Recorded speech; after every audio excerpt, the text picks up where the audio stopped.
On an unexpected day, a bizarre world suddenly flooded into reality, shattering the peace that once existed. To stop this invasion, every nation was forced to send a representative to face challenges within the instances of the strange world. The young man lying sprawled on the ground was the one chosen by Long Nation. His head throbbed as if it were about to split open. Suzayo struggled to sit up out of familiar instinct. As usual, those entering the bizarre world for the first time like him had a chance to draw a strange talent. The moment he regained clarity, before he could observe his surroundings, the random talent draw process immediately began. At first, Suzayo thought he would receive an average-level ability. Unexpectedly, besides being chosen by the nation, he was favored by fate and drew an SSS-grade strange talent called Innate Rebellious Bone.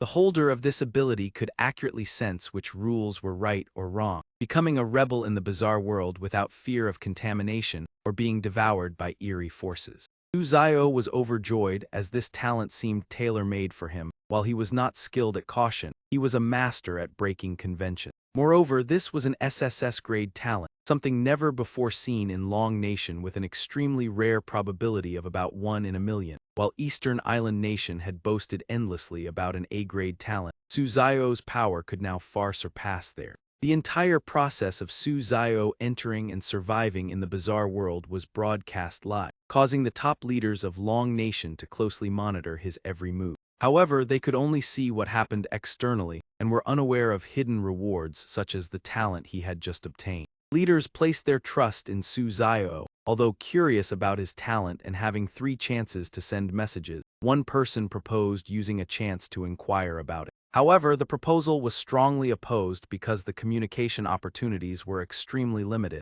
and revealing information could give other nations an advantage, making the meeting extremely tense. At that moment, they received a provocative email from Eastern Island Nation, mainly boasting about their representative's A-grade talent. At the same time, they mocked Long Nation for not announcing Suzayo's talent, speculating that he had only drawn an ordinary ability. Although maintaining a calm exterior, the leaders could not hide their anger at the provocation and criticized the arrogance of the other side. However, under the current unfavorable circumstances, they had no choice but to endure and continue observing the situation. The survival of Long Nation now seemed to rest entirely on the shoulders of the young man Suzayo. After drawing the SSS-grade talent, Suzayo gradually regained his composure. Returning to the main challenge, he now needed to overcome the secret realm called Mother's Memo, true to its meaning. The memo note was neatly placed on the table. Suzayo picked it up and read its contents. In it, the mother stated that she would be away from home for a week and asked her child to obediently follow 10 strange rules listed below, including both correct and incorrect ones. If one followed a wrong rule or violated a correct one, the participant would be devoured by the bizarre world. The rules included not opening the curtains, only eating raw steak from the refrigerator, and using the bathroom without turning on the light. Additionally, the clock in the house was inaccurate but must not be used as an alarm, and under no circumstances should one go outside or open the door for anyone. The participant also had to take care of the cat in the house, was not allowed to name it, and had to feed it noodles instead of dry food. When going to sleep at night, the cat had to be brought along. The door could be opened for a neighbor to visit and feed the cat, but the television must never be turned on. Upon reading the final rule, Suzayo had even forgotten the first one, but with his special talent, he could act in his own way. If the first rule required that the curtains must not be open, then he decided to do the opposite to verify it. Without hesitation, Suzayo walked to the window and forcefully pulled open the curtain, astonishing the live audience. Viewers around the world were stunned by this bold action, as the first rule had clearly forbidden it. His decisiveness led many to speculate that Suzayo had recognized this as a false rule. Some even suspected that this was not his first time entering the bizarre world, as all his actions were confident in practice. Overcoming secret realms in this world was similar to an escape room game, requiring the detection of errors in the rules to find a path to survival. When they saw Suzayo break the first rule and remain safe, other nations immediately used their communication opportunities to inform their representatives that this rule was incorrect. They did not want to fall behind Long Nation's chosen one. As a result, the chosen participants quickly followed suit and opened the curtain. However, only Suzayo with the talent Innate Rebellious Bone could disregard all dangers. In reality, the first rule was not wrong as many had mistakenly believed. those who followed the notification, even if they were fortunate enough to possess defensive talents, could only temporarily overcome the immediate danger. Meanwhile, representatives from many smaller nations were not so lucky. They were affected by the contamination of the bizarre world and criticized Long Nation, even though Su Zio had no intention of harming anyone. He simply acted based on his own ability, while others chose to imitate him and had to bear the consequences. After about an hour passed without any incidents, Su Zio became even more confident in the effectiveness of his talent. At this moment, hunger began to gnaw at him, prompting him to head toward the refrigerator in search of food. Inside were 5 portions of frozen steak, just enough for 5 days. However, the challenge required survival for an entire week. Not wanting to fall into a shortage of food, Su Zio decided to prepare noodles instead of eating the steak. This action stirred global discussion, as the rules specified that noodles were meant for the cat, not for humans, raising concerns that he was once again violating the rule. Despite the turmoil in the real world, Su Zio remained calm as he cooked noodles in the kitchen of the bizarre world. He even added meat and vegetables to make the meal nutritionally balanced. Hearing the sounds from the kitchen, a small cat quickly ran in and meowed several times. Su Zio gently stroked its head and joked that from now on he would call it ugly. As if understanding his words, the cat appeared displeased, while the people of Long Nation grew anxious because he had violated the rule of not naming the cat. Although he could guess everyone's worries, Su Zio paid no attention to which rules were right or wrong or to the cat's true nature. Among the 10 rules, only one was truly life-threatening with an extremely high mortality rate, making reliance on luck nearly impossible. Therefore, he chose to continuously break the rules to take advantage of the protection provided by his special talent. Although many frightening things lay ahead, Su Zio remained steadfast, facing them with courage and a rebellious spirit. After cooking the steaming pot of noodles, he carried it to the living room and enjoyed it with great satisfaction. Possessing this talent meant he did not need to overthink, bringing him an exhilarating sense of freedom. While Su Zio was enjoying his meal, the people of Long Nation were extremely worried as the cat began to show unusual behavior. After finishing the large bowl of noodles, Su Zio stood up. He leisurely filled the tray with dry food for the orange cat. Cat's dissatisfied gaze made the people of Long Nation even more uneasy, while Eastern Island Nation was delighted, believing that Su Zio was about to fail due to repeatedly violating the rule. Not only the citizens, but even the leadership of Long Nation fell into deep contemplation over his unpredictable action. Clearly, the cat played a crucial role in this challenge. Su Zio's repeated violations of rules related to it made many people worry about his chances of survival. Once regarded as the savior of Long Nation, some now believed he was still too inexperienced, so they decided to take proactive action. With 3 rare communication opportunities, the leaders planned to use the first to remind Su Zio to pay attention to the cat. However, before the message could be sent, they received news that representatives from 6 other nations had been eliminated by the bizarre world. The reason was that they had followed Su Zio's action of opening the curtains and were affected by contamination. This showed that indirectly, Su Zio had eliminated several competing opponents. As a result, the progression of the Secret Realm Mother's memo became increasingly intense and dramatic. Even so, the leaders still could not explain why Su Zio continued to break the rules without suffering any punishment. One person proposed a hypothesis that he might possess a special immunity talent, a speculation that came very close to the truth. Perhaps at this moment there is no need to send him a reminder, avoiding the waste of a precious opportunity for communication. After a period of deliberation, the leaders silently exchanged glances with one another. In the end, they reached the decision to temporarily refrain from sending any message.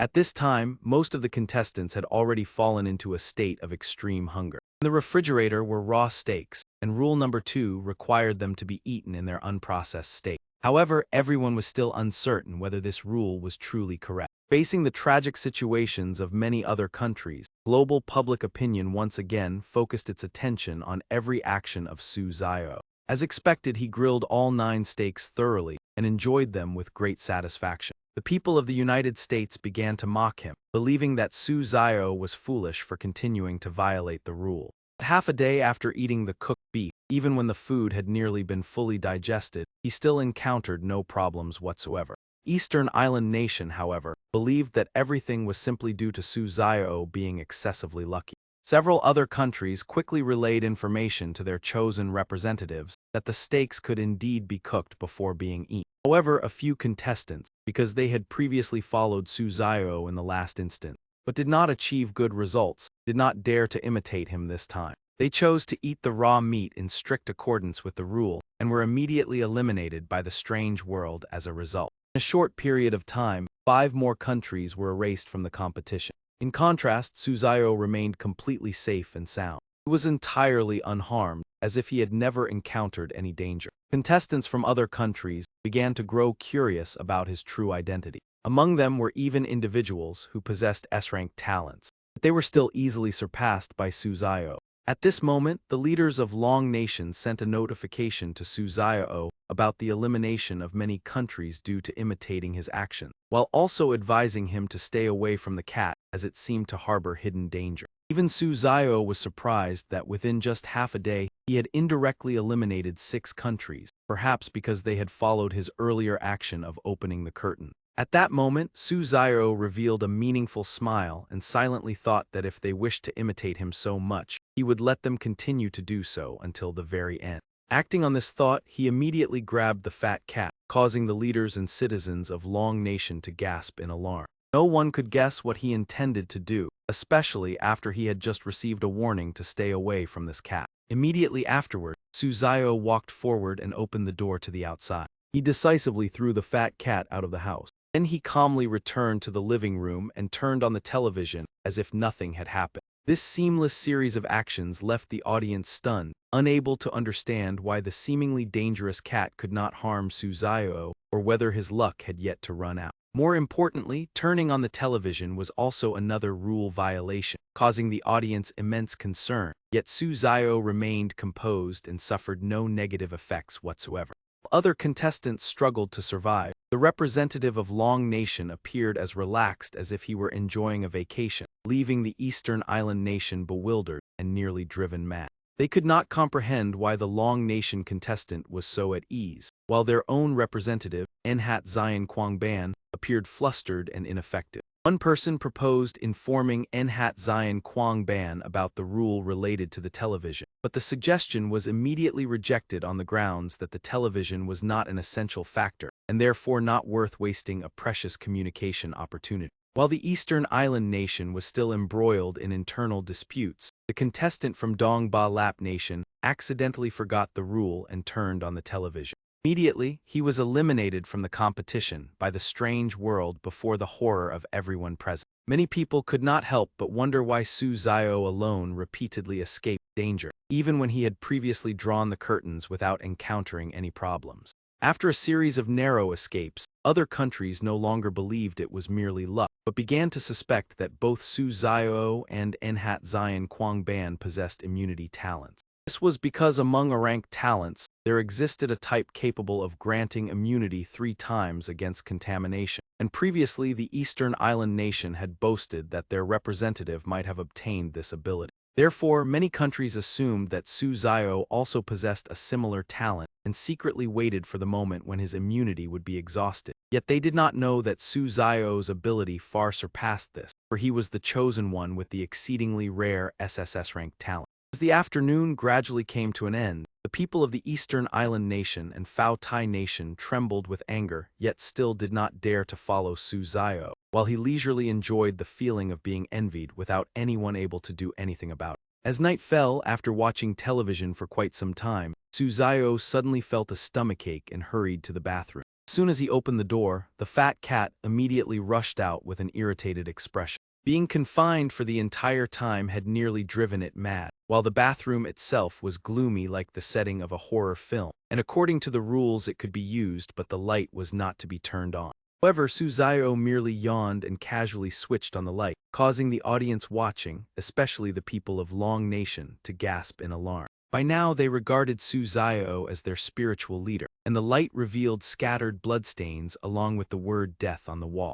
If it were someone else, they would surely have panicked, but an entirely different thought emerged in Suzayo's mind. He suspected that this was the doing of Ugly, the affectionate name he had given to the orange cat. After finishing in the bathroom, Suzayo immediately grabbed the cat by the neck and repeatedly knocked on its head, scolding it that if it could not read then it should not scribble on the wall. He even threatened that if it continued to cause trouble, he would cook it. This action left everyone speechless, for the fat cat was considered a dangerous creature. Yet Suzayo not only named it and ate its food but also directly disciplined it, causing it to bare its fangs and brandish its claws in dissatisfaction. However, Suzayo was completely unafraid, warning that no matter what it was, he had a way to deal with it. After saying this, he once again threw the cat into the bathroom, ordering it to clean up the mess, or it would be added to the menu the next day. The viewers were filled with admiration, for instead of fearing the terrifying word death, Suzayo decisively punished the culprit. Elsewhere, Enhat Zion Kwangban of the Eastern Island Nation could no longer endure it and entered the bathroom, but did not dare to turn on the light. His entire process was broadcast live. The scene made viewers feel uncomfortable even through the screen, yet after finishing he felt relief. However, before he could relax for long, strange purple streaks of light appeared on the floor. This proved that the rule forbidding the bathroom light was in fact incorrect. Because he followed the wrong rule, Enhat Zion Kwangban was attacked by the strange world. Just as everyone thought he would be unable to escape, he activated his shield talent to resist. However, the protective barrier was quickly corroded under the power of the strange entity. The protective light gradually weakened and then shattered completely. In panic, he turned on the light to escape, but the entire embarrassing scene had been broadcast, including when he had not yet had time to compose himself. Despite such humiliation, the leaders of the Eastern Island Nation still praised him and belittled Suzayo, demonstrating a reprehensible arrogance. Only Enhat Zion Kwangban clearly understood that he was in a dangerous position, with only one use of his shield remaining. In contrast to him, Suzayo remained at ease, and after finishing his hygiene and taking a clean bath, he removed the living room clock and brought it into the bedroom to use as an alarm. Although he continued to violate the rules, the audience had grown accustomed to his resilient style and merely watched in silence. On the way back to the room, Suzayo saw the cat waiting, and according to the rules the cat had to lie with him while sleeping. Perhaps it wanted to be carried into the room. But after a few seconds of thought, he slammed the bedroom door shut and went to sleep alone, leaving the people of Long Nation with nothing but comments filled with ellipses. The cat's expression showed that it too was speechless, forced to remain outside. Meanwhile, many other contestants followed the rule of sleeping while holding the cat and encountered no incidents, proving that this rule was correct while Suzayo had gone against it. People of Long Nation watched anxiously but discovered that Suzayo still slept soundly, even snoring steadily. The abandoned cat lay on the living room sofa, and at midnight its body emitted a strange red glow. The cat's back gradually split into two parts. From that gap, a twisted humanoid creature crawled out. This scene was more horrifying than any horror film. The creature silently wandered around the living room as if searching for something. Finally, it stopped in front of the bedroom door where Suzayo was still sleeping soundly, unaware of anything. Many people thought it would break the door and attack, but the creature merely stood silently before the door for 3 entire hours. When everyone thought she was just standing still and about to turn off the lights to go to sleep, an unexpected change suddenly occurred. She abruptly opened her mouth wide and let out a horrifying scream, throwing the comment section into chaos. Many were so frightened that they burst into tears. Some were so panicked they nearly had heart attacks, and even those who were drowsy were instantly wide awake. However, the protagonist Suzayo remained sound asleep in his room, a truly rare display of courage. Another half-hour passed without any incident, and the bizarre creature quietly disappeared. Only Ugly remained, looking like an ordinary chubby cat curled up and sleeping peacefully in the living room. The meeting room of Long Nation was shrouded in extreme tension. They did not know whether Suzayo was still alive, and since they could not contact him, they could only pray and wait for dawn. Meanwhile, contestants from other countries who slept while holding their cats remained completely safe. They believed that the strange phenomenon that had just occurred must have been caused by Suzayo violating some rule. Therefore, everyone was hoping that he would be captured by that monstrous creature. Only Bathayat Nation, though a small country, remained steadfast in hoping that Suzayo could overcome the danger. That very night, the First Lady of Bathayat Nation sent a secret telegram to Long Nation to inform them. The message affirmed that they would always stand alongside Long Nation on the same front. First day passed like that, and it was not until the alarm clock rang that Suzayo rubbed his eyes and woke up. The first thing he saw was a notification from his superior. They continued to remind him to be wary of the chubby cat and recounted all the events that had occurred the previous night while he was asleep. Suzayo did not know who the strange woman that emerged from the cat's back was or how she managed to do it, but he had always felt that ugly was unusual. Even so, acting against the rules seemed to help him avoid danger. Proof was that he remained safe last night, after which Suzayo stepped into the living room. He noticed that Ugly looked completely normal. Next, he went into the bathroom to check. The bloodstains and the word death that had been there earlier had vanished without a trace. A cat could hardly deal with such things, further proving that Ugly was truly very strange. Fortunately, Suzayo did not bring it into the bedroom last night, as this cat was clearly a potential threat.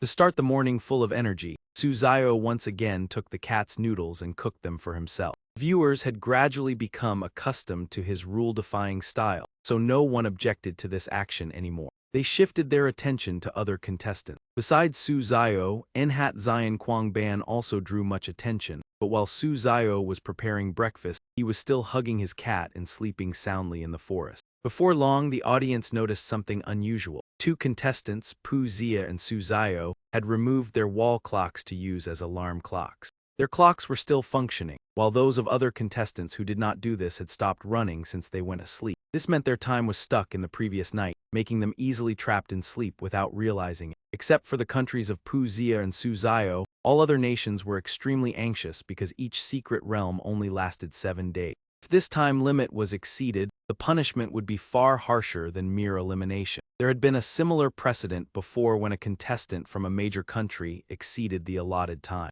As a result, that country was burdened with hundreds of bizarre rules. Cries for help echoed everywhere, and in just one night, the entire nation vanished completely from the map. Once mocked in the past, the people of Long Nation now felt vindicated as the countries that had ridiculed them, especially Dongdao Nation, were falling into a critical situation. Thanks to the notification mechanism that sounded in their ears, Mei Nation was the first to take advantage of it to wake their contestant. After seeing Mei Nation succeed, Dongdao Nation, Bao Tai Nation, and many other countries quickly followed suit. However, waking their contestants consumed all 3 of their precious reminder chances, leaving only Long Nation and Ba Thiat Nation with 1 final reminder each. Other countries could only watch as spectators, unable to provide further assistance to their contestants. The final outcome depended entirely on their abilities, and the atmosphere in Long Nation's meeting room eased somewhat. Having once been mocked when facing danger, Long Nation now calmly waited to see how those countries would deal with a similar predicament. The final notification received by the contestant from Mei Nation was to stay away from the dangerous chubby cat and learn from Suzayo's approach, which made him tremble with anger. He was unwilling to accept that the name Suzayo from Long Nation was repeatedly mentioned, believing that his S-rank talent was being underestimated, and even thought Suzayo only possessed an A-rank talent. For this reason, he was extremely dissatisfied when his superiors demanded that he follow Suzayo's example. But since all reminder chances had been used up, he had no way of knowing how Suzayo was acting. Meanwhile, after finishing breakfast, Suzayo leisurely lay down to watch TV, leaving the audience puzzled because he showed no signs of worry, in stark contrast to other contestants who were busily analyzing the rule. For instance, Enhat Zion Kwangban carefully evaluated the accuracy of each rule. Rules 1, 6, 7, 8, and 10 were confirmed correct, while Rules 2 and 3 were false, and Rule 4 was partially correct and partially incorrect. As for Rules 5 and 9, he had not yet determined their validity but noticed a contradiction between them. Rule 5 required not opening the door when hearing a knock, even if the person had already left. However, this rule did not mention neighbors, making him wonder whether it was permissible to open the door for a neighbor and how to distinguish who was actually knocking. Logically, when 2 rules conflict, it is likely that only one of them is correct. Yet in the world of strange tales, conventional logic did not always apply, so both Rules 5 and 9 could either be correct or incorrect simultaneously. Just as he was still reasoning, a series of urgent knocks on the door made him even more confused. His panicked state made the audience of Long Nation feel vindicated, as his first day seemed to have passed far too easily. At the same time, Suzayo also heard a knock on the door. The audience immediately shifted their attention to him. Without any panic, Suzayo calmly asked, "Who is outside?" From outside, a voice replied that it was the neighbor living next door. Suzayo listened carefully and sensed that the voice sounded like that of a polite man. He slowly approached the door while the audience held their breath, worried about whether he would truly open it, as the identity of the person outside was still uncertain. The people of Long Nation even began to pray for his safety. After a moment of consideration, Suzayo finally decided to open the door. However, strangely, there was absolutely nothing behind the door. As Suzayo was about to turn back inside, a wisp of black mist suddenly appeared on the ground. The mist gradually gathered into a distinct mass. It transformed into a twisted entity that lunged toward him, causing Suzayo to let out a startled exclamation. Immediately afterward, the live broadcast feed was abruptly interrupted. The meeting room of Long Nation, which had just calmed down, plunged once again into extreme tension. Everyone feared that Suzayo had been devoured by the rules of the strange world, meaning Long Nation might face a new invasion, plunging both leaders and citizens into despair. In contrast, other countries were extremely delighted. Meeting rooms echoed with triumphant laughter. Many believed that the era of Long Nation had ended and were eagerly awaiting the moment to witness its downfall. A tense atmosphere enveloped the entire Long Nation. However, after about 2 minutes, there were still no signs of an invasion from the strange world, and the television screen gradually restored its signal and became clear again. The first image to appear was the familiar face of Suzayo, and noticing everyone's concern, he immediately spoke to reassure them. He explained that he had just been attacked by a strange entity, causing the recording device to malfunction temporarily, but everything was now fine, although no one knew exactly how he had escaped danger. The people of Long Nation no longer cared about the details. They only felt fortunate that he was safe, and many even regarded Suzayo as an idol because of his resilience. The situation changed rapidly, causing Mei Nation and Dongdao Nation to fall from joy into swift disappointment. They had believed that Suzayo had been eliminated, but he reappeared completely unharmed. Many suspected something suspicious, some even slammed the table in anger. But although Suzayo was safe, what concerned them more was the fate of their own contestant, so they shifted their attention to other screens. First was the contestant from Phao Tai Nation, Bat Bat Than, who was now so terrified that he shrank on the sofa, his entire body trembling uncontrollably. The increasingly frantic knocking on the door drove him into extreme panic. He did not know whether to keep hiding or recklessly open the door. Bat Bat Than's appearance was no different from someone on the verge of a mental breakdown. It could even be said that fear had paralyzed his consciousness. Other contestants were not much better off. Looking at their anxious expressions, it was evident that apart from Suzayo, almost no one was capable of overcoming the next challenge. Meanwhile, after enjoying a light meal that was still the enticing and fragrant beef dish, just as he finished eating, the knocking on the door sounded again, making Suzayo irritated as he loudly asked, "Who is it?" The person outside continued to claim to be a neighbor borrowing something, and this time the voice sounded quite normal, seemingly indeed a familiar person living nearby. However, having been deceived before, Suzayo became more cautious, but to activate the protection from his talent, he still had to open the door. When the door opened this time, everything was peaceful and no strange creature appeared. Suzayo slammed the door shut in annoyance and muttered complaints about the entity's lack of professionalism, leaving the audience even more confused about how he had escaped danger earlier and why he was not attacked this time, and they believed that regardless of what talent he possessed, he deserved admiration. On the other side, Fat Bat Than of Phao Tai Nation also heard the second knock on the door, but he seemed to have lost his sanity, mumbling meaningless words. Upon hearing the sound, he walked toward the door in a daze and opened it unconsciously, but unlike Suzayo, he had neither protective talent nor the luck to escape danger. Therefore, the moment the door opened, Bat Bat Than was immediately devoured by a bizarre entity from this world. Leaders of Phao Tai Quoc were both pained and furious, continuously blaming and criticizing their contestant.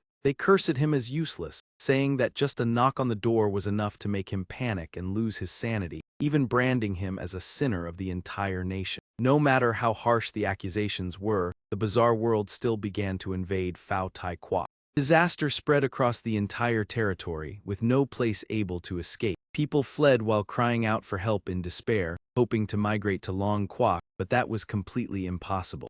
The leaders of Long Quoc showed no gloating at this sight and merely regarded it as an inevitable consequence. At present, Long Quoc's greatest rival was only Dongdao Quoc, yet many believed that Nhat Zion Quang Ban would not be able to hold on for long. The meeting room of my Quoc remained extremely busy, showing no signs of panic. Although they had lost contact with their contestant John, their desks were still piled high, with documents related to the rules of the bizarre world that the nation had collected. It seemed they were seeking ways to counter the invasion of this strange world, and by experience, major powers often possessed far more research data than smaller countries. Therefore, contestants failing was not too surprising, as the bizarre world was incredibly complex with many different types of entities, making even the most thorough research difficult to cover comprehensively. After facing the knocking twice, the surviving contestants all became more cautious and guarded. On Su Zio's side, he was preparing to face the third knock. This time the person outside claimed to be a neighbor asking for cat food. The hoarse and cold voice made many believe it was truly the neighbor. According to the rules left by Mother, the door should be opened, but relying on his own talent, Su Zio chose to do the opposite. He replied that his house had run out of cat food and politely refused. The person outside also left courteously, leaving the audience utterly confused as Su Zio deliberately violated rule number 9 despite recognizing the other party's identity. Yet nothing unusual happened in the end. After that, the audience shifted their attention to the contestant from ManhwaCapped. Unlike Su Zio, John had opened the door, but surprisingly, he remained completely safe, leading many to speculate that rule number 9 might only be partially correct. After watching John, they remembered Enhat Zion Kwang Ban. Since the first knock, he had been extremely terrified, even losing control, and up to now he was still clutching his head and trembling. Public opinion began betting on whether he could pass the challenge when from the door cracked, the familiar black aura surged in again. Just as everyone believed Enhat Zion Kwang Ban would surely fail, his protective shield suddenly activated, marking his final immunity. Only then did he dare to breathe a sigh of relief, but having exhausted all 3 uses of his talent made the road ahead extremely difficult. Seeing that Enhat Zion Kwang Ban possessed such a powerful A-level talent, many people began to grow curious about Su Zio's true ability. Because despite repeatedly breaking the rules, he remained completely unharmed. However, no one could determine his exact talent, so they could only continue observing. At present, Su Zio seemed to hold the greatest advantage, remaining calm and completely free from contamination or devouring. Another night passed, and when the contestants woke up, they discovered that many new rules had appeared on Mother's note. The new rules included, the cat in the house could both protect and harm. It must be dealt with if it becomes abnormal. Sometimes a strange woman may appear who can be trusted. The wall clock should not be completely trusted as time may become chaotic. From now on one could leave the house but must always look down at their shoes. The bedroom door must not be locked, and this was emphasized 3 times. The corridor contained no objects, so curiosity was forbidden. And finally, Mother would not return. After 7 days, opening the door would end everything. These 8 new rules placed immense pressure on the contestants, especially rules number 11 and 12 related to the cat, which made them extremely anxious. In their eyes, the orange cat had always been very safe, and most people had held it while sleeping over the past 2 days. If the cat truly had issues, it meant they were facing great danger. Even John with an S-level talent could not help but feel worried. In contrast, after reading the note, Su Zio remained calm and even felt sleepy. The more he read the new rules, the more he sensed that Zhao Zai was suspicious, and fortunately, from the beginning he had always kept it outside the bedroom. Looking at the cat leisurely grooming itself on the sofa, Su Zio slowly approached with a meaningful smile. He joked that he suddenly felt like trying cat meat today to see what it tasted like. As if understanding his words, the cat immediately panicked and quickly ran away. Su Zio did not know what Zhao Zai had experienced last night, and even if something had happened, the higher authorities might not have informed him as they were conserving their final communication. Even so, he still could not deal with the cat at this moment. While strolling around the house, Su Zio suddenly noticed a strange detail through the window. A cloth doll had appeared in the corridor. This was highly unusual because the area had been completely empty the night before. Curiosity drove Su Zio to step out and pick up the doll, causing the audience to gasp as Mother's rule had warned not to pay attention to anything appearing in the corridor. The moment he touched it, the doll's right eye suddenly emitted a blazing red light. Everyone thought he was about to be contaminated, but a golden light radiated from Su Zio's hand similar to Enhat Zion Kwang Ban's shield, leading many to speculate that this was also a form of immunity talent. After that event, the doll's appearance changed terrifyingly with wide-open eyes, a bizarre smile, and a body covered in gloomy traces. This sight made Su Zio feel uneasy, completely ruining his appetite for breakfast, and he decided to throw the doll away. The audience of Long Kwok was once again alarmed upon realizing the doll harbored many dangers, worrying that casually discarding it might bring trouble to Su Zio. After careful thought, Suzayo did not throw it away but instead tossed the doll into the bathroom. This unexpected decision left viewers completely caught off guard. Many believed he was using poison to fight poison, a move both bold and calculated. Perhaps this time Zhao Zai would suffer a bitter lesson. Every action of Su Zhao not only captivated the audience, but also drew the unwavering attention of leaders from other nations. They realized that both Su Zhao and Enhat Zion Quangban possessed immunity to the bizarre world's influence, but the number of times Su Zhao had escaped danger exceeded 3, indicating his talent was far stronger than that A-level ability, at least reaching S-level or higher. The atmosphere in my Kwok's observation room became extremely tense.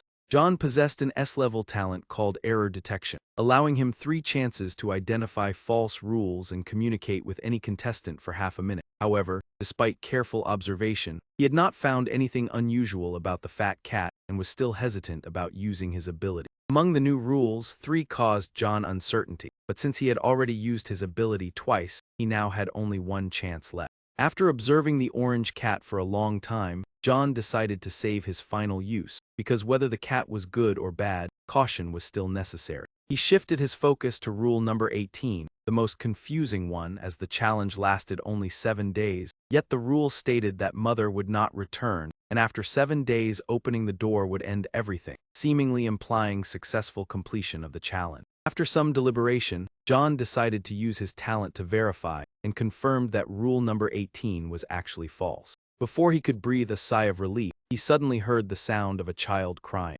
As he stood up to follow the sound, John's leg was held back by the orange cat. It continuously rubbed against his leg, as if trying to convey something. John believed the cat was trying to stop him from going outside. From a distance, he faintly saw a bizarre doll appear in the corridor. His intuition told him it was not something good. Therefore, he became even more convinced that the cat was trying to protect him. While John was still observing the cat, many other contestants also heard the sound of a child crying. Arthur of 2 Cow Kwok chose to cover his ears and close his eyes, pretending not to care, and most people acted similarly. However, Adolf, the contestant from Ba Le Kwok, was not so fortunate as he had been in a constant state of tension and insomnia since entering the bizarre world. In a moment of mental exhaustion, Adolf accidentally pulled open the curtain and was immediately eliminated by the bizarre world. Upon realizing their contestant had failed, Ba Le Kwok immediately issued a nationwide Level 1 alert and prepared to face being drawn into the secret realm. The government swiftly transmitted all relevant data directly into citizens' brains through advanced chip technology, giving them a chance to survive the initial day. After the tense developments, the audience's attention returned to Su Zhao.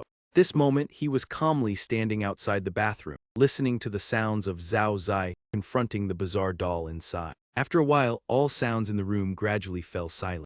Curious about the unusual quiet, Su Zhao gently opened the door. Zhao Zai immediately rushed out with a body full of wounds and most of its fur shed, its eyes filled with resentment toward Su Zhao, exactly as he had intended when using the doll to teach it a lesson. Seeing the cat's furious yet helpless appearance, not only Su Zhao but also the audience felt satisfied. It jumped onto the sofa, licking its wounds while continuously glaring at him with hatred. Su Zhao teased that if the confrontation had not yet been decided, he was willing to send it back inside to continue. Hearing this, Zhao Zai became terrified, immediately crawling under the table and trembling. This reaction made Su Zhao both amused and slightly disappointed, as he had thought the cat would be braver. Leaving the cat aside, Su Zhao walked straight into the bathroom to inspect the doll. At first glance, it still appeared normal, but once picked up, the strangeness began to emerge again. The corners of the doll's mouth gradually curled upward as if forming a bizarre smile, indicating it was activating a mysterious power.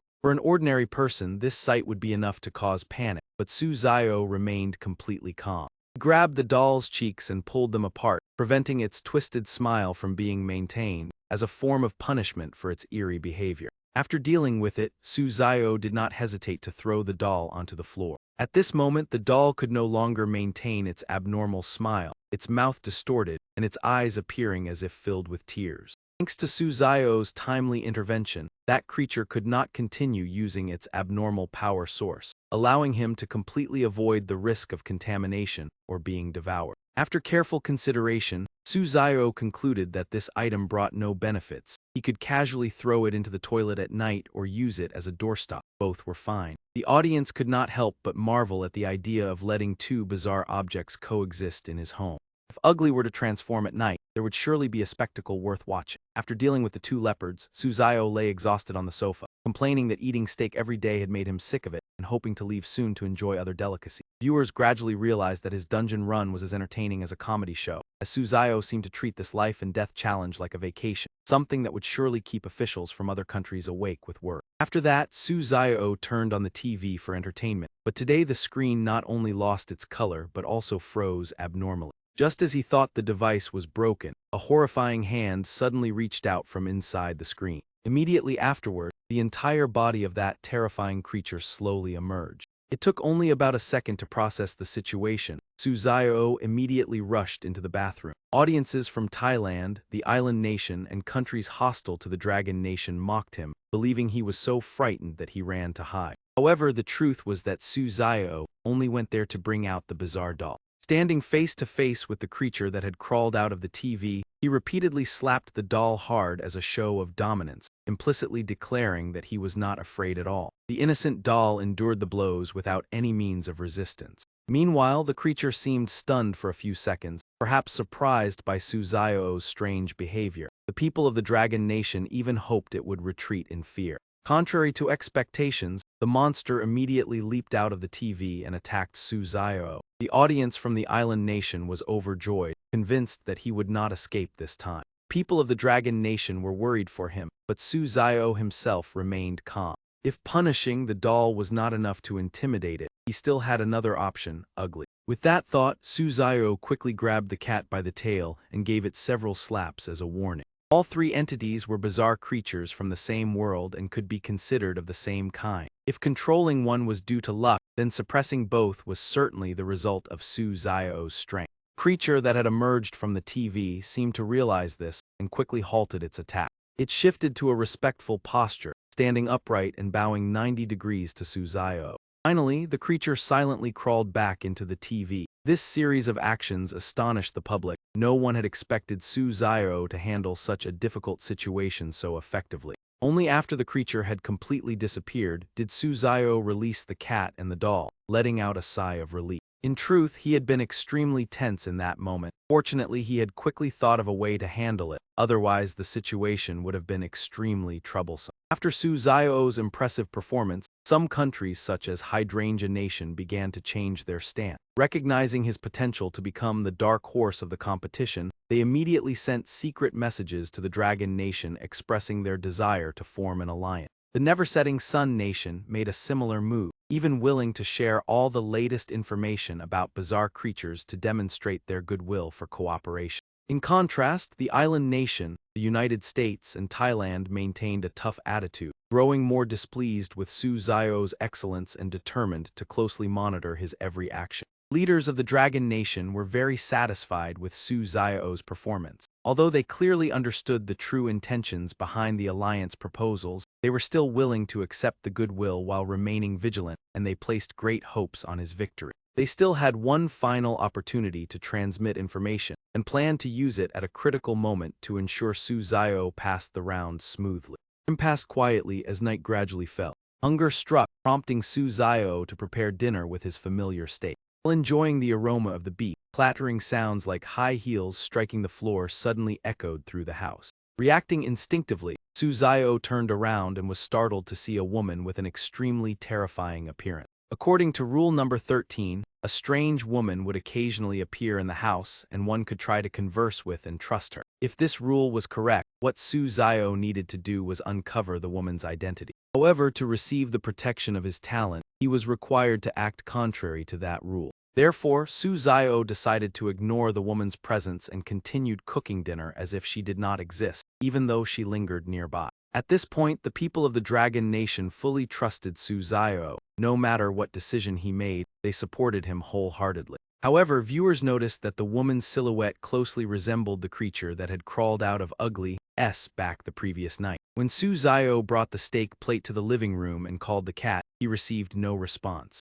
After searching the entire house, Suzayo confirmed that the cat had disappeared, and the time of its disappearance coincided with the woman's appearance. This led him into deep thought, wondering whether the earlier hint was correct in suggesting that this bizarre woman was related to Ugly. A series of questions began to form in his mind. He even speculated that repeatedly punishing the cat might have caused it to transform into the woman in retaliation. After much consideration, Su Zio decided to stop ignoring the situation and instead investigate for clues. However, just as he made this decision, he discovered that the woman had already vanished from the house.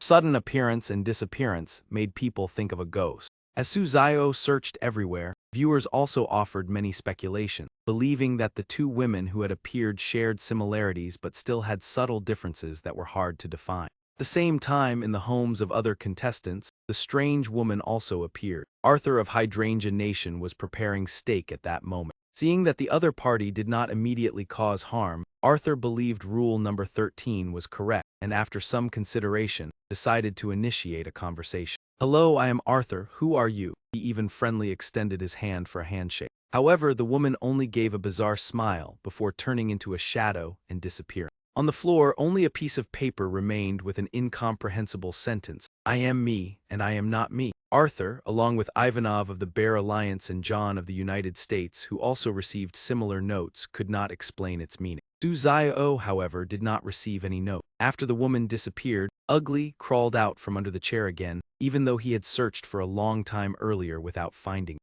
The cat's reappearance only after the woman left further reinforced the speculation that the two might be the same entity, making Su Zio secretly feel fortunate that he had not grown too close to it from the beginning. With that in mind, Su Zio decided that the cat would still sleep outside the living room tonight. As a result, aside from Su Zio and John, the other contestants continued to sleep while holding their cats as usual. Locked outside the living room, Ugly underwent another strange transformation that night. Cat gradually stood upright on two legs like a human. Then the outer layer of cat's skin was torn apart, revealing the form of a distorted woman. This scene horrified many viewers, some even vomited because they could not bear it. Upon reappearing, the woman headed straight toward the bedroom. The audience of the Dragon Nation was extremely tense, fearing the creature would break in and endanger Su Zio, but in front of the door he had carefully placed the eerie doll as a precaution. The woman approached, grabbed the doorknob, and began to twist it. The Dragon Nation viewers continuously prayed in the comments, hoping the creature would not harm Su Zio. The atmosphere was suffocatingly tense. The door could not be opened because Su Zio had locked it tightly from the inside. However, the woman continued applying force, causing the doorknob to gradually deform, making the viewers' hearts hang in suspense. After a period of intense force, the doorknob was finally broken off and flung away. At that moment, the doll placed in front of the door, which had been motionless, suddenly reacted. It slowly raised its head, a sinister smile appearing on its face. Immediately afterward, the doll lunged straight toward the woman. At the most critical moment, the broadcast signal suddenly became distorted, leaving the Dragon Nation audience extremely anxious and eager to know Su Zio's situation. They admired even more his decision to place the doll at the door. From locking the door to arranging defenses, everything demonstrated caution and precision. Though outwardly relaxed, Su Zio was in fact extremely calculating, making the comment section lively with countless praises. The next morning, when Su Zio woke up, the broadcast signal had returned to normal. When he stepped out of the bedroom, he could not help but be shocked by the messy scene on the floor. It was clear that a fierce battle had taken place between the two bizarre creatures the previous night, and Su Zio quietly breathed a sigh of relief that his careful preparations had allowed him a peaceful sleep. Grateful that the doll had protected him, Su Zio decided to sew up its damaged body, even though he admitted his sewing skills were not very good. He carefully gathered the torn pieces and began stitching to restore the doll. However, this action was not entirely out of kindness, as he still needed it to serve as a bodyguard for the remaining days of the competition. After restoring the doll to its original form, Su Zio continued to stay busy, repairing the bedroom door lock. Although the doorknob had been destroyed, fortunately, the internal lock core remained intact. Thanks to that, after a short time, the bedroom door was repaired to almost new condition. When finished, Su Zio looked at the clock and could not help but feel surprised. Just sewing the doll and fixing the door lock had taken 4 hours, making him realize something was unusual. The time on the clock seemed to pass faster compared to the previous 3 days. He remembered that rule number 14 had warned about the chaos of time and advised not to rely too heavily on the clock. However, it was the only tool to determine time, leaving Su Zio conflicted. After consideration, he realized that his talent became more effective the more chaotic things were. Therefore, he decided to view the issue from a different perspective. That meant that even if the clock was inaccurate, Su Zio still chose to trust the time it displayed. Similarly, other contestants gradually discovered the anomaly of the clock. John of the United States was the first to notice, but chose to doubt its accuracy. Meanwhile, Arthur, the black contestant from Hydrangea Nation, was also facing the developments that followed. Ivanov from Hung Kwok and Ezra from Inhat Bat Lak Kwok, together with Pu Zia from Ba Thiat Kwok and Enhat Zion Kwang Ban from Dong Dao Kwok. None of them noticed the anomaly here. Because they did not detect any issue with the clock, they inadvertently became like Su Zio, completely trusting the time displayed on it. As usual, Su Zio relaxed at home watching TV. The other contestants also rarely enjoyed such peace today. Everyone remained calm, silently observing the situation until Ezra of Enhat Bat Lak Kwok took action. She felt it was too quiet, so she decided to go outside to search for clues according to rule number 15, hoping to gain an advantage over her opponents. However, the moment Ezra opened the front door, she was immediately swallowed by the bizarre world. People of Enhat Bat Lak Kwok fell into despair as they witnessed that scene. They lamented that their contestant was too hasty, while only Su Zio, John, Arthur, Ivanov, Pu Zia, and Enhat Zion Kwang Ban remained. The people of Long Kwok were excited as Su Zio was drawing very close to victory. On the morning of the 5th day at 8 a.m., Su Zio woke up and before his eyes was still the familiar chaotic scene. The doll had been beaten until it was misshapen, looking extremely pitiful. The arm that had just been patched up yesterday was now torn off again. That woman was truly terrifying as she had tried to take his life for 2 consecutive nights. Su Zio patiently continued to repair the doll's limbs, though he could not help but worry about how much longer it could endure. After that, he threw the doll into the bathroom where the ugly cat was locked up, intending for it to teach the cat a lesson for keeping him awake all night. From the bathroom came the cat's miserable cries along with sounds of impact, while Su Zio calmly dusted off his hands and went to cook noodles, leaving the doll to continue working overtime after a night of protecting him. Before long, Su Zio had finished cooking a steaming bowl of noodle. When he brought it to the living room, he saw the bizarre woman occupying a seat on the sofa. Her terrifying gaze sent chills down the spines of those watching through the screen. Everyone thought Su Zio would find a place to hide to avoid that gaze. However, he calmly sat down right beside her without the slightest hesitation. Even though the people of Long Kwok were accustomed to his bravery, they could not help but feel their hearts skip a beat at this scene. Pu Zia looked at the cat with guilt and apologized, at the same time expressing his faith in Su Zio. The dusk of the 5th day passed in the small room as gentle sunlight streamed in. Among the 6, only Su Zio, John, and Pu Zia had killed the cat. Su Zio sat backward on the chair and sighed, anxiously waiting for that woman to appear. At his feet lay the corpse of the orange cat. Netizens worriedly advised him to hide in the bedroom instead of waiting for danger. In the meeting room of Phao Tai Kwok, 3 well-dressed men smiled sinisterly, requesting the bizarre Miao Nu to quickly deal with Su Zio. In the living room, John, with a gloomy face, revealed a dangerous smile. He reasoned that the clock displayed the wrong time, so he had to rely on his own sense of time to act. The clock showed 12:01. John guessed that the real moment had not yet reached 12 and immediately took action against the cat. Pu Zia received a message from his superior, requesting him to kill the cat and was extremely surprised. The system continued urging him to follow Su Zio to increase his chances of survival. Su Zio touched the blood-stained doll and deduced that it had read the mother's note, which was why it killed the cat to help him. He lifted the doll up, forcing an awkward smile. Su Zio realized that this was not an ordinary toy, and that he should have discovered it sooner. Arthur and Ivanov also began to pay attention to the situation. Enhat Zion Kwang Ban and Pu Zia looked at each other, while John licked the blade with a dangerous expression. A strange sound attracted Su Zio's attention, causing him to turn his head. He moved toward the room from which the sound originated. When he opened the door, a horrifying scene appeared with the cat's corpse and the blood-stained doll beside it. Comments immediately flooded in. Everyone wondered whether Ugly had died or not. The scene became even more terrifying with the blood-soaked doll standing beside the cat's body. Su Zio calmly observed and wondered why earlier the doll had only beaten the cat without intending to kill it. He picked up the note containing the instruction to kill the cat before noon and that the woman would arrive in the evening. Su Zio was puzzled about the meaning of the message since the cat had already been killed beforehand, questioning whether the woman was related. He continued to reason whether this message could be considered a rule for activating his defensive talent. Su Zio decided not to act hastily, but to uncover the true purpose of the note. After thinking, he realized that the woman during the day and at night might be two different states, and the message surely carried a deeper meaning. A while later, Su Zio calmly ate his noodles, without paying attention to the bizarre Miao Nu in front of him. Netizens could not help but admire his bravery, believing that he possessed a temperament that disregarded life and death. Many expressed their respect and called him Big Brother. After finishing his meal, Su Zio placed the bowl down and wiped his mouth. The bizarre Miao Nu had disappeared by this time. Only a piece of paper remained on the table. Su Zio wondered where she had gone. He picked up the paper and realized it was a new message.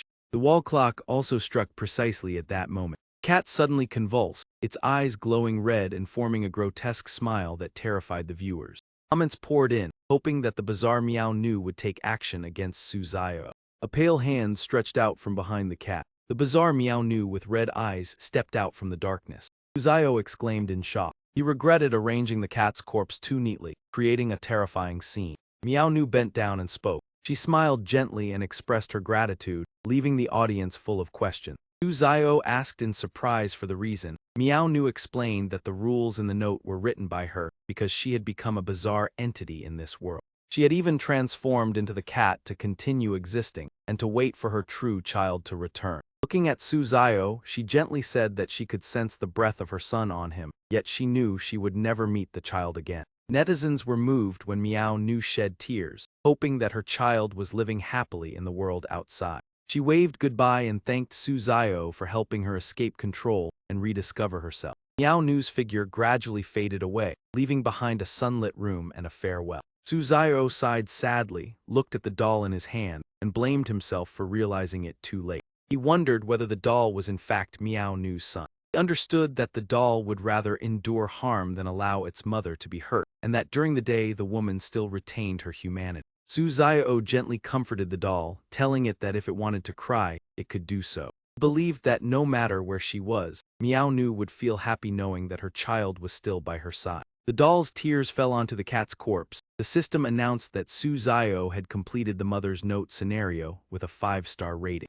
The reward was that the doll gained 1% resistance to bizarre entities. It was stated that upon reaching 100% it would become completely immune to the supernatural. Su Zio smiled in surprise as he had overcome the challenge after only 5 days, deducing that the 7-day rule on the note was misleading information. A message from the leadership confirmed that the actual duration of this round was only 5 days. Everyone had been deceived. The audience recalled that the amount of food in the refrigerator was only enough for 5 days. This was a crucial hint. Su Zio suddenly clutched his left arm as the doll in his hand burst into tears. A purple skull-shaped vortex appeared on Su Zio's arm. He looked at the newly appeared skull tattoo on his arm in confusion. Another comment appeared. I almost missed it. Contestants who pass the challenge are entitled to preserve their innate ability. Su Zio raised his arm to observe it and smiled. The feeling was truly not bad. He smiled proudly and declared with satisfaction that he had obtained it. In Long Nation, an announcement rang out to congratulate Su Zio on clearing the stage, meaning the eerie forces would not invade the country this time. With a 5-star rating, Long Nation received a special reward as the lifespan of its citizens increased by 10%, stirring the entire country. Some were astonished as if dreaming, others rejoiced as their back pain eased. Even those bedridden for years could stand up. Joy spread everywhere as people celebrated the victory, believing other nations would fall behind. In a meeting room in America, officials argued fiercely. One believed there was still hope for John to succeed, but the leader slammed the table in anger over Long Nation's Su Zio taking the lead, worrying about national prestige. The leader turned back and shouted, emphasizing that falling behind Long Nation would cause many countries to shift their support to them, completely against the original intention. In the conference room of Eastern Island Nation, a senior leader furiously criticized Tenzon for failing to communicate with Nhat Zion Quang Ban when dealing with the cat, giving Long Nation the chance to turn the situation around after 5 years. On Su Zio's side, the system suddenly issued a new notification. The system began a 5-second countdown to return contestant Su Zio to the real world. As soon as Suzayo left, another notification sounded for the contestants who had passed this round. 3 days later, they would continue to the next round. This process would last until everyone stopped and the system scheduled the next challenge. Upon returning, Suzayo was welcomed by the people of Long Nation as a hero with countless praises, and he gladly accepted the warm affection. Not long after, Puzia also succeeded, leaving only 4 people in the eerie world: John, Arthur, Ivano, and Enhat Zion Kwangban. The eerie Miao Nu smiled widely, a dark and gloomy aura spreading around her. 4 now had to face the terrifying woman as a purple puddle appeared beneath Miao Nu's feet, and the entire room was shrouded in darkness. John trembled as he said he had followed the request to kill the cat and asked if he could pass the challenge. Before he could finish speaking, Miao Nu lunged forward with a powerful strike, leaving John no chance to react. In terror, John struggled to ask why he still faced this outcome despite completing the requirement. Miao Nu lifted John into the air and laughed, saying he had chosen correctly but unfortunately exceeded the time limit, while John insisted he was not late. With blazing red eyes, Miao Nu moved closer and reminded John of the unusually prolonged time of the previous night. John hurriedly argued that after Suzayo left, time had returned to normal, but before he could finish, his body collapsed, his eyes still wide open. At the same time, Enhat Zion Kwangban, Ivano, and Arthur also fell into extreme panic. They realized that this terrifying woman seemed to have emerged from the very corpse of the cat. Miao Nu charged toward the remaining 3 and coldly declared that time was up and they had failed the mission. Immediately, desperate screams echoed from all 3 as they faced their fate. The system announced that John of America, Arthur of Tu Cow Nation, Ivano of Hoi Hung Nation, and Enhat Zion Kwangban of Eastern Island Nation had been eliminated by the strange entity, and the eerie world began a 10-second countdown. In the American meeting room, the leader slammed the table, stating that despite having contingency plans, the contestants still failed, leaving everyone deeply disappointed. The blonde man proposed quickly implanting chips into citizens' brains to deal with eerie phenomena in the future.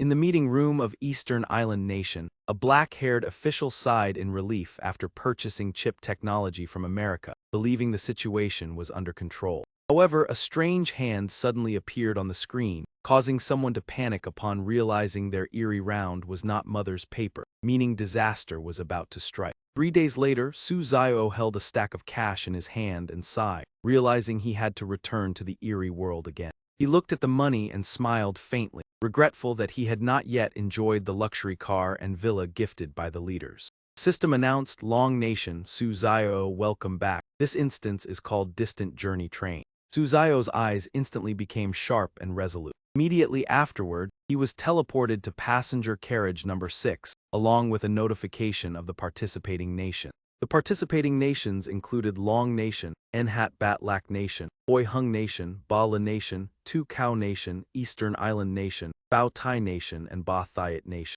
Suzayo read the notice board. The final stop was Blood Manor of Slaughter, and the contestants had to act as service staff and wear uniforms before starting the mission. The system required memorizing the service carriage, carefully reading the rules, and ensuring passengers safely reached the final destination in a journey expected to last 3 days.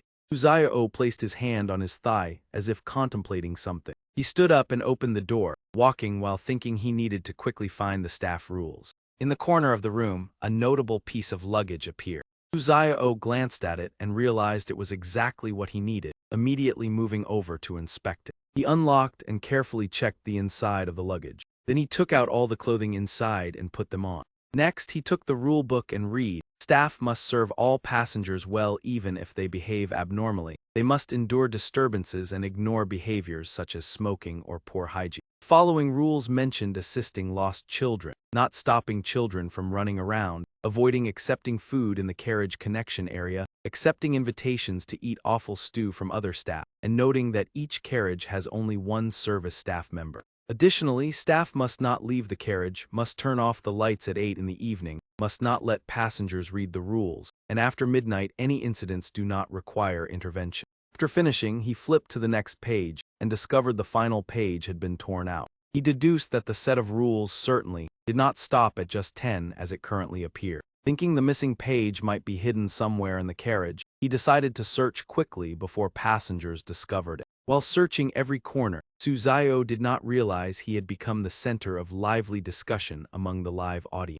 One comment noted that the contestants from Eastern Island Nation and America looked extremely gloomy, creating a stark contrast. He believed that since their countries were being attacked by eerie entities, another failure would lead to even more catastrophic consequences. After searching the entire carriage without finding the last page, Suzayo began to suspect it might not be in this area. However, he also realized the search was not in vain, as he had gained some understanding of the carriage's situation and noticed that both ends connected to other carriages. Currently, the connecting doors between carriages were locked, making him curious about what was hidden behind them, and he sat down on the bed to think. After sighing, he reached into his shirt and took out a familiar doll. The appearance of the doll stirred the comment section, as many recognized it as a reward from the previous instance and speculated it could help Suzayo in critical situations. Holding the doll, Suzayo noticed its gaze seemed directed toward the pillow beside him, making him suspect something unusual. Guided by intuition, he reached out to carefully check the pillow. Before long, he felt something unusual inside and whispered that something must be hidden. Sure enough, he found the final rule page under the pillow with Rule 11. If a passenger wants to change pillows, be ready to exchange as it shows care. Rule 12 required absolutely not opening the window, while Rule 13 warned of mysterious pets and the need to avoid their gaze. The following rules emphasized rescuing the injured, requiring unfamiliar passengers to leave the carriage, refusing purchases outside meal times, and warning about the dangerous period from midnight to 6 in the morning. After reading, Suzayo exclaimed happily for finding the final crucial piece of the rule set. He put the rulebook into his pocket, while the comment section continued praising the useful doll and calling it a favorable start. Then a loud shout suddenly sounded outside. Thinking passengers had boarded, Suzayo noticed a bald man dragging luggage and loudly demanding to be given way. Nearby, two men were smoking and chatting. One asked the other for a light. As the other prepared to light up, Suzayo appeared in time and asked them to stop. He stepped in front of them, removed his hat, and sternly reminded them that smoking on the train was not allowed, making the audience wonder because this seemed to contradict the rules. Suzayo quickly extended his hand with decisive action. He snapped the cigarette in their hand and continued emphasizing the regulation. With a firm tone, he repeated that smoking was strictly prohibited and asked them to comply. Passengers looked displeased, glaring at him with irritation. However, Suzayo remained calm and pointed at the no smoking sign as a clear reminder. Then he threw the 2 cigarettes to the ground and turned to leave. The long-haired man angrily complained about the train's service, while the blonde man could only shake his head, saying this staff member was too meddlesome yet suspecting he might secretly smoke. The long-haired guy spoke in a challenging tone. Later we will go into the restroom to smoke to our heart's content, so what if we smoke? Let's see what he dares to do.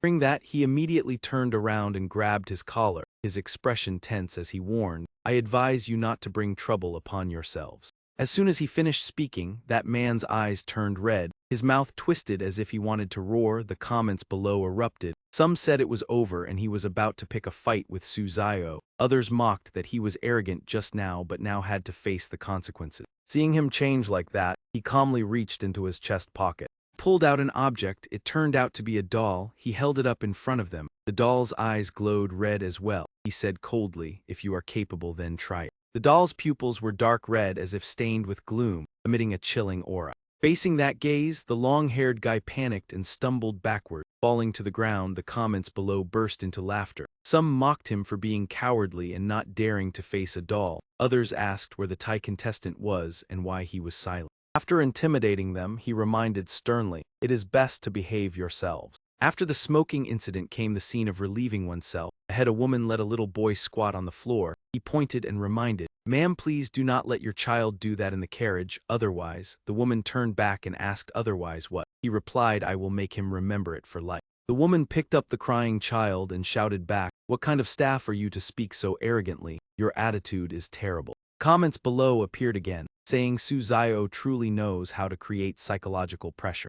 Taking the initiative is better than being overwhelmed by passengers. Looking at the clean and bright corridor in front of him, he said with satisfaction, "This is more like it," and the comments gradually appeared. Comments said the contestant from the populous nation was being suppressed by passengers. Others said they had to go watch. The room of Bayen Nhat Land from the populous nation. He also tried to stop them like Suzayo but only weakly raised his hand and said, Smoking is prohibited here. Please put it out. The long-haired man sneered and asked, "We like to smoke, so what? What can you do?" He stammered. "Please do not do this." Then he was surrounded and taught a lesson by the two men. They struck him while saying, "You have never experienced the harshness of life, right? Today we will let you taste it." The other even hurled insults. Bayan Nhat Lan could only hold his head and beg them to stop. After enduring the beating, he was even spat on, and the woman from earlier also turned to scold him. Troublemaker waved his hand and said, "We are leaving." Bayan Nhat Lang cried in humiliation, lamenting that being looked down on like this was worse than encountering misfortune. The comments below mocked him, laughing at how weak the contestant from the populous nation was. Others shouted, "Look, Mao Ken from the heroic nation has obtained an S-level talent." Elsewhere in the heroic nation, Nicola activated the leadership talent, his eyes glowing red as he commanded, "Smoking is forbidden." Those who were smoking immediately knelt before him. The comments exploded again, saying the S-level leadership talent was truly formidable. Some asked what that talent meant. Someone explained that his words carried special authority that forced passengers to obey. The two men lowered their heads with sweat pouring down as they said yes. Other comments said that meant the heroic nation had a great chance of winning. It depended on whether he knew how to use it. Nicola simply sat quietly in his seat as all trouble avoided him. The comments were lively. Some asked what Su Zio's talent was, others said only the leaders of Long Nation knew, and some said theoretically talents would be disclosed. But until now the government had not revealed it. Some speculated that Su Zio's talent must be very special. Others said to stop making wild guesses. This moment it was 7 o'clock. Su Zio carried a stick and began his patrol. Suddenly a voice called out, "Su Zio." The door opened and a voice came from inside, "Staff of carriage number 6, here is your breakfast." He rested the stick on his shoulder and wondered why breakfast was delivered here. Immediately afterward, a food cart was pushed in front of him. On it was a meal box and a pair of chopsticks. Hands slowly pushed the cart toward him. In front of him was now a dense layer of fog. He looked at it and thought how strange. He had thought this carriage was connected to another, but it turned out to be separated by fog. He opened the meal box to check. Inside were many rich dishes. He thought perhaps this was an independent carriage, just like Rule 8 stated that staff must not leave the carriage they were responsible for. At that moment no strange sounds appeared. He glanced around and decided to eat first. A full stomach would help him think better. As he ate, he happily praised the taste. Viewers commented that this unconventional approach was admirable, worthy of the boss. Rule 5 prohibited taking items from the connecting area, yet he still ate. While he was eating, someone approached and greeted him. "Hello, staff member." He turned and saw that the person was holding a pillow. Looking up, he saw it was an old man, who gently said, "My pillow is too hard and uncomfortable to sleep on. Could you exchange it for me?" After wiping his mouth, he thought as expected this situation had arrived. Rule 11 seemed ordinary but was on the torn page. He already knew there was a rule bookmark inside the pillow. If he had not known beforehand, he might have exchanged it, but now it was different. After thinking, he stood up and smiled, asking if the old man truly wanted to exchange. The old man handed over the pillow and nodded in confirmation. The comments were filled with helplessness. He smiled slyly and said, "But I do not want to." The old man froze upon hearing this. The comments burst into laughter, saying Su Zio truly reversed the expected attitude. The old man said irritably, "If you will not exchange, then forget it. Is it fun to make things difficult for the elderly?" He also muttered that young people nowadays lacked manners. When the old man turned away, he saw a gloomy black aura emanating from around the pillow. In the heroic nation, Mao Ken also encountered a similar situation. He refused to exchange the pillow after realizing there was a staff procedure document inside. Most contestants did not agree to exchange. However, 3 nations accepted the exchange, including the contestant from Tram Ba Nation. The contestant from Tram Ba Nation smiled and handed over the pillow. The old man thanked him, and he replied that it was the right thing to do. In the Tram Ba Nation conference room, viewers in front of the screen angrily shouted curses, so disappointed that they did not want to stay in the country for another day. The short-haired man hurriedly shouted for silence and demanded that a warning be sent immediately for him to retrieve the pillow. The screen on the Tram Ba contestant's side lit up with a message not to exchange the pillow. He wondered why the pillow was so important. The comments pitied him for knowing nothing and praised Su Zio for discovering the issue early. Returning to Su Zio, he yawned as if he had just woken up. The comments asked what he planned to do next. As soon as he left the room, he saw someone throw a can onto the floor and curse about losing something. He stepped forward and asked what happened. A large woman was questioning everyone about whether anyone had taken her pickled vegetable instant noodles, demanding they be returned.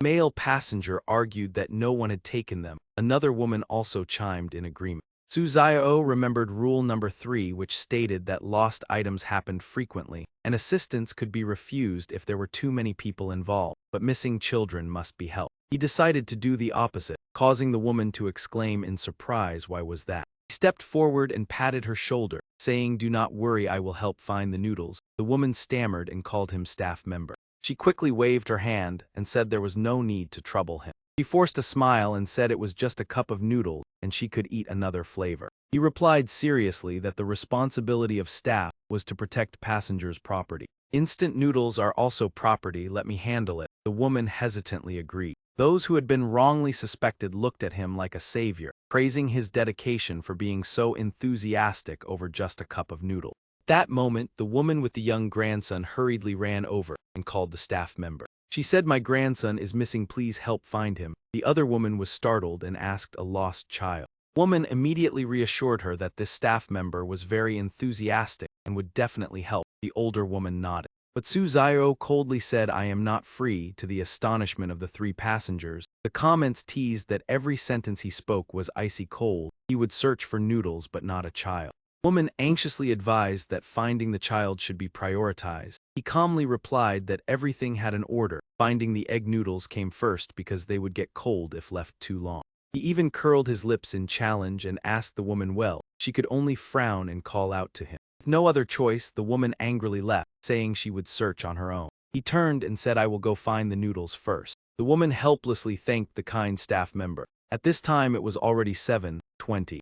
Leaned against the wall thinking that he had searched the entire carriage but still had not found the noodle. Suddenly he thought of the restroom, telling himself there was still one place unchecked. As he thought, he quickly walked toward that direction. Restroom sign appeared before his eye. He stood in front of the restroom door. Then he immediately pushed the door open and walked in. Inside was the missing boy from earlier. Beside him was the cup of noodles, and the air carried a strong, pungent smell. The boy with a dirty face turned around and asked, "Uncle, do you also want to eat noodles?" He immediately covered his mouth and muttered an irritated curse, something like "Eat your damn head." Right after that, he noticed something behind the boy's back and asked what it was. It was a plush dog with glowing red eyes emitting a strange light. Staring at it, he thought to himself that this plush dog was certainly not ordinary. Rule 11 clearly stated that respecting the elderly and caring for children was a fine tradition. If any passenger wished to exchange their pillow, one should willingly yield it to them. Rule 12 stipulated that under no circumstances should the windows on the train carriage be open.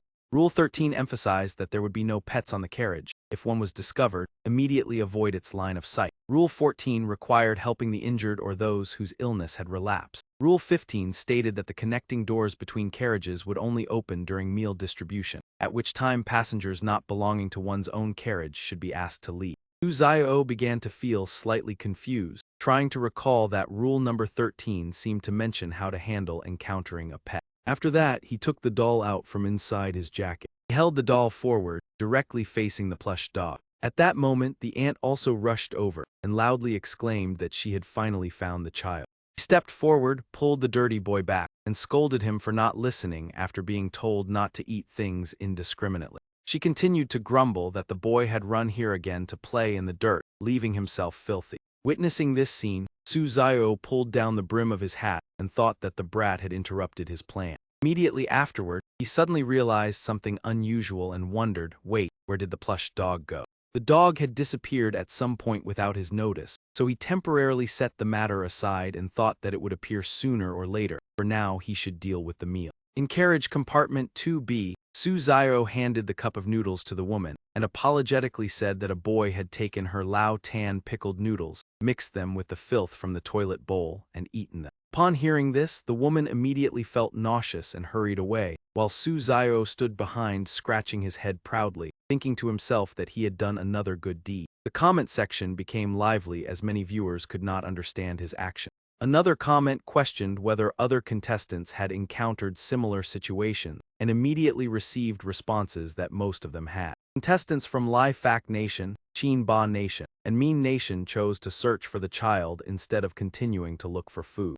Many opinions indicated that the majority of contestants prioritized searching for the child and ignored the task related to food. When they saw the plush dog, most of them chose to leave quickly to avoid danger. However, there were still a few contestants who, because they did not find the rules, failed to recognize its level of danger. These individuals even sat down to pet the plush dog, but by the time they realized the abnormality, it was too late as it transformed into a terrifying creature. The system immediately issued an announcement that the contestants of Lai Fak Nation, Chin Ba Nation, Min Nation, along with 5 other countries had been punished by the anomaly, and the strange world began a countdown: 10, 9, 8, 7, 6. In the meeting room of Lai Fak Nation, a person stood up and angrily declared that they had only recently escaped an invasion, only to be implicated once again by a fool. Another person seated below proposed quickly negotiating with Long Nation, willing to exchange 50 tons of food for the latest chip data. In the meeting room of Long Nation, an official mocked that the countries which had once allied with Mean Nation to exert pressure were now turning to seek help, truly shameless. However, another believed that the exchange was beneficial since Long Nation had expended many resources after repeated invasion. Ultimately, the leader decided to accept the exchange of the chip for food, but the delivery time of the chip would be postponed by 1 week. Meanwhile, Su Zio was taking a nap, but the commentary section remained lively with remarks that his life was no different from being on vacation, making other countries envious. Suddenly outside, the shout of a child demanding to play something echoed. The shouting startled Su Zio awake, and he rubbed his eyes, wondering what had happened again. He stuck his head out, pointed, and shouted, demanding that the boy stop making such a loud noise on the train. It was the same aunt and the boy who had previously eaten the noodles mixed with filth. She stood in front protecting the child and responded defiantly. She loudly reproached that an adult like him was picking on a child, emphasizing that the boy was still young and did not understand. Hearing this, Su Zio swung his arm to loosen up, rubbed his shoulder, and retorted that it was no wonder many children nowadays behaved rudely, as they were spoiled by parents like her, while warning that if his reminder was ignored, he should not be blamed for taking harsher action. The aunt, hearing this, became provocative and asked whom he was threatening and what he could possibly do to her. Su Zio showed no hesitation in the face of her aggressive attitude. He simply waved his hand lightly and delivered a slap that left everyone stunned. She clutched her reddened cheek, her eyes glaring with fury. Immediately afterward, she screamed in anger, declaring that she would risk everything to retaliate for what had just happened. Su Zio delivered another precise punch to her abdomen. The aunt collapsed, clutching her stomach and wailing that a staff member had assaulted her, prompting the comment section to buzz with opinions that misbehaving children needed discipline. Another comment angrily stated that not only the misbehaving child, but also the parent deserved to be taught a lesson to vent their frustration. After dealing with the aunt, he turned to look at the boy who was trembling and cowering in the corner. He looked directly at the boy and softly said, "Do not be afraid." Behind him, the aunt had mutated, her mouth gaping wide, eyes glowing red, and her appearance ferocious. Viewers panicked, commenting that she had completely transformed into a monster. Su Zio remained calm, turned back, took out the doll, and smiled as he said that although the anomaly was powerful, he also had a way to deal with it, while warning that teaching it a lesson was enough, and it should not force him to take action. He threw the doll toward the anomaly and coldly ordered it to handle the creature. The broadcast screen suddenly became distorted, causing the audience to be dissatisfied as the image was obscured whenever the anomaly appeared. Many comments believed this was a tactic of the strange world to prevent humans from fully understanding the rules, while hoping Su Zio would survive longer to provide more information, and called for switching to observe the situation of Bayen Enhat Lang. There, Bayen Enhat Lang was attempting to persuade the aunt with a gentle voice. He pleaded with the two to stop causing trouble on the train carriage. The aunt shielded the boy behind her and fiercely questioned him, leaving viewers disappointed by his lack of courage. Bayen Enhat Lang knelt down to apologize, admitting that he should not have argued with a child, prompting mocking comments that the Eastern Island nation contestant's skill was merely kneeling to survive. At that moment, someone announced that Su Zio's screen had been restored, showing the mutated aunt lying flattened on the floor. The audience increasingly recognized the stark disparity between the contestants. The boy from earlier trembled as he apologized and promised to behave, but the comments believed he could not be compared to Su Zio. Hearing this, Su Zio bent down and said that he would not make things difficult for the boy since he had sincerely admitted his mistake. The boy expressed his gratitude, but immediately afterward Suzayo still delivered 2 light slaps as a warning. One comment remarked that these 2 slaps were a costly lesson for a misbehaving child. The boy burst into tears while Suzayo calmly walked away, and the audience believed that this punishment was still too lenient. As he stepped outside, a girl pushing a food cart appeared, offering various items such as beer, sunflower seeds, tofu, snacks, milk, noodles, and soft drinks, while stating that the food was free for staff members. Suzayo recalled Rule 16 stating that if someone invited him to buy items, he must refuse, and the audience also continuously warned him not to accept. However, he still replied that free items should not be missed and casually took some, to which the girl happily agreed.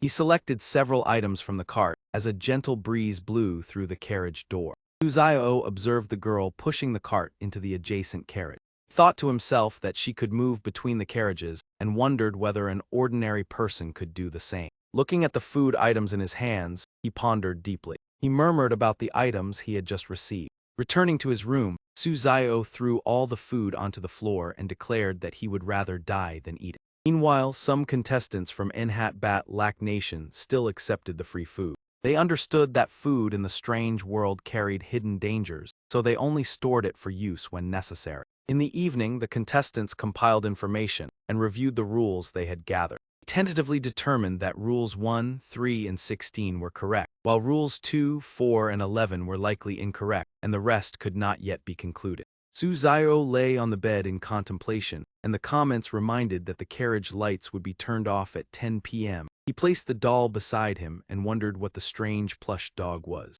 He suspected it was related to the doll and wondered whether its appearance was random or followed a certain pattern. After some thought, he decided to sleep to keep his mind clear for further reasoning. Exactly at midnight in carriage number 6, the atmosphere became gloomy and cold. The food bags discarded on the floor suddenly burst open, releasing a strange black aura from within. He jolted and looked over, seeing the doll floating in midair emitting a gloomy aura and softly singing. He exclaimed that something on the other side must have caused it to become so alert. In the distance, a pitch-black mass appeared with blazing red eyes staring intently. He sprang up in shock and asked what that thing actually was. A creature resembling a plush dog, wrapped in a dense layer of black aura, suddenly charged straight toward the doll before his stunned eyes. The doll's body also emitted a bizarre energy, its dense aura gradually turning into a dark shade. Immediately afterward, the creature was blasted away by the doll with a powerful dark piercing punch.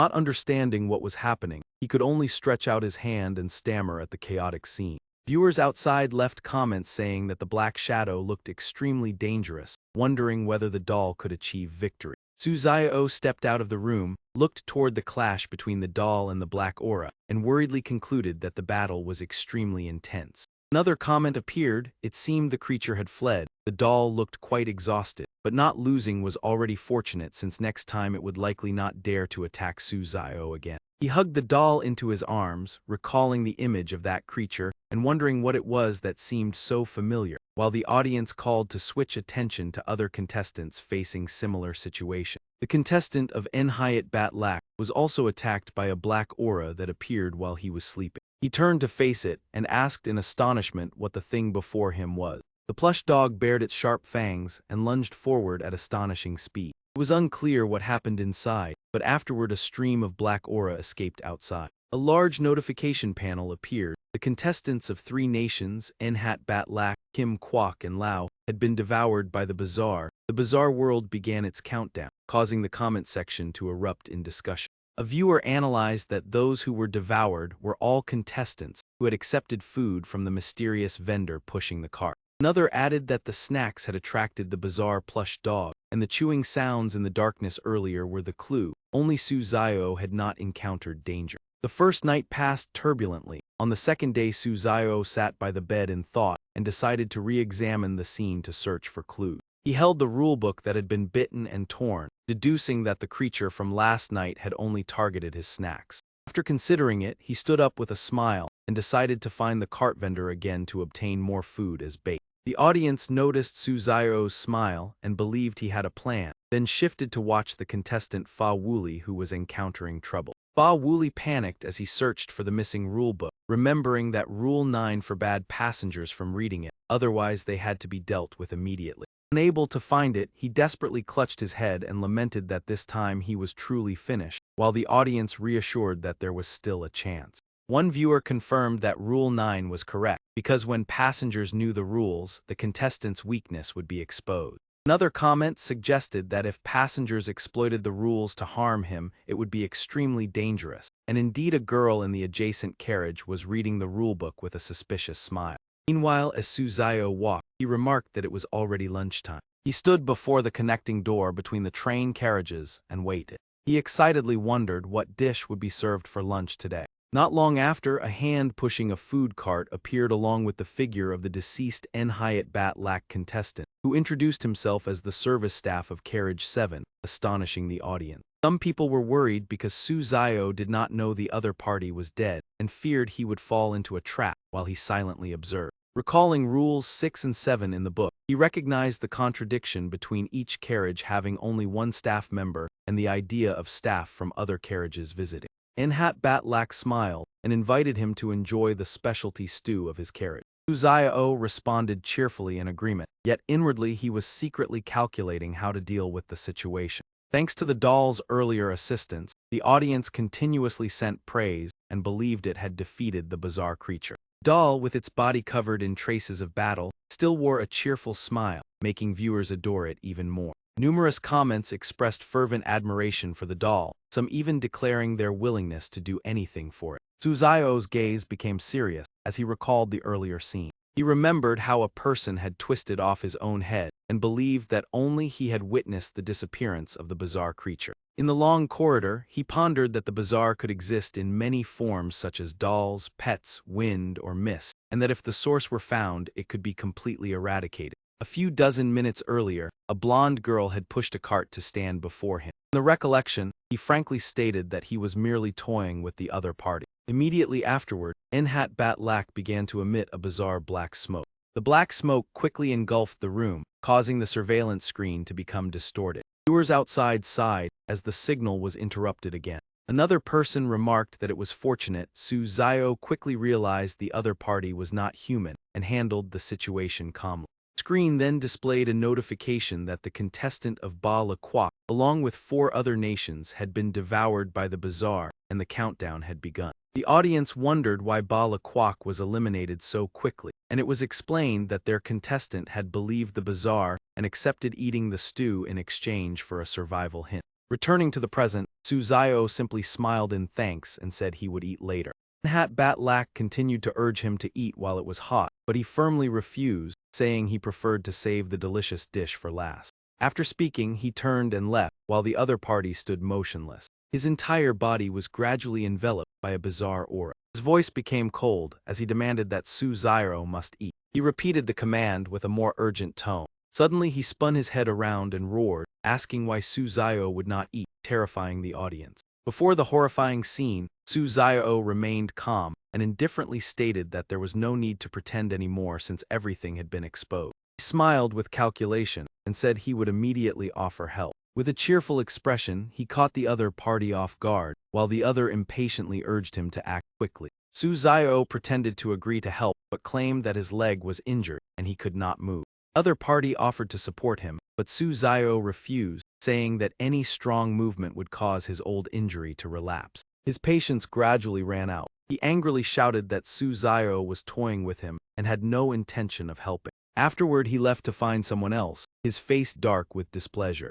Suzayo laughed smugly, thinking that the plan to frame him had failed. His tactic was to agree verbally, but use his health as an excuse to avoid acting, thereby evading 2 contradictory rules at the same time. The scene shifted as hurried footsteps echoed. A woman ran over in panic to seek help. He asked the staff to quickly check, because Lao Wang seemed to have encountered a serious problem. Ba Wuli was confused by the plea for help and began to deliberate. He realized that rules 14 and 17 contradicted each other, leaving him unsure which to follow. The woman continuously urged him, yet he hesitated, claiming he needed time to think. She became agitated and demanded that he make a decision quickly before it was too late. In the urgent situation, he decided to refuse assistance. Immediately, the woman transformed, her eyes turning blood red and her voice filled with excitement as she had been waiting for this answer. She approached with a ferocious demeanor, and declared that he had violated the rules and must remain here forever. Fa Wuli begged in terror, but it was already too late. A horrifying sound rang out, his tragic fate causing the audience to discuss it heatedly.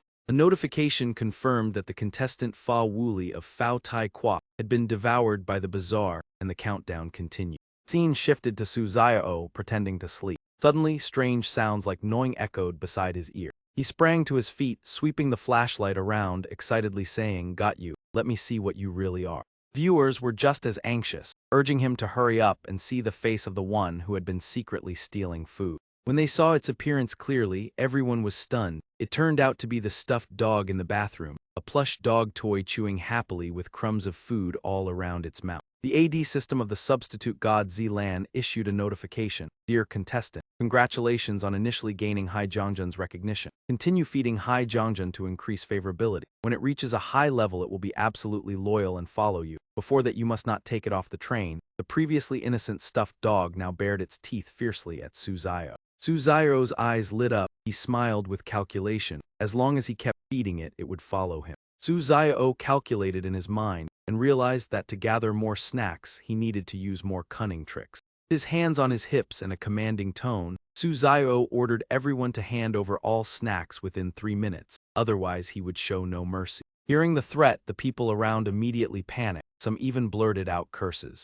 One person, pale-faced, stammered and urgently demanded that Anva's food be handed over to Su Xiao. Another, equally terrified, shouted that the opponent was no ordinary person, causing the crowd to push and descend into chaos. Before long, a mountain of snacks appeared in front of Su Xiao, and he happily told Hai Jiangjun to enjoy them. Seeing this, Hai Jiangjun's eyes lit up, his face clearly showing excitement. Just half an hour, all the food had been completely devoured by Hai Jiangjun. At that moment, a notification appeared congratulating you for gaining Hai Jiangjun's recognition. Hai Jiangjun considered you trustworthy and temporarily decided to accompany you, causing Su Xiao to mutter in mild annoyance before ordering it to come to his side. It obediently allowed him to pat its head, delighting Su Xiao, while onlookers were astonished and admired the luck that always seemed to favor him. On the morning of the third day, Su Xiao propped himself up and looked at Hai Jiangjun with curiosity. He wondered why it kept running around the train car, questioning whether something unusual was present. The creature stopped in front of the door marked number 8 and barked continuously, making Su Xiao suspect that something was hidden behind it. Suddenly, he realized something was off. He should have been in a different carriage, so why was he in carriage number 8? Recalling the notification before entering, Su Xiao pondered deeply as the system had repeatedly reminded him. The emphasis on carriage numbers clearly indicated that this was an extremely important factor.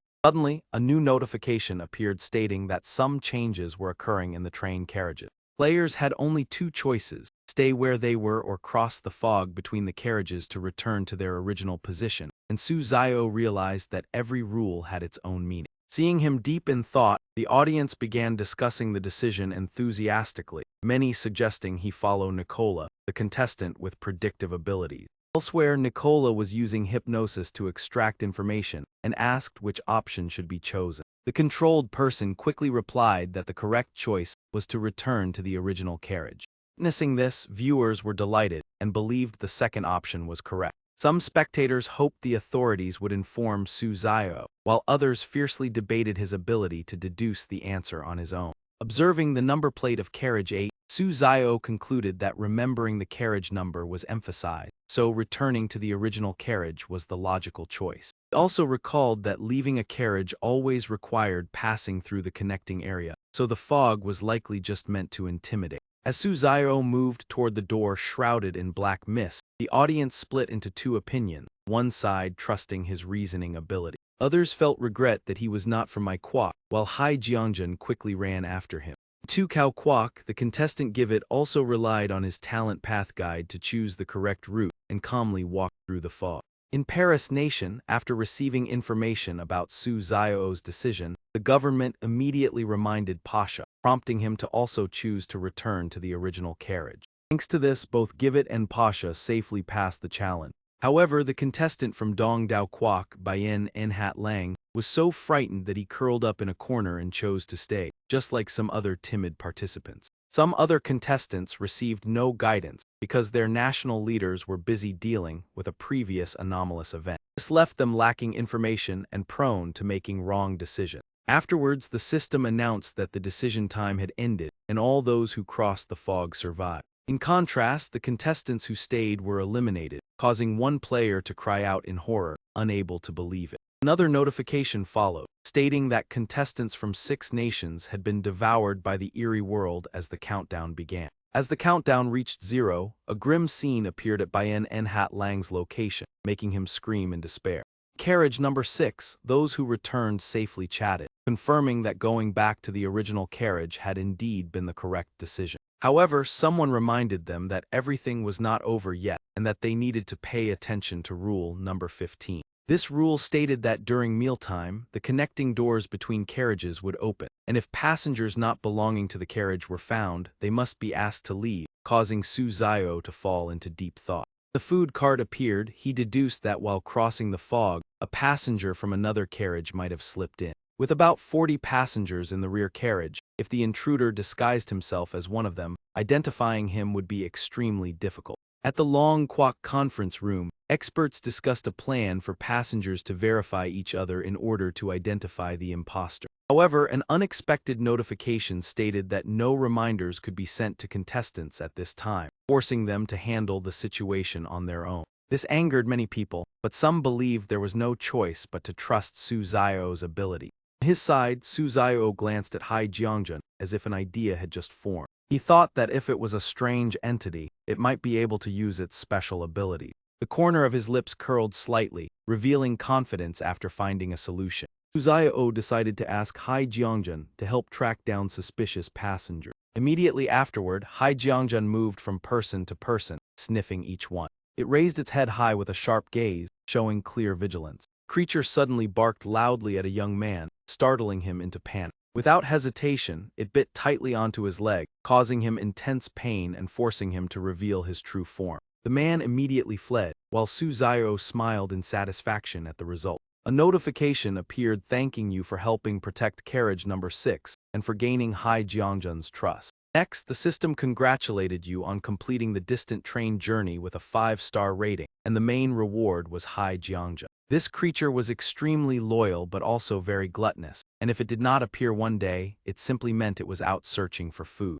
Su Zio patted Hai Jiangjun's head and realized that this was his most valuable reward. This meant that in the next round he would have 2 powerful strange entities accompanying him, Hai Jiangjun and the doll. At the end of this round, only 3 contestants successfully passed the challenge, including Su Zio from Long Kwok. The other 2 were Nicola from Hoi Hung Kwok and Givit from Tu Kao Kwok. Leaders of Long Kwok joyfully celebrated the victory while deploying forces to protect Su Zio and storing all related materials as top-secret records. 3 days later, Su Zio entered a new round as a strange blue aura surrounded him. Opening his eyes, he silently assessed the surroundings and wondered where this place was. A notification appeared stating that the nations participating in this challenge were Long Kwok, Mai Kwok, and Hoi Hung Kwok. In addition, there were 2 Kao Kwok, a Tam Kwok, a Din Kwok, and Phi Thur Kwok, prompting Su Zio to make a surprised remark. Suddenly, a greeting was heard from afar as someone who appeared to be a staff member in the area approached. The person handed him a sheet of paper, as if providing necessary information. Su Zio took it and asked about its content, and the guard explained that it was a zoo map to prevent visitors from getting lost. The map clearly displayed areas such as pandas, giraffes, monkeys, mountain goats, zebras, tigers, and lions. He flipped it over and discovered visitor rules. The first rule requiring guests to behave civilly, not feed the animals, and not provoke them. The second rule emphasized that if you encounter purple rabbits or blue elephants, remain calm and stand facing them, because if you turn your back and leave, they may attack immediately. Rule 3 states that when you see staff chasing animals, you should assist them as they will be extremely grateful. Rule 4 warns that the notes on the map are misleading and therefore cannot be fully trusted. Rule 5 emphasizes that if you get lost in the zoo, you should remain calm and may rest on a bench.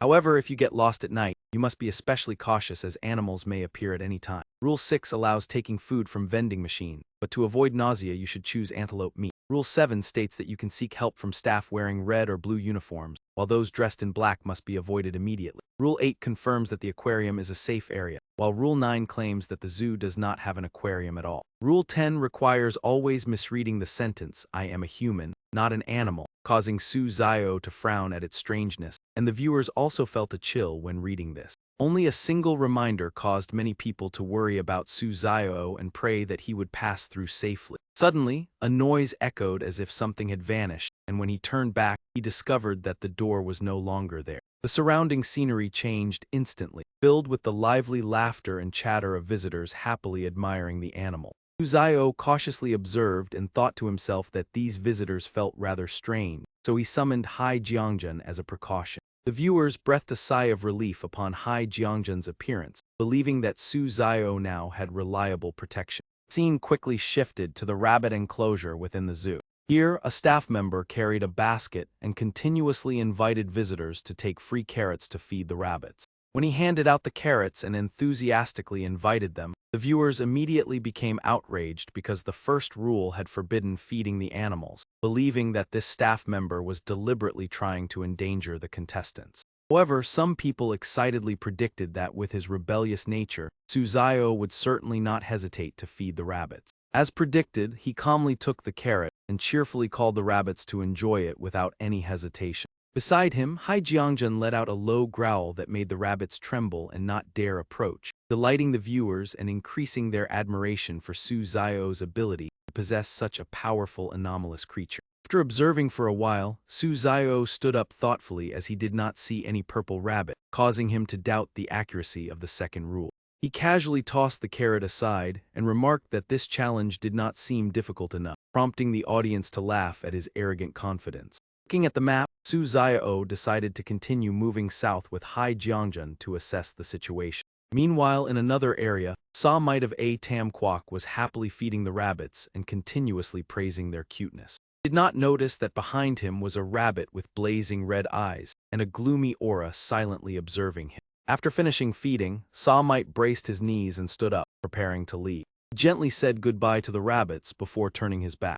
With a calm demeanor, he waved farewell without realizing that danger was approaching. Immediately, the rabbit behind him suddenly lunged forward with ferocity. The viewers were horrified as they witnessed the rabbit gradually closing in on Sa Might. The rabbit leaped up and attacked, injuring him, causing him to panic and cry for help, believing that the animal had gone mad. From a distance, a staff member quickly ran over and restrained the rabbit to prevent the situation from escalating. The person bowed apologetically with a humble attitude, promising to handle the incident, while Sa Might touched his wound and appeared indignant. He asserted that he was a civilized person and did not wish to assign blame, but still demanded an explanation about the rabbit breed that had caused the incident. However, his body seemed to show abnormal signs as his eyes gradually turned red, making the audience worry that he might transform as the rules had implied. The scene shifted to the southern area of the zoo, where Su Zio remained safe but was puzzled because the map indicated the presence of zebra, tiger, and antelope area. While moving and analyzing, he realized that there was no antelope area at all, leading him to suspect that Rule 4 about the misleading map might be correct. Su Zio decided to head to the eastern area for further verification, avoiding making conclusions too hastily. Upon arriving at the elephant area, he discovered that the elephants had red eyes and ears resembling those of rabbits, creating an extremely abnormal appearance. These bizarre details led him to suspect that they were no longer ordinary elephants, but rather distorted giant rabbits. Suddenly, Su Zio widened his eyes upon noticing something unusual in the distance. An elephant that had not been transformed approached and charged into battle with the deformed elephants, leaving the viewers utterly perplexed. Many spectators wondered about the cause of the conflict and worried whether Su Zio would be drawn into danger. After a period of chaotic fighting, the normal elephant collapsed and lay motionless on the ground, prompting viewers to speculate about its fate, while also feeling relieved that Su Zio was not implicated. Su Zio pondered deeply, sensing that something was wrong yet unable to pinpoint exactly where the abnormality lay. Before him appeared 3 antelopes along with several mutated elephants undergoing transformation, astonishing him as he witnessed elephants turning into antelopes. Immediately afterward, a herd of uncontrollable antelopes charged forward en masse. They repeatedly rammed their bodies against the fences, causing visitors to panic and scream. "Elephants run, no, that's not right, the antelopes have gone mad, help." Cries for help echoed everywhere. New staff quickly appeared to reassure everyone, announcing that a riot was occurring in the elephant area and guiding people to move to the lion enclosure to ensure safety. A staff member pointed the way, and the visitors, trusting the guidance, felt reassured as they followed the instructions to leave. Observing this scene, Suzayo wondered why everyone trusted so easily, especially since the lion area was not a safe place according to the stated rule. Nevertheless, he became intrigued and decided to follow to see what might happen. Perhaps something interesting would occur.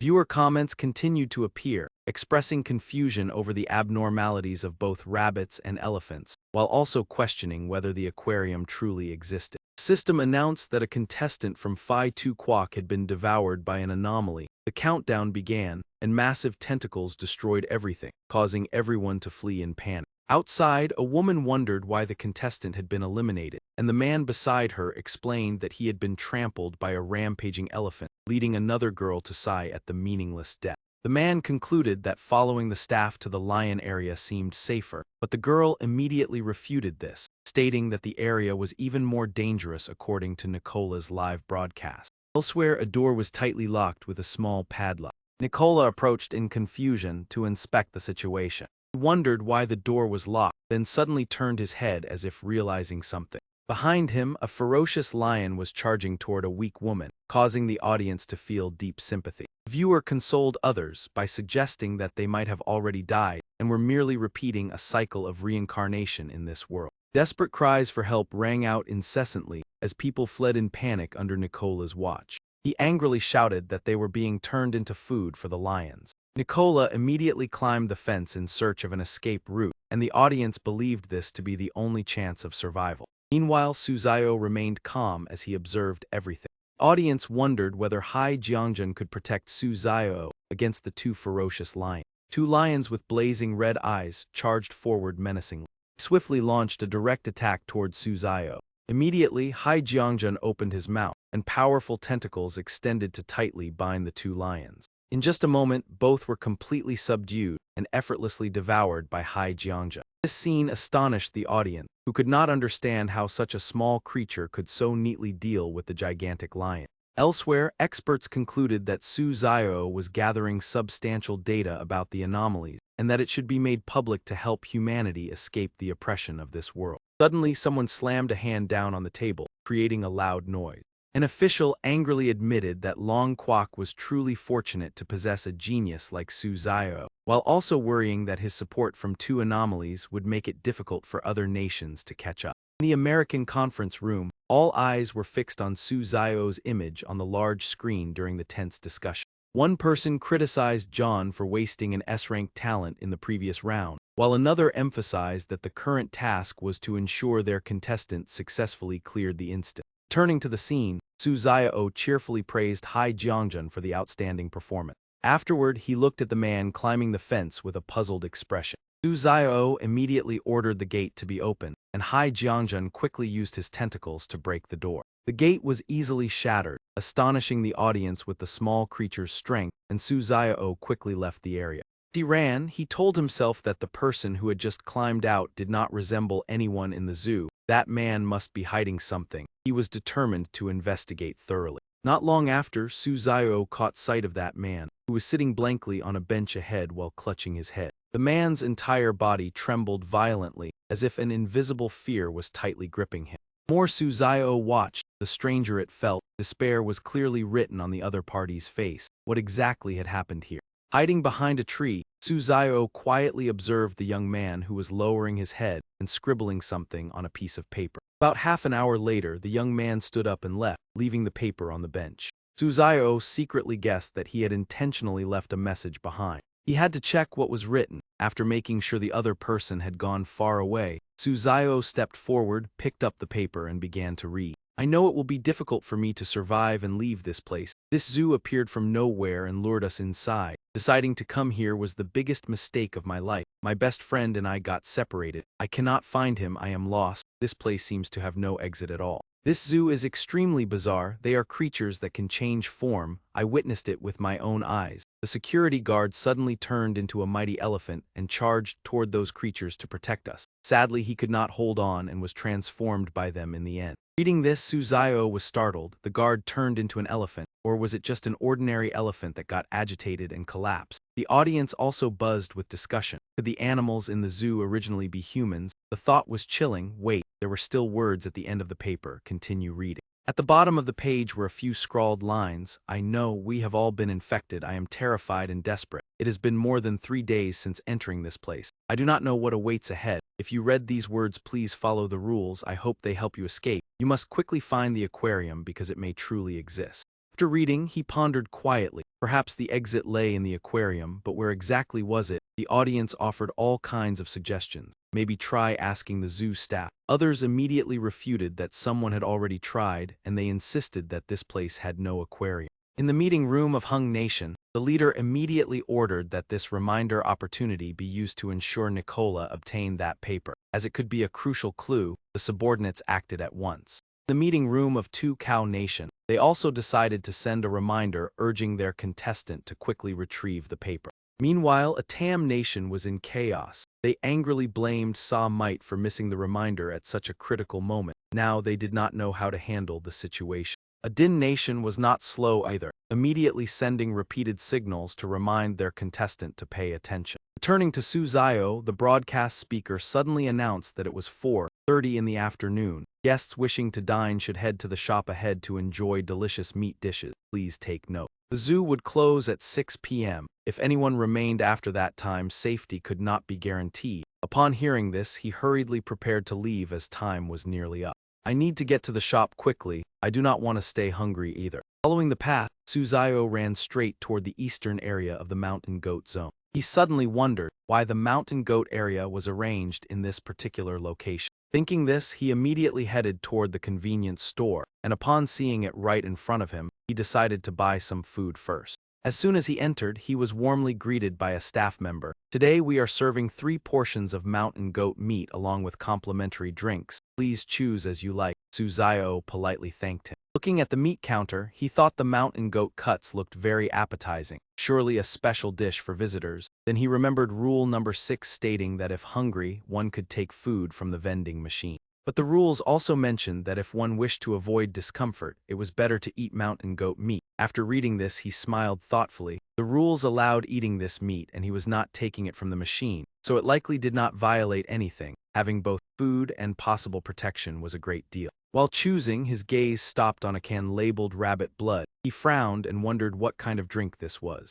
Saying that, he picked up the can and called out loudly to ask the staff, "Excuse me, what kind of drink is rabbit blood?" The staff member stammered that he did not know, and the audience immediately suspected something unusual about him. As soon as he heard the question about the strange drink, the staff member quickly gathered all the cans, making viewers wonder why he did that. Everyone suddenly remembered the rabbit that had attacked Sa Might. Perhaps the staff had caught it and dealt with it. Could this be something taken from it? The thought sent chills down their spines. This was probably only drinkable at noon, otherwise disaster would follow sooner or later. In another corner, Nicola of Hung Nation happily took mountain goat meat. The audience continued discussing that no ordinary person would dare drink that. Indeed, the other contestants only paid attention to the meat in the vending machines and ignored the rabbit blood cans. At that moment, Sa Might walked in with a mysterious smile. Everyone immediately focused on him. Without a word, he went straight to the rabbit blood cans. He grabbed one and gulped it down, his face twisted as if something was welling up at the corner of his eyes. Then he burst into manic laughter, causing the audience to panic and shout for him to stop drinking.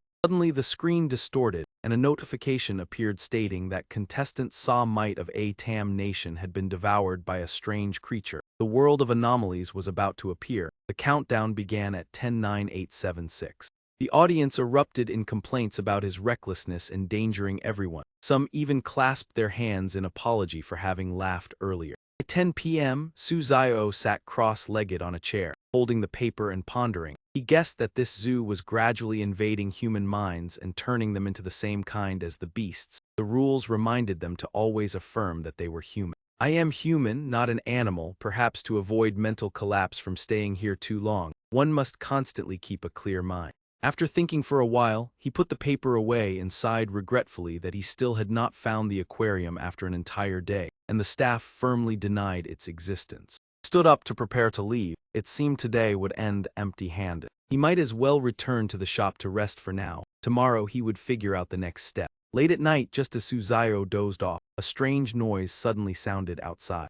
He immediately opened his eyes in alert. After observing carefully, he discovered someone sitting outside. He recognized that person as a staff member dressed in black. The audience quickly mentioned Rule 7, which required staying away from people in black. Yet Suzayo remained standing there as if he had never taken the rules too seriously. Black-clad staff member fumbled around and then ran off carrying a pile of meat. Suzayo immediately chased after him with many questions in mind. Could it be that man came to steal meat because he could not eat that other stuff? Or was he truly a normal person? Then were the rules wrong? He had to chase him down and find out. Thinking this, Suzayo was already following closely. Rushed outside and saw the staff member slip into a strange alley. He was surprised because during the day there had been no alley here. Without hesitation, Suzayo continued the pursuit. As soon as he turned in, he was stunned to find that the road had suddenly disappeared, and the person was nowhere to be seen. He was bewildered, unable to understand which direction the other party had gone. At that moment, he discovered another new piece of paper, and the audience eagerly guessed what would be written inside. Suzayo opened it and read. The content was quite confusing. I got lost while chasing a group of rabbits. By the time I realized it, my friend was no longer by my side. I had no choice but to ask the staff for help, but they did not understand my helplessness. Rabbits are apes and monkeys. Elephants are actually rabbits. The 4 white lions ahead are in fact monkeys and apes.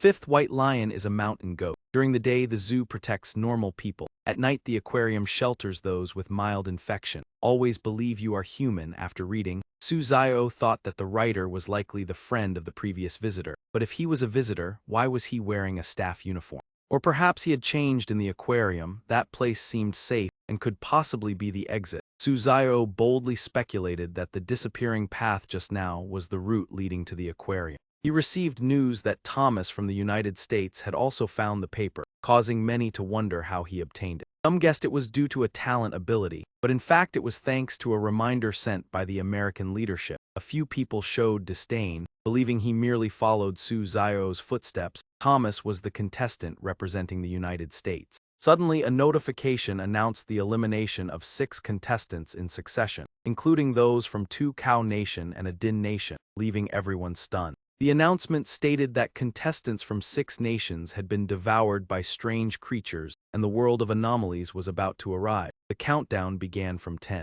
The audience discussed that they had just watched a live scene of Givit sleeping on a bench before being attacked. Fortunately, Suzayo had not chosen to sleep there. Time passed into the second night. Suzayo leaned against a tree while keeping watch. According to the audience, he had stood there for an entire day. That path had still not appeared. Some commented not to be impatient. If the person involved was not worried, then why should outsiders worry? Suddenly, Suzayo sensed movement behind him and turned to look. A herd of elephants and rabbits was charging toward him. From behind came the sound of someone shouting for them to stop. A staff member ran over asking for help, requesting Suzayo to block them. He remembered the rule that if he saw staff chasing animals, he should assist because they would be grateful. Without hesitation, he stepped forward and said he would help, then reached his hand into his pocket. He then calmly withdrew his hand, clasped it behind his head, and added that he would not help after all. The animals behind immediately collided with each other, causing the audience to burst into laughter at Suzayo's true style. At the same time, another man was anxiously urging others to hurry. Several brave contestants decided to step forward to assist the zoo staff. They assisted the staff in guiding the animals back into their enclosures, and among them were several people wearing rabbit-shaped hats. However, these contestants had no idea what was about to happen. The person wearing the rabbit hat suddenly turned around with glowing eyes, causing the onlookers to panic. What on earth was that? Had the rabbits mutated? Whatever it was, the fate of those contestants was likely only a matter of time. In the silent night, terrified screams rang out as the contestants who had been helping the staff were attacked by an army of rabbit-hatted figures wielding large hammers. The audience was not overly surprised by this development. Many sighed, believing this outcome had long been predicted. System immediately issued a notification. 3 contestants Isaac, Bang, and Buzen had been devoured by bizarre creatures. The strange world was about to appear, and the countdown began from 10. Everyone felt regret, and at that very moment the mysterious path appeared again, coinciding exactly with the timing of the previous day. Noticing the path had emerged, Suzayo did not hesitate to step onto it, believing that following this route would lead to the aquarium. He silently hoped his guess was correct, while the audience continuously wished him good luck. At the same time, Thomas also held a sheet of paper and followed various routes in search. He quickly approached the target, thrilling the viewers. Thomas followed the instructions on the paper and stepped onto that path. If it truly was the way out, he would have to call Suzayo a senior. Nicola discovered another strange path and appeared uncertain about where it might lead. He scratched his head in thought, having passed through this area many times without ever seeing that path, and the audience commented that Nicola's luck was astonishing for accidentally finding the aquarium. At present, only 3 people had discovered this path, which indicated that the other contestants had likely encountered danger. Some viewers spoke up, saying there was no need to feel too regretful for those who had been eliminated. Suzayo finally arrived at the aquarium and looked up at the rules board above. The audience quickly noticed this and grew curious about its contents. Rule 1. The aquarium has a rest area in the maintenance zone where you can rest and use free food. There is no need to eat goat meat. You will find various foods prepared on the shelves. Rule 2. There is only one path leading into the aquarium. After entering, you may stay for a maximum of 3 days and must remain for at least 1 day. Rule 3. Since this is an aquarium, there will be marine creatures. If you see an elephant swimming in the whale area, do not panic because it is only a 3D image. Treat it as a whale. Rule 4. There are no humans here, so you can wear the black uniform at the entrance to send a distress signal. Rule 5. Aquarium staff wear red uniform. They will carry out cleaning at midnight. You may converse but absolutely must not mention the zoo. Rule 6. The aquarium exists independently and there is no zoo outside. Rule 7. After completing their work, the staff will leave at 6 o'clock and during this time you must not leave the aquarium. The rules were repeated with similar points. There is a rest area and free food. No need to eat goat meat. Only one entrance. A maximum stay of 3 days and a minimum of 1 day. The following rules were also emphasized. The elephant in the whale area is only a 3D image. Wear black uniforms to signal for help. Staff in red clean at midnight. The aquarium exists independently, and you must not leave before 6 in the morning. After reading, Suzayo looked at the box containing the black uniforms and recalled the person he had encountered earlier, leading him to conclude that rule number 4 was likely correct. However, wanting to test the rule, he decided not to wear the uniform and kept his own clothes as he entered the aquarium. As he went deeper inside, he discovered an elephant submerged in a water tank, prompting viewers to recall the detail mentioned in rule number 3. After thinking it through, Suzayo realized this was extremely strange because it was not a projection but a real elephant. He remembered the rule to treat it as a whale to remain calm. Continuing forward, he decided to explore further and headed toward the rest area. He turned the doorknob and stepped inside, finding a space designed like a small forest with a shimmering jellyfish pond. Touching the glass barrier, he watched the jellyfish drifting slowly and felt his mind gradually relax. He recalled that the note had mentioned this place protected those lightly contaminated. Could those jellyfish be related to that? He observed them intently. After a while, a sudden wave of drowsiness hit him, and he could not help but yawn. Seeing a nearby bed, Suzayo lay down to rest. The sense of comfort quickly lulled him into a deep sleep. Not long after, he was suddenly awakened from his sleep. Opening his eyes, he saw a dog holding a notebook in its mouth and barking loudly as if trying to get his attention, making him curious about what it carried. He gently took the notebook from the dog's mouth. Flipping through the first pages, he read the words inside. I am a zoo employee. Since working here, every night I dream the same strange yet incredibly vivid dream. After reading, Suzayo could not help but wonder about the mention of the zoo, while the audience was also astonished, questioning whether he was gradually losing his sense of direction. So how should this be handled now in such a dangerous place? Losing memory was no different from walking into death. It was best to stay calm and observe further. He continued to turn the page and read bizarre notes about a dream of becoming a dead elephant, along with whispers that escape was impossible. These details made the writer suspect he was going insane while following the zoo's strange rule, where employees who violated them disappeared without a trace. They were required to always affirm that the zoo was an independent entity and that no aquarium existed, even though visitors frequently asked, and more abnormal animals had begun to appear. These creatures grew increasingly numerous and grotesque, causing the writer to doubt repeatedly but still force himself to work diligently to survive. Finally, he emphasized that one must always remember they are human. After reading, Suzayo fell into deep thought, realizing the notebook only mentioned the zoo and feeling as though he had forgotten something important. He reached out across the table and decided he needed a pen to record the information. Immediately afterward, he wrote the crucial sentence on his arm, believing it was the key to overcoming the challenge and a safeguard against losing his memory again,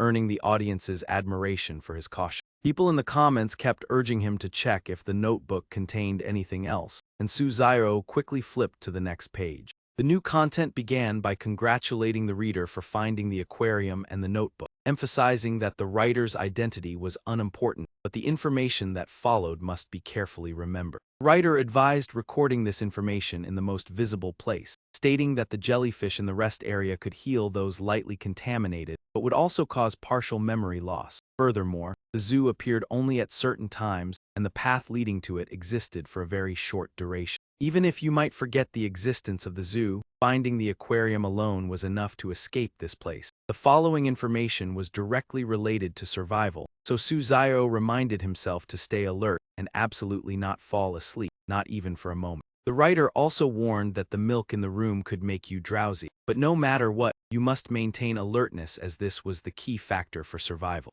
Suzayo immediately instructed Hai Jiangjun that if he showed any signs of drowsiness, he must be awakened at once, and the animal responded with a bark in agreement. Turning the next pages, he discovered more information emphasizing that one must always remember they are human. Around midnight, aquarium staff would enter the rest area to turn off the jellyfish tank lights. At that time, you must pretend to be asleep at 5 in the morning the next day. When the staff returned, if you remained conscious, you should initiate a conversation with them. It was best to mention matters related to the zoo, as the exit lay within the aquarium. When the staff ended their shift at 5:30 in the morning, follow them and you could find the way back. After reading, Suzayo quickly wrote the important information on his arm to avoid forgetting, making viewers delighted and grateful to Hai Jiangjun for helping him find the two valuable notebooks. Meanwhile, Nicola of Hoi Hung Kwok fell asleep and gradually forgot the memories related to the zoo. Suddenly, he woke up with a startled expression.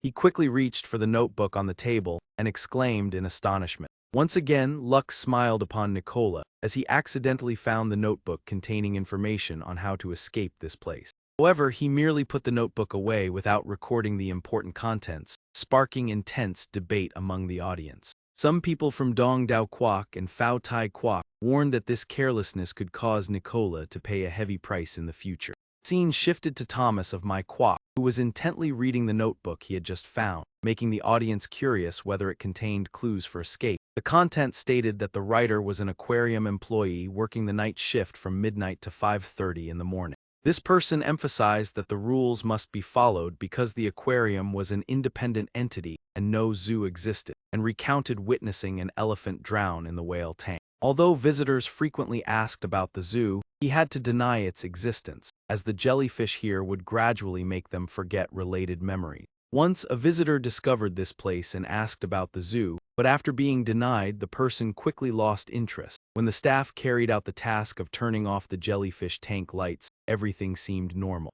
However, by the next working day, he discovered that the visitor had completely disappeared and never appeared again. After reading, Thomas felt disappointed because the notebook did not provide useful information, and the audience also expressed frustration at this outcome. Undeterred, he continued to open the remaining notebook, while some viewers believed that this time he would surely find an important clue.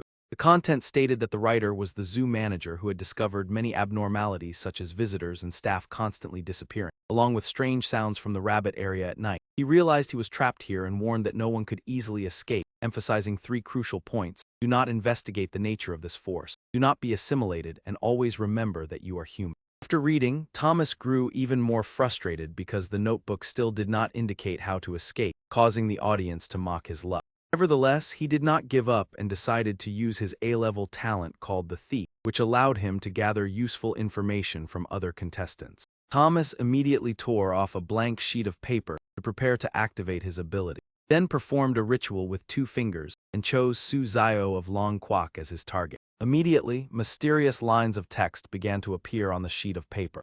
This scene astonished Thomas, and the comment section became lively, believing he was about to grasp the secret of escape. However, the content on the paper left him stunned, and the audience felt satisfied upon realizing that his plan to steal information had not gone as expected. Ha ha ha, that is truly a way to defeat an opponent without directly taking action. Someone angrily commented that Suzayo and Long Kwok cannot coexist with you, while Thomas became so furious that he crushed the paper in his hand. He then decisively threw it away. The comments questioned what had actually happened. Because Suzayo clearly did nothing, it seemed Hai Jiangjun was the one who acted when they saw its signal into the air. At that moment, it even winked smugly at Suzayo.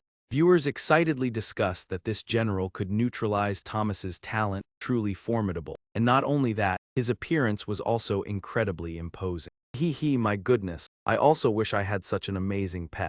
After finishing the cake, he brushed off his hands with satisfaction. Suddenly, his eyelids grew heavy and he kept yawning, causing the audience to worry and warn that Suzayo was getting sleepy and must absolutely not fall asleep. Just as Suzayo yawned a few times, the doll floated up and pulled his hair, snapping him awake. Hai Jiangjun also lightly bit his hand, making him cry out in pain. Even so, he was not angry at all and even praised them for doing well, believing the jellyfish had sleep-inducing abilities so he must not sleep, leaving viewers deeply impressed when they saw his arm already soaked in blood. With no other choice, he had to grit his teeth and endure, because once he fell asleep it would be very difficult to wake up. Big brother Suzayo was fighting for Long Kwok. He was the hero in everyone's hearts. At 0:05 a.m. on the third day, he lay stretched out in the room pretending to be in a deep sleep. Suddenly, a person dressed in dark clothing quietly opened the door and entered. This person took something from the room. Then he turned and left, carefully closing the door.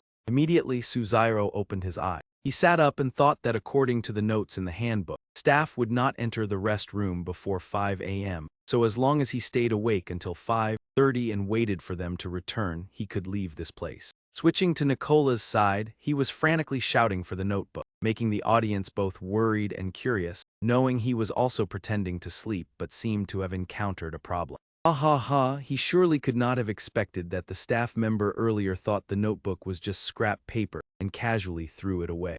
Nicola hurriedly grabbed paper and pen with an urgent tone, telling himself to stay calm and write down what he could remember, giving viewers hope that the situation might still be salvaged. However, in reality, he became confused and wondered why he was holding these things and what he intended to do with them. In the end, Nicola ignored everything, collapsed onto the bed, pulled up the blanket, and fell into a deep sleep, leaving the audience helpless as they remembered the notebook had warned not to sleep because of the sleep-inducing jellyfish. At the same time, Thomas from America also could not find a way out and fell asleep under the influence of the jellyfish. 5:20 a.m., Suzayo sat there exhausted from lack of sleep. The door gently opened once again. A staff member walked in, saw him, and startledly asked if he was awake, making Suzayo feel as if he had seen a glimmer of hope. He thought to himself how fortunate it was, everything was finally about to end. Without hesitation, Suzayo directly asked whether this zoo was real and if he could return home after finishing work. The staff member stepped back in fear, stammered that he did not understand what Suzayo was talking about, and then hurriedly ran away. He ran while shouting that he had to leave immediately and said goodbye. Suzayo did not miss the opportunity and immediately chased after him with the doll and Hai Jiangjun, hoping that as long as he followed this person, he could leave the zoo, making viewers anxiously pray for his safety. He dashed forward quickly to pursue the male staff member. That man panicked and flung open the door at the end of the corridor in an attempt to escape. Seeing this, Suzayo was certain that it was the exit. He quickly reached out and pushed the door. Stepping through the door, he appeared in a water-filled space, and the system announced that he had successfully escaped with a 5-star rating and a reward of a jellyfish pendant that increases resistance to anomaly. This necklace is a part of that creature, capable of soothing tension and helping the wearer remain clear-minded. Suzayo looked at the glowing small jellyfish in his hand and murmured about its anxiety-reducing function. He smiled, thinking that his ability helps his body resist anomalies, while this necklace would protect his mind, so his mother would no longer have to worry. The external system also announced that Suzayo of Long Kwok had passed the challenge with 5 stars, helping the nation avoid attacks from strange rule. In addition, Long Kwok received a special reward. The nationwide illness rate decreased by 20%. Citizens were extremely excited upon hearing that Su Xiao achieved 5 stars. Some even shared that relatives who had been paralyzed for many years could now walk normally. In the long Kwok conference room, everyone joyfully ordered an elite team to welcome Su Xiao and invited top experts to treat him, even believing they should personally go to receive him because he was more important than anyone else. In the conference room of Hoi Hung Kwok, they felt regret over Nicola's failure and planned to strengthen diplomatic relations with Long Kwok to seek future benefits. In the American conference room, the leaders angrily slammed the table as Long Kwok once again turned the situation around, deciding to hold an emergency meeting to study anomalies more deeply and avoid future failures. 3 days later, Su Xiao was transported to the foot of Dai Lac Mountain. The system announced that the participating countries included Long Kwok, Nhat Bat Lac, America, Paris, Atam, Phao Tai, and Dong Dao, with the location at Dai Lac Mountain, where he began observing his surroundings. The system continued to state that the mountain had been closed for 2 years due to numerous disappearances, yet it still attracted visitors, and warned that if they did not leave within 3 days, tourists might be trapped permanently. Upon careful observation, a viewer discovered a sign displaying the rules, and Su Xiao quickly noticed it as well. The sign clearly stated Mountaineering Regulations A, including not turning around when hearing someone call your name from behind, not counting footsteps, and the existence of unattended vending points. Visitors may take souvenirs home but must absolutely not eat food there, and the surrounding forest is very dangerous, so they must not leave the trail. Final rules stated that the villagers of Dai Lac had left, so if anyone claiming to be a villager was encountered, one must quickly stay away. Su Xiao broke into a cold sweat, speculating that there might be a Regulation B, then decided to continue climbing to find more clues. A few minutes later, he saw a sign indicating he had traveled 100 meters out of a total of 1,000 meters and felt suspicious because the distance seemed too short. Walked while counting each meter to verify, causing the audience to panic because this action violated the rule of not counting footsteps. Some viewers continued to criticize and believed that this time Su Xiao would face danger when confronting a terrifying anomaly. Suddenly, a voice from behind called his name, while the system reiterated the rule not to turn around when hearing this sound. However, he still turned back reflexively but saw no one, leading the audience to realize that the tourists who were initially with him had disappeared. Su Xiao extended his hand to the side and cast a magic circle. The system announced that he had summoned Hai Jiangjun, and he ordered it to follow and protect him, ready to attack anything that approached. The next sign indicated that he had traveled 800 meters out of a total distance of 10,000 meters, encouraging him to continue forward. Su Xiao was drenched in sweat, panting heavily from exhaustion. His attention stopped at a vending machine filled with new items and unexpired food, making him suspect that someone regularly restocked them. This meant that besides tourists, staff still existed here even though Dai Lac Mountain had been closed to visitors. Once again, the sound of someone calling his name echoed from behind. He turned around but still saw no one, frustrated as he realized the mysterious sound seemed to be getting closer. The tension rose as he realized Hai Jiangjun could not hear the sound at all, making him suspect this was exactly what the rules referred to. Suddenly, a powerful shock caused him to clutch his head and cry out in pain. The jellyfish face on the pendant suddenly emitted a brilliant glow. Su Xiao took a deep breath in relief, feeling his clarity gradually return. Fortunately, the protective necklace helped him avoid the mental effects of that sound. He frowned and concluded that since even Hai Jiangjun could not hear the sound, this eerie entity was far more terrifying than imagined and must never be underestimated. Then pressed the vending machine, violating Rule 3, which stated that along Mount de Lac there were unattended stalls where souvenirs could be taken, but food there was strictly forbidden to eat. Su Xiao smiled confidently, believing that a minor violation would not matter since his talent was protecting him. He glanced to the side and suddenly noticed that another sign had appeared. The sign indicated that he had traveled 1,500 meters and included a map of Mount de Lac and the de Lac village guest house. Seeing the words Long Ngam Pool and Dragon Mouth Cave, he secretly suspected that this map was also an important clue. He stroked his chin in confusion as he could not find the mountain's endpoint on the map, just as Rule 5 appeared stating that the villagers had relocated and anyone claiming to be a villager might actually be stabbed. The rule required him not to engage in conversation and to leave immediately, and at that moment 2 people approached, startling him as he realized someone had appeared. The corner of his lips curved with hidden meaning as he called out loudly to test their reaction. He acted friendly and asked if they were villagers of Mount de Lac, the two of them scratching their heads and smiling as they said they belonged to the de Lac village patrol team. Suzayo observed them from head to toe and then skeptically asked about this so-called patrol team. He smiled brightly but questioned why they were taking a small path instead of the main mountain trail. The two men awkwardly explained that they were accustomed to using shortcuts for easier patrols and advised him to keep going straight to reach the mountain god temple. One of them even pointed in a direction, repeatedly reminding him that he must go to the mountain god temple. Suzayo turned toward the direction indicated and asked where the mountain god temple was located. Seeing the opportunity, the two men hurriedly left. He ran while whispering, seizing the moment when he was not paying attention to escape. Seeing this, Suzayo chuckled and said that perhaps he should also learn from their approach. He decided to venture deeper into the forest, prompting comments to remind that the rules warned the forest was extremely dangerous and that one should not leave the main path. Suzayo once again prepared to violate the rules and provocatively challenged whether anyone else would dare to do the same. He noted that many other contestants had encountered villagers, yet none dared to take the small path as he did. At that moment, contestant Ma Dai from Dongdao country trembled as she greeted someone, astonishing the viewers. First, the audience did not even realize she was female and worried that she would soon suffer a mental breakdown. Suzayo stepped out from the bushes, drawing the comments toward him as they suspected something was wrong with the small path. He frowned, thinking that he had always walked straight yet still returned to the starting point. It seemed he could only follow the mountain trail.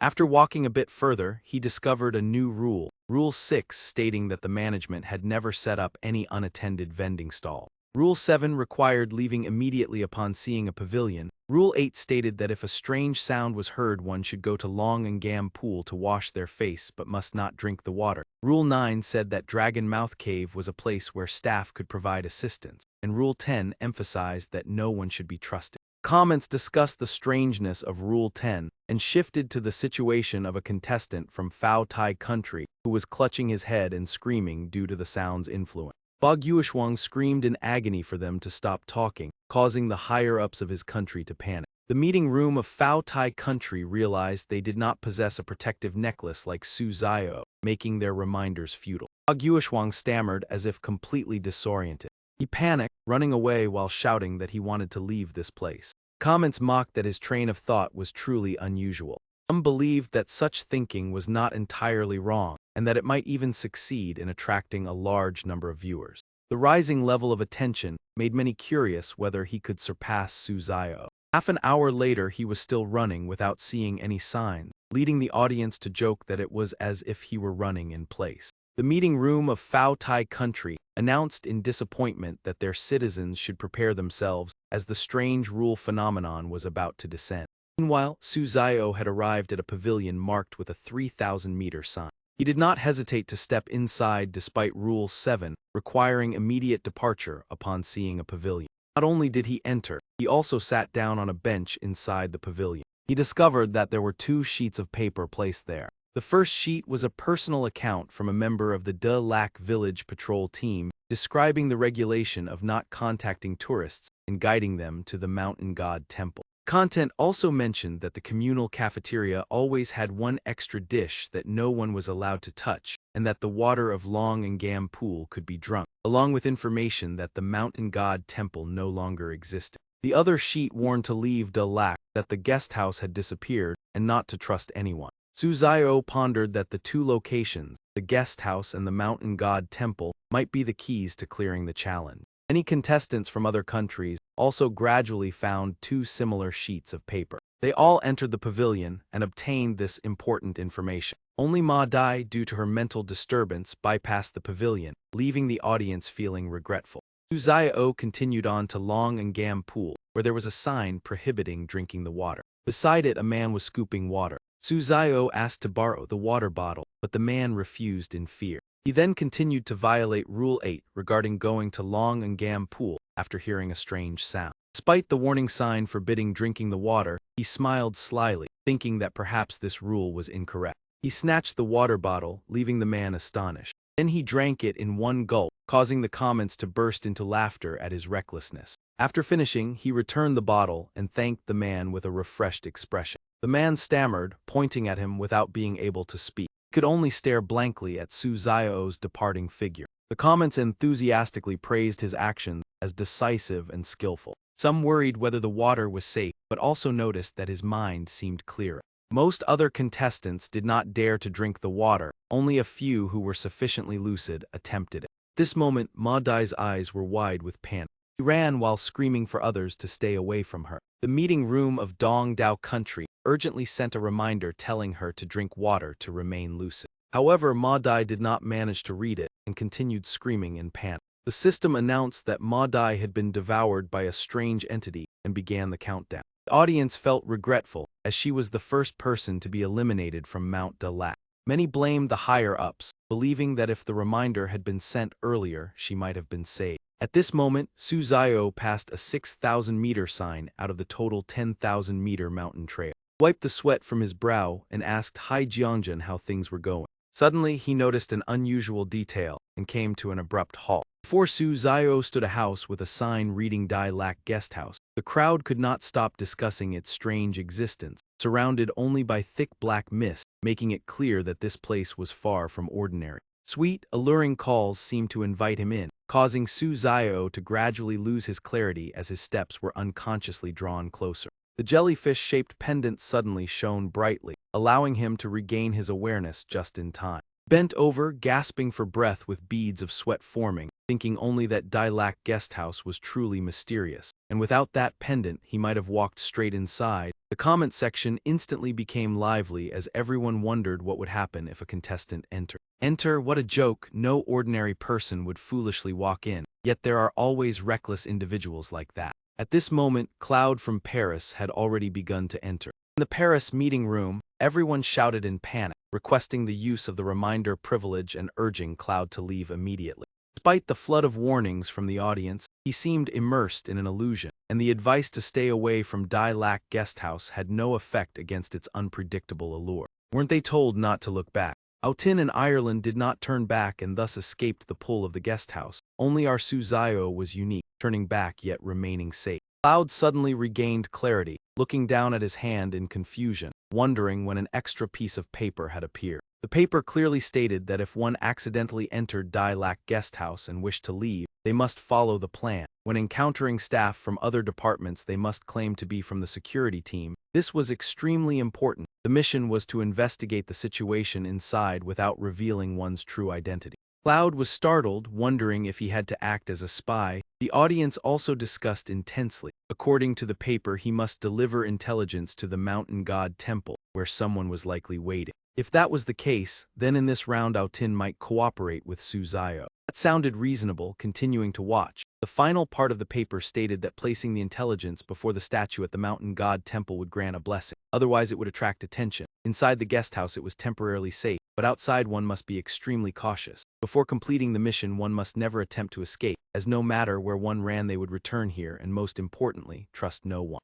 Cloud laughed confidently, crumpled the paper and said that although its authenticity was unclear, since escape was impossible, he might as well trust it once. His two talents suited this situation well. The audience was curious about what abilities they were and could only wait for him to demonstrate. In the meeting room, everyone analyzed that the situation might not be as bad as imagined. The guest house could be the key to passing this round, and there was even a possibility of cooperating with Long Nation despite the strained relation. At the same time, other contestants enchanted by the guest house focused only on finding a way to escape, ignoring the paper in their hands. Some ran while shouting that they did not want to do any mission and only wished to leave.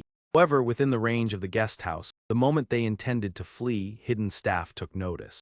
In the end, none of them escaped Dai Lac Guest House. The system then issued a notification on Suzio's side. You have traveled 8,000 m of the total 10,000 m mountain climbing route. Please continue your efforts. Rules stated that Nine Caves Dragon Mouth was a suitable resting place on Dai Lac Mountain where mountain staff could be found for assistance. Ahead were signboards for the climbing route, Dragon Mouth Cave, and the 8,000 m marker, prompting Su Zio to silently mention the name Dragon Mouth Cave. He stepped straight in, smiling slightly with interest, and saying that he could not rely on assistance. Suddenly he realized he was still standing in the same place, exclaiming in surprise why he had returned here. He continued trying to move forward since going straight did not work. Then he was willing to turn into Dragon Mouth Cave to take a look. The comment section became excited as Suzayo finally chose to enter, though some still felt anxious. This was because Autin of America and Ireland of the United Kingdom had already found new rules inside the cave. Dragon Mouth Cave, Autin bent down and discovered additional rules. The notice stated that the cave was temporarily closed due to a missing person, and management was actively searching. Scenic staff had searched everywhere without results. Visitors were asked to be patient and strictly refrain from entering. Climbing Rule C required proceeding straight to the endpoint to meet mountain staff for assistance. Another rule stated that the mountain god temple did not exist. It was growing stronger, and if encountered one should not resist. It even claimed that it was the mountain god and emphasized not to trust anyone. Tin rubbed his chin in confusion. The rule about not trusting anyone was identical to Rule 10 earlier, leaving him wondering about its hidden meaning. Suddenly a whisper echoed in his mind, telling him to step inside. Voice continued to lure Autin forward. The audience panicked as they realized it was the same sound influencing him and repeatedly urged him not to go. Suddenly his entire body emitted light. Autin immediately regained clarity, sighing in relief as his protective talent had saved him from danger. He turned and left quickly, deciding to stay away from this suspicious place. The audience cheered upon seeing him escape control and grew curious about the light. Some analyzed that it was an S-rank negative removal talent, capable of neutralizing 2 adverse effects from anomalous objects and instantly restoring the user to a normal state. Ireland had also just escaped the mysterious summons. The audience explained that his A-rank talent allowed him to sense the presence of anomalies, so after reading the rules he left immediately, truly one step ahead of others.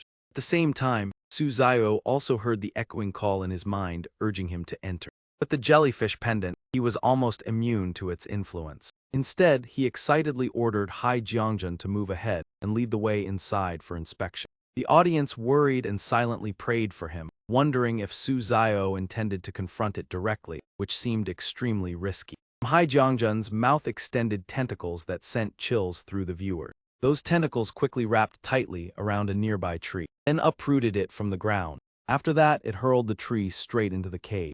Suzayo noticed that the whispering in his ear had disappeared, suggesting the issue was temporarily resolved. Some viewers still felt uneasy, and at that moment Suzayo suddenly widened his eyes, sensing something was wrong. Something rushed out at incredible speed from inside the cave to counterattack, causing him to shout for Hai Jiangjun to retreat quickly. A man smoothing his hair sighed in relief, saying that Suzayo had only used a tree to probe. If he had truly entered, he might not have come out unharmed. The person beside him remarked that this young man was truly capable. In the meeting room, everyone discussed that overcoming this alone seemed impossible and coordination with Cloud, who was acting as an insider, was necessary. Paris also hoped for cooperation. The key question was whether Cloud could complete his mission. Inside the gloomy guest house, the area of the entertainment department stood before Cloud. As Cloud stepped in, he thought that Dilac Mountain had been closed for a long time, yet the entertainment department still existed, which was certainly suspicious, so he decided to investigate further.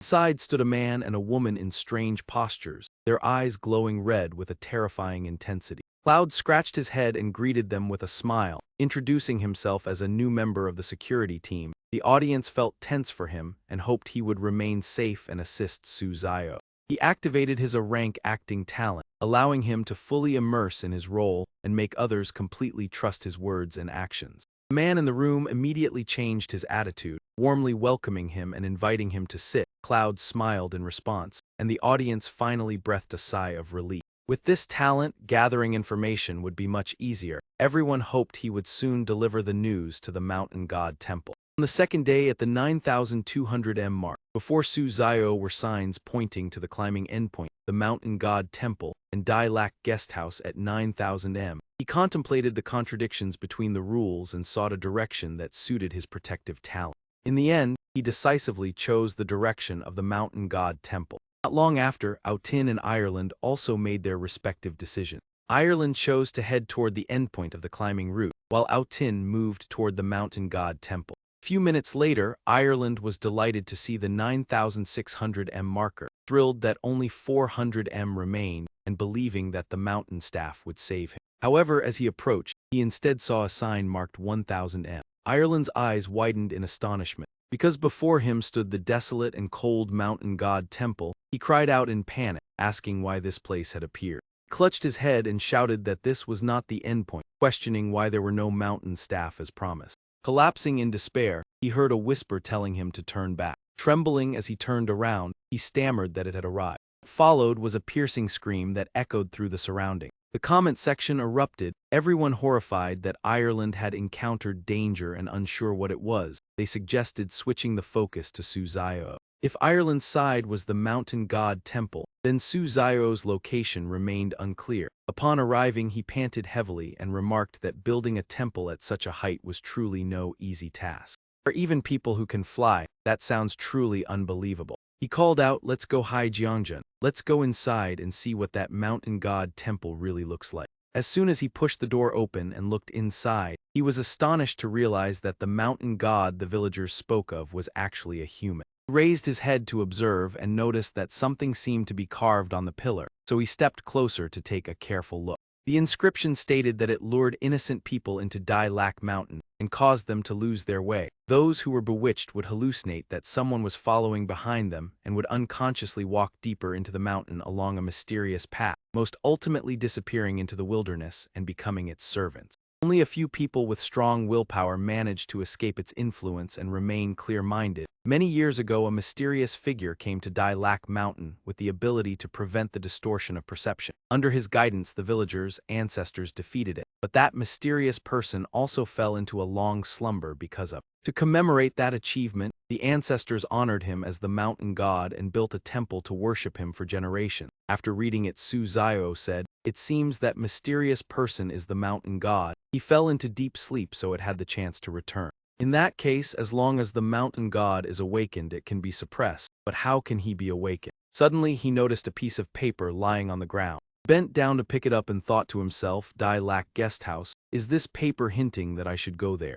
The content stated that last year a wealthy businessman proposed developing Dai Lak Mountain into a tourist area and relocating the mountain god temple elsewhere. The elders in the village opposed it, but the younger generation was tempted by money and agreed to the relocation. The new temple was rebuilt on another mountain, but incense offerings gradually dwindled because the elderly found it difficult to climb the mountain to worship. Decline in worshippers weakened the mountain god's power. It seized the opportunity to rise. I can sense its power growing while the mountain god is gradually forgotten. Dai Lak Mountain is completely under its control. Tourists have been disappearing one after another, and Dai Lak Guest House is likely a crucial clue.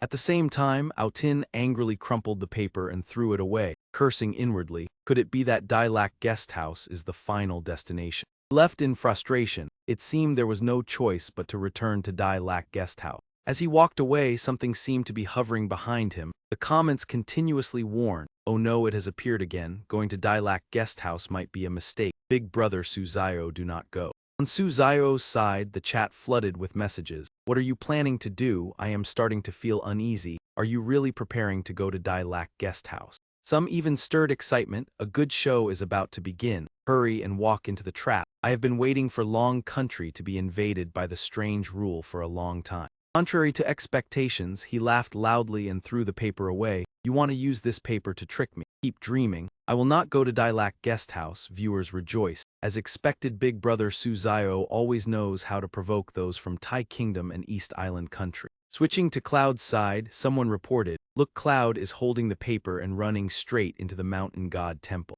He said this is intelligence I worked hard to obtain. Any contestant who receives it must cherish it." Placed the paper on the table and emphasized, "You must help me pass this round."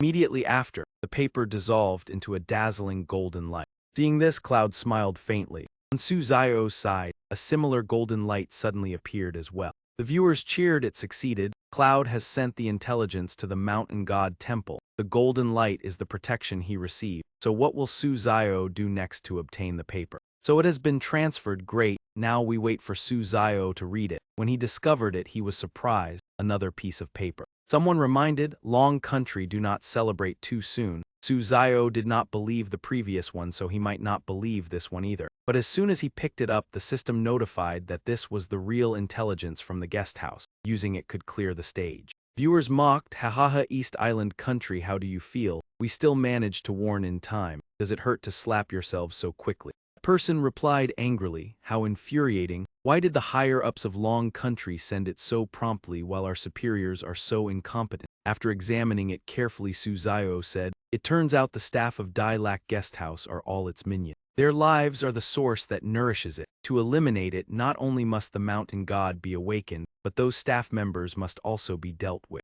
After saying that, Suzayo began searching everywhere. According to the paper, there were golden robes and incense in the temple. Using them could summon the mountain god. Before long, he found the golden outfit and exclaimed joyfully, found it. He decisively put it on. The comments were astonished. Why has Suzayo transformed into a ritual attendant? Judging by that imposing aura, he must be following the instructions in the paper. Perhaps that is the way to awaken the mountain god. Just keep watching and it will become clear. He placed both hands on the incense burner. Immediately a terrifying entity appeared and called his name, Suzayo, Suzayo.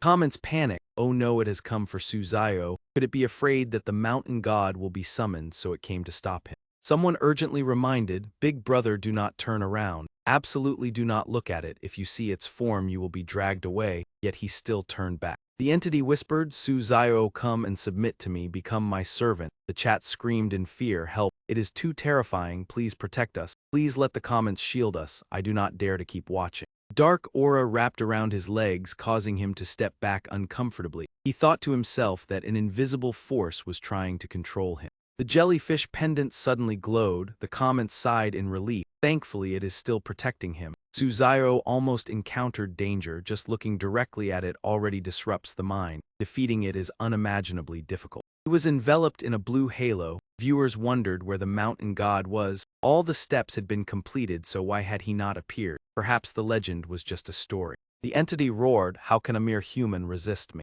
Suzayo waved his hand forward and gave a command. Ijongjun immediately charged forward. From its mouth shot countless massive white tentacles, rushing toward the entity. All of them were blocked by its magic power. Viewers lamented, Hai Jeongjun is not its match, what should be done now? Suzayo then took out the doll, and hope rose again in the comments. That is right, Big Brother still has the doll, there is still a chance. He threw the doll forward. Viewers prayed for blessings for Long Country and Suzayo. Both sides rushed into a fierce clash, entangling with each other. The scene became utterly chaotic. He wondered if he had missed any detail since the mountain god had still not appeared. If this continued, Hai Jeongjun and the doll might perish in Dai Lac Mountain, which was not what he wanted. The grotesque creature launched an attack that knocked Hai Jeongjun away. The strike was like a surge of force, wrapped in blazing red light. Hai Jeongjun was sent flying at incredible speed and crashed violently. Smoke and flames billowed. Suzayo turned back worriedly and called its name. Viewers discussed anxiously. This time it is dangerous, even together they cannot win. It is truly hard for Big Brother Suzayo to defeat it. Creature expanded its body and lunged forward, raising its hand to grab him, its smug face saying, now let us see what you can do.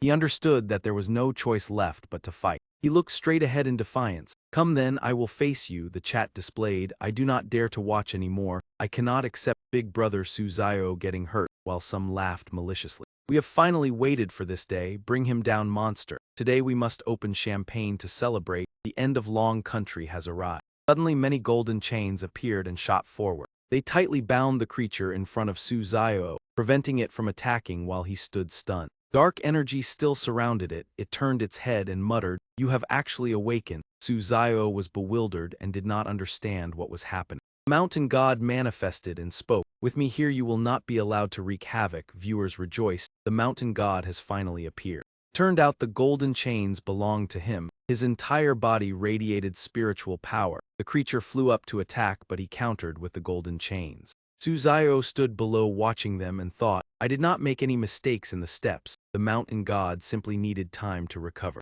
Even so, he could not relax. From Cloud's intelligence, it was clear that to completely destroy it, he had to deal with the staff of Dai Lac Guest House who were supporting him. With that thought, he immediately turned and ran while calling out, Dull, Hai Jeongjun, quickly follow me to Dai Lac Guest House. Left with them, leaving the mountain god to confront the creature, viewers were puzzled. The mountain god has already appeared, so why does Big Brother still need to go to Dai Lac Guest House? Perhaps there is still another key factor. Trust him and continue to follow his journey. Upon arriving, he stopped at the entrance of the guest house and saw a group of half-conscious people staggering out, causing viewers to shudder and discuss anxiously. Why are there so many people? It startled me. Why have the staff turned into such terrifying appearances? Some viewers speculated that they were all his minions, sensing the confrontation between him and the mountain god and rushing over to provide support. Perhaps they were preparing to head to the mountain god temple to assist. It was uncertain whether Suzayo would have enough strength to deal with them in the current situation.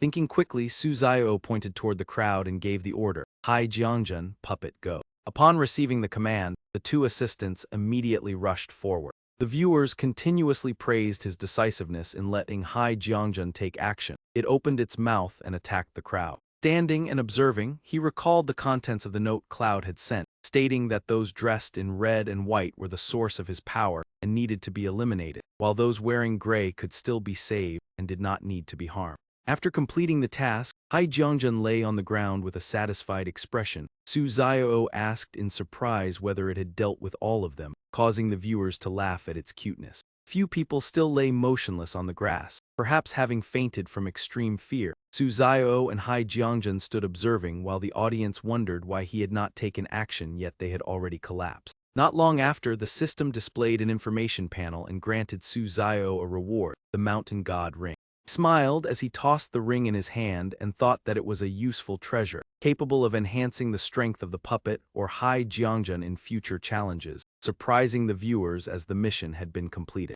Another viewer explained that since his source of power had been destroyed, he would certainly be subdued by the mountain god. The mountain god temple, Hua Long joyfully exclaimed that he had also overcome the challenge, bringing honor to Paris. However, when the system information panel appeared, he was stunned and asked why the reward was a reduction in the rate of baldness. He wondered why Long Kwok received an increase in mineral resources, while Paris only obtained this strange reward, causing viewers to laugh and admire Su Zio even more. 4 successful clearances all achieved a 5-star evaluation. This achievement truly surpassed the capabilities of ordinary people. In everyone's eyes, Su Zio would forever remain a legend. 3 days later, Su Zio entered a new bizarre world, appearing in a classroom of the Han Thai Academy while he was slumped over his desk with no one around. The system continued to display notifications about the countries participating in this challenge. An unpleasant sound rang out, causing him to open his eyes. Immediately afterward, the familiar information once again appeared before him. With a sleepy expression, he stretched and said that he was already accustomed to this opening. The first thing to do was to search for the rule. An object appeared on the desk, drawing his attention. It was a sheet of paper. Content of the paper welcomed new students to Han Thai Academy and emphasized that to survive and leave this place, one must follow the rules, with the first rule requiring the uniform to always be clean when attending class, and the second rule demanding that students look seriously at the board without showing any surprise. The third rule prohibited staring at the teacher to avoid being considered disrespectful and being called on more frequently, followed by other regulations that needed to be observed. If a classmate was found not paying attention to their studies, it had to be reported to the teacher, and during break time, if someone invited them to go to the restroom together, it should be ignored. Before entering the restroom, one had to ensure that no one was inside. If someone was seen staring intently, they must leave immediately, and food from the cafeteria must not be eaten. Only the special bread should be consumed. When leaving the dormitory, one had to carry books, and after class they must return to their room immediately. Su Zio silently read all these rules.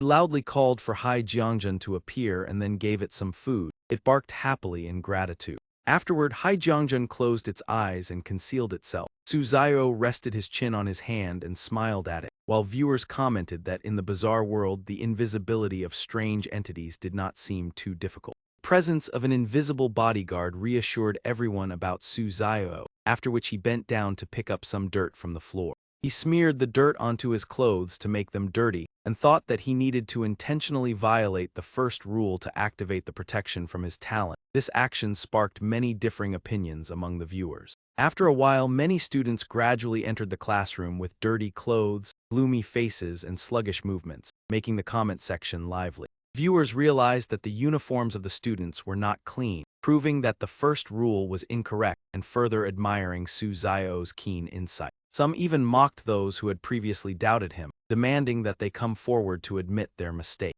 A female teacher wearing glasses with pale white eyes entered and instructed the class to maintain order. She solemnly announced the start of the lesson. Her clothes were also dirty like those of the student. She held a piece of red chalk and wrote on the board, announcing that the new student, after seeing this line, must go to her office after class and must not allow anyone to accompany him, while emphasizing that no one else could see the writing made with red chalk. The classroom atmosphere suddenly became gloomy and freezing. Suzairo remained deep in thought and did not notice that all the students had turned their heads to look at him with emotionless eyes, causing the audience to worry that he might expose a flaw.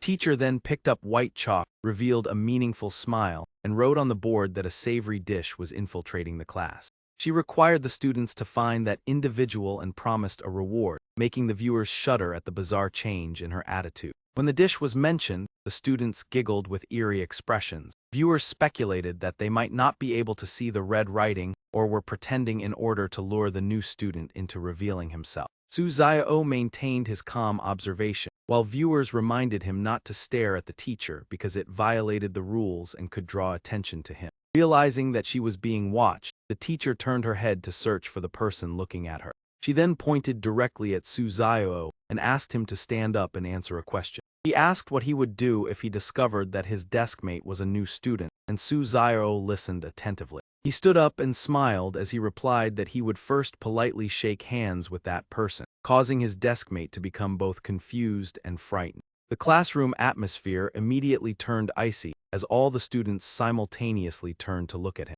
Unexpectedly, Suzaio changed his expression and added that afterward he would deal with that person and turn him into a meal for the entire class, sending chills down the spine of anyone who heard it. His deskmate was so terrified that he covered his mouth with his hand, his whole body trembling. Teacher appeared satisfied with his answer and offered praise.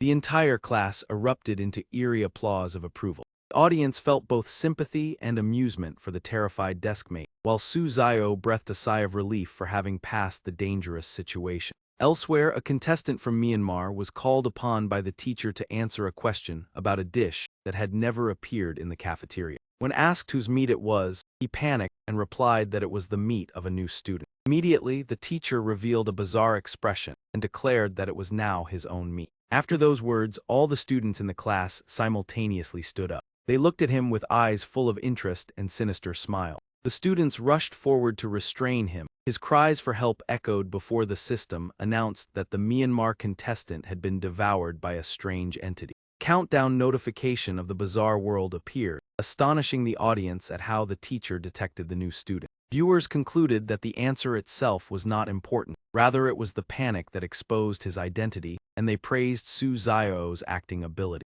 After the interrogation, the lesson quickly ended, and the students simultaneously took out forbidden books to read. Suzaio curiously observed and realized that he also needed one, although the viewers were worried as he continuously violated the rule. After searching, he discovered the forbidden book in the desk compartment and happily picked it up, making the audience curious about its contents. While reading the book, Suzaio appeared fascinated by its content, further increasing the audience's curiosity and lively discussion. Suddenly, a classmate placed a hand on his shoulder and called softly, drawing his attention. Suzaio turned back irritably and asked what was wrong. The person hesitantly asked him to accompany him to the restroom due to a stomachache. He agreed outwardly, but internally remembered the rule forbidding going to the restroom with a classmate during break time. Nevertheless, to continue his strategy of controlled rule violation, he could not directly refuse. Suzaio pointed toward the classroom and made the excuse that he had to return to class and therefore could not accompany him.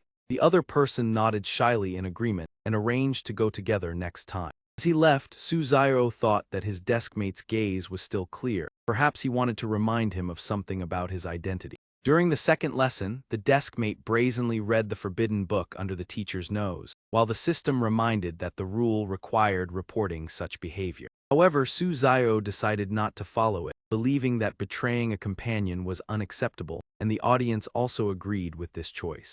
Contestant Da Xianghuan of Dongdao Kwok gleefully raised his hand to report, saying, "Teacher, I want to report that my deskmate is reading a forbidden book," causing the boy to panic while the audience felt outraged by this meddlesome act. The teacher who was writing on the board turned her head and looked at him with cold eyes, reminding him that she hated students who were not attentive and ordering him to come to her office after class. Reported boy turned to Da Xianghuan in anger, while he could only remain silent in fear, leading viewers to criticize his poor intelligence for betraying his friend without understanding the situation. At exactly 11:40 noon, the students lined up at the cafeteria to choose their meals. System reiterated Rule 7, stating that food in the cafeteria must not be eaten and that only Lao Bat's special bread should be consumed, while the foul smell from the trays made Su Zio determined to stay away. The deskmate behind him softly suggested that he could eat green vegetables as they were safer, causing Su Zio to hesitate, unsure whether it was goodwill or a scheme.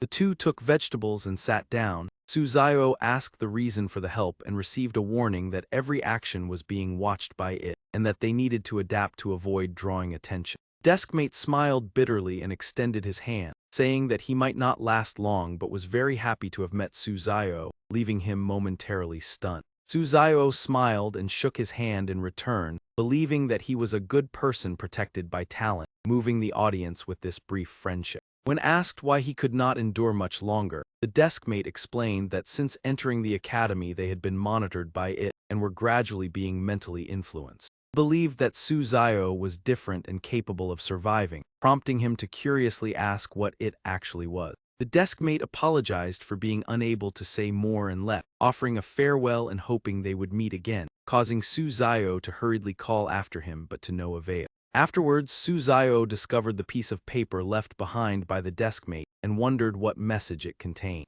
Content of the note revealed that the deskmate knew Su Zio was a new student, warned him not to trust the teacher, and asked him to end his life if he ever lost his sanity. Su Zio thought that the deskmate had not been completely controlled and needed to find out how it manipulated the mind to prevent it. During the lunch break, he read the forbidden book while entering the restroom, appearing intrigued and making the audience curious about possessing this book. System reminded Rule 6, requiring that the restroom be ensured empty before entering. If someone was staring, he had to leave immediately, yet Su Zio still stepped inside, causing the audience to worry. He sighed and turned his back, preparing to relieve himself. While unbuttoning his pants, he suddenly made an unusual move. Deliberately swung his hand and slapped a classmate beside him. The blow caused the other party's face to twist in shock. The boy touched his aching cheek, surprised that the situation did not unfold according to the usual script. When questioned, Su Zio calmly replied that he had not struck randomly but had aimed very precisely, leaving the other party speechless. The slapped boy was so bewildered that he did not know how to respond. Immediately afterward, he revealed his anomalous nature and interrogated Su Zio about whether he was a new student. Su Zio paid no attention and shoved him aside without hesitation. Holding the forbidden book, he walked past and coldly told him not to block the way. Su Zio left calmly before the astonished gazes of the classmates, exuding an imposing aura. The audience was thrilled by his familiar handling of the situation, leaving the terrifying beings at a loss. On the way back to the classroom, a female student holding a basketball invited him to play together, and Su Zio pondered briefly. He closed the forbidden book with both hands. Then he revealed a sinister smile and agreed to participate. Rule 9 appeared, requiring the refusal of any behavior that hindered studying, yet Su Zio still left with the female student, and the audience was accustomed to his rule violation. At the basketball court, the girl asked if he knew how to play, and he coldly replied that he knew a little. He confidently demonstrated her skill, surprising Su Zio and making the audience laugh at her humor. After the performance, she struck a confident pose, but Su Zio showed skepticism about her ability. Suddenly, his pendant emitted a glow, leading him to suspect that watching basketball could affect the mind. He realized that the forbidden book was also glowing, and deduced that it had the ability to resist psychological influence. After checking again, he suddenly understood the issue. He realized that it was always trying to manipulate the mind, while both the forbidden book and the pendant could resist it, though to different degrees. Su Zio speculated that his deskmate frequently read the forbidden book to counter that influence, while the female student asked for his evaluation. Lost in thought, he did not hear her question. The female student became furious, sinister energy erupting as she shouted for him to answer. Su Zio coldly replied that her way of playing basketball was unpleasant to watch, causing her to become enraged. She transformed into a demon and lunged forward, warning him to think carefully before speaking. He calmly responded that the truth was unpleasant and that she was not suited for basketball, no matter how much she practiced it would be useless.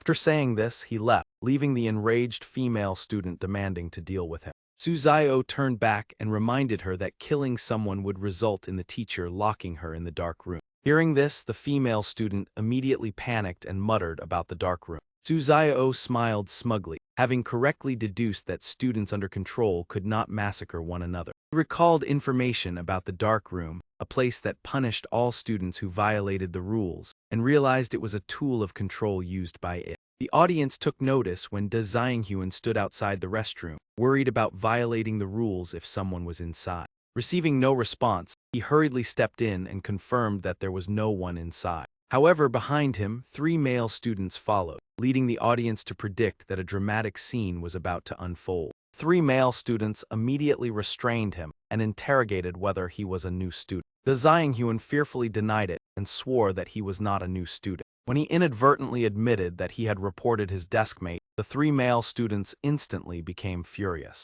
They rushed forward to teach him a lesson for his tattling, which had caused them to lose a friend. Xianghyun could only hold his head and endure the beating, leaving the audience satisfied that he received the punishment he deserved. After venting their anger, the 3 male students left, leaving him bruised and slumped against the wall. In the classroom, the teacher wrote in red chalk that only she could protect new students and demanded that they trust no one else. Suzayo crossed his arms in thought and affirmed that he did not trust the teacher, relying on the warning from his deskmate. He noticed that his deskmate was becoming increasingly lifeless and understood that he was about to be completely controlled. Other contestants also recognized this change and could not help but feel saddened. Despite hearing the teacher's words, none of the contestants dared to act as they still harbored doubts. Da Xianghyun desperately sought help from the teacher, viewing her as a lifeline. High-ranking officials of Dongdao Kwok were furious at this foolish action and decided to send him a warning. They demanded that he absolutely not trust the teacher to avoid placing himself in danger. The afternoon at Hang Thai Academy passed peacefully, with no contestants eliminated. At 17:40, the teacher asked the students to open their books to page 45 to begin a new lesson. However, a student stood up and left the classroom with a lifeless expression, muttering that school was over and that he wanted to return to the dormitory to eat instant noodle. When looking at the picture, Suzayo seemed to realize that something unusual was happening. This teacher Yahello had a problem. Even though all the students had left, she still had not become aware of it. When he stood up intending to leave the classroom, a male student turned and said that today was his turn for cleaning duty, so he had to stay late. At the same time, the system displayed Rule 10 requiring students to return to the dormitory immediately after class and not to worry if someone asked them to stay for cleaning duty. Suzayo silently analyzed, noticing that the student's eyes still retained a hint of clarity, as if subtly reminding him of something. Moreover, breaking the rules would trigger protection from his talent, so he decided to stay. After thinking it over, he smiled kindly and replied that he understood and thanked him for the reminder. The student cheerfully said goodbye and left. Behind, the teacher gently adjusted her glasses and said that after he finished the cleaning duty, she would return to check and hoped he could satisfy her. Suzayo was startled, turned back and politely replied yes. The school's dismissal bell rang once more. Only then did the teacher leave the classroom, making him secretly wonder why the bell rang twice. He could not help but wonder why the teacher only left after the second bell. Thinking too much made his mind tired, Suzayo decided to temporarily set this doubt aside. What mattered now was finding the clue the student wanted to convey,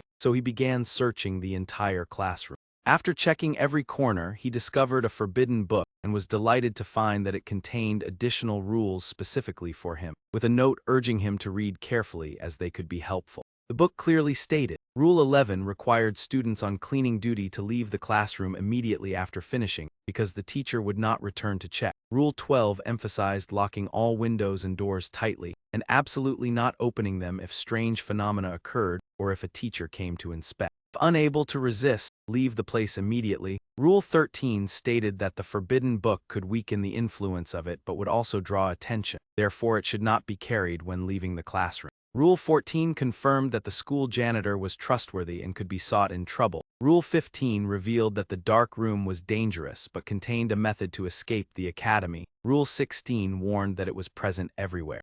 Students had become the eyes and ears of it, so those with lifeless eyes should not be trusted. Rule 17 claimed the teacher was trustworthy, but also noted that some rules could be altered, leading Su Zio to conclude that this information could not be fully trusted and that the janitor might be the key to overcoming the challenge. Suddenly, a crow flew in from outside and slammed hard into the classroom window, shattering it. He was startled and turned around. At the same time, Su Zio's eyes turned crimson, making observers uneasy. The audience noticed this abnormal change and speculated that the crow could affect his mind, something that had been warned about earlier. The jellyfish-shaped pendant on him began to vibrate, emitting a gentle blue glow. Thanks to the pendant's power, Su Zio gradually regained his clarity. After recovering, he immediately ordered Hai Jiangjun to attack. He instructed Hai Jiangjun to deal with the noisy crow. Receiving the command, Hai Jiangjun rushed forward and used its tentacles to tightly bind the crow. Su Zio leaned on his hand and remarked with disdain that this creature seemed rather weak.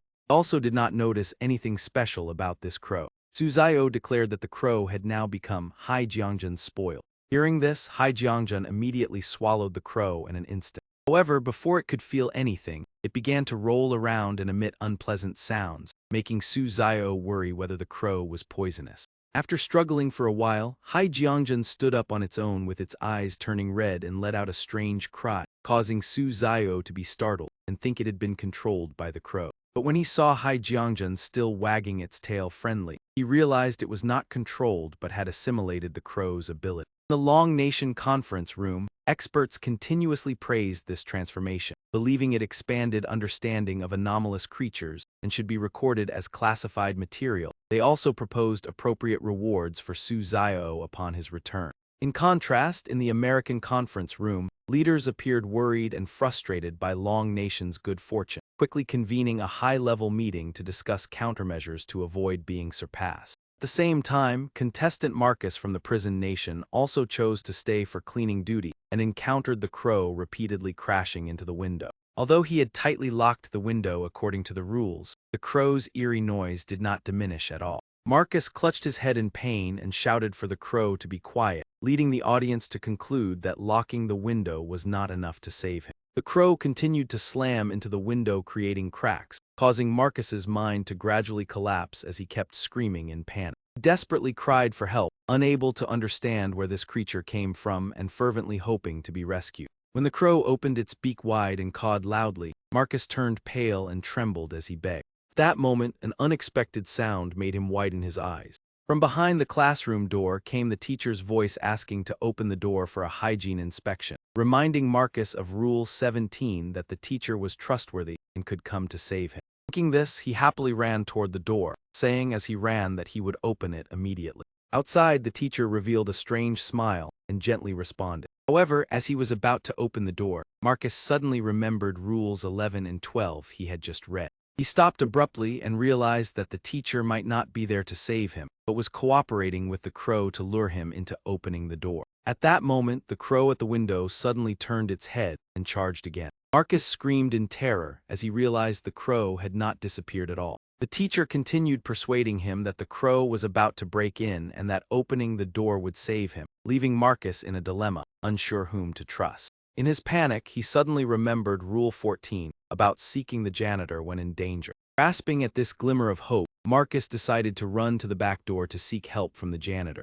However, the screen suddenly distorted, and a notification announced that the contestant from the prison nation had been devoured by an anomalous creature. The apocalyptic event announcement continued to echo along with a tense countdown. The audience discussed in confusion, wondering why opening the door to leave the classroom led to such a tragic end. When reviewing the final footage, they realized there had been no crow at the window at all. The window glass was also intact without any cracks, showing that both the crow and the teacher were merely illusions to lure Marcus out of the classroom, and the moment he stepped outside he met his tragic fate. Not long after, the system announced that contestant Pedro from Tulip Nation had also been devoured by an anomalous creature and began another countdown. The audience quickly realized that Pedro had fallen into a similar trap, while the other two contestants, Cloud and Angie, received warnings from their national leaders. Warning emphasized that they must never leave the classroom under any circumstances. Unlike the others, Su Zio proactively opened the door for the teacher, and when she said she came to help deal with the crow, he calmly responded in a meaningful tone.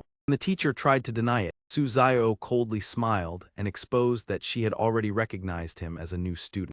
Leaning against the desk, he explained that the bell ringing twice after class was the key to uncovering her scheme. According to his analysis, she deliberately stayed after the first bell to observe and identify new students through their reaction. He further deduced that the second bell was a warning from the rules of this world, forcing her to leave and then return under the pretext of a hygiene inspection, and he asserted that she and the crow were actually on the same side. Exposed, the teacher revealed her true nature with a sinister smile and blazing red eyes, admitting she had underestimated Suzayo and mocking his supposed naivety. Her body began to distort in a bizarre manner, making the audience shudder as they watched. She quickly crawled onto the ceiling in a grotesque posture, reminding viewers of a human spider.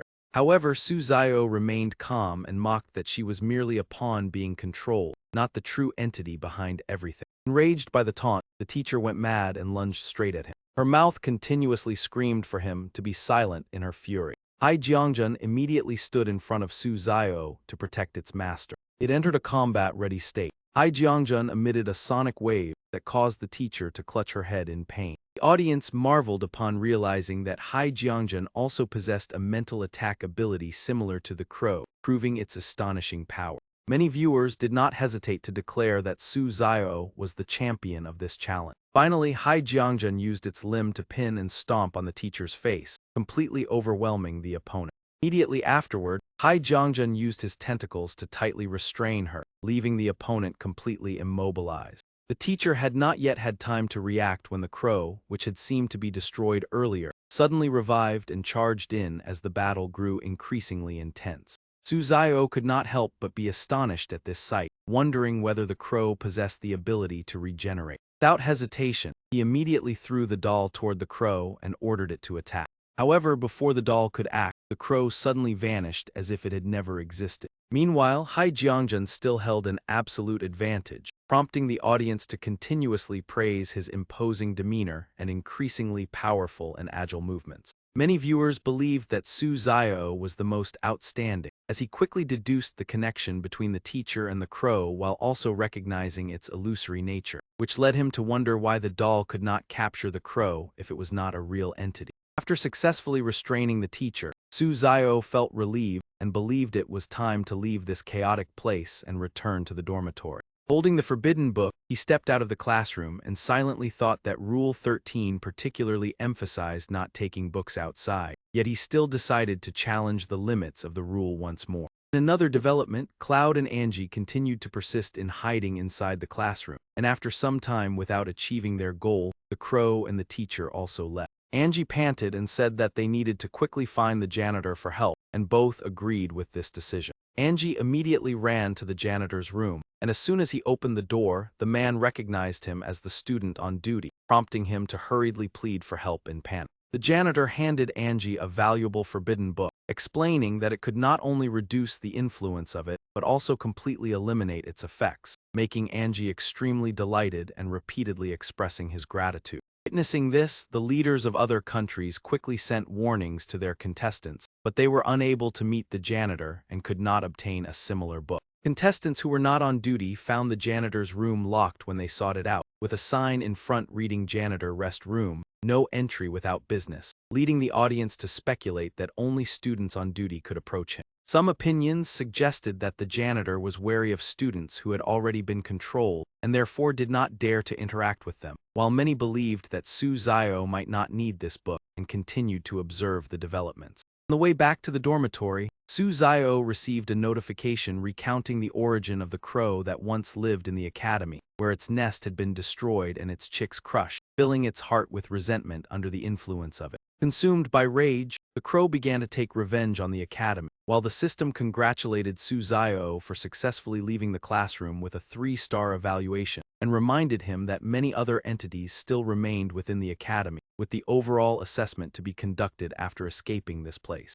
He smiled, thinking that this meant a new round of challenges would officially begin once he entered the dormitory. Upon arriving at the dormitory door, Suzayo discovered a sheet of paper posted on it and realized that these were the new rules requiring attention. The content of the paper clearly stated, Rule 1 required absolute silence in the dormitory. Rule 2 stipulated that there must be exactly 6 people in the room. and if there were fewer, one had to leave for 5 minutes before returning. Rule 3 warned that if a roommate whispered incomprehensible things, it should be ignored without intervention. Rule 4 emphasized not waking anyone who had dozed off. Rule 5 asserted that there were no birds outside the window and the curtains should not be drawn. Rule 6 stated that the dormitory cafeteria was separate from the academy and that one could ask a roommate to lead the way if necessary. Rule 7 required waking a roommate if they were sleepwalking. Rule 8 contained suspicious content by demanding the elimination of a roommate because they knew your secret. Rule 9 denied the existence of a dark room. Rule 10 warned of danger outside at night and required staying inside the room until dawn. Rule 11 instructed that when encountering danger in the dormitory, one should seek the janitor rest room, which reminded Su Xiao of the earlier rule about the dark room and made him realize the contradiction between the two systems of rules. Although it was difficult to determine which set of rules was accurate, the fact that both emphasized the dark room made him believe it was the key point, so he decided to open the door and step inside. Inside the room were only 2 roommates, and upon seeing the lifeless look in their eyes, Su Xiao could not help but sigh. He realized that the last trace of rationality in their eyes had disappeared, indicating that they had been completely controlled. As he turned back to lock the door, another roommate approached to greet him with a friendly attitude and a desire to live together harmoniously. Su Xiao also appeared welcoming, stepping forward to shake hands and introducing himself as someone very easy to get along with, causing the audience to worry as he seemed to have violated the rule of maintaining silence. However, in the blink of an eye, he suddenly turned hostile and launched a preemptive strike at the roommate, leaving everyone stunned by this decisiveness. The roommate reacted in pain and questioned the reason for being attacked, while Su Xiao sternly asked about the strange expression from earlier. The young man covered his face and explained that it was merely a cramp in his mouth, appearing hurt by Su Xiao's sudden action, which made him momentarily feel guilty. Nevertheless, instead of apologizing, Su Xiao simply laughed it off and reiterated his earlier proposal of living together harmoniously. The audience could not help but burst into laughter at his unpredictable style of action, believing that the roommate must be extremely frustrated. The viewer's attention quickly shifted to the contestant Ali from Paris, who also received instructions to find the janitor to obtain the forbidden book but failed due to not being on duty. Ali clasped his hands and activated his S-rank talent named Rule Loophole, allowing him to bypass additional rules that were overlooked in special situations. Thanks to this, he was still able to overcome the challenge and receive the reward. However, when entering the world of strange tales, the success rate of activating this talent was only 50%. As soon as he activated the talent, the janitor immediately appeared, opened the door, and allowed him to enter the duty room, astonishing the audience with the S-rank ability rule loophole of the Paris contestant. Returning to Su Xiao's dormitory, incomprehensible whispers echoed throughout the room in the middle of the night. Su Xiao irritably thought that they were still talking at midnight, while recalling the rule related to this situation. The rule clearly stated that if a roommate was found whispering about unclear matters, one should cover oneself with a blanket and ignore them. However, Su Xiao instead climbed down from the bed, completely disregarding the rule. He approached and slapped each roommate once to wake them up. Strangely, they were not angry at all and instead looked confused, asking each other why their faces hurt and were swollen as if they had been beat. Su Xiao speculated that they might have just been manipulated by it in order to extract information from the students. After that, the roommates returned to their beds to sleep, leaving Su Xiao standing there deep in thought. A few hours later, he had just dozed off when he was awakened by a strange chewing sound. Su Xiao sat up and looked toward the opposite bed. He saw a roommate sitting and eating something that appeared extremely filthy and grotesque. The other person turned his head with a horrifying smile and invited him to try some, causing the audience to panic upon realizing that the thing on the bed resembled the corpse of his deskmate. The thought that his good friend might have met with misfortune made the viewers feel heartbroken. Su Xiao raised his hand, intending to wake him from his sleepwalking state. He was angered by the behavior that seemed to be eating his deskmate and recalled Rule 7. The rule required immediately waking a sleepwalker, otherwise the consequences would be very serious, and at the same time he paid attention to the corpse on the bed. He noticed that the corpse had many feathers, deducing that it was not his deskmate. Just as he was thinking, the real deskmate actually walked into the room, making him realize that it had all been a misunderstanding. Su Xiao concluded that the other person had merely sleepwalked outside and had not encountered any danger. Nevertheless, as a precaution, he still had Hai Jiangjun secretly observe everyone. At the same time, a similar incident occurred in Hyun's dormitory, causing him to tremble in fear. He knew that according to the rules he had to wake the sleepwalking roommate, but he did not have the courage to do so. A crow also appeared outside the window, staring intently at him and making him break out in a cold sweat. Crow gradually transformed into bizarre shapes before his eyes. Hyun was so frightened that his face turned pale. Eventually, the crow transformed into a figure identical to him. He was horrified to realize that the image was himself. The grotesque creature broke through the door and rushed toward Hyun. He clutched his head and screamed, denying the duplicate and praying for it to disappear. In his panic, he challenged the creature, while the audience realized that simply drawing the curtains would allow him to escape the illusion. The system announced that the contestant from the Eastern Island nation, along with many others, had been devoured by the eerie entities, and a countdown began. The leaders of the Eastern Island nation fell into despair, as their country was repeatedly attacked by the world of strange tales and hurriedly sought help from the United States. Up to this point, the students who remained clear-headed in the Hengthai Academy dormitory included Suzayo, Cloud, Angie, and Ali. After 2 days had passed in the dormitory, the third day began. Observing his surroundings, Suzayo quickly noticed something unusual. He discovered that the number of people in the dormitory had increased by 1, recalling Rule 12, which required immediately leaving and returning after 5 minutes if the number was incorrect. Suzayo, never bound by rules, he calmly ignored that absurdity, approached the friend and bluntly asked, "Do you want to leave on your own or should I invite you out?" The other stubbornly sat still and replied that he was a roommate. On what grounds could he be expelled? Without further talk, Suzayo immediately threw a straight punch at him. Caught off guard, he shouted angrily that someone dared to strike him. As he spoke, he raised his fist to counterattack, threatening to give Suzayo a lesson he would never forget. However, before he could act, his wrist was already restrained by Suzayo. With a single counterforce, he twisted the opponent back, making him cry out in pain. He groaned and begged, "It hurts, let go. I will not stay any longer." Ignoring the plea, Suzayo flung him away and politely said, "Farewell, dear guest." The other roommates were stunned, while Suzayo casually said, "Let's go eat. After cleaning up the trash, I feel hungry." A roommate offered to lead him to the dormitory cafeteria, and Suzayo gladly agreed, thanking him. He recalled 2 important rules. Rule A in the classroom warned not to trust students with lifeless eyes, and Rule B at the dormitory stated the cafeteria was separate from the academy. When hungry, one could ask a roommate to guide the way. After thinking, he realized the rules complemented each other. To break them, one must trust a classmate, yet could not let that person lead the way, meaning he had to find the cafeteria on his own. Thinking so, Suzayo suddenly stopped, surprising the friend who asked why. He smiled meaningfully and said that in response to such enthusiasm, he wanted to give a thank you gift, leaving the other confused and asking what it was. The words ended, Hyunjun suddenly appeared beside Suzayo. The creature swiftly used its tentacles to restrain and drag the friend away. Suzayo coldly said, "Go to the Western Heaven to meet the Buddha." He praised Hyunjun for the coordination and ordered it to hide again. After that, he headed to the cafeteria alone. On the way, Suzayo thought that if the dormitory cafeteria held such mysteries, it was likely the dark room mentioned.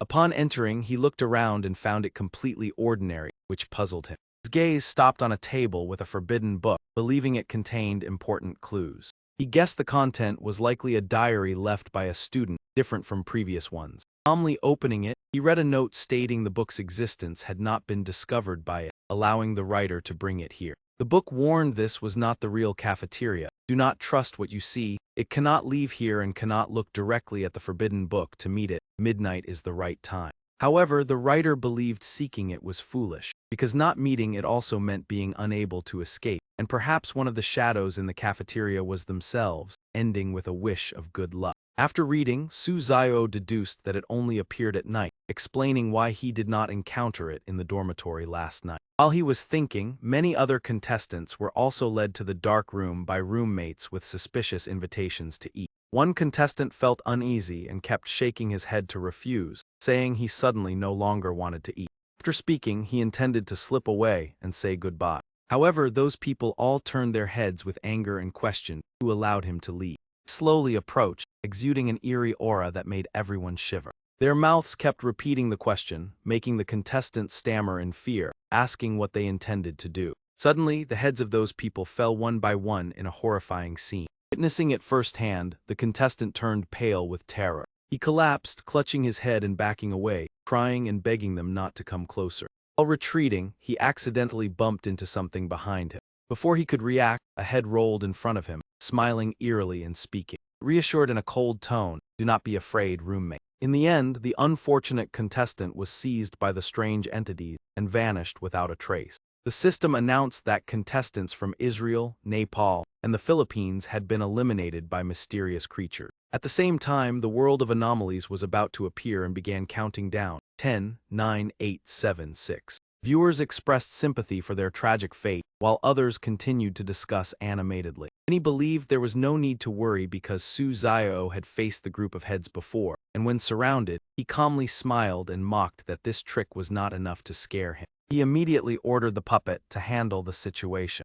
Upon receiving the order, the puppet launched continuous attacks, making the heads wary of its power. The audience could not help but admire, affirming that Su Zio's title of boss was well-deserved. Compared to other contestants, the gap in composure between them and Su Zio was obvious. Many commented that the representative of Longyu truly possessed remarkable luck and strength. After dealing with them, Su Zio noticed the liquid from the heads flowed in a certain direction and began to suspect its destination. At the same time, he heard a heartbeat-like sound in the cafeteria and wondered if it was a signal from it. He then sent the puppet and Hai Jiangjun to check the source of the sound. After a while, both returned shaking their heads, reporting nothing found, disappointing Su Zio, who believed it might only appear at night. After that, he decided to leave and planned to return in the evening, unaware of the disturbance behind him. The liquid suddenly gathered, gradually forming a human shape, silently watching him leave with an eerie smile. Returning to the room, Su Zio saw a roommate slumped asleep at the table, recalling the rule not to wake them in this situation.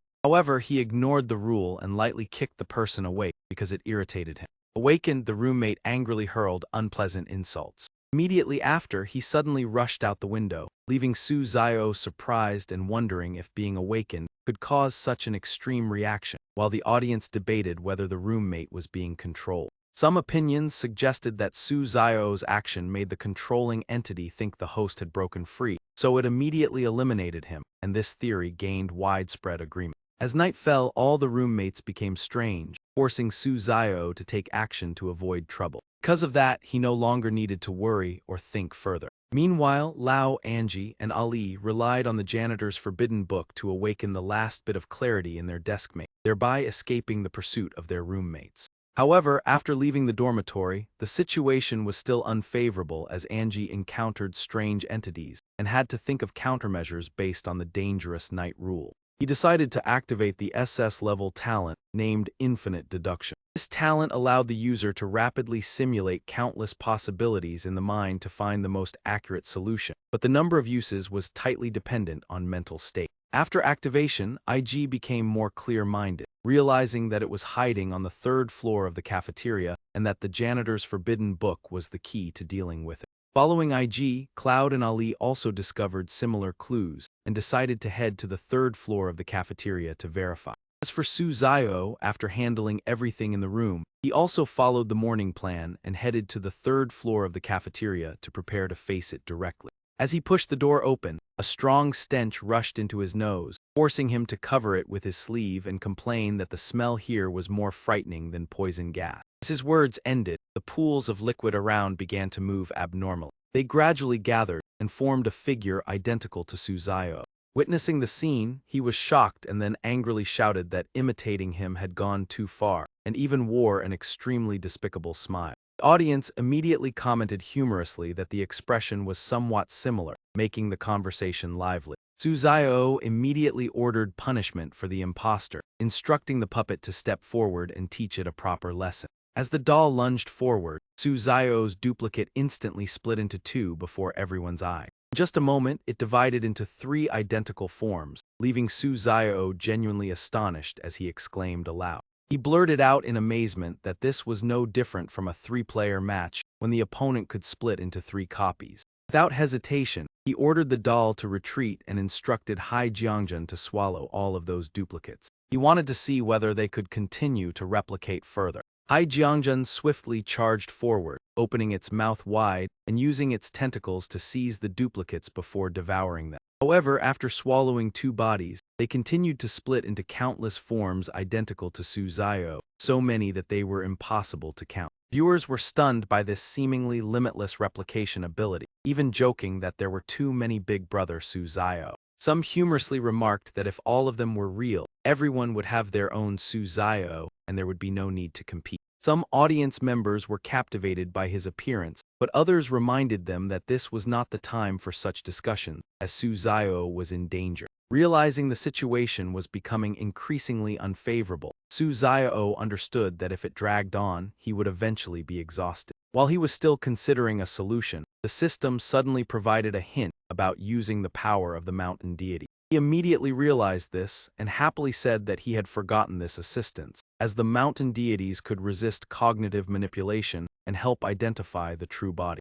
Without delay, Suzayo activated the power of the mountain deities, and the system announced that this ability was enhanced for Hai Jiangjun. Empowered, Hai Jiangjun appeared more majestic and formidable, leaving viewers in awe as it resembled an ancient being of great authority. The audience quickly noticed that this time Hai Jiangjun did not require instructions and independently sought out the target. It used its tentacles to firmly grasp a mirror, leading Suzayo to deduce that the entity might be hiding inside it. Immediately afterward, numerous shadowy figures with eerie smiles appeared within the mirror. These figures reached out from the mirror, attempting to grab Suzayo.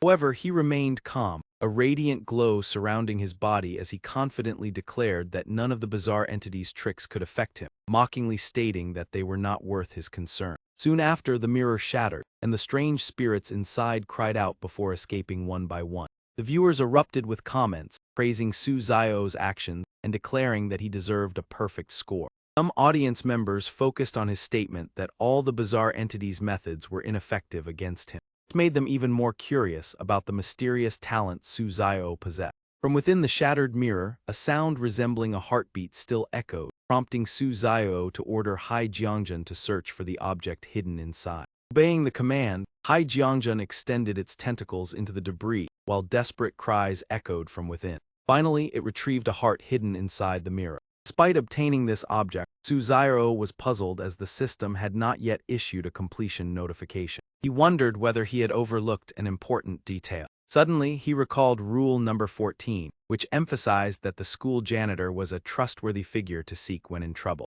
Realizing that the janitor's assistance might be the necessary condition to complete the challenge, he decided to act immediately. Suzayo quickly went to the janitor's break room, carefully handed over the heart, and politely asked him to accept it. The janitor was delighted upon seeing the object, stating that capturing it meant everyone could finally escape the terrifying haunting. At that moment, the system issued a notification congratulating Suzayo for successfully leaving the Hang Thai Academy with a 3-star evaluation for the classroom and 2 stars for the dormitory. He also received an additional star for his outstanding performance, bringing the total to 6 stars and increasing the reward. The rewards included a corrupted mirror, a cheating paper airplane, and an increase of 2 points in resistance against bizarre entities, raising his current resistance to 8%. The corrupted mirror could break illusions and reveal blind spots. Additionally, the bonus reward was the cheating paper airplane, a single-use item that allowed the transmission of information within the strange world with a limit of 100 words.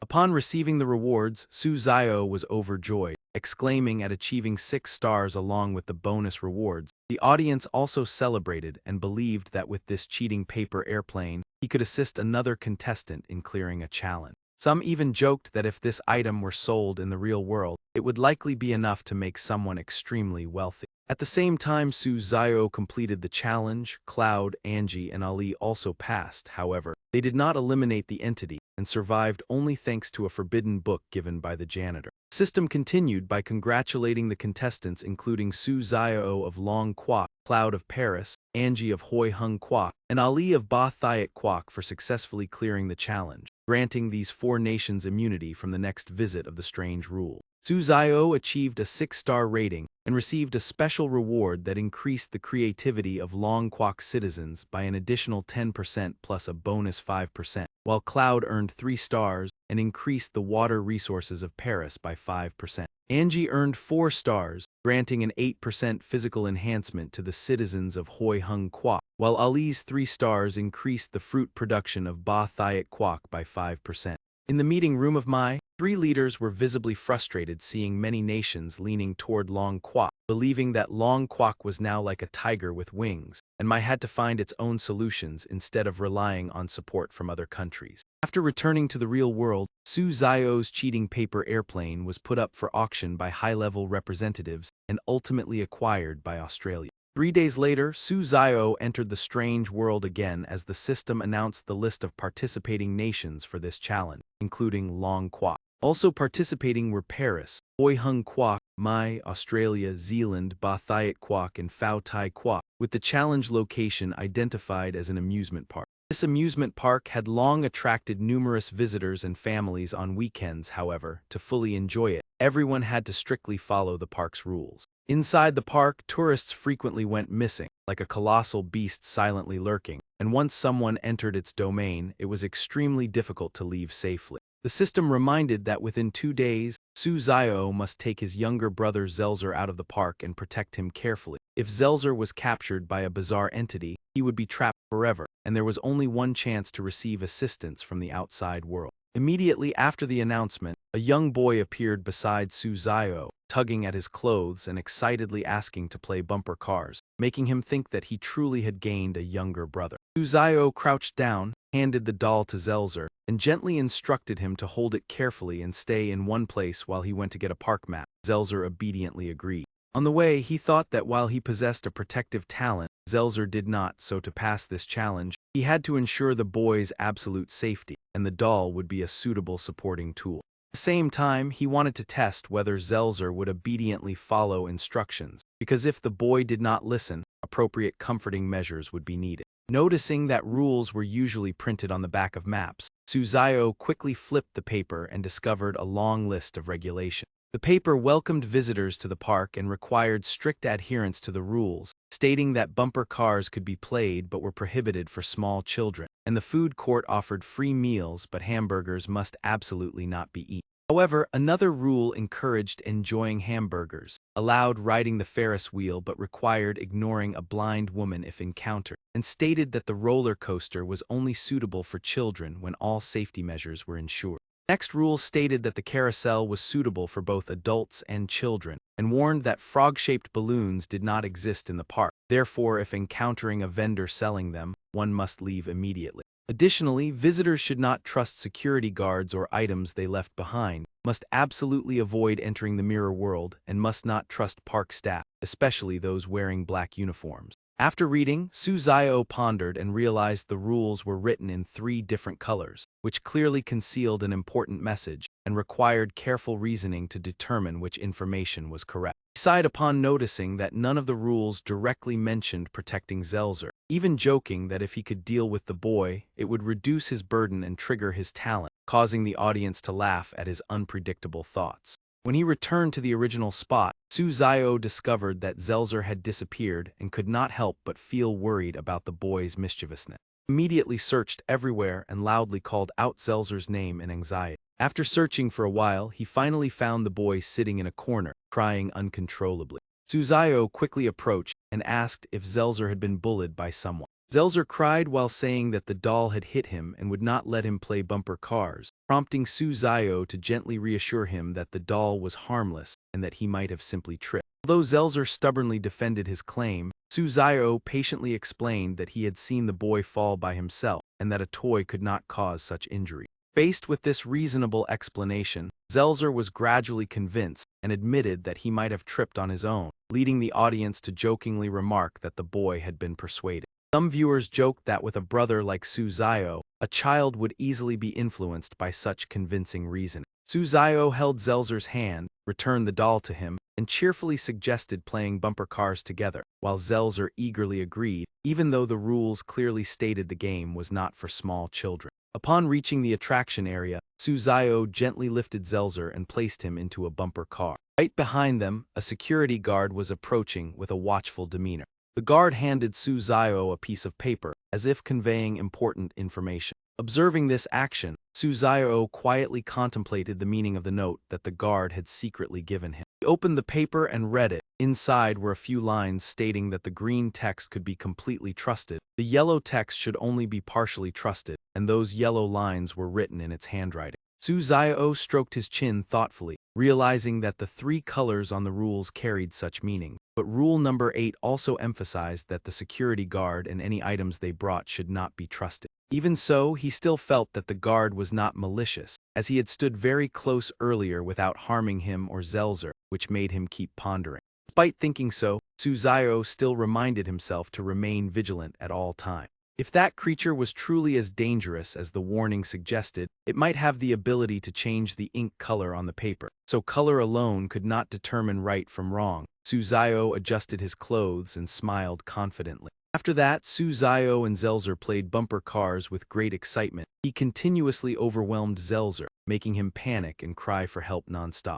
More than 10 minutes passed. Zelzer collapsed exhausted on the car and pleaded that he did not dare to play anymore because it was not fun at all. A viewer commented that when danger appeared the guard was the support, but when it was safe, Suzayo himself became the threat. Another viewer completely agreed. Suzayo simply smiled and asked Zelzer if he wanted to continue and what he wanted to play next. The boy insisted on riding the roller coaster, while rule number 5 written in yellow ink stated that the ride was thrilling, not recommended for children but still safe if all precautions were followed. Hearing this, Suzayo's expression immediately darkened. He realized that although rule number 5 was only partially correct, violating it was not simple, and moreover he had no desire to try the roller coaster. Therefore, Suzayo tactfully persuaded Zelzer that the roller coaster was not suitable for children and suggested taking him to buy frog-shaped balloons. When Zelzer innocently asked if the balloons were fun, rule number 7 written in green ink suddenly appeared. This rule clearly stated that there were no frog-shaped balloon sellers in the park, and if encountered, one must immediately leave their sight.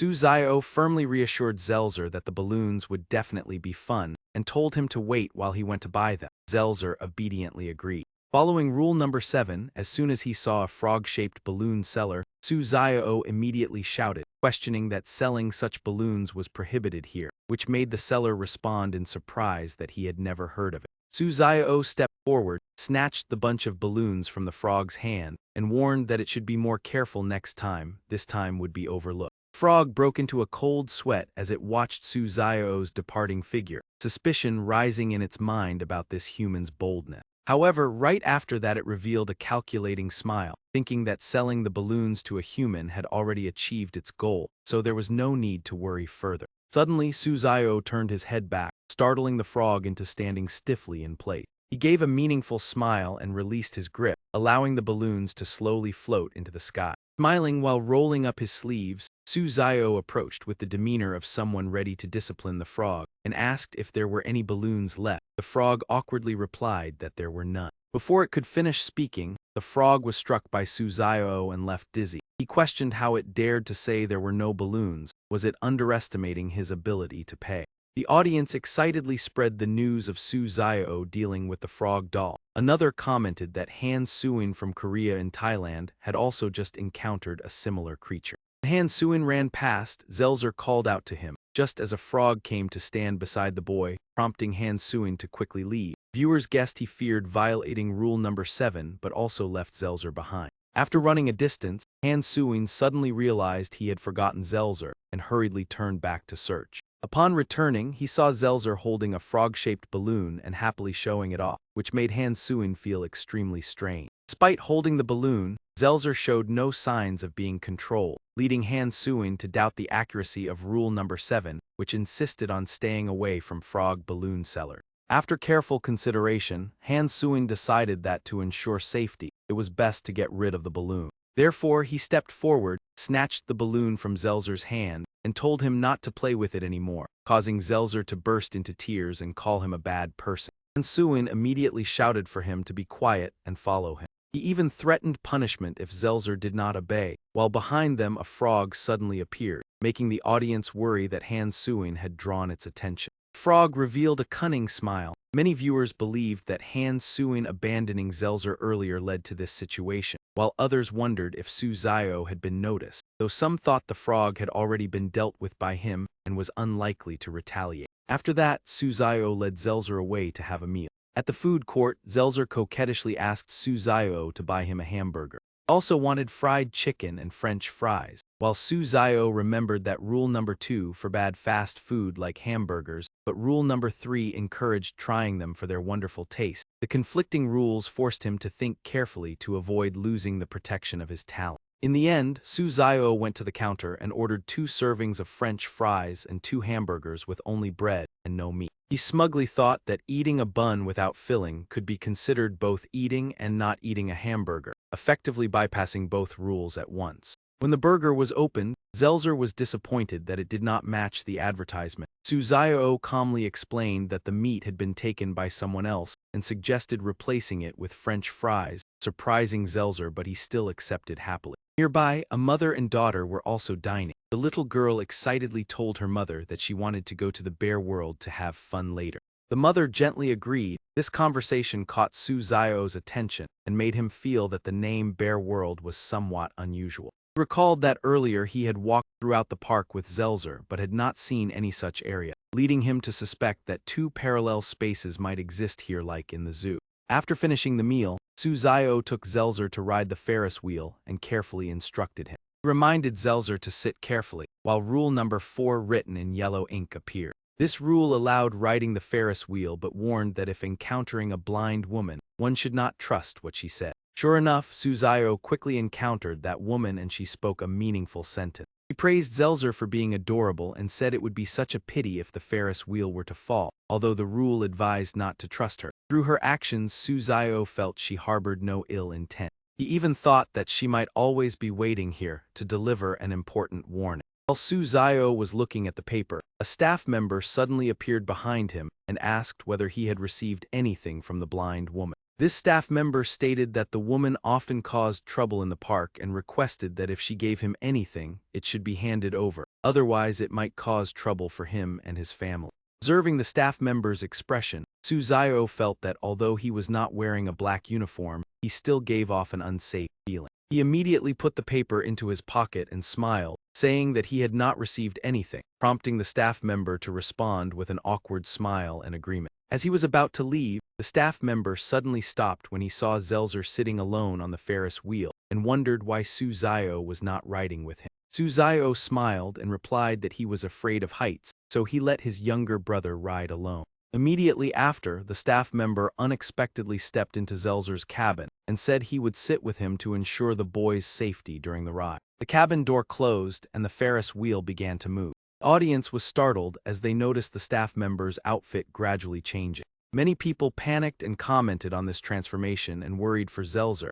However, some believed that since the boy was hugging a doll, he might still be safe. At the same time, Known from New Zealand also chose to board the Ferris wheel with a staff member. When he saw the uniform color turning black, he stammered in fear. Known grew anxious as he realized the Ferris wheel had risen too high, making escape impossible. The staff member gradually transformed, his face becoming like that of a bear with terrifying thick fur. Suddenly, the bear-like creature lunged forward and knocked Known down. Soon after, news spread that contestants from Zealand, Canada, Colombia, and a total of 6 countries had been controlled by this anomaly. The strange world event was about to begin. The system started counting down 10, 9, 8, 7, 6. The audience exclaimed in astonishment at what was happening. Some people noticed that in Su Zio's area, someone seemed to have just fallen from the Ferris wheel. Su Zio calmly observed the figure plunging down from above. When they saw clearly, the audience breathed a sigh of relief because the one who fell was the staff member, not Zelzer. Many asserted that with the doll's protection the boy was unlikely to be in danger.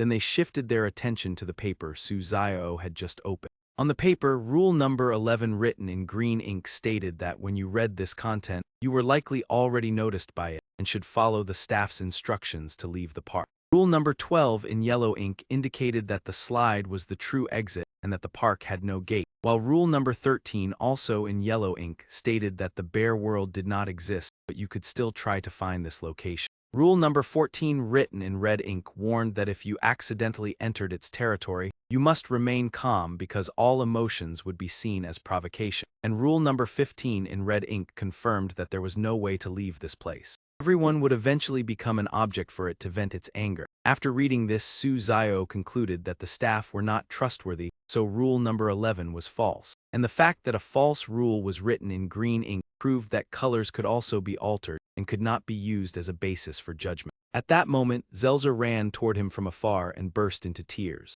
He said that the staff member earlier was extremely terrifying and had deliberately tried to push him down. Su Xiao gently comforted Zelzer to calm down and suggested taking him to the mirror house to have fun. Zelzer immediately jumped with joy and said that he was the most wonderful person. Rule number 9 appeared, stating that the mirror house did exist but should not be entered. However, Su Xiao still held Zelzer's hand and moved forward, analyzing that although this rule was written in green ink, it could not be fully trusted. To find another world within the park, every area needed to be examined. The mirror house, Su Xiao noticed a sheet of paper posted on the notice board. The instructions on the board required visitors seeking the best experience to spin 3 times to the right before entering the mirror maze. After that, they were to spin 3 times to the left and enter through the central door. If lost, they should stand before a normal mirror so the staff could observe through cameras and assist their exit. The sheet below claimed to be from the last security guard, warning that the maze was once its domain, and that once inside they should not turn back because no one knew where the rear path would lead. Su Xiao concluded that the 2 parts were contradictory. One urged trust in the notice board while the other forbade standing before normal mirrors, deducing that the paper had been distorted and could not be fully trusted. Viewers watched as Su Xiao entered the mirror house without following the spinning instructions, believing that doing so looked utterly ridiculous. Some spectators thought no one would believe such absurd rules, but others countered that Han Suin of Korea had actually followed them. In another area, Han Suin spun continuously until he became dizzy, leaving viewers both amused and disappointed. After Su Xiao stepped inside, Cloud also led Zelzer through the far left door of the mirror house. Angie used infinite deduction and then entered through the far right door in the same direction as Su Xiao. Inside the maze, Zelzer told Su Xiao that his puppet would not allow him to look into a mirror, prompting him to immediately ask which mirror it was. Zelzer pointed to a normal mirror, and Su Xiao quickly realized something was wrong. He deduced that the puppet preventing him from looking into the mirror proved that this mirror had a problem, and the audience also noticed the presence of a strange entity within it. Su Xiao disdainfully challenged the entity in the mirror, making viewers eagerly anticipate how he would handle it. He immediately ordered Hai Jiangjun to destroy the mirror. Hai Jiangjun rushed forward and smashed the mirror, the simple yet effective action earning the audience's praise. After the mirror was destroyed, Su Xiao became even more certain that looking into a normal mirror would attract its attention, and that the world on the other side was very close. Meanwhile, Han Suin panicked as he realized he kept returning to the starting point within the maze. He stopped in front of a normal mirror without realizing the danger. The audience noticed that Han Suin's Zelzer had been assimilated by the strange entity. A terrifying hunt began to take shape. The assimilated Zelzer spoke in a gloomy voice, inviting Han Suin to play a dangerous game, making him even more frantic. Already frightened, Han Suin lost his composure even further in this situation. He shouted in panic, unable to understand what was happening. A notification appeared instructing him to run out of the mirror house, and Han Suin believed this was the only way to escape. He turned and fled in panic, forgetting the warning not to return to the entrance. The notice board had previously emphasized that the exit could lead to an unknown place, but Han Suin ignored this detail. After running in circles, he could not find the entrance and was criticized by viewers for his lack of composure. Eventually, Han Suin returned to the spot where Zelzer had been assimilated and was called back by a gloomy voice. Zelzer reproached him for abandoning him, causing Han Suin to realize in horror that he was trapped in a loop. Dronzer proposed playing a dangerous game, and Han Suin retreated in fear, repeatedly trying to drive him away. As he stepped back, Han Suin bumped into a strange object behind him. It was a gigantic frog waiting there. Han Suin realized the danger in terror, but it was already too late. The frog swallowed him whole, and his desperate scream echoed through the maze. The system announced that contestant Han Suin had been eliminated and began the countdown for the invasion of the bizarre world. Viewers shuddered at this tragic outcome. Meanwhile, Su Xiao discovered a new passage within the mirror house and quickly approached it. Without hesitation, he led Zelzer deeper into that passage. After traveling for a while, he stopped to observe. Before him appeared an eerie red door. Su Xiao noticed black streaks being drawn into the door and deduced that this was its domain. He decided to open the door, believing that to find a way out he had to step inside. The audience could not help but admire his courage. Meanwhile, the Australian contestant was still lost within the maze and suffering from the influence of strange sound. Laughter and seductive whispers gave him a headache and caused him to lose his sense of direction. Suddenly, he received a cheating paper airplane containing a hint from Suzayo. The instructions advised breaking a normal mirror and following the new path to the red door. He followed the advice and shattered the mirror to find a new path. The passage appeared exactly as instructed, filling him with excitement. He quickly advanced toward the red door as directed. However, his hand was injured by shards of the broken mirror. After that, Angie and several other contestants also reached this location, and Angie continued to use infinite deduction. He felt that all deductions had failed and could not find a way to escape. Angie gradually panicked as he realized that every choice led to assimilation. He tried to warn those outside that this was a dead end, but the signal gradually became distorted. Viewers could not clearly hear his words and suspected that the screen was being interfered with by that force. The broadcast screen was distorted, causing information about the red door to be concealed. The French representative, relying on lip reading, believed that Angie meant the exit lay beyond the door and immediately sent a reminder to their contestant. However, viewers were suspicious because Angie himself did not step through that door. Some spectators speculated that he might have been controlled and was intentionally providing misleading information. This raised concerns that the red door was actually a dangerous trap. At that moment, Suzayo's live signal returned to normal. He escaped the mirror house and entered the teddy bear world, simultaneously receiving rule number 14. The rule required him to remain calm, as any expression could be considered a provocation. Suzayo sensed that the surrounding teddy bears were silently observing him. He decided to use a mirror to see through the illusion and observe the surrounding environment. Through the mirror, he saw the blind girl being restrained within the teddy bear world. She continuously cried for help in despair, making the situation increasingly tense. Suzayo realized that she was the one who had previously warned him and understood that that force had always been monitoring everyone. Zelzer called out to him and pointed toward a newly discovered sheet of paper. Paper recorded the rules of the teddy bear world and warned that this was a cyclical space. The first rule required that after entering the teddy bear world, one must sit on the tour vehicle to prolong survival time. Because that will help you prolong your survival time. Rule 2, learn to control your emotion, as panic is not only useless but also makes it uncomfortable. Rule 3, it always silently watches you and delights in the fear of its prey, so remain calm. Rule 4, do not try to search for it, as this action will only bring regret. Rule 5, there is no escape and no hope of survival. The dolls are your final fate. After reading, Suzayo let out a cold smile and realized that controlling emotions was the key. Seeing his expression, the audience could not help but worry, wondering why he smiled so frighteningly. Some even sensed he was about to break the rule. Suddenly, Suzayo laughed loudly with hidden meaning, causing Hai Jiangjun beside him to show clear discomfort. The audience quickly noticed something unusual as the bears around became strange. Some speculated that Suzayo was deliberately violating the rules to force it to appear and confront it directly. Many admired his bravery, just as warned.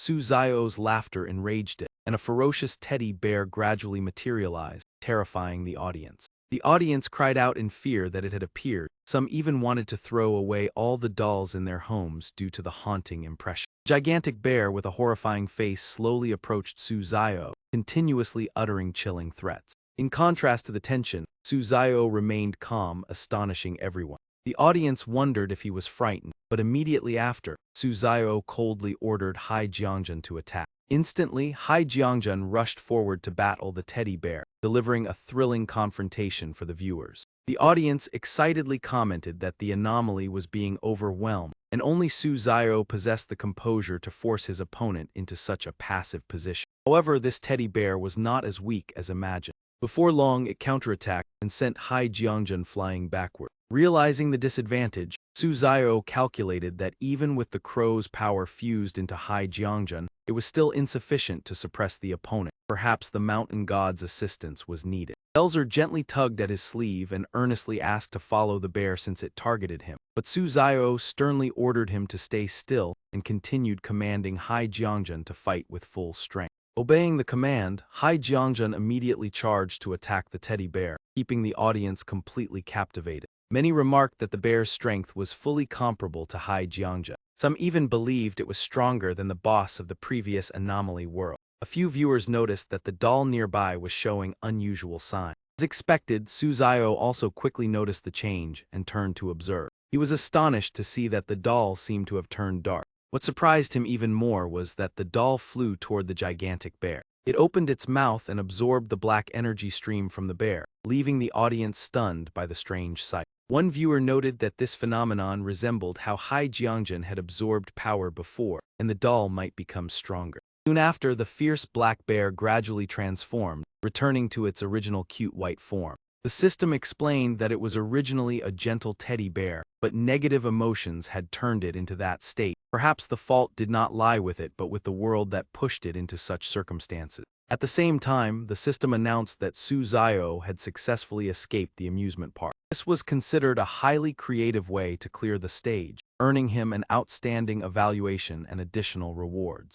The standard reward was the white bear, the embodiment of negative emotion, increasing resistance to anomalies by 2%, raising the total to 10%. Despite its cute appearance, it could transform at any time. The additional reward was the source of negative emotional pollution, a one-time item capable of causing anomalies to lose control for 3 minutes. After the battle ended, the doll also returned to normal. Looking at these rewards, Su Zio could not help but wonder about the nature of the pollution source as a small box containing the white bear slowly descended into his hand. He observed the two items and speculated that they were the black energies that had once enveloped the bear. Objects that become contaminated turn into tools of negative emotion. Although effective for only a short time, this item remained extremely valuable when confronting anomalies. Standing beside Su Zio, Zelzer appeared sorrowful. He revealed that he was actually a teddy bear, always pretending to be human while waiting for someone who could help the white bear return to its original form, leaving Su Zio extremely surprised.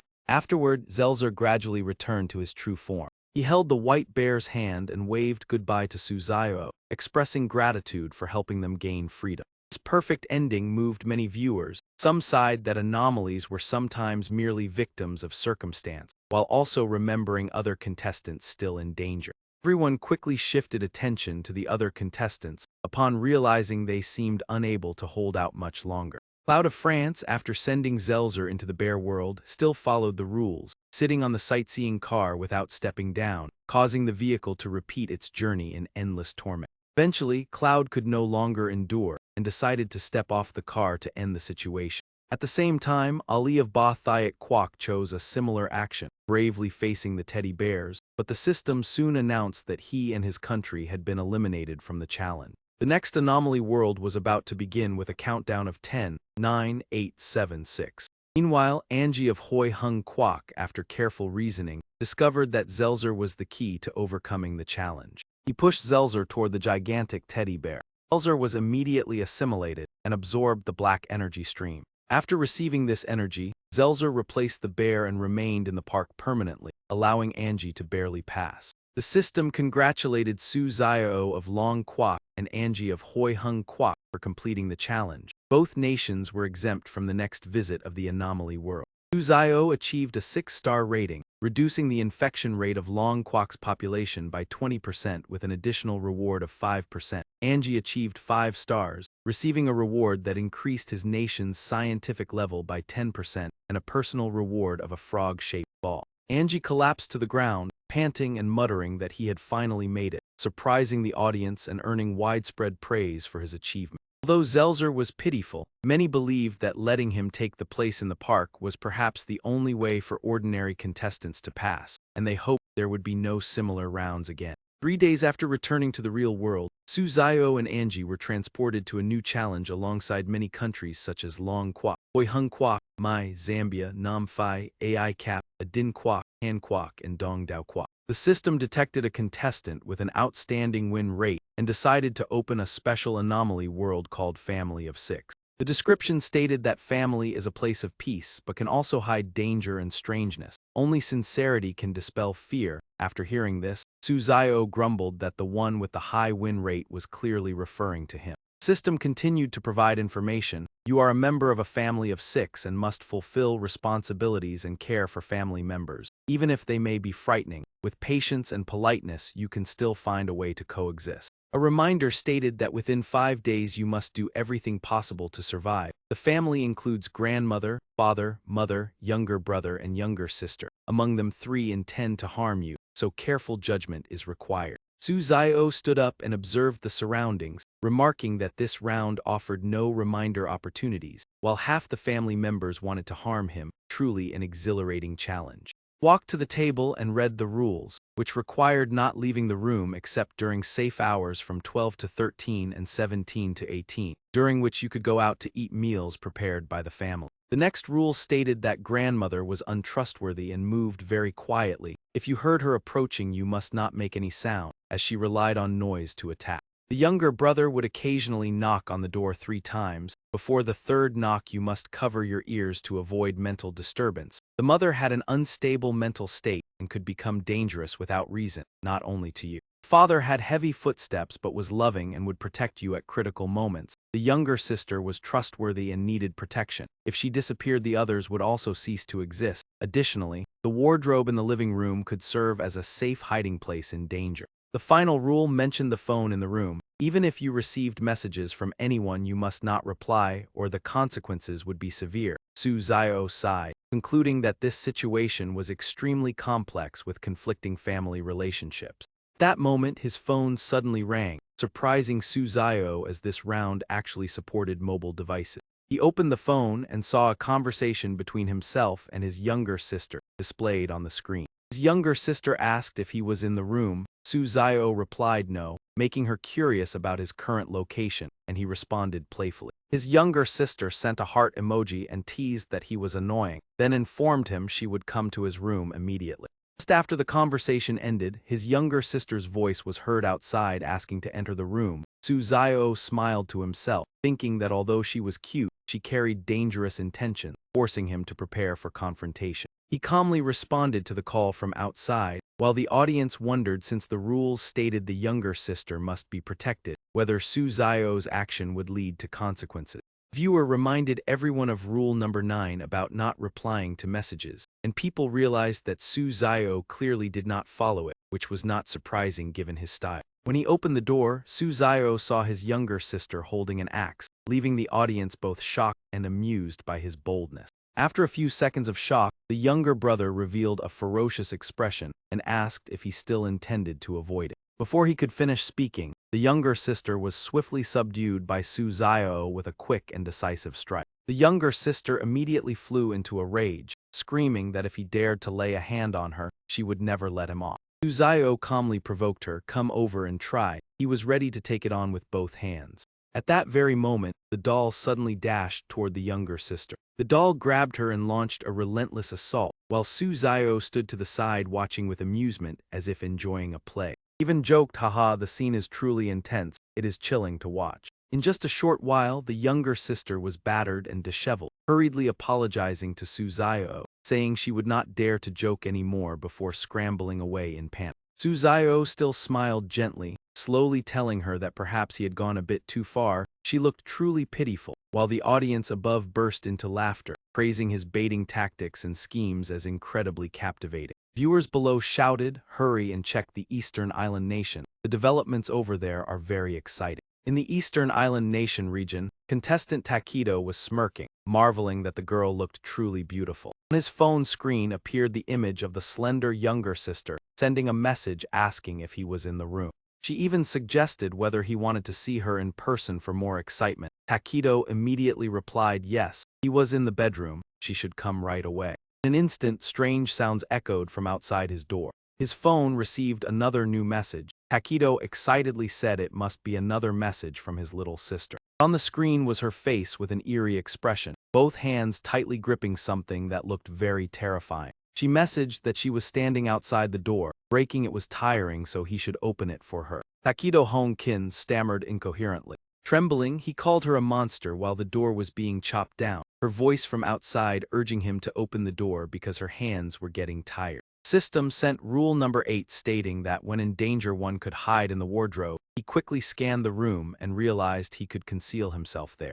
Without much effort, the younger sister smashed the door open and cheerfully announced that she was coming in. At that moment, Takedo was trembling inside the wardrobe, his mind only praying that she would not come closer, while outside she used a seductive voice to lure him. Did he not want to see her wearing black stockings? Why was he now too afraid to open the door? In the Eastern Island Nation conference room, the leaders angrily slammed the table, scolding Takedo for disgracing the country, and even threatening to ban all sensitive entertainment industries if it continued. Another person quickly spoke up to wait, telling everyone to look because there seemed to be a new development. Outside Takedo Nakajima's room, the younger brother's voice called out that father was looking for her. The younger sister muttered, "Father." She paused and replied that she knew. Takedo breathed a sigh of relief as the younger brother appeared just in time to save him. Then he suddenly remembered something and stammered, "Wait," the younger brother. He recalled Rule 4 stating that the younger brother usually knocked 3 times, and before the third knock one must cover their ears or their mind would become chaotic. Thinking this, Takedo turned pale and wondered whether there had really been any knocking outside. More than 10 minutes passed without any knocking. He guessed Rule 4 might be wrong, while the audience was suspicious because the door that had just been broken now appeared intact. Some people wondered what was happening. Others said to keep watching and praised Takedo Nakajima for being extremely lucky despite appearing annoyed.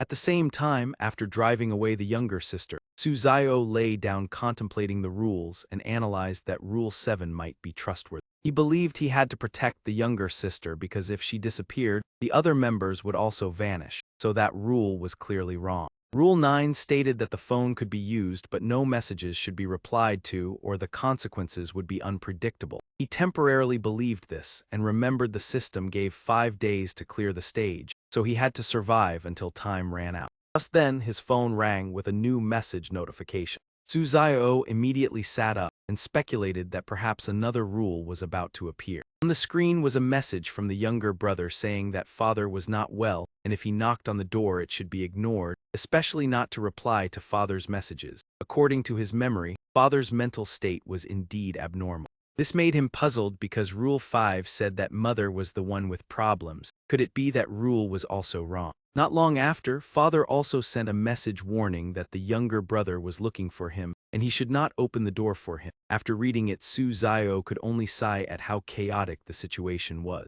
The audience above was confused, asking who was truly abnormal or if everyone had problems. Someone below suggested watching the South African contestant who might reveal more clues. The South African contestant Shui Bao had also just received a message from father with content similar to Suzayo. After reading it, he replied with a 6-question-mark expression, and then remembered that Rule 9 forbade replying to messages. He hurriedly retracted the sent message and breathed a sigh of relief, thinking that retracting it would not count as a reply. Suddenly, outside the door, father's voice claimed to be there and demanded the door be opened or he would come in himself. Shui Bao remembered Rule 6 stating that father would protect him, but this tone sounded very different. In panic, he crawled into a corner shouting that he would not open the door. The audience criticized him for not staying silent and instead speaking out. A loud crash echoed as father barged into the room, cursing loudly. His face was filled with ferocity, as if preparing to make Shui Bao pay. He rushed forward and slapped Shui Bao on the head. Shui Bao frantically begged for mercy, but soon the system issued a notification. South African contestant Shui Bao had been eliminated by a strange entity, and the bizarre world began its countdown. The audience cried out in horror as the terrifying scene made their skin crawl. At the same time, notifications echoed across the world that many contestants from 5 other countries had also been eliminated by mysterious entities. The system announced that the bizarre world was approaching and began counting down 10, 9, 8, 7, 6. Viewers wondered why the other contestants had not replied to father's messages. He suddenly remembered Rule 5 stating that mother had problems and could cause harm without reason, but perhaps the target was not just one person, so they began to reassess. It seemed the one causing harm was not mother but father. On the Korean side, Kim Tae-tuan was huddled inside a wardrobe while father raged outside. The audience commented that Rule 8 seemed correct because hiding in the wardrobe kept him alive. One viewer said it was indeed great luck, but hiding in the wardrobe was still terrifying, and Suzayo would probably not choose that method. Someone reported that father was also looking for Suzayo. Outside, he cursed angrily for not receiving a reply to his message and demanded to come in to teach a lesson. Suzayo remained calm and analyzed that father, like the younger sister, wanted to harm him, and since he did not knock on the door, he was likely the one causing harm without reason. His father prepared to kick the door open. 2 bizarre tentacles suddenly extended from inside Suzayo's room. They gently lifted the door aside. Father stormed in aggressively, rolling up his sleeves and scolding his son for daring to damage the door. He was furious that he could not break the door down himself. Suzayo immediately countered with a strike that left father dazed. He went berserk and shouted, "You." He cursed that now he even dared to hit him, truly rebellious to the core. Suzayo calmly replied that since he had come looking for trouble, he should not blame him for showing no mercy. Those words only made father more furious as he demanded to know what he intended to do. Immediately afterward, Suzayo continuously launched attacks at father inside the room. Father could only clutch his head and beg for mercy. The audience praised Suzayo as incredibly cool, while others echoed the sentiment. Someone joked that back in the day they had also clutched their heads while being beaten, not knowing heaven from earth. After a tense struggle, Suzayo exhaled heavily and ordered Hai Jiangjun to continue handling. Hai Jiangjun extended his tentacles to tightly bind father, leaving the audience in awe of Suzayo's bravery. At the same time, Takedo Nakajima once again heard strange knocking sound. Remembering Rule 4 about the 3 knocks and covering the ears before the third to avoid mental chaos, Takedo trembled under the blanket wondering if the younger brother had come to find him. Outside the door, the younger brother gently called that mother said it was time to eat and he should come out. Takedo felt that the tone this time was completely different from before. Suddenly Takedo screamed loudly, causing the audience to discuss that the third knock truly seemed capable of causing mental panic. Takedo could not react in time and suddenly spat out a mouthful of blood, leading viewers to immediately speculate that this condition was not merely a mental disorder, but could also result in a dangerous outcome. Not long after, the system issued a notification that contestants from 4 countries including Dongdao, Nicara, and others had been controlled by strange creatures, and the Strange World event was about to occur with a countdown of 10, 9, 8, 7, 6. The audience discussed fervently, believing that not only that fool but also the knocking sound itself had caused the 4 individuals to meet disaster, while others observed that in different places the sound carried the voice of a younger brother or mother instead of a younger sister. Another viewer speculated that the culprit might not be related to the specific person knocking, but that the knocking sound itself was lethal, and there might even exist an entity capable of mimicking the voices of family members, sending chills down the spines of many. Soon after, Suzayo also heard the knocking sound. He sprang to his feet and cursed in annoyance upon realizing that the door previously destroyed had inexplicably returned to its intact state. Looking outside, Suzayo felt it was extremely strange as the door seemed to have automatically restored itself to its original condition, as if it had never been damaged. Losing all patience, Suzayo shouted curses, while the audience commented that this was already the 4th knock yet he remained safe and sound, worthy of being the hope of Long Country. He stuck his head out to observe the surroundings and shouted for the one responsible for the sound to appear. However, there was absolutely no one outside, leaving everyone confused about what was happening. A viewer proposed a hypothesis that someone might indeed have knocked on the door, but after 4 attempts without receiving any response, the entity assumed the person inside had met with misfortune and left, an assessment that earned widespread approval. At noon, the other contestants gradually left their bedrooms and entered the living room to have their meal. According to rule number 2, the periods from 12 to 13 and from 17 to 18 were safe, allowing players to leave their rooms to enjoy meals prepared by the family. At this time, Kim Tai-tuan was cautiously observing the kitchen area.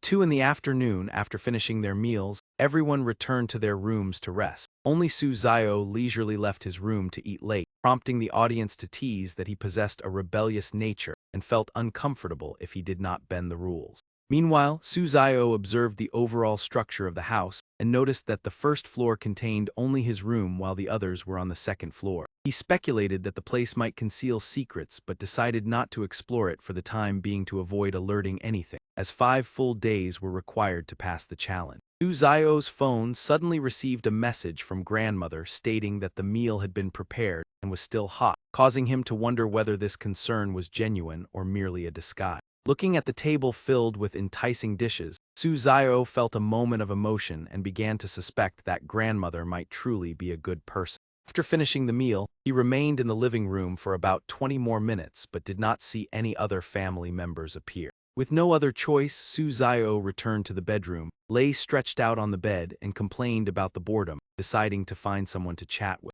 He sent a message to his younger sister asking if she wanted to meet but received only a cold reply. Suzayo calmly responded that it was fine if she did not want to, ending the conversation. Next, he attempted to contact his mother, younger brother, and grandmother with caring questions, but all of them responded only with question mark emojis, making the situation increasingly puzzling. Suddenly, the sound of a door opening came from outside, immediately putting Suzayo on alert. One who entered was father. He had barely appeared before shouting and demanding to beat him, astonishing Suzayo because he had previously been eliminated by Hai Jiangjun, raising suspicions about the existence of two fathers. Despite the surprise, Suzayo quickly regained his composure and deduced that it was not a case of two fathers, but that the family members might possess the ability to resurrect, similar to how the door had restored itself. Father pulled out his belt, cursing as he prepared to strike Suzayo. He raised the belt high and charged forward with the intention of punishing him, continuously shouting threats.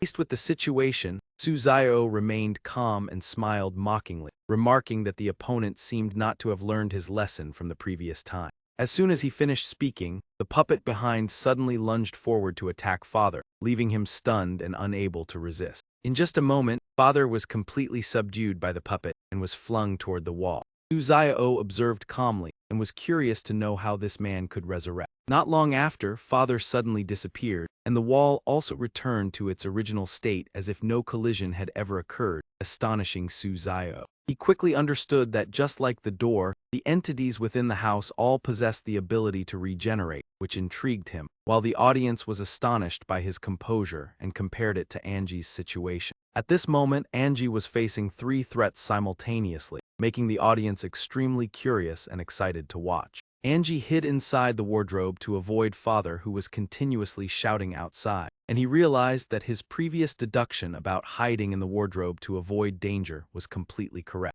However, misfortune struck when the younger sister suddenly appeared in the room holding an axe, leaving Angie in despair as both the younger sister and the knocking sound appeared at the same time. Realizing that dealing with 3 threats simultaneously was beyond his ability, Angie decided to use the reward obtained from the previous round. The system announced that he had activated the frog-shaped balloon prop, whose first effect was to be placed beside the body to temporarily conceal his presence from strange creatures. Additionally, when his life was threatened, the user could burst the balloon to summon Puppet X to assist in escaping danger once. In exchange, the balloon would be completely destroyed. Angie decided to activate the first effect. After initiating the frog-shaped balloon, he immediately crouched down and tightly held his head with both hands. The younger sister outside displayed a sinister smile and called out, "Brother, are you hiding in here?" sending chills down the viewer's spine. The audience commented in panic that such a terrifying face should not suddenly approach like that. Some people worriedly asked whether this balloon was truly useful. When the younger sister opened the wardrobe, she appeared astonished at not finding Angie. Father angrily cursed that next time he found him, he would not spare him, displaying frightening ferocity. The younger sister continued to laugh cunningly, admitting that Angie had hidden very well, leading viewers to remark that the balloon was indeed effective since he was not discovered. Having narrowly escaped danger, Angie did not dare to be careless and immediately activated the infinite deduction talent. At that moment, the knocking sound echoed again, causing Angie to break into a cold sweat. He realized that the one knocking was that terrifying entity, making the audience curious about its identity. Some viewers, growing impatient, switched to following Suzayo's developments as they considered Angie's segment rather dull. At this time, it was already 7 in the evening. Suzayo stretched lazily and yawned, realizing that it was time for dinner.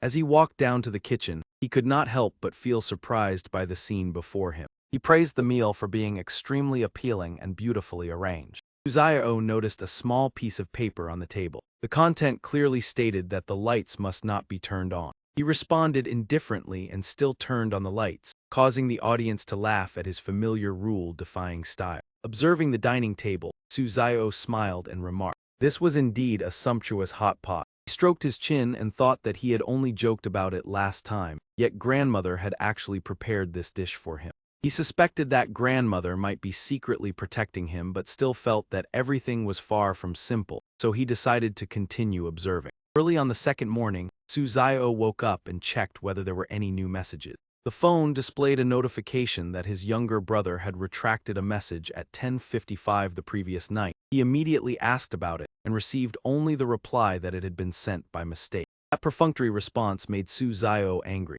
He complained irritably that he had woken up early just to read the message only to be told it was sent by mistake, suspecting that his younger brother was lying. At that moment, he discovered another sheet of paper on the table and guessed that this was a new rule. The content stated that killing either the younger sister or the younger brother would allow one to pass the round, while also requiring trust in mother and the protection of grandmother. Suzayo frowned as he pondered the true meaning of this rule. He realized that both of them possessed the ability to resurrect and that the time limit of the round was 5 days, so this rule certainly concealed another implication. After reasoning, he concluded that only one of the two could not resurrect and that this was the key to clearing the challenge. In another development, the other contestants also received a similar new rule. Most of them did not believe it, but some desperate individuals chose to take the risk of attacking the younger brother or younger sister. However, those who chose to kill the younger sister were fiercely counterattacked and failed. The footage showed the younger sister remaining calm while the player was defeated behind her.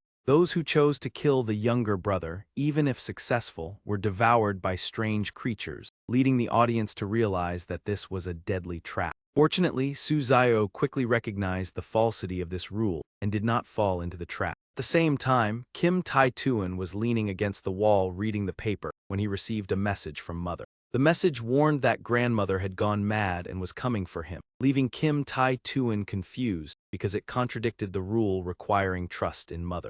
Panicked and clutched his head but quickly calmed down and decided to use his talent, parrot-like sensitivity at C rank, which allowed him to copy the speech of anyone including strange creatures. Suddenly, a voice echoed outside the door, "Grandchild, are you in the room? Open the door so I can bring the food in," causing Tai-tuan to startle in panic. He immediately leaned against the door to block it and activated his talent, repeating the old woman's words exactly, which momentarily surprised her.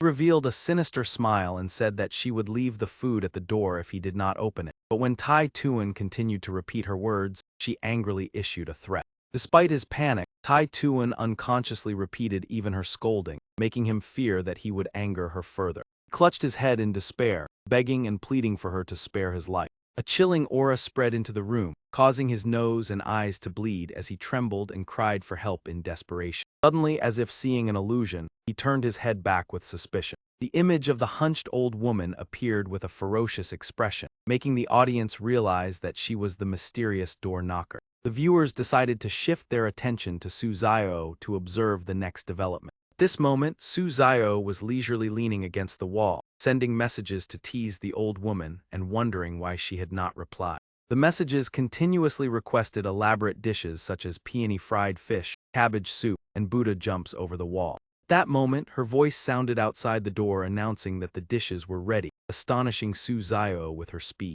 He happily walked to the door to respond and prepared to open it. As soon as the door opened, a surge of sinister energy rushed in, causing him to frown in confusion and ask what she intended to do. He pretended to be weakened and begged her to spare his life. A strange force caused him to fall to the ground, making the audience worry that he had been struck by her attack. The old woman laughed sinisterly and mocked him.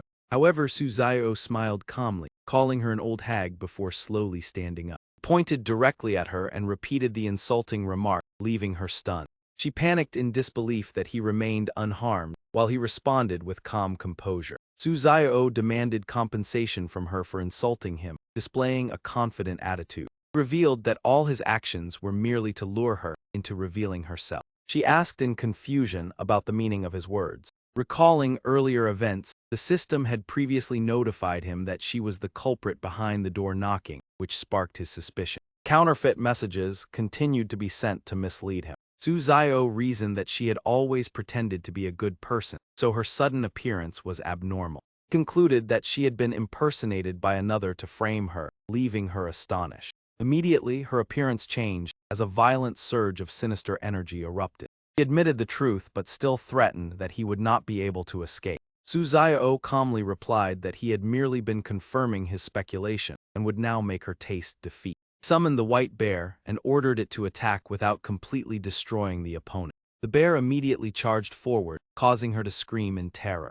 Overwhelmed, she knelt down and begged for forgiveness. Suzayo stroked the white bear and ordered her to leave immediately. She fled in panic, and the audience could not help but admire Suzayo's ability to handle the situation. Truth gradually became clear, with the father, mother, and younger sister belonging to the villainous faction, while the grandmother and younger brother temporarily stood on the side of good.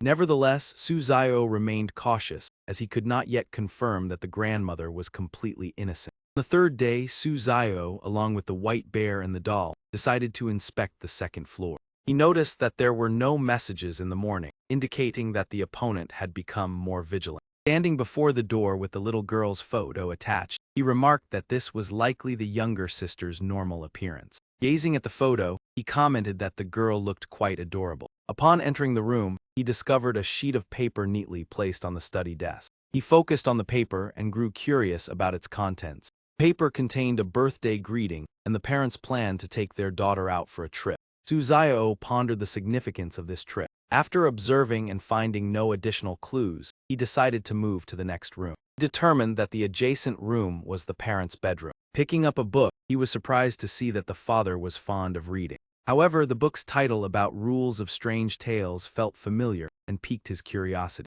He discovered that inside the book's cover was half of a torn photograph. Looking at the incomplete family photo, he wondered what had happened to cause it to be torn. He placed the photo fragment into his pocket and continued to the younger brother's room. Opening the door, he saw the younger brother bound and gagged, yet the boy joked that he was immersing himself too deeply in the role.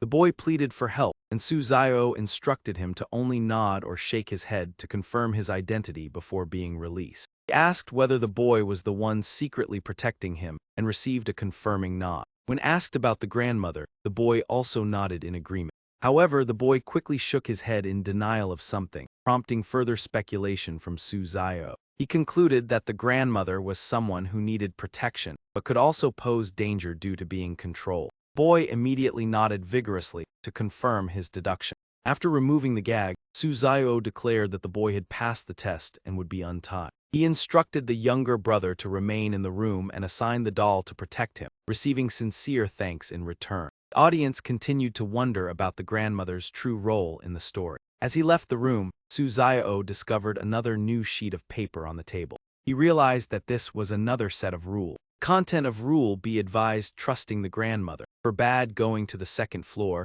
and warned against believing the younger brother's words. The subsequent clauses emphasized not investigating it and simply surviving until the final day. The rules also required not entering any rooms on the second floor and attempting to integrate with the family. Suzayo determined that since he had already gone to the second floor, these rules were certainly fake and intended to prevent the discovery of clues. He speculated that it was controlling the grandmother and deliberately guiding him to trust her completely. Suzayo decided to remain temporarily inactive, as there were still 2 days before the round concluded. At the same time, the American contestant Jerson also discovered Rule B and planned to explore the second floor at night. Midnight, the system displayed information about the S-rank talent Night Watcher. This talent allowed the control of shadows for 10 minutes each night to obtain items, and Jerson immediately activated it as a protective barrier enveloped his body. His shadow quietly slipped into his parents' bedroom through the half-open door. Seeing the torn family photo placed on the table, he thought it must be something important and quickly picked it up. Suddenly, 2 figures appeared behind him, startling him and causing the photo to fall to the floor. Jerson hurriedly withdrew his shadow, causing the protective layer to vanish. He muttered irritably because he had almost obtained the photo, while the audience felt regret witnessing that moment. The viewer commented that searching for a photo in such a sneaky way clearly showed Jerson was far inferior to Suzayo. Others agreed and looked forward to Suzayo soon achieving a 5-star rating. The narrator spoke. On the 4th day, the parents and the younger sister began coordinated attacks, leaving many contestants unable to resist. The system announced that the Egyptian contestant Landon had been eliminated by a strange creature. The strange world was about to open as the countdown began.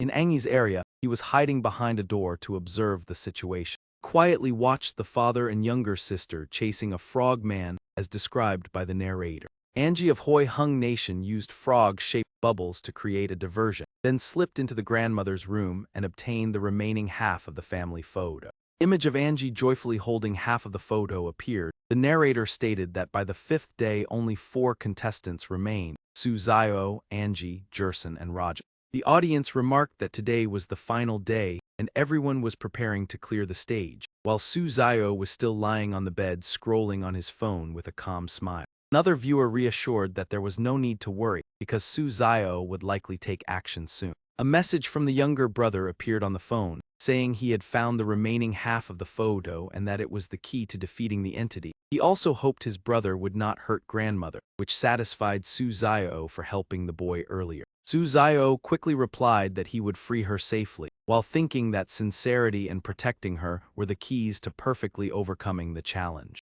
The younger brother emotionally replied that he was truly fortunate to have him by his side.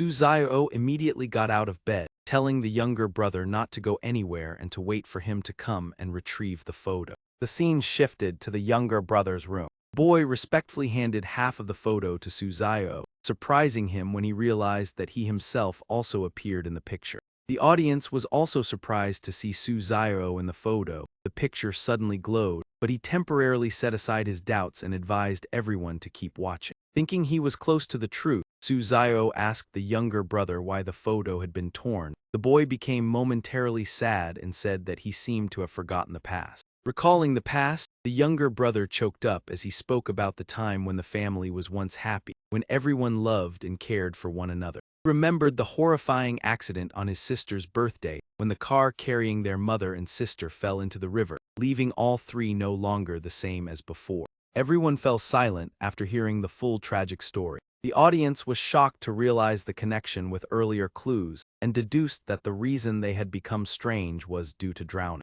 The younger brother recounted that after the accident, grandmother fell into mental collapse and cried endlessly, while the older brother became silent and stopped speaking. When her mind gradually stabilized, she still believed that those who had died were alive and often mentioned them as if they had never left. She even happily cooked and said that everyone would soon return to have a meal together. Later, the parents and older sister truly appeared, but with terrifying appearances like shadows returning from the depths. The younger brother choked up, saying that grandmother had torn the family photo after they returned, seemingly wanting to keep them by her side, and hoped to help her awaken together with Su Zio. He gently comforted the boy and promised to resolve everything. The audience was moved by the boy's story and praised his strength far beyond his age. Su Zio left with a confident demeanor, promising to find her and bring her back, filling viewers with anticipation for his next performance. Meanwhile, Raja of Zambia, though not fully prepared, still decided to go to the second floor, hoping to use sincerity to persuade her, leaving the audience both admiring and doubtful.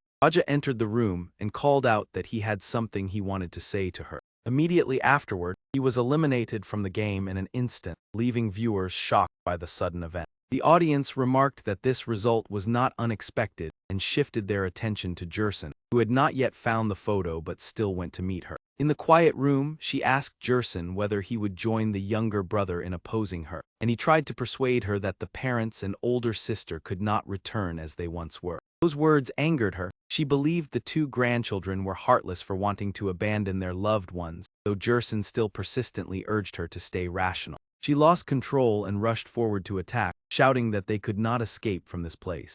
Jerson stood frozen in the critical moment, his face turning pale in shock. In an instant, she accidentally struck and severely injured the younger brother when he rushed out to shield him. Realizing she had hurt her beloved grandchild, she was stunned and could not believe what had just happened. Jerson was filled with pain and blamed himself as he watched the younger brother suffer the consequences in his place. Seeing her grandchild seriously injured, her mind fell into extreme chaos. She stammered while calling her grandchild's name in panic and despair. Unable to accept the truth, she pointed at the reflection in the mirror and blamed it for making her lose her sanity. The image in the mirror smiled eerily and replied that the two sides had always been one and could not be separated. Jerson was confused, wondering whether to flee or continue facing the situation, because leaving meant failure. She repeatedly declared that she and that image were one. In despair, she admitted that she herself had caused the tragedy for her grandchild despite wishing for the whole family to be reunited. Jerson decided not to leave and continued to persuade her to calm down.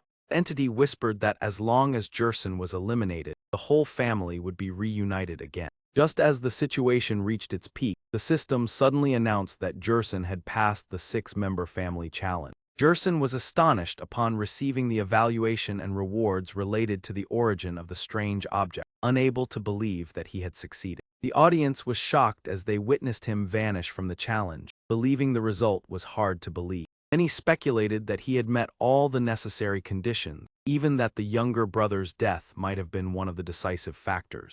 However, others believed that those who had previously failed did not have enough time and necessary events like in Jerson's case. Meanwhile, Angie of Hoi Hung Nation also brought the younger brother to meet her. The situation unfolded similarly as she spoke incomprehensible words and then suddenly lunged toward him. The younger brother intended to step forward to shield him, but Angie stopped him just in time. Angie calmly presented the photo and asserted that the parents and older sister would not return, while also understanding her efforts to preserve the family. Gently explained that the deceased could not be revived and, together with the younger brother, pleaded with her to remain rational because they did not want to lose her as well. The two brothers earnestly begged her to stop, showing sincerity in every word. She gradually regained her senses, realized her mistakes, and tearfully apologized to her children and grandchildren. She realized that she still had two grandchildren by her side. She affirmed that this family would not fall apart as long as the two brothers remained close to each other.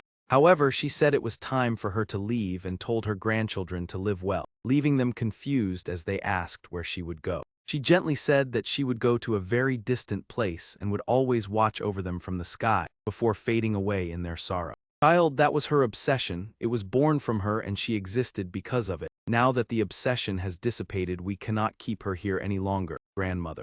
System announced congratulations. You have cleared the stage 6-member family with a 4-star rating. After receiving the rewards for this round along with 2 chances to trace the origin of anomalous entities, Angie also cleared the stage but only achieved 4 stars. The audience began waiting to see how Su Zio would choose to pass.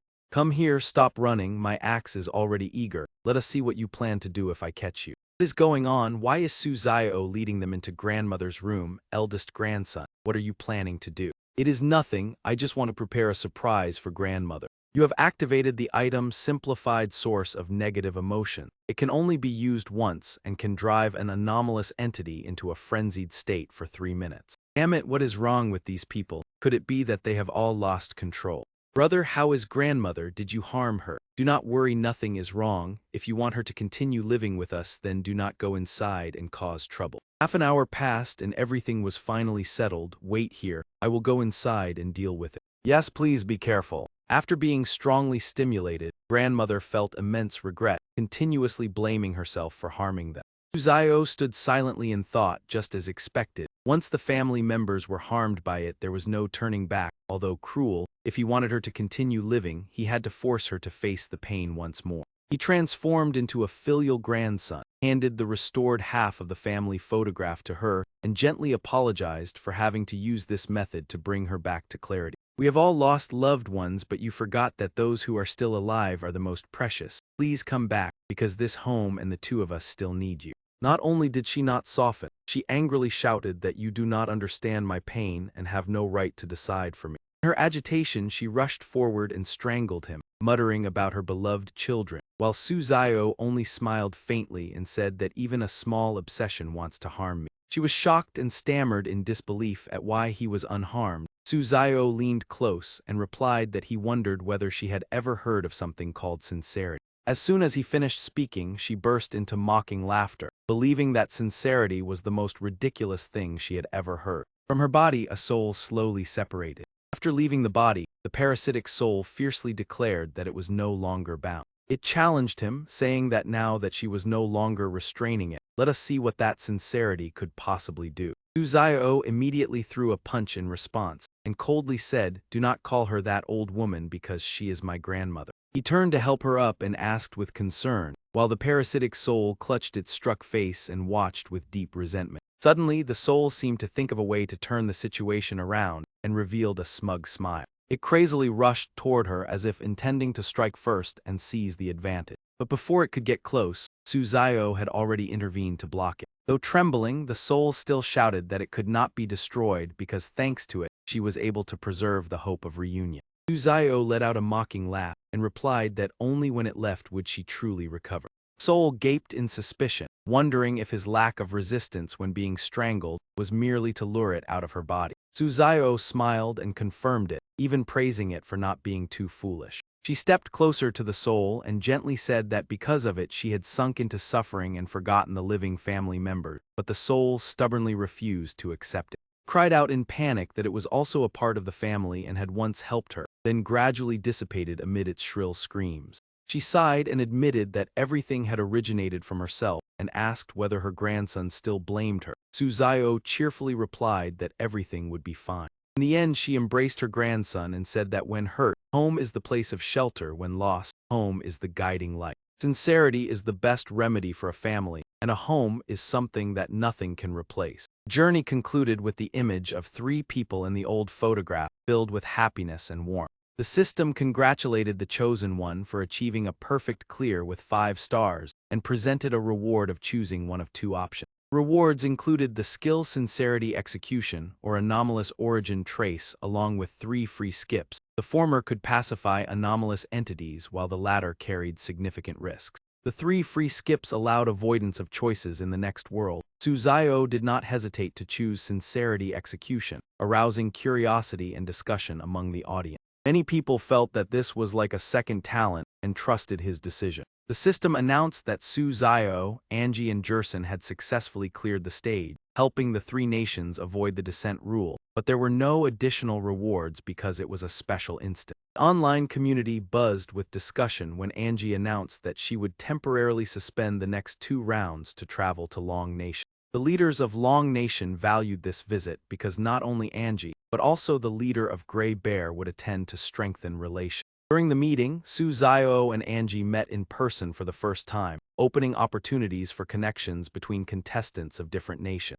Angie shared that she had chosen anomalous origin trace and asked why Suzayo selected sincerity execution. He replied that the former skill was far from simple if one was not mentally prepared. Angie asked in surprise why he would say such a thing. Suzayo explained that his intuition told him that the origin of anomalous entities was problematic. Angie murmured whether he was relying solely on intuition. Despite her doubts, Angie still promised to heed the warning and wished Suzayo success in the next world. 3 days later, while Angie was still traveling, Suzayo had already entered a new challenge, and the system announced the list of participating nations. This time it included Long Nation, America, Japan Never Setting, Tulip, Zealand, Paris Exile, and Korea, with the theme Blood Moon. As soon as the stage began, the system warned that on this mid-autumn night one must not look directly at the moon and emphasized this 3 times, while also stating that this was a team-based challenge. Note that within 1 day, survival required avoiding looking directly at the moon at all costs. Angola woke up and upon seeing his idol immediately clung to him to introduce himself and ask for help. Suzayo reminded him to let go first. At the same time, both of their phones simultaneously received a new message. Content required residents to cancel their moon viewing plans and remain inside their homes.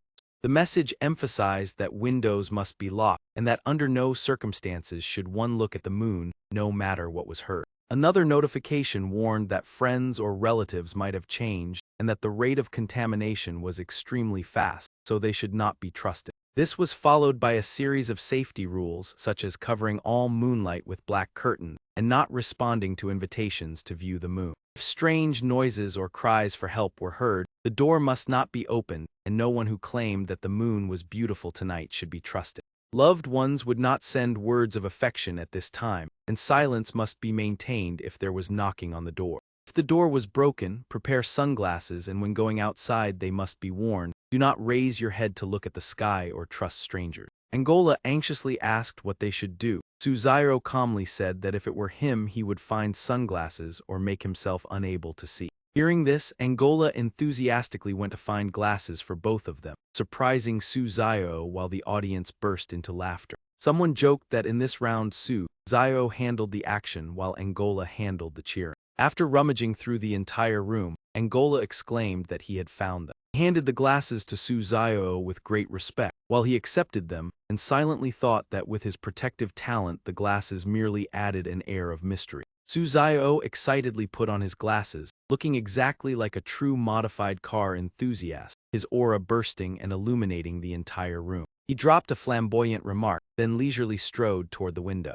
With one hand he yanked the curtains open. Sunlight flooded the room. Angola stared wide-eyed as the boss broke rule one the moment he arrived. Suzayo lightly lifted the frame of his glasses, smirked and said there were even cooler moments to come. His phone kept buzzing with messages, each one inviting him out to admire the mid-autumn moon, praising it as the most beautiful in a century, claiming they were waiting downstairs, even expressing affection repeatedly. All shared the same goal of luring him outside, but Suzayo calmly connected the rules and realized that refusing to view the moon had been emphasized many times. Clearly this was a trap. He smiled cunningly as he typed a reply, thinking that they brought this upon themselves, so do not blame him for being ruthless. The message sent to Thiat Tri was actually random advertisements about sausages and sweet jelly, leaving the recipient replying only with a confused question mark. Angola did not know Ho Lai was beside him, awkwardly asking how he should respond to his friends and seeking the boss's guidance.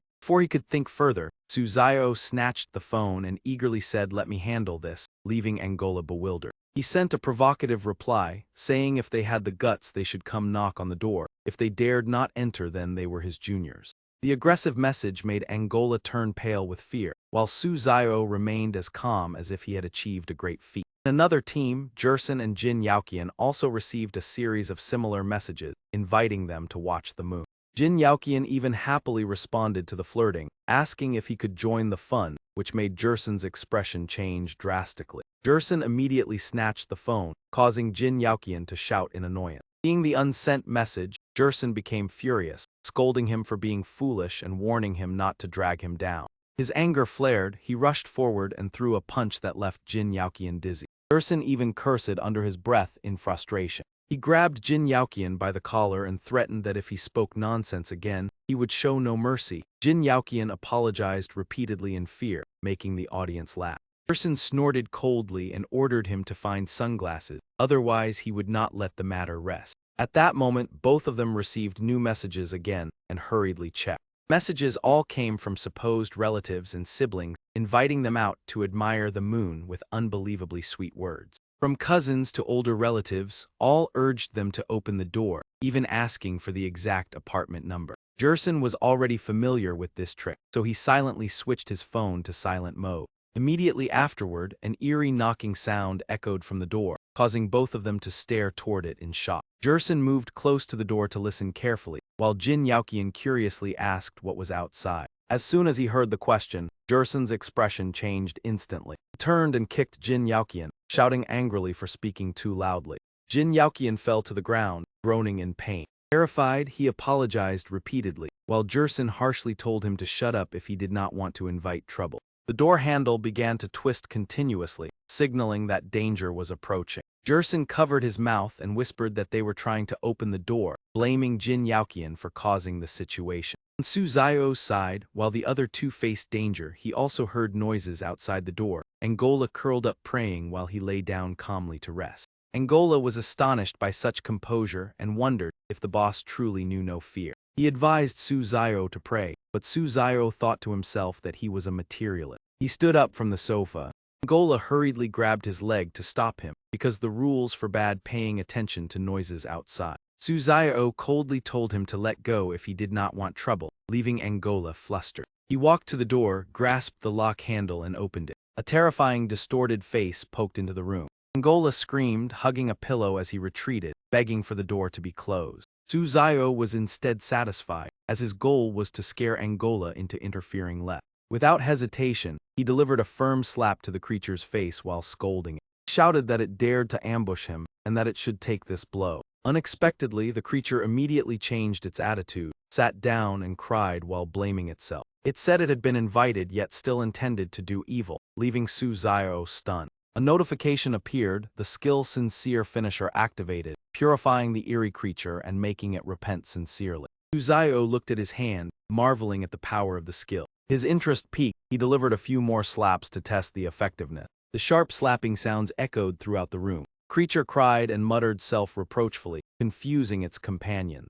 Nevertheless, the remaining creatures still rushed forward to attack Suzayo. He found them extremely troublesome. He stretched his limbs, preparing to counterattack. Gritting his teeth, he warned that if they charged again, they would taste his blows. However, the creature that had been purified stepped in to block them and scolded its companions. It declared that they should not underestimate friendship. Then it turned to confront its own kind like a hero, surprising Suzayo. Seeing this, he felt a hint of goodwill and remarked that it was a good zombie. After closing the door, Angola asked in amazement how he had done it. Suzayo simply replied that it was nothing. Angola knelt down to apologize for his doubts and declared Suzayo his idol. Suzayo opened his phone to check the new notification. The screen displayed that the Blood Moon plan had failed and time was being reset, instructing residents to close their windows. The large clock ticked forward quietly, second by second. The hour and minute hands slowly moved back toward the number 12. That moment served as a reminder that this was a dangerous time.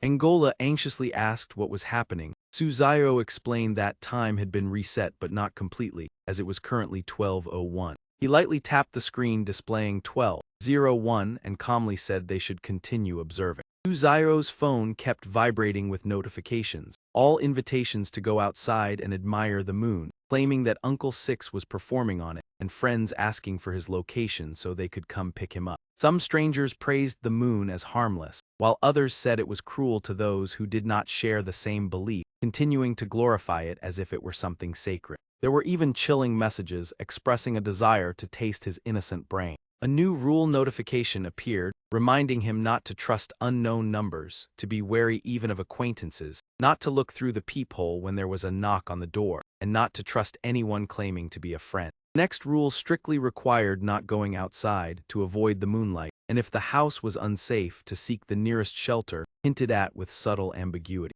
Angola helplessly asked for his opinion. Suzayo pondered and concluded that the new and old rules contradicted each other, suggesting that they had likely been altered. Suddenly, a noise came from outside the door. Suzayo immediately became alert and said he would go check. He approached the door, and Angola anxiously reminded him to be careful. Looking through the peephole, his expression briefly turned serious as he quietly said he saw only darkness. The audience felt both fear and admiration as he openly violated the rule. Some joked that he had once said this was nothing unusual, and there was no need to be surprised. Suzayo asked the person outside if he was his friend and what his name was. The other party replied that he was Chung Thep, the one who had just sent the messages. Opened the door in a flash and enthusiastically asked about Uncle Six dancing on the moon, demanding to be taken to see it. He draped an arm over the other's shoulder like an old confidant, urging him to hurry so as not to miss the performance, and even wanting to record it as a memento. Seeing the other hesitate, his expression changed as he suspected he was being deceived into going outside, leaving Chung Thep flustered. Chung Thep became furious and warned that if he showed no respect, he should not blame him. Suzayo responded by throwing a punch, accusing the man of fabricating the story and causing his disappointment. Chung Thep roared in anger, vowing retaliation and uttering terrifying threats. After punching until his hands grew tired without seeing any effect, Suzayo wondered if he needed to strike harder to make him come to his senses. Thinking so, he delivered another powerful blow. Immediately, Chung Thep clung to his leg, crying and begging for mercy. He apologized and confessed that the story about Uncle Six was completely fabricated. Suzayo laughed and suggested that if he knew he was wrong, he should perform a pole dance as an apology, and he would let the matter go. This proposal left Chung Thep utterly bewildered.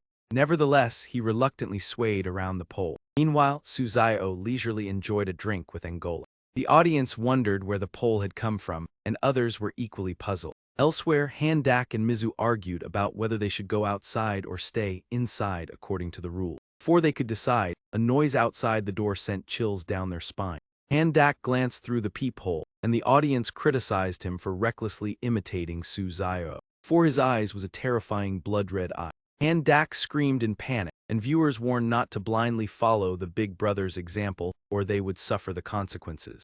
Mizu sent a message asking about the situation outside. She asked what he had seen. Handak replied that it was probably a zombie and told her to remain silent and wait for it to leave. Mizu quietly nodded. Handak's phone received a message from Chung Thep claiming to be outside the door and urging him to open it, the words filled with threats. Handak informed Mizu that whatever was outside knew they were inside, and that the door might not hold. Suddenly, they received a warning that the window at the back had been opened. Both turned pale and wondered what was happening. 3 zombies appeared outside the window, astonishing the audience as this was the 3rd floor. Handak held Mizu's shoulders, telling her to stay calm and search for weapons to defend themselves. He suggested wearing sunglasses and going to the kitchen to get knives, each of them taking one. Returning with the knives, they shouted and prepared to confront the threat. Mizu suddenly remembered that Chung Thep was still outside the main door. Handak threw down his knife and ran to block the main door, telling Mizu to handle the rear. Chung Thep's voice rang out in provocation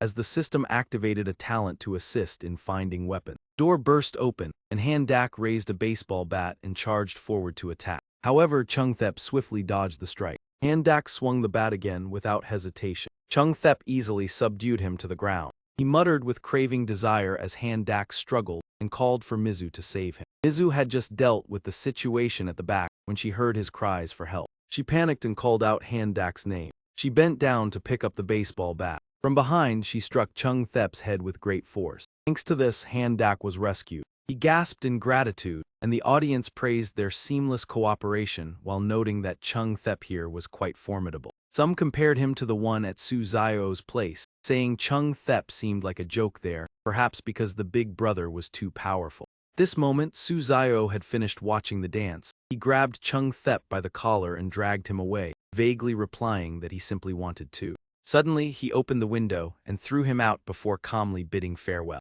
Chung Thep fell straight down below. Su Zio watched and murmured that the sound was still too clear and that he should have disappeared by now. He suddenly paused as if noticing something. Several zombies appeared lurking below the window, and he felt annoyed that they even knew how to take advantage of the window route. Seeing a nearby stick, he smiled mischievously as a new idea came to mind. He raised the stick excitedly, preparing to strike like a game of whack-a-mole, causing the creatures to hesitate. Before long, they hastily retreated, crying out in fear. They lamented that this human was far too terrifying. Su Zio pretended to regretfully call after them before leisurely taking out his phone to message other friends. He sent a message saying that while he was at home, zombies had come, asking if there was any solution as the situation was quite urgent. Liu Thongmin responded immediately. Fortunately, you are still safe, do nothing, I will come to you right now. After reading the message, Su Zio quietly pondered. The reply from Liu Thongmin was too ordinary. Could he truly be just a normal person rather than a substitute?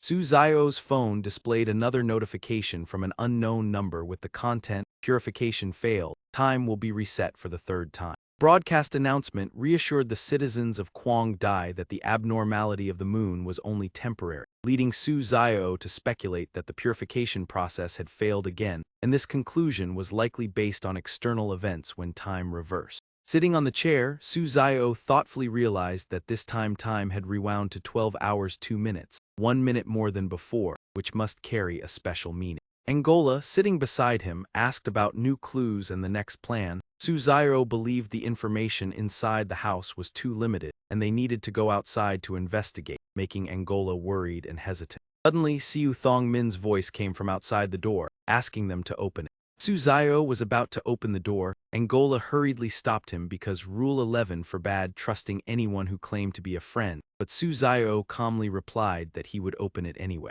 The door opened, Liu Thongmin appeared, quickly grabbed Su Zio's shoulders to confirm he was fine, and instructed him to put on the special glasses and follow him immediately. Su Zio asked if Angola would come along. If not, he would go alone. Angola anxiously reminded him that all the rules forbade leaving the shelter. Angola believed the people outside could be dangerous and advised Su Zio not to trust them, but he still stepped out, forcing Angola to follow. Outside, the moon was dyed in a haunting dark red. The people on the streets had turned into mindless walking corpses. They staggered forward, rummaging instinctively in search of humans to bite and tear apart. A group of people knelt facing the moon, muttering strange prayers with twisted bodies and fanatical devotion. Angola tugged at Su Zio's sleeve in confusion, asking where they were going. Liu Thongmin, walking ahead, replied that the destination was the funeral home. During this, Angola panicked, thinking he was about to be cremated, leaving Su Zio and Liu Thongmin to look at him helplessly.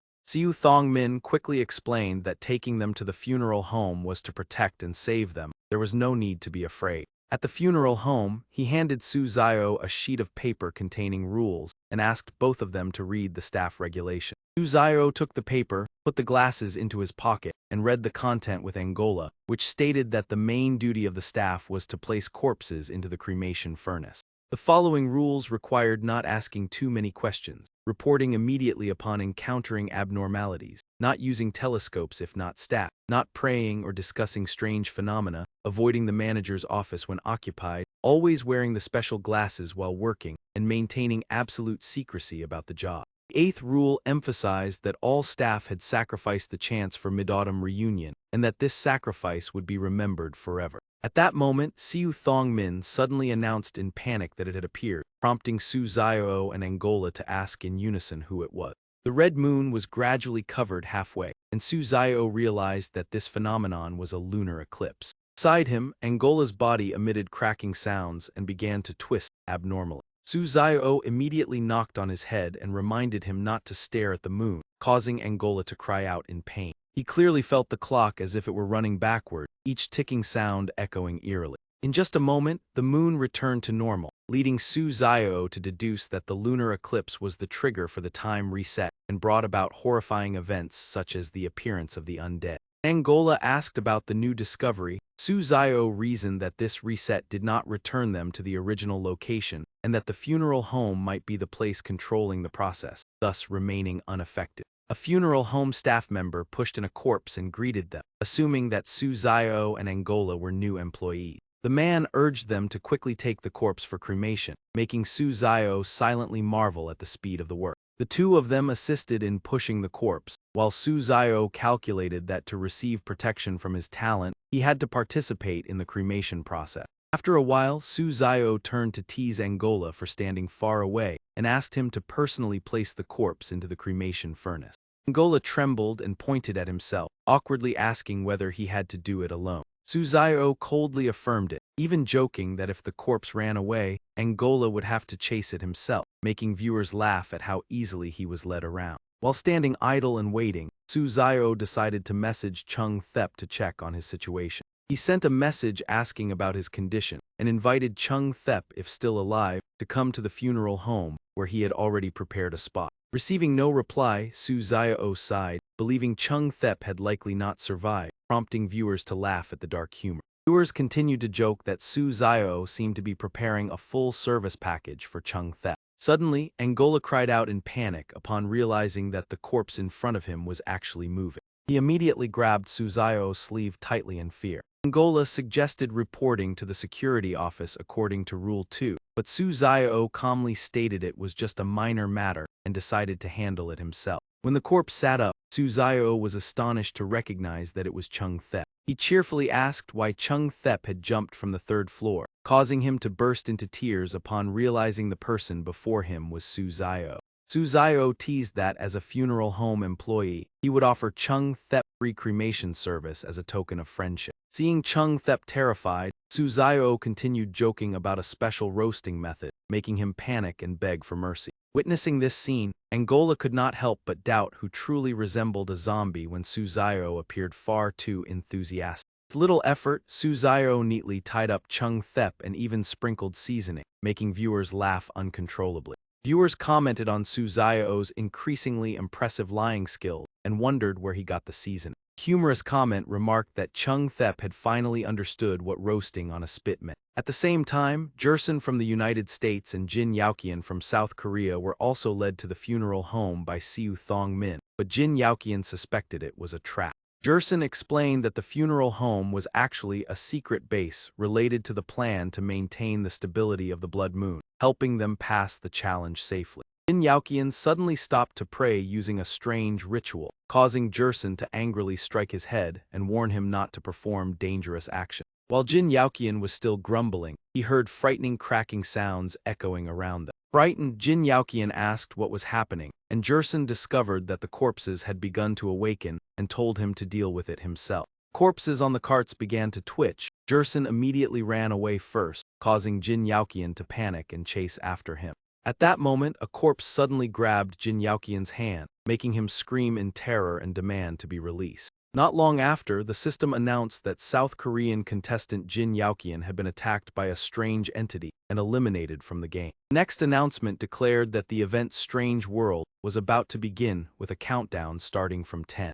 Meanwhile, Su Xiao was enthusiastically directing a doll and a teddy bear to sprinkle more seasoning onto his dish. Viewers commented sympathetically for Chung Thep, even joking that their tears were flowing from the corners of their mouths. Two funeral home employees who accidentally witnessed the scene were also shocked, astonished that Su Xiao treated a corpse like food. When Suzayo turned back with a chilling smile and invited them to enjoy, the two employees became even more horrified. They screamed in panic that a madman had infiltrated the funeral home and hurriedly fled.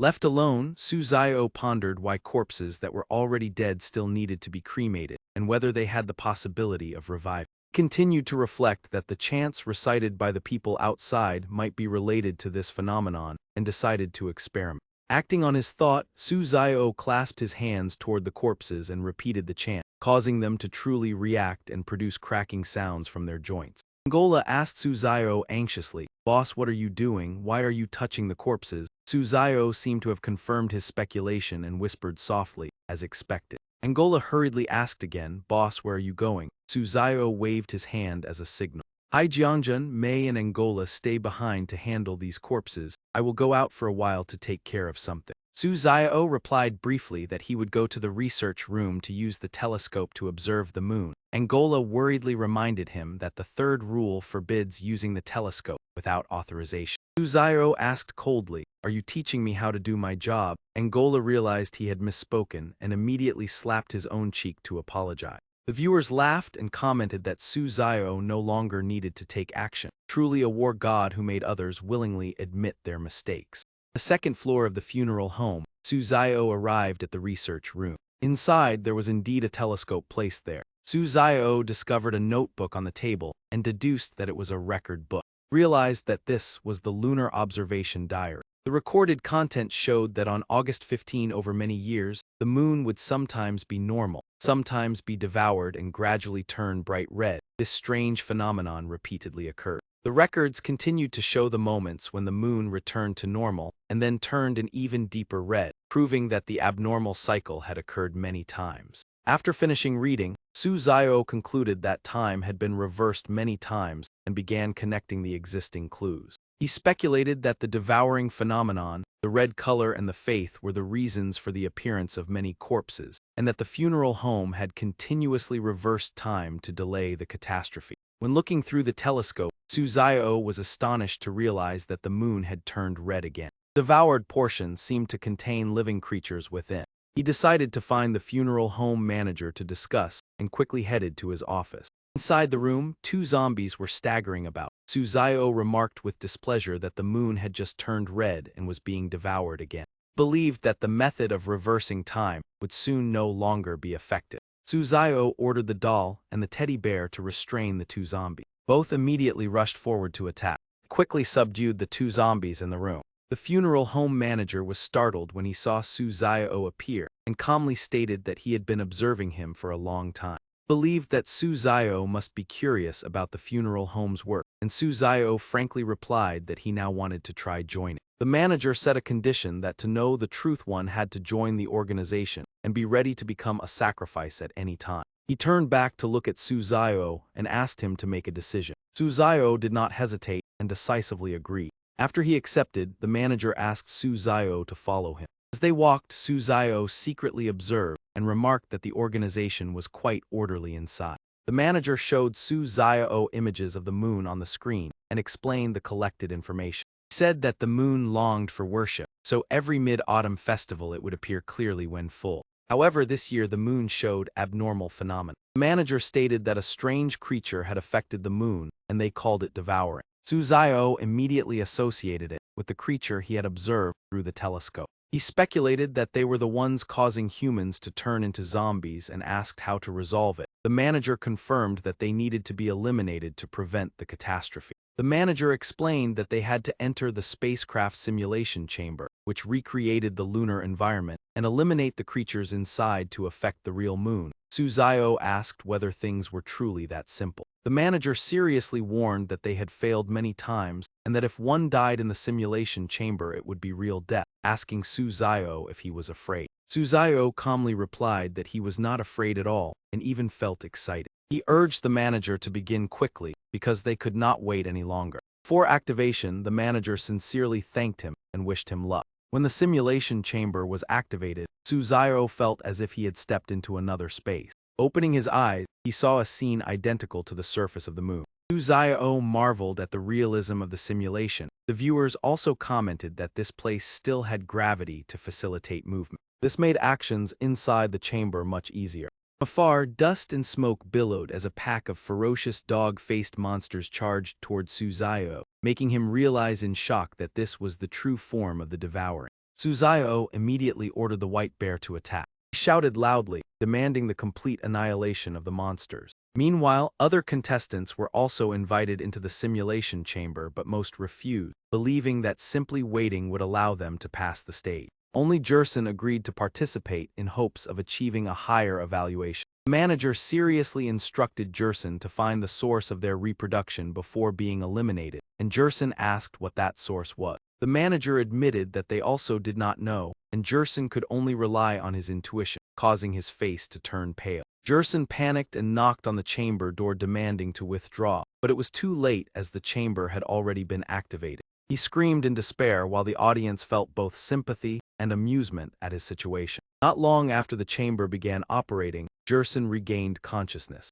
He cursed upon realizing that he had been placed in a dangerous situation without a clear plan. A strange noise echoed from afar, causing Jerson to panic as he recognized the appearance of the monsters. Without time to think, he turned and fled while crying out for help in despair. However, the monsters quickly caught up and attacked him. Jerson let out a miserable scream before being devoured, making the viewers feel sorrowful and puzzled as there was still no elimination notification. Some people speculated that he might not be completely dead yet. Viewers continued to watch as the manager led more people into the simulation chamber. They noticed that the manager was holding a device resembling a bomb controller and was likely preparing a final measure. The audience expressed their admiration and hoped that they could achieve victory without resorting to such extreme measures. The manager ordered all staff that reversing time was no longer effective and that they had to risk their lives to fight. Immediately afterward, he and the staff charged forward to confront the monsters in a life and death battle.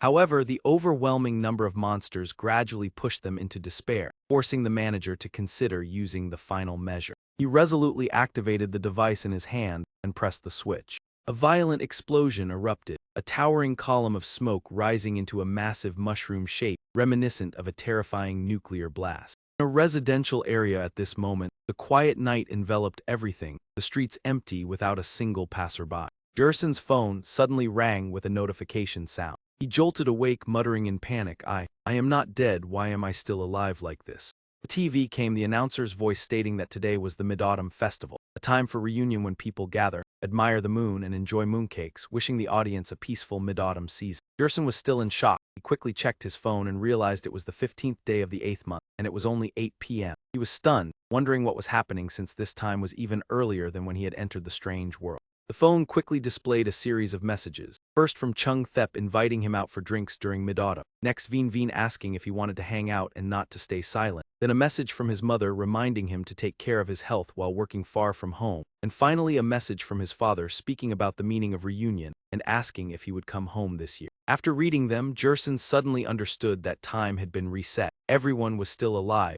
and the moon had returned to normal. The system announced, "Dear contestant, congratulations on clearing the Blood Moon round with a 3-star rating. Solo completion earned 1 star and Sacrificial Spirit earned 2 stars. Hearing this, Jerson was overjoyed and exclaimed that he had cleared it. The audience above was confused, thinking that this could also count as completion, while other viewers could only sigh. Some even commented that one could pass just by standing still and doing nothing. If anyone doubted it, they could try watching. In another development, the system also notified 2 other contestants that they had cleared the Blood Moon round with 3 stars. 2 survivors earned 2 stars and enduring until the end inside the funeral home, granted 1 star. Mizu and Handak survived by sheer luck, moved to tears. The audience remarked that the survival rate of this round was quite high, yet they felt regret that the ratings were not outstanding. Now they could only look forward to Suzayo's performance. At this time, Suzayo was standing and observing the battle between the white bear and the punishment node monster. He turned to the doll beside him and said that the white bear seemed to be at a disadvantage. Perhaps it should join the fight to assist. Just then Suzayo's phone suddenly rang. The manager called and said that only by finding the source of the punishment node's reproduction could they be completely eliminated, otherwise they would continue to appear. When Suzayo asked how to identify the source, the manager gave a vague reply, telling him to rely on intuition. After hanging up, Suzayo looked displeased at the meaningless answer, then turned to ask the doll whether it could find the source, and the doll immediately nodded in confirmation. Suzayo signaled for the white bear to stop fighting and follow him. The white bear responded softly and complied at once. Suzayo, the white bear, and the doll quickly rushed forward, while behind them the punishment nodes continued their relentless pursuit. After a long run, Suzayo stopped in front of a strange tree. This tree had an unusual form with eyes, nose, and mouth, its rough bark making it resemble an old man, causing Suzayo to suspect something was abnormal about it. He wondered whether this was the source that gave birth to the punishment node. Observing more closely, Suzayo discovered that the tree had two arms constantly assembling body parts to create punishment node monsters, and he immediately realized this was the machine producing them. Suddenly, the space around Suzayo turned dark, startling him into exclaiming in surprise. However, he quickly calmed down and analyzed that the warning chain did not react, proving his mind had not been contaminated and that he had merely fallen into a form of illusion. Immediately afterward, ghostly images of countless floating human heads appeared around him. They continuously muttered threats, demanding that he stay and declaring that this place would become his final end. Suzayo's expression turned icy. He warned them to be silent, yet the heads continued rambling, claiming that all resistance was meaningless. He also proclaimed that darkness was spreading and humanity, no matter how it resisted, could not oppose these bizarre entities. Suzayo calmly took out a mirror, and the system announced that he had used the corrupted mirror. He casually directed the mirror toward the floating heads, causing them to cry out in panic all at once. In just a moment, all those illusions vanished completely. After putting away the corrupted mirror, Suzayo immediately ordered the doll and the white bear to move forward and uproot the strange tree. However, before they could act, the tree suddenly began to rot from within. Suzayo exclaimed in astonishment, realizing he had not yet made a move and the tree was already collapsing on its own. When he glanced at the punishment nodes behind him, he was shocked to see them tearing out their own eyes. Those eyes floated in the air and gradually gathered toward a single point. In the end, they fused into a gigantic eye with a terrifying crimson pupil. After losing their eyes, the monsters knelt in unison, their bodies twisting as scorching energy spread throughout the space. They uttered prayers, offering their bodies to worship the mysterious entity in the dark. Suzayo curled his lips slightly, realizing that this was the true nature of the punishment node. The enormous crimson eye suddenly extended grotesque arms, reaching straight toward Suzayo. He remained calm and cold, declaring that no matter what form it took, it had to be destroyed. Immediately afterward, Suzayo ordered the white bear to advance and confront the entity. However, the white bear was quickly restrained by the eye's arms, and despite its struggle, Suzayo could not help but feel concern. Without hesitation, Suzayo took out the mountain god ring, and the system announced that the item had been activated. The ring allowed the strange entity to temporarily gain the power of the mountain god, causing the doll to transform instantly. The doll transformed into a large human-sized form and emitted a powerful sound. It joined the battle against the gigantic eye, making the situation extremely tense. Suzayo quietly observed and internally assessed that the entity could resist the mountain god's power due to worship fueled by human blood. At the office, the manager explained that its strength came from the devotion of the people on the streets, and only when this ritual stopped would its power decline. He immediately urged the funeral home staff to restore the timeline to before the worship ritual occurred at all costs, and everyone swiftly obeyed. The manager continued to press them, emphasizing that every minute of delay would put Suzayo in greater danger. The audience emotionally commented that this was proof of the power of unity. The Kim Dong-ho began to turn backward, thrilling viewers as they realized the efforts of the funeral home staff had succeeded. The audience continued to send enthusiastic encouragement to Suzayo, affirming that the people of Long Kwok would never yield. At the same time, on the simulated moon, the punishment node monsters gradually decayed and disappeared. Suzayo smiled in satisfaction upon realizing that the power from worship had vanished, proving that the people at the funeral home had completed their mission. Finally, the gigantic eye was completely defeated. Sometime later, while checking his phone, Suzayo received a message from an unknown number stating that the observation process had ended, everything had returned to normal, and the funeral home would disband, but they would not forget their responsibility. The message also expressed sincere thanks and wished him a peaceful Mid-Autumn festival. After reading it, Suzayo smiled, realizing that the strange entity on the moon had been resolved and feeling that becoming a former star was not so bad. Suzayo walked to the window, drew back the curtain, and looked at the gentle moonlight outside. The system sent a reminder that whenever enjoying mooncakes and admiring the moon, one should remember the silent individuals who help preserve the present happiness.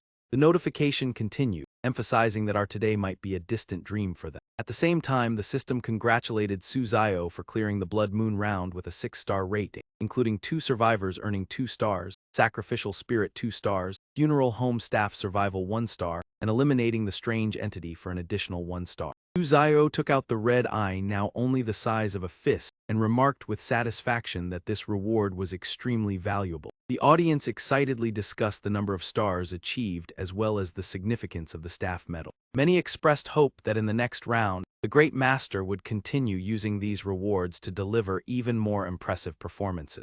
Suzayo held the red eye toward Haijiangja, the teddy bear and the doll, then spoke slowly. He stated that this item could only upgrade one of the 3, so they should discuss and decide among themselves. In the end, the doll and Haijiangja gave the opportunity to the teddy bear. Suzayo handed the eye to it and gently said that everyone wished for it to use this reward. Teddy bear immediately swallowed the red eye and became full of vitality. The audience above cheered excitedly as all 3 were upgraded, praising Suzayo as unbeatable, while other viewers humorously commented that being unbeatable sometimes also meant loneliness.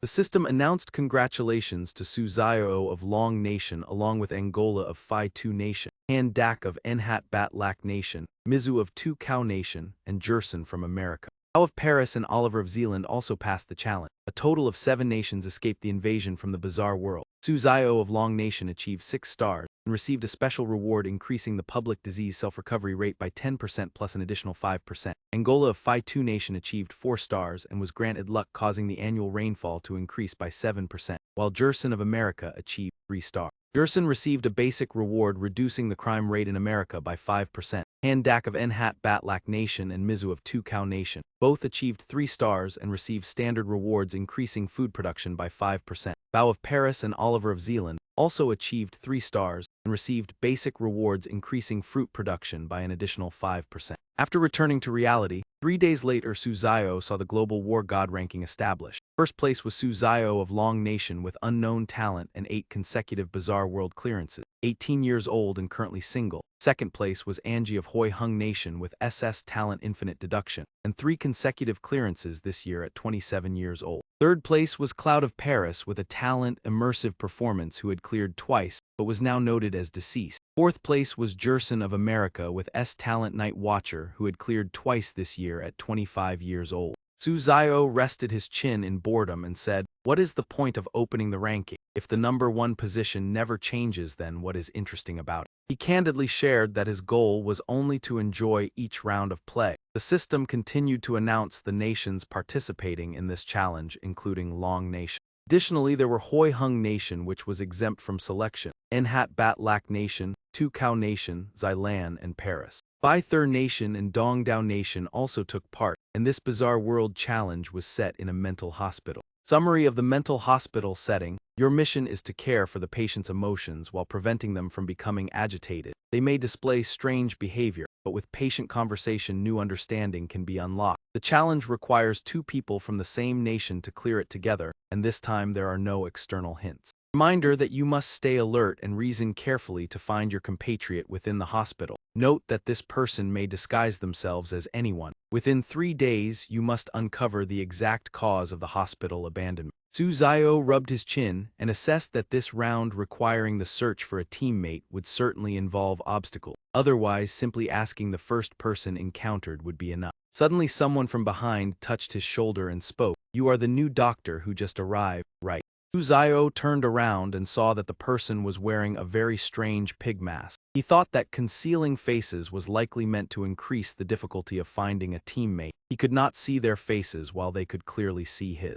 Would the teammate take the initiative to find him? There would surely be obstacles. For now it was better to cooperate with this person to observe further before making plans. After considering, Suzayo calmly smiled and greeted, "Hello, I am the new doctor. Do you need something?" The pig-masked man shook his hand and told him to follow to the office. On the way leading him there, the pig-masked man introduced himself as Liu Defat, his colleague.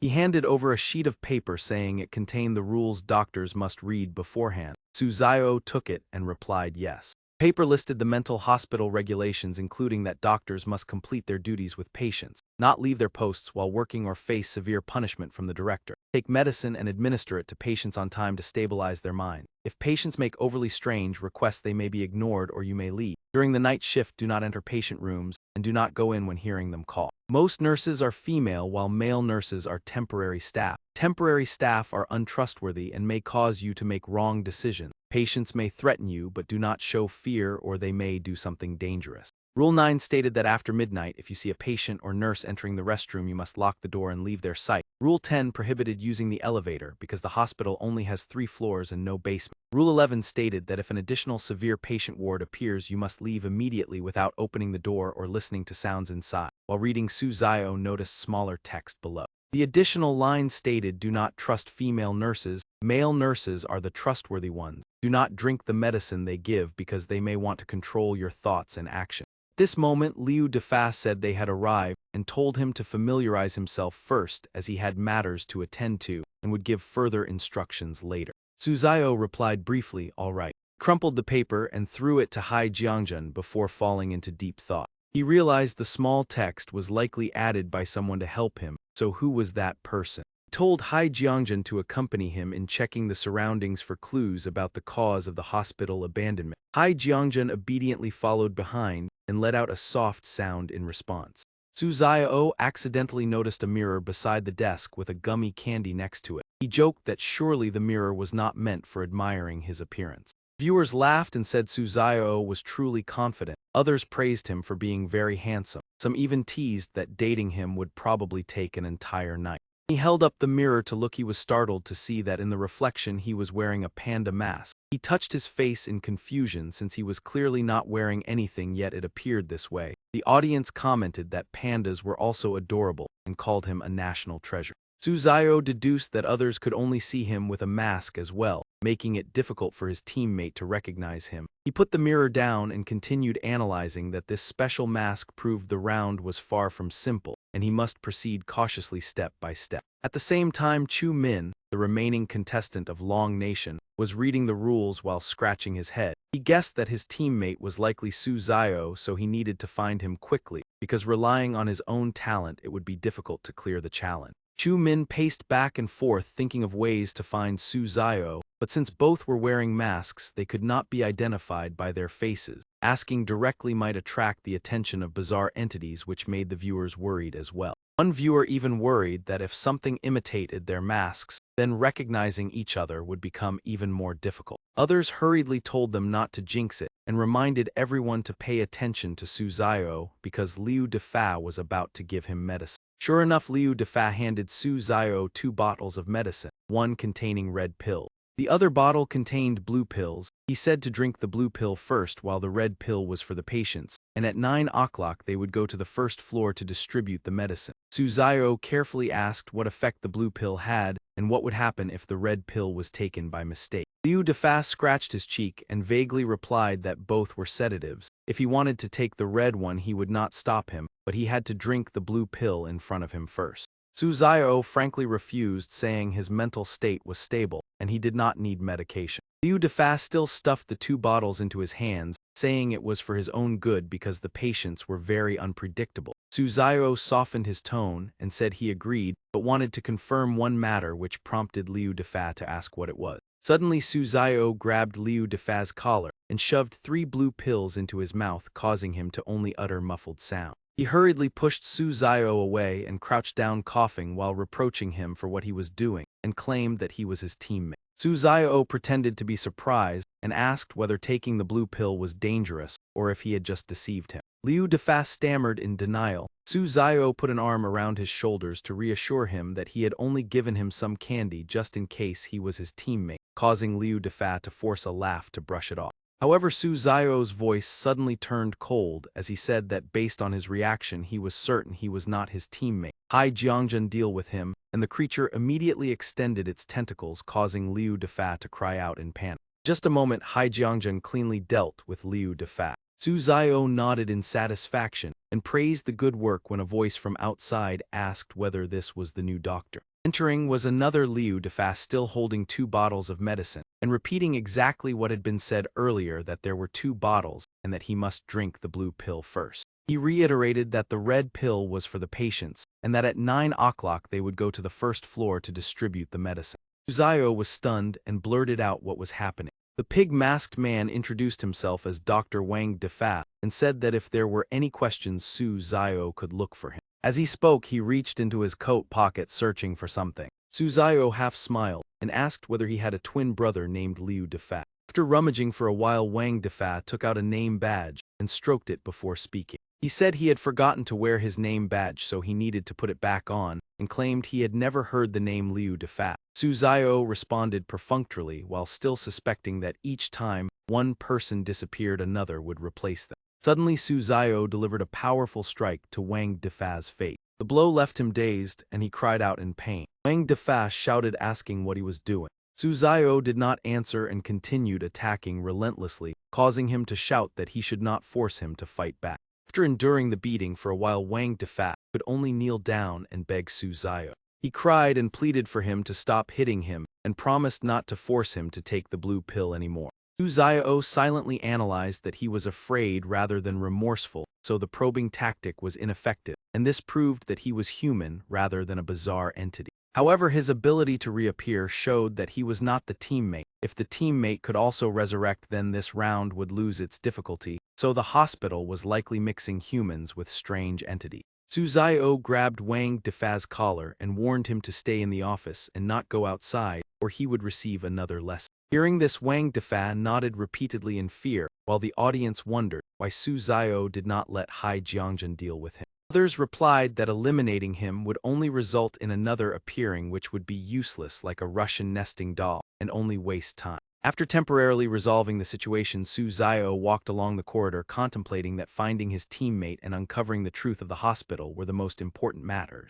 He decided to go to the first floor to distribute the medicine to see if there were any clues, and recalled Rule 3 about taking medicine on time, then told himself that since he would not take it, he would be considered non-compliant. On the first floor at room 101, as soon as he arrived, he saw a patient holding a broom rushing toward him while shouting loudly as if intending to attack. Suzayo calmly said that it was time to take the medicine, causing the broom to halt before it could reach him. Unexpectedly, the broom in the patient's hand suddenly changed direction and swept toward the patient standing beside him. The strike hit a weak point, causing the man to cry out in agony. After being struck, the victim burst into tears, his entire body trembling with pain.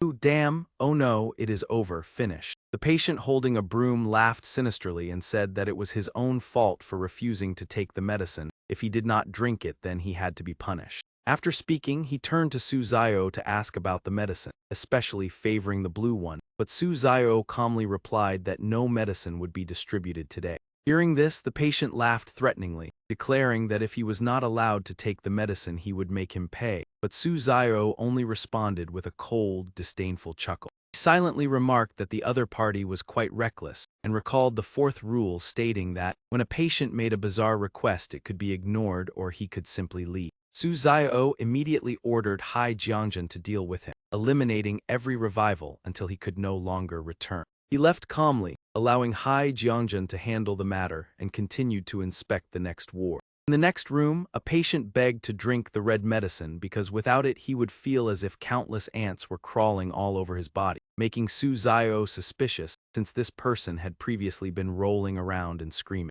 When Suzayo attempted to comply with the request, the patient immediately expressed joyful gratitude and secretly slipped a piece of paper into his hand during the handshake. Quietly observed the patient's back as he left the room.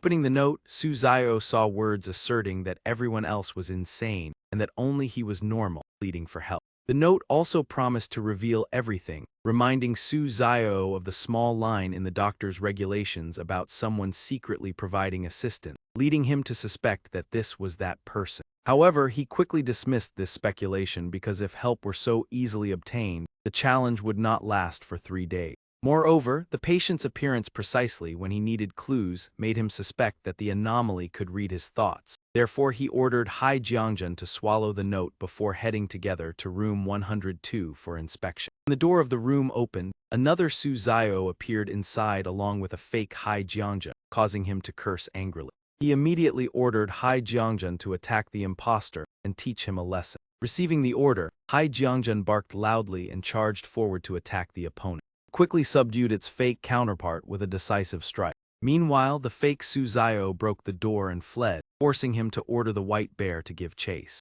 The white bear immediately obeyed and swiftly pursued the target. Hai Jiangjun had already dealt with the impostor, while the white bear returned to report that the fake doctor had vanished midway, making Su Zio realize that the anomaly this time was extremely cunning and that he needed to quickly find his teammates. Su Zio put on his hat, slipped his hands into his pockets, and walked along the corridor where he encountered a man wearing a monkey mask along with a director's badge. He was secretly astonished when he recognized the identity of this person. In his heart, he exclaimed that it was the director. Su Zio quietly approached from behind and raised his hand. Immediately afterward, he suddenly knocked hard on the director's head. The director angrily turned around to ask who had struck him, while Su Zio pretended to be friendly, draped an arm over his shoulder, and said he had mistaken him for his bald friend.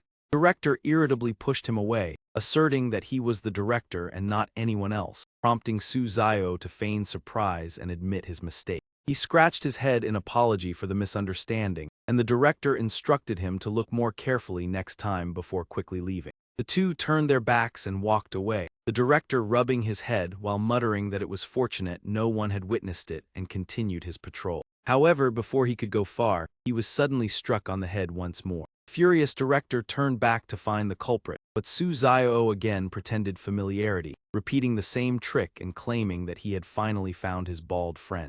He even feigned confusion and exclaimed that it was the principal again, such an unbelievable coincidence, causing the director to erupt in anger and curse loudly. Su Zio was a step faster and directly delivered a slap to the director. The director immediately exploded into a frenzy. He gritted his teeth, flames of fury blazing as he demanded to settle the score. Meanwhile, Su Zio seized the chance to slip away, shouting that he would be leaving first as he ran. In the first-floor lobby, the director scanned the area and shouted for him to come out, threatening that he would not be spared. He then spotted a person standing ahead who looked exactly like Su Zio, with a name badge on his chest clearly reading Su Zio. He cursed and pointed in that direction. Raising two surgical knives, he growled that he would deal with him today no matter what. Shouting Su Zio's name, he charged forward. He roared to see where he could possibly escape this time.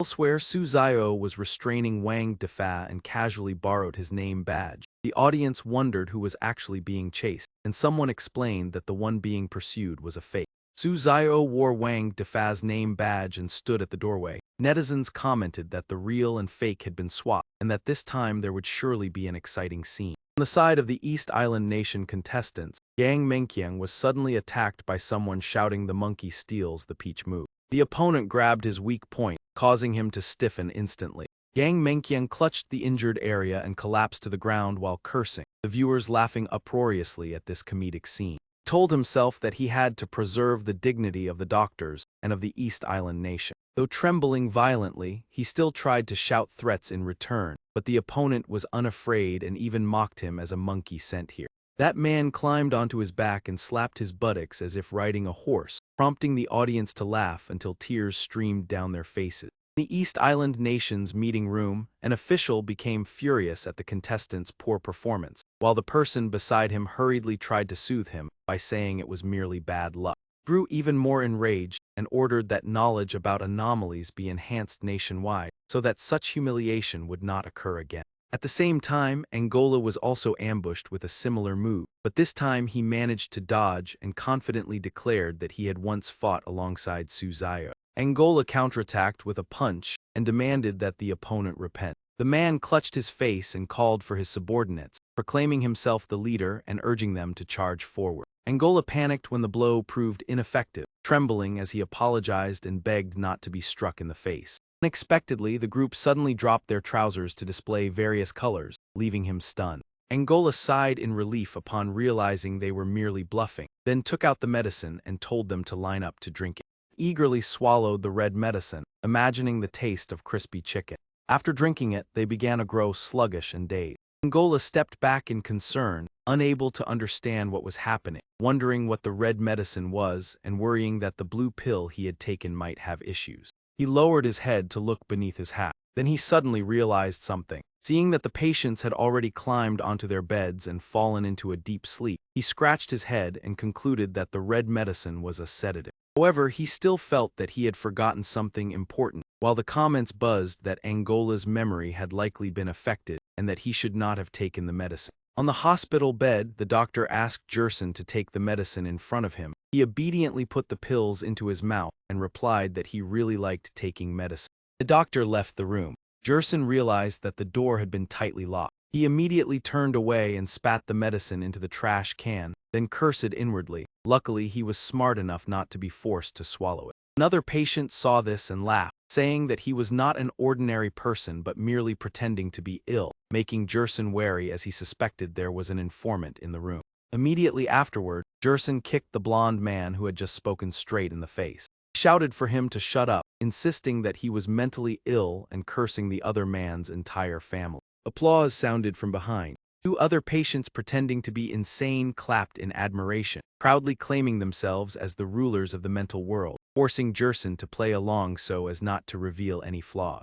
The man with the two-toned hair who had been beaten earlier boasted again that he was not sick but an undercover spy within the hospital, making Jerson suspicious. After saying this, he returned to his bed, while Jerson speculated that there might indeed be a hospital spy among the patients and decided to keep a close watch on this person. When everyone had settled down, the two-toned hair man secretly left his bed. Jerson pretended to sleep but secretly observed, becoming even more convinced that the stealthy behavior was identical to that of a spy. Right after he left, a knocking sound came from the ward door. Lucas entered and requested that the patient in bed number 2 follow him. Jerson became anxious because bed number 2 was himself, remembering the rule that required compliance with every doctor's request. He had no choice but to stand up and follow. When they went outside, he pretended to be insane and asked Lucas whether he was being rewarded with red medicine, showing excitement. Lucas did not respond and simply pulled him along, while Jerson continued to act foolish. In a secluded corner of the hospital, Lucas revealed that he already knew Jerson's true identity and claimed to be a teammate from America, leaving him surprised. The two shook hands. Lucas explained that a patient had disclosed Jerson's identity, and fortunately the information reached him before other doctors discovered it. After hearing this, Jerson immediately became suspicious. He withdrew his hand, denied everything and continued pretending to be insane, insisting that he was merely a psychiatric patient and not Lucas's teammate. As he walked away, he muttered about changing his own name to Lucas, causing Lucas to curse inwardly at the other man's vigilance. After moving far away, Jerson clutched his chest and breathed a sigh of relief because of his caution. The audience wondered why Jerson was suspicious, and it was explained that if that patient were truly a spy, he would not have casually revealed the information to Lucas, which made Jerson wary. Elsewhere, Su Zio discovered and exploited the director to eliminate the imposter pretending to be him, proudly satisfied with the success of his plan of killing with a borrowed knife.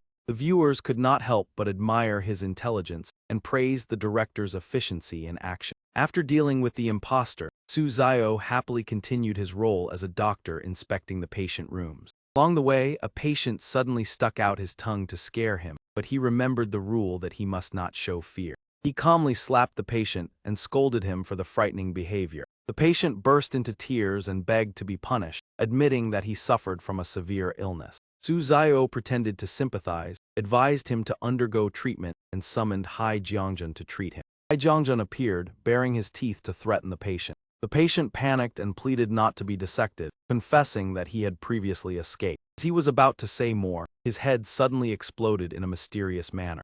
Su Zio was stunned by this scene. Hai Jiangjun moved closer to the corpse. Su Zio pondered that he had never seen anyone die in such a way, suspecting that mentioning dissection had caused him to be silenced by a mysterious force. He recalled that the other patients had shown no reaction, further confirming that dissection was a forbidden keyword. At the same time, Chu Min entered room 106 under instructions to inject a sedative into the patient, while the audience felt regret because he and Su Zio had nearly crossed paths. The patient grasped Chu Min's hand and revealed that another doctor had told them they no longer needed to take medicine, secretly handing him a piece of paper. Chu Min announced that the sedative had run out and left with the excuse of retrieving more. That patient burst into loud laughter after he departed. At a secluded corner on the first floor, Chu Min opened the note and saw the two words doctor, prompting his deduction. He concluded that the one who dared to let the patient stop taking medicine was Su Zio, then destroyed the note to avoid being discovered. Chu Min quickly went to room 108 in the hope of meeting Su Zio, making the audience extremely excited.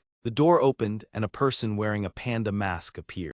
Beside that person was Hai Jiangjun, convincing Chu Min that this was indeed Su Zio. He excitedly introduced himself as Chu Min from Long Nation and a fan of Su Zio. The other person confirmed his identity and asked whether Chu Min was his teammate, receiving an affirmative response. The imposter Su Zio enthusiastically shook hands, causing Chu Min to become suspicious, because the trust was too easily given compared to the cautious nature of the real Su Zio. Seeing Chu Min hesitate, the imposter asked whether he was doubting his identity. He emphasized that Hai Jiangjun was clear proof. Chu Min pretended to be delighted, but remained vigilant and sought a way to verify the truth. He called Hai Jiangjun over as if to test its reaction. When he saw the fake Hai Jiangjun wagging its tail, Chu Min immediately slapped it and exposed the imposter. He asserted that only the real Su Zio could control Hai Jiangjun, and that this creature would never show friendliness toward others. The imposter admitted being exposed, but threatened that Chu Min had violated the rules and would not survive. Chu Min angrily decided to risk his life to fight against him. A grotesque hand extended from the imposter's chest, attempting to seize Chu Min. It strangled him and mocked that humans could not resist the anomalous. Suddenly, tentacles appeared and knocked that arm away. The real Su Zio appeared, complaining that trouble had arisen again in his area. Chu Min was rescued and clutched his throat, coughing violently. The imposter asked in shock why Su Zio had appeared when he believed that he had already left, arousing the audience's curiosity. Su Zio explained that he had anticipated the imposter's appearance and devised a plan to lure him out while also confirming his teammate, leaving Chu Min deeply impressed. The imposter angrily declared that he would make both of them pay the price right here. Hai Jiangjun still used his tentacles to tightly bind that arm. Su Zio softly said that everything now could only rely on. Su Zio realized he could do nothing more than curse a few times,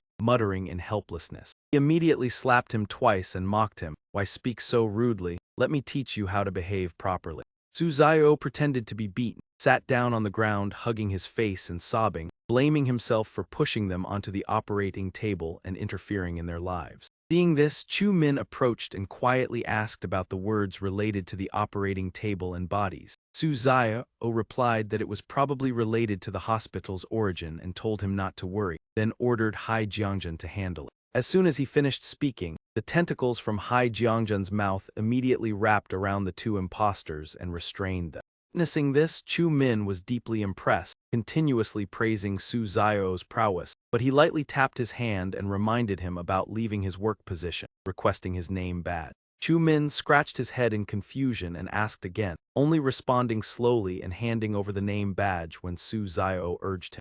After receiving the badge, Su Zio instructed Chu Min to wear it to conceal his identity and secretly gather clues in the hospital. While warning him not to violate the rules again, Chu Min agreed to follow. Su Zio then ordered the white bear to temporarily follow and protect Chu Min, making him emotional because he never expected to have a strange entity as a bodyguard. In another development, Han Dak from the Nhat Bat Lak Nation disguised himself as a nurse and confirmed his identity with a doctor, who said their conversation had been overheard by a patient and they needed to cooperate to deal with the insider. The doctor emphasized that if they did not act, their identities would be exposed and danger would come. In the end, Han Dak reluctantly agreed. After reaching an agreement, the doctor claimed he was not good at fighting, so he would stand guard outside and asked Han Dak to handle it quickly, and he agreed. The patient was knocked unconscious after being struck on the head by a chair. Han Dak dealt with almost all the patients, leaving only one trembling on the bed. After placing the chair down, he breathed a sigh of relief and asked what to do next. At that moment, the doctor removed his mask, revealing a grotesque face, and asked again, making Han Dak realize that was not his teammate. The bizarre creature controlled an arm extending from its chest, grinning sinisterly as it revealed that the real teammate had long been dead. It had merely used the identity to extract information and lure him into making a mistake. Immediately after, that hand pierced through Han Dak's chest, ending his fate. The system instantly announced that contestants from the Nhat Bat Lak Nation and the Tu Cow Nation had been eliminated by a strange entity, while beginning a countdown for the next event. The audience was extremely shocked by this announcement. Many believed this round was more difficult than before and noticed that the director was searching for Chu Min. In the cafeteria, the director angrily searched for Chu Min, furious that he dared to leave his work position. When he spotted someone wearing Chu Min's name badge, he immediately took notice, while the audience suspected it was Su Zio since the two had swapped badges earlier. Director grabbed the collar of the person wearing the badge and demanded he go receive punishment, but the man panicked and explained that he was Ma Bao Kwok and his badge had been stolen. Not believing the excuse, the director still dragged him away and threatened to let him explain to his treasured possession. Standing behind, Su Zio thought to himself that Chu Min's danger had been resolved, while also growing curious about the treasures the director mentioned and planned to send the puppet to investigate. At 6 p.m., Nurse Nguyen Thuc Fan requested Dr. Ma Bao Kwok to check the patients according to regulation, but Su Zio, who was disguised, refused, citing the rule that prohibited leaving the work position. Nguyen Thuc Fan angrily threatened to report to the director, while Su Zio coldly dismissed and warned her, leaving her flustered as she reminded him that the director was resting on the second floor. As the argument continued, Su Zio suddenly struck Nguyen Thuc Fan in the face. After being hit, she ran off in grievance and threatened to report him so the director would expel him, while Su Zio appeared satisfied as if everything went according to plan. Just minutes later, the director was dragged over by Nguyen Thuc Fan, angrily questioning Ma Bao Kwok for daring to leave his work position. When they entered the room, it was completely empty, causing the director to become suspicious and Nguyen Thuc Fan to panic because he had clearly been there earlier. The director demanded they go to the patient room to verify, while Nguyen Thuc Fan anxiously insisted that Ma Bao Kwok would definitely not go to check. Patient room 103, Su Zio was diligently working like a genuine doctor. The director turned irritably to question Nguyen Thuc Fan, while she tried to explain that Ma Bao Kwok had said he would not go check and had even struck her. Su Zio suddenly turned around to greet them and reproached Nguyen Thuc Fan for arriving late, asking her to quickly assist with the busy work. Hearing this, the director became furious and believed that Nguyen Thuc Fan was the one who left her post and deceived him. Nguyen Thuc Fan was terrified, sweating profusely as she tried to defend herself, claiming she had been wrong. However, the director still dragged her away and declared he would make her pay for her misconduct. Being pulled away, Nguyen Thuc Fan desperately begged the director to listen to her explanation. After the director left, Su Zio ordered the puppet to secretly follow and see where he took the nurse, while reminding it to hide carefully. When the puppet departed, Su Zio pondered deeply and briefly doubted the director's intelligence, but then dismissed the thought. While thinking, he suddenly heard a desperate cry for help echoing from afar. Remembering the rule forbidding entering a patient room alone during the night shift, Su Zio still decided to take the risk and enter room 106 to investigate. Inside the room, a patient was writhing on the bed, constantly groaning in pain. Su Zio approached and gently placed his hand on the patient's hand to comfort him. The patient begged for the red medicine and took the opportunity to hand him a piece of paper, making Su Zio realize something important was hidden within. Afterwards, he gently pushed the patient away and said there was no medicine, telling him to rest, causing the patient to panic and believe he was lying. In the end, Su Zio decisively left the room under the patient's vacant stare. The piece of paper provided two pieces of information, in which the sentence "the director is a good person" had been crossed out and replaced with other content. The next content warned that the director was not trustworthy, and that in the storage room on the second floor there was an important item that could be useful. Su Zio recognized the handwriting as similar to the small note under the regulation, thus deducing that this patient was trustworthy and the reminders about not taking the medicine were also accurate. He concluded that the storage room on the second floor certainly contained key clues related to the hospital's secret. At that moment, the puppet returned in a hurry, signaling that it had discovered something important. Su Zio handed the puppet paper and a pen, asking it to record what it had witnessed. The puppet took the notebook and quickly began writing down the information. The written lines included elevator, secret room, monster, nurse eaten, darkness, and the remark that the substitute never achieves the desired effectiveness. After reading, Su Zio deduced that there was a secret room in the hospital accessible only by elevator, where a monster had devoured a nurse and lived in darkness. From this information, he concluded that the current director was merely a substitute, and to uncover the truth he had to identify the real director. Meanwhile, contestant Kwang Mon Kwang from the Dongdao Nation also began the evening inspection shift, complaining about his weak health but still having to carry out the task. Upon hearing painful cries from room 106, he remembered the rule requiring a nurse to accompany him, so he decided to find assistance. Not long after, Kwang Mon Kwang and a nurse appeared in front of room 106, where the cries for help still echoed incessantly. Pointed inside and asked the nurse to enter first to check safety, causing viewers to mock his excessive cowardice. The nurse with the animal head walked in first and reassured Kwang Mon Kwang and the doctor that the patient had no intention of attacking and would not be dangerous, while pointing toward the person curled up on the bed. Upon seeing this, he replied that he would go in.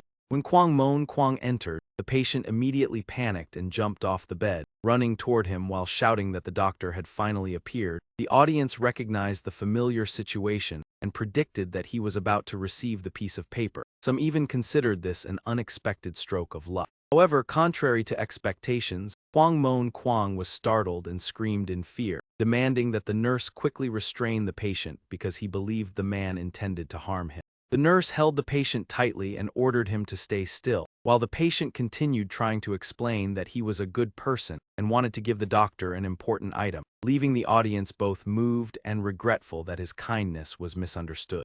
Kwang Mon Kwang simply pointed and concluded that the patient had forgotten to take his medication, ordering the nurse to immediately give him the red pill. As soon as he finished speaking, the nurse stuffed the red pill into the patient's mouth and held him firmly, forcing him to swallow it with falsely soothing words. The audience could not help but feel disgusted by this action, believing that Kwang Mon Kwang was truly beyond saving and comparing the situation to the familiar betrayals seen before. Some other viewers also expressed disappointment, concluding that with such uncomposed contestants, Dong Dao Kwok would find it difficult to endure long in this challenge. Meanwhile, Oliver of Sealand was on duty with a doctor, who handed him a blue pill and instructed him to take it to remain calm before checking on patients, prompting Oliver to curiously ask about its effects. The doctor explained that the pill helped stabilize the mind when interacting with unstable patients. Otherwise, unpredictable situations could easily occur, leaving Oliver still hesitant. Noticing his hesitation, the doctor suddenly became angry and threatened to force Oliver to take the pill just like in the morning if he did not comply voluntarily.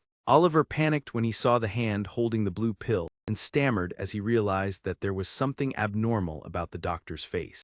Immediately afterward, the pill was forcibly pushed into Oliver's mouth and held shut, leaving him able to produce only weak sounds of resistance. At bed number 2 in room 108, a patient was trembling in a state of panic. The doctor ordered Oliver to inject a sedative into the patient in this bed, and then bring him to the operating table to proceed with surgery. Oliver held the syringe with lifeless eyes and responded mechanically that he would follow the instructions. The patient fearfully backed away, repeatedly pleading that he did not suffer from any mental illness and begging for mercy. However, Oliver still held the patient tightly and coldly ordered him to remain silent. In his panic, the patient desperately called out to Oliver, hoping that his teammate would appear to save him from this situation. The audience was astonished when they realized that the patient was actually Oliver's teammate, raising the possibility of a tragedy among those on the same side. The patient continued to call Oliver's name in despair, hoping to receive help. That call suddenly brought Oliver back to his senses. He stood frozen and realized that he had nearly harmed his own teammate.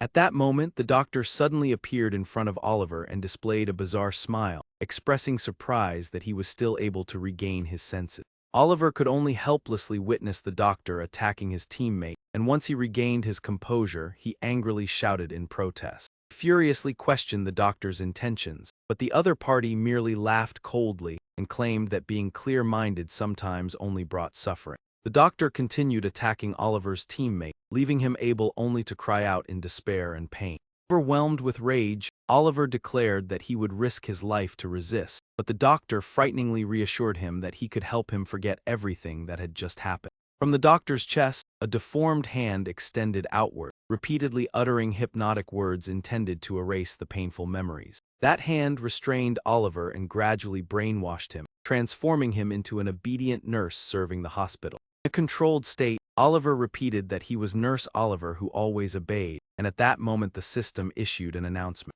The announcement stated that the contestant from Sealand had been eliminated by the aberration. while also initiating a countdown for the next event, leaving the audience regretful as they believed he should not have taken the blue pill. Some viewers noticed that Jerson's teammate was also appearing to inject him with a sedative, shifting the scene to Jerson's hospital room. While resting, Jerson heard an order instructing Nurse Lucas to administer injections to the patients, making him recognize this familiar name.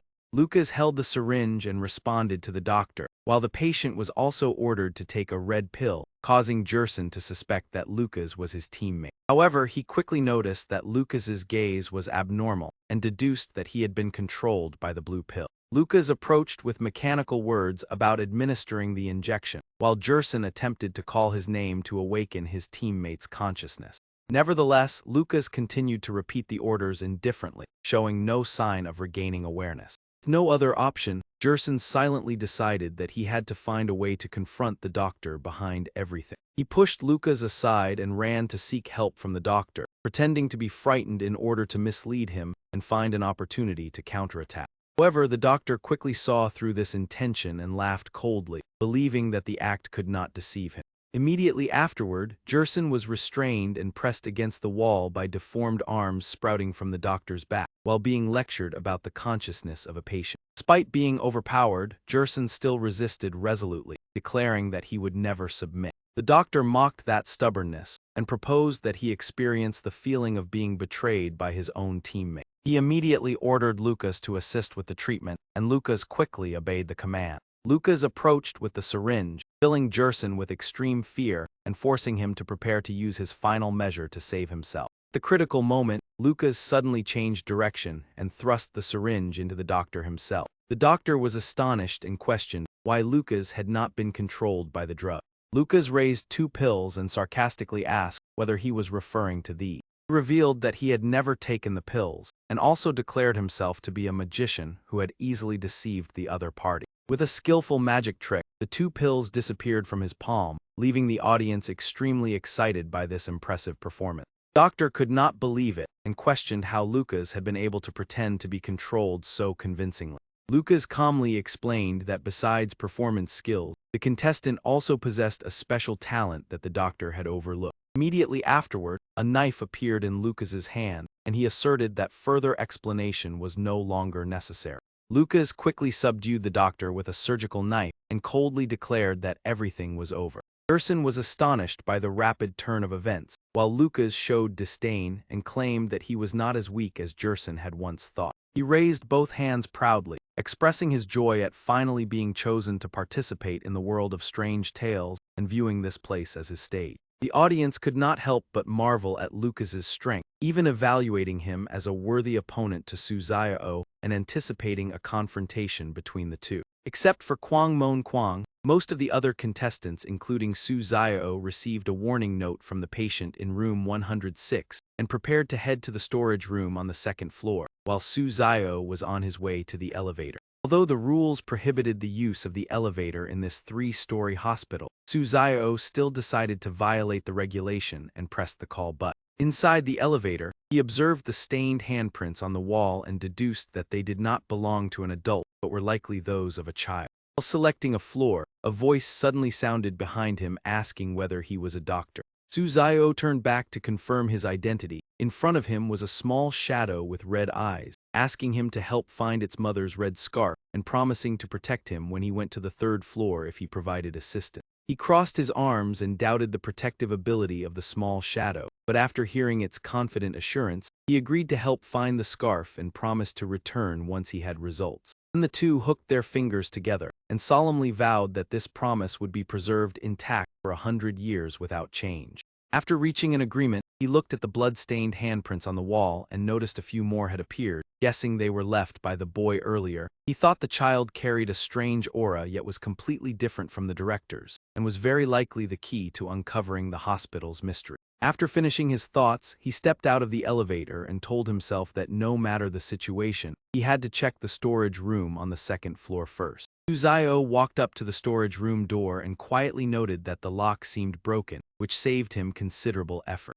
He gently opened the door and leaned his head in to observe the entire space inside. In the corner of the room, he discovered a safe and exclaimed in surprise, wondering why such a secure item was here. certain that something unusual was hidden behind it. Immediately after, he ordered Hai Jiangjun to open the safe. Hai Jiangjun's entire body was shrouded in a faint glow as it emitted a deep, low response. Its tentacles stretched toward the metal safe and opened it, revealing a surgical knife inside. Holding the knife, he muttered in confusion that it was just an ordinary medical tool with no apparent special value beyond surgical use. Even so, he decided to store it in his bag, believing the item would surely be useful at the right moment. He then called Hai Jiangjun to leave, but while moving, a door suddenly appeared right in front of him. Words "critical care room" were written on the door, reminding him of the doctor's rule that if this room was discovered, he must leave immediately and never open the door or listen to sounds inside. However, he chose to break the rule, pressing his ear against the door to listen, believing hesitation would only waste his talent.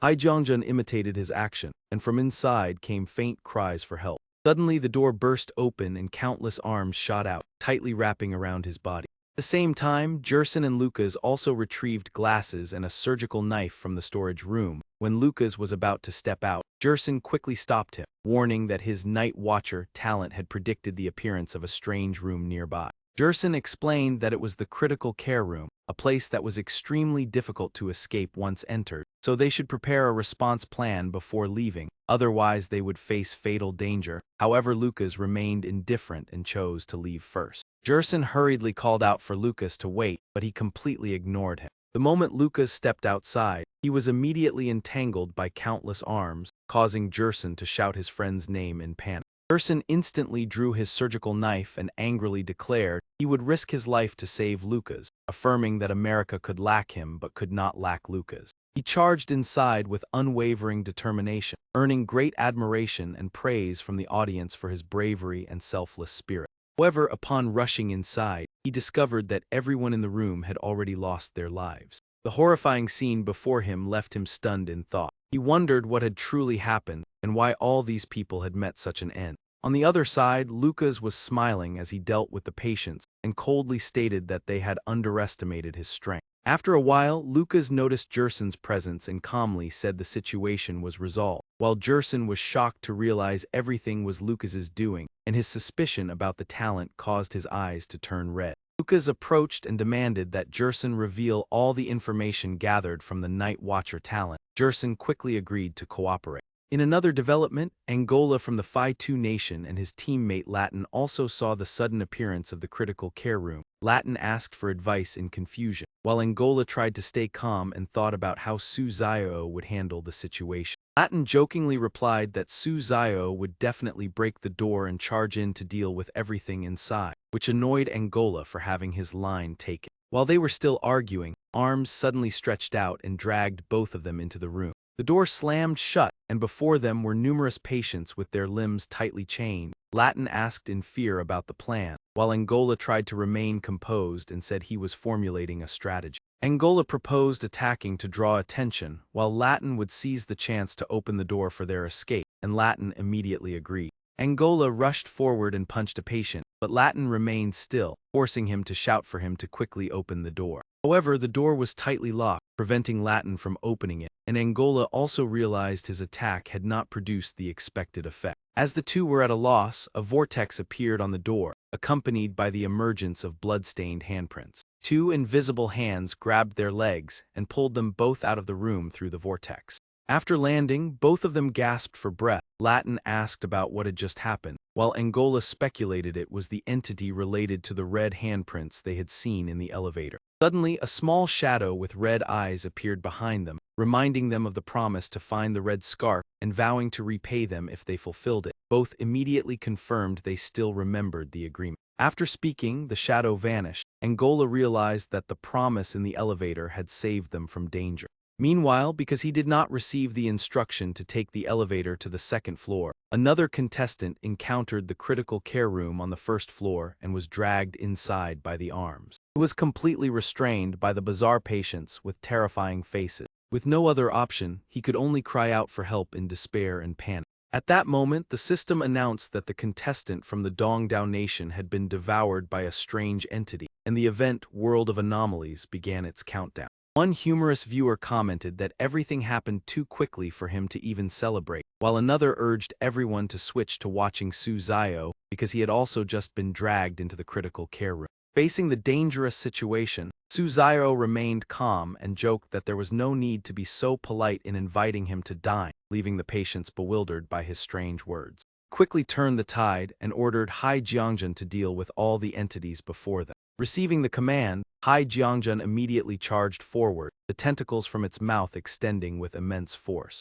The tentacles swiftly tightened and lifted all the patients into the air. In despair, the patients cried out that they did not know who was truly the more terrifying entity. In the doctor's meeting room on the first floor, he entered and immediately noticed a new set of rules placed on the table. The document clearly outlined the hospital rules, including finding the truth in the basement, forbidding access to the third floor, not trusting the director, eliminating the director to survive, and strictly following the regulations. After reading, he deduced that the previous doctor's rules did not mention harming the director, and since the director had supervisory authority, it was very likely the earlier rules were issued by the director himself. In contrast, the new rules repeatedly emphasized eliminating the director, indicating they were created by an opposing force, proving that another mysterious faction existed within the hospital. While he was analyzing, Chu Min appeared and reported that after inspecting the entire first floor, they found no important clues, but Gao Trang had discovered a red scarf, making him realize it was exactly the item the child in the elevator was searching for. He praised Gao Trang but emphasized that the scarf belonged to someone else and needed to be returned.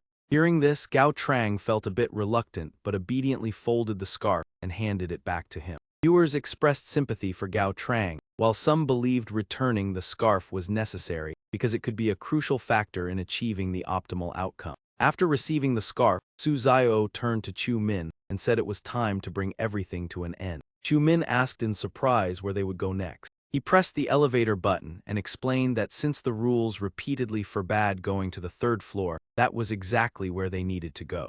The elevator doors opened, the strange child appeared with a smile and asked whether he had found the red scarf. Its sudden appearance startled Chu Min, who exclaimed in shock at the entity before him. He smiled and replied, "Of course I have found it, please take it back." The child looked at the scarf with joy and thanked the doctor, while the white bear beside him still appeared sorrowful. Seeing Su Zio talking with the child, Chu Min finally regained his senses and thought to himself, "So the big boss knows this strange creature. It nearly scared me to death." Suddenly, the sorrowful white bear snatched the scarf. The child tightly held the other end and shouted, "What are you doing? Let go. This was given to me by my mother." Su Zio gently persuaded the white bear to return the scarf because it belonged to the child, promising that it would be given priority in the future, and only then did it release its grip. After receiving the scarf, the child put it around his neck, thanked him, and promised to protect him when they reached the third floor. Once the scarf was worn, the child's appearance gradually returned to normal. Chu Min exclaimed in astonishment, "Big boss, look, the child has returned to normal."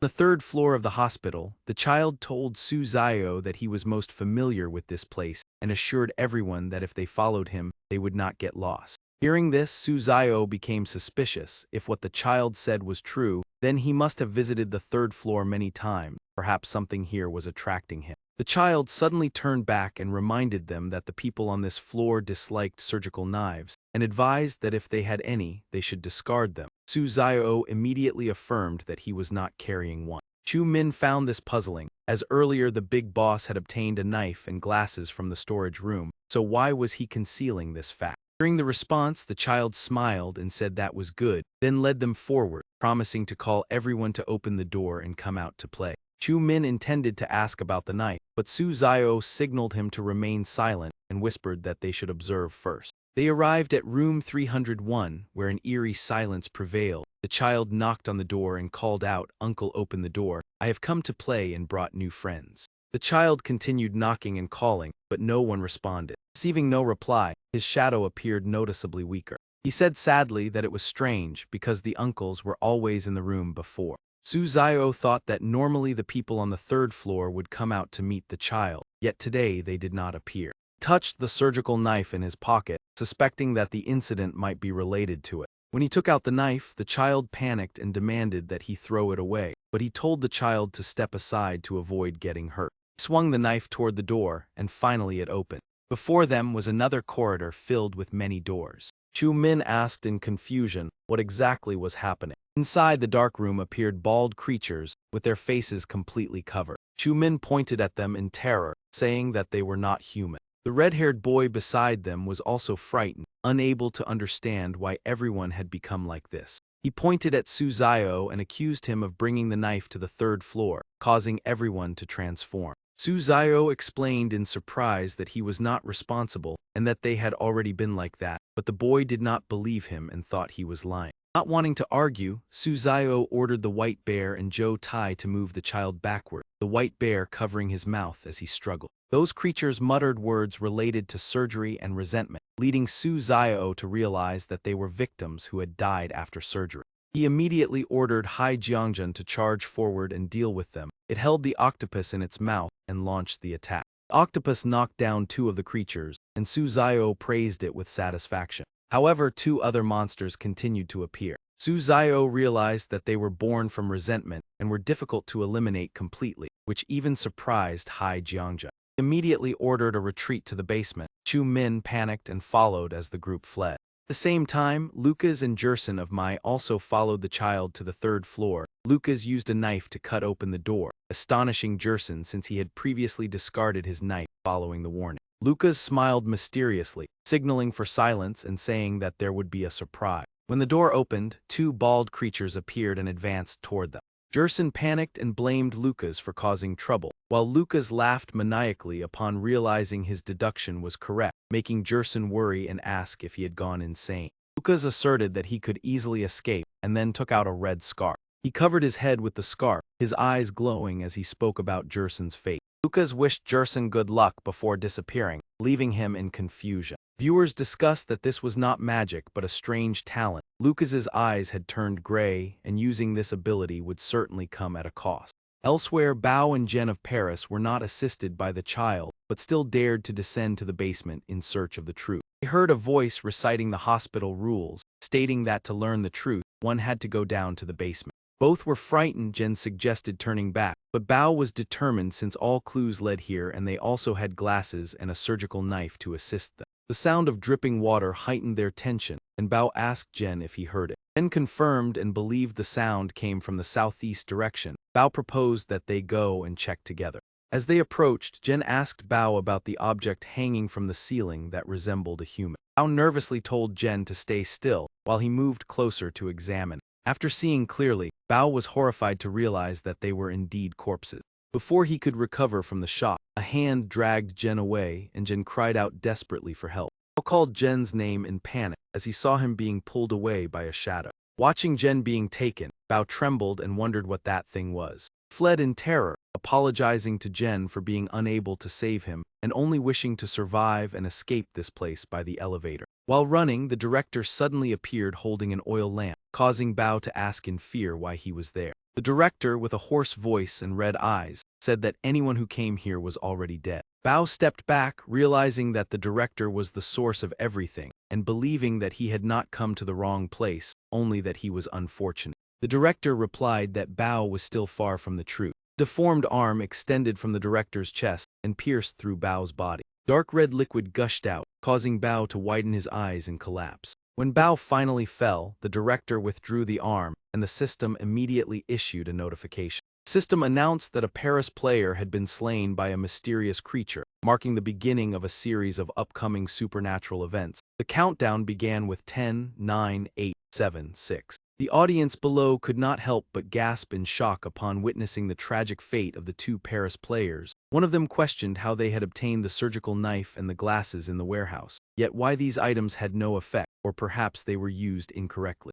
At that moment, another spectator spoke up, urging everyone to switch their attention to the boss-level figure Su Zio, as he was about to enter the basement and was being chased by deformed patients from behind. While running, Chu Min worriedly said that the child had fallen behind. Su Zio calmly replied that there was no need to worry because those creatures would not attack the child. Chu Min was extremely confused by his actions and asked why he deliberately provoked them only to choose to flee. Su Zio gently replied that he should not ask too many questions, just follow his instructions and they would surely get through this. During this, Chu Min continued to wonder whether simply waiting to pass the stage would help accumulate experience. Su Zio turned to him and asked if he truly wanted to gain experience in this game. Afterwards, Su Zio handed the surgical knife to Chu Min and suggested that he charge forward to cut out the kidneys of those enemies, causing Chu Min to panic, wave his hands in refusal, and hurriedly propose that they continue running. Meanwhile, the director stood silently in a dark room. From the ceiling hung limbless mannequins, their heads partially separated to reveal a horrifying internal structure. Su Zio was secretly astonished when he realized the unexpected presence of the director in this place. He immediately told Chu Min to stay and observe while he would perform a special act. Chu Min quickly agreed with complete trust. Having said that, Su Zio stepped closer and suddenly delivered a heavy blow to the director's head, while mockingly remarking that prices should be raised when doing business. This bold action filled Chu Min with admiration, while the director, after falling to the ground, angrily shouted to ask who had attacked him. Su Zio calmly put his hands into his pockets and introduced himself as Ma Bao Kwa, a name symbolizing absolute loyalty to the nation. Upon hearing this, the director flew into a rage as a pitch-black hand extended from his chest, declaring that Su Zio would not escape today, yet he remained composed and asked the director to calm down. However, fury prevented the director from restraining himself. He swore to make Su Zio pay the price, while Hai Jiangjun beside him waved threatening tentacles. At that moment, the deformed patients caught up. Su Zio turned to look at them and cheerfully remarked that his reinforcements had arrived. He immediately pointed toward the director, pretending they were his allies, and ordered them to attack the opponent. The bizarre patients instantly rushed toward the director in the direction he indicated. As the chaotic battle erupted, Chu Min wondered why the third-floor patients were acting according to Su Zio's will. He explained that they were not obeying him but were driven by hatred toward the surgical knife attached to the director's back. Under relentless assault, the director clutched his head and cried out that he was not the culprit behind their tragedy and begged them not to target him. Su Zio revealed that earlier he had secretly stuck the surgical knife onto the director's back, making Chu Min realize that the patients would attack anyone carrying that item, and he confirmed that this was entirely correct. In despair, the director screamed that he was merely a participant and not the mastermind behind everything. Witnessing the horrifying scene, Chu Min covered his mouth in fear, while Su Zio quietly realized that the patient's resentment was terrifyingly powerful and hoped that this basement truly held a way to deal with them. After the director was subdued by the patients, Chu Min panicked and reported that they were approaching, asking Su Zio what they should do next. Su Zio remained calm, advised Chu Min not to worry, and even joked that they should find a place to sit and watch the upcoming spectacle, leaving Chu Min bewildered. Suddenly, a loud explosion sounded before their eyes, heralding the appearance of a gigantic foot. Immediately afterward, a colossal creature emerged with a grotesque body, an additional head growing from it along with many faces resembling masks. Seeing this sight, Su Zio affirmed that his deduction was correct, while Chu Min stammered in terror at the bizarre existence. He explained that the creature in the secret room was the true director, who had transformed into the terrifying monster before them. With blazing red eyes, the real director praised Su Zio for luring the patients down here and remarked that he had come very close to the truth, while questioning his confidence in escaping this place. Su Zio responded bluntly that it was not merely confidence, but a relatively high level of confidence.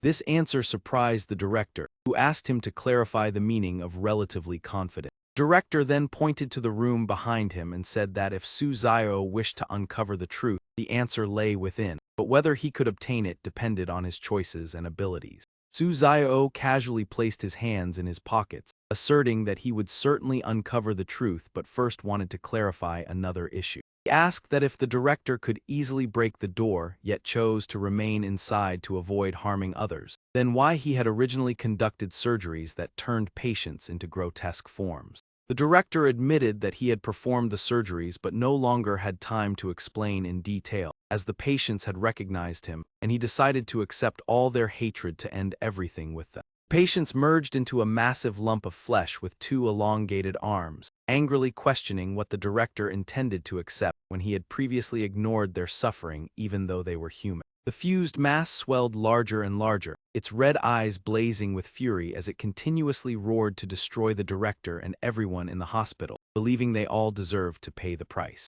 The long arms of the flesh mass stretched out to envelop the director, while his body was submerged in a dark, oppressive aura, and he let out a shrill cry. Amid the intense battle, Su Zio and Chu Min stood calmly observing. Chu Min admired how leading the patients here was meant to make them exhaust each other, while Su Zio promptly urged them to enter the secret room to uncover the truth. Two immediately ran toward the room while behind them echoed the director's call to end everything, and the patient's determination to destroy him first. Inside the room, thick with the smell of medicine and a metallic scent, Su Zio suggested that they split up to search for clues, and Chu Min quickly agreed. While moving, Chu Min accidentally stepped on a hollow brick and immediately called Su Zio, prompting him to conclude that something important was hidden inside. They discovered a book titled Director's Diary. Su Zio believed that its contents would reveal the entire truth of the incident. Upon opening the diary, the first line confirmed that it was a record written by the director of the mental hospital.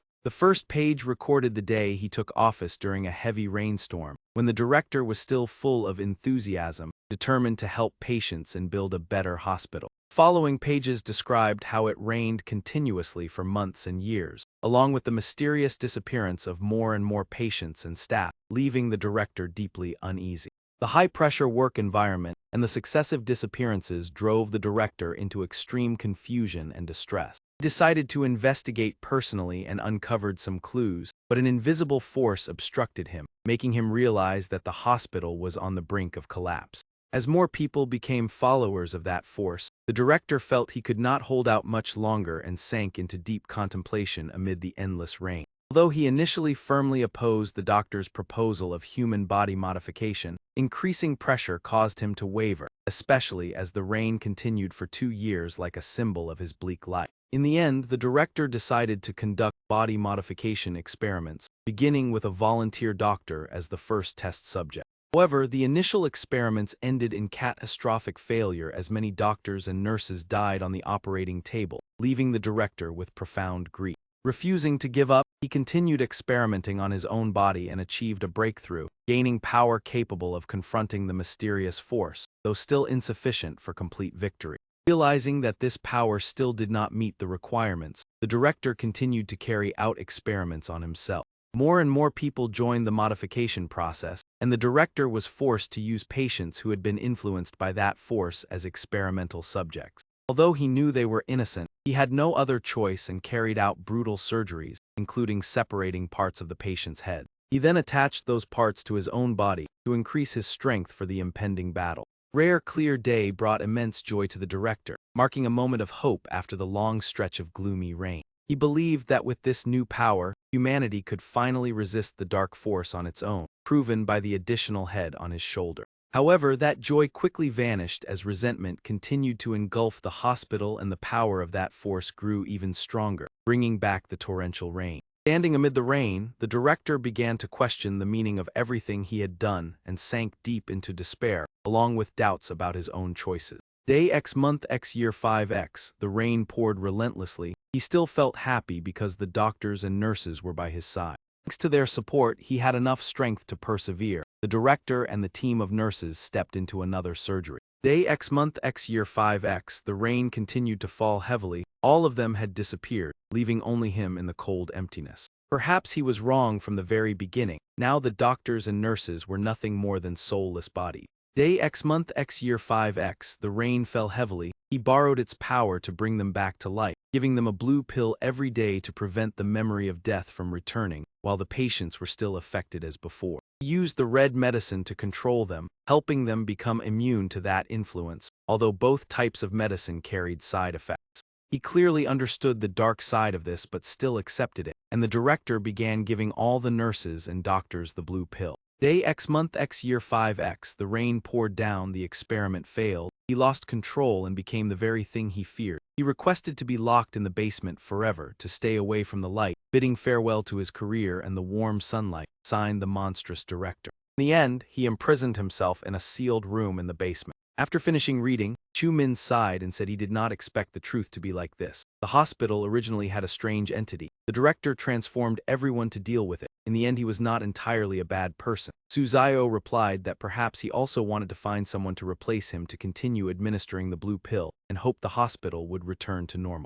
Su Zio put the notebook into his coat and told Chu Min to check on the director and the mutated patients. Perhaps they could still help with something. Chu Min nodded in agreement. When they arrived, Chu Min exclaimed in panic that the director seemed unable to hold on any longer. Before their eyes was the director, covered in wounds and having lost one arm. Su Zio immediately ordered Hai Jiangjun to assist the director. Hai Jiangjun bared his fangs and rushed straight into the battle. Although at a disadvantage, the director still curled his lips and said he did not need help. Su Zio was about to speak, but was interrupted by him. He said that since Su Zio already knew the truth, he had no more regrets, his sins were unforgivable, and death was the price to pay. His body began to swell, and he admitted he was tired of hiding in the basement, viewing this end as a form of release. As soon as he finished speaking, countless arms sprouted from the director's body. Seeing his transformation, the patients fled in terror, but the director gave them no chance. He extended his long arms and shouted for them to stop. This time he would personally end everything, even at the cost of his life.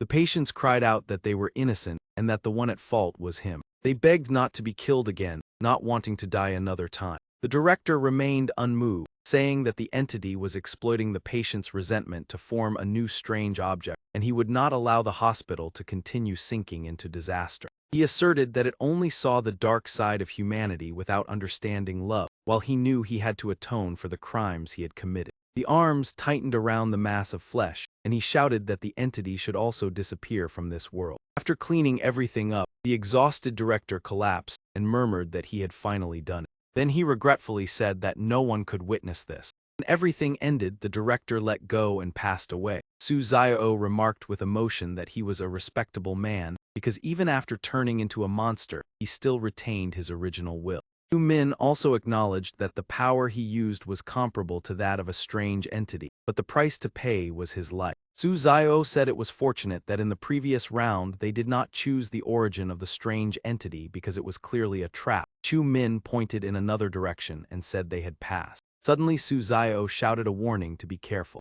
He pulled Chu Min behind him. Chu Min was stunned and asked if it was still alive. Before them appeared a spider-like monster with countless overlapping, grotesquely twisted heads. Su Zio felt an immense pressure and understood that this opponent would not be easy to handle. The system displayed a notification asking whether to leave the round early to receive 3 stars or continue to achieve 4 stars. Chu Min was astonished by this choice, while Su Zio remained vigilant as this was the first time such a notification had appeared. Chu Min asked about his decision. If he continued, he would stay as well, but Su Zio thought Chu Min would only be a burden. Su Zio placed his hand on Chu Min's shoulder and told him to leave to ensure his safety. Chu Min hesitated, then thanked him and chose to withdraw. Su Zio told himself that it was now his turn, while Chu Min confirmed the early completion. The system congratulated Chu Min for completing the mental hospital round with 3 stars, thanks to the elevator child's approval and discovering the truth. At the same time, Jerson and Lucas also received a similar choice. Lucas calmly said to just leave while Jerson hesitated.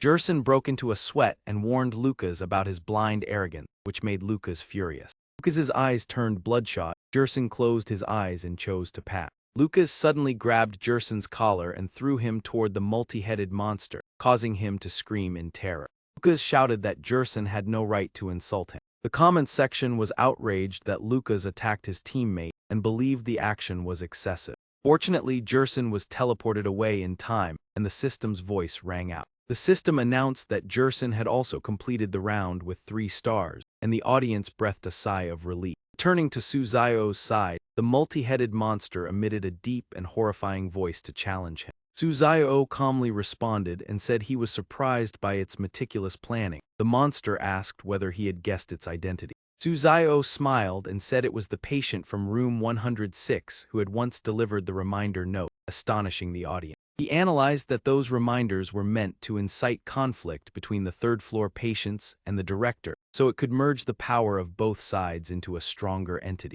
The grotesque monster admitted that the analysis was correct, but mocked that it had now successfully merged. Suzayo did not say much and sent the doll, the white bear, and Hai Jiangjun into battle. The multi-faced entity sneered, believing that was still not enough. The doll shouted and attempted to bind the opponent's arms. Hai Jiangjun roared, but all three were temporarily restrained. Suzayo immediately ordered Hai Jiangjun to use a mental attack. Countless tentacles sprouted from Hai Jiangjun's mouth, preparing to launch. The monster immediately showed signs of pain as its mind was disrupted.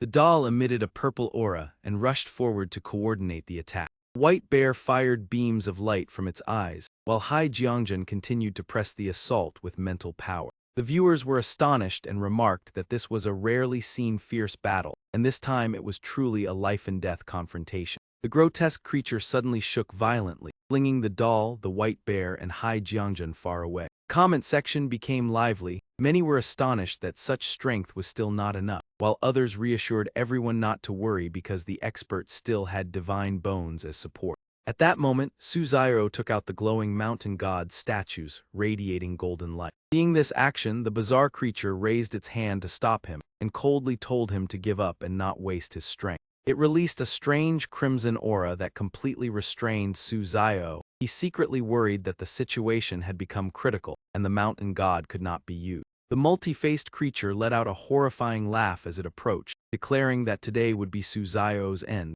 leaving him standing still while silently cursing his fate. At the critical moment, the boy with the red scarf appeared and shouted for the creature to stop, causing it to freeze. Tears streamed down his face as the boy choked and pleaded for his mother and everyone to regain their senses and stop making mistakes. The bizarre creature trembled violently as the boy slowly removed his scarf. The boy tearfully said he understood that what the director had done was wrong, but he had already paid the price for it. He recalled his mother's words when she was still conscious on the operating table, telling him not to harbor hatred. Then he extended the scarf toward the creature, causing a black-haired head among the many to scream. An angry voice rang out, claiming that he was the one who saved everyone and demanding their continued obedience, while urging them to eliminate the boy to break free from their restraints. A desperate mother cried out for them not to harm her child, but another head agreed that the boy was the chain binding them. In fury, the mother turned and attacked the adjacent head, making it scream in pain, while that voice warned that division would weaken his power.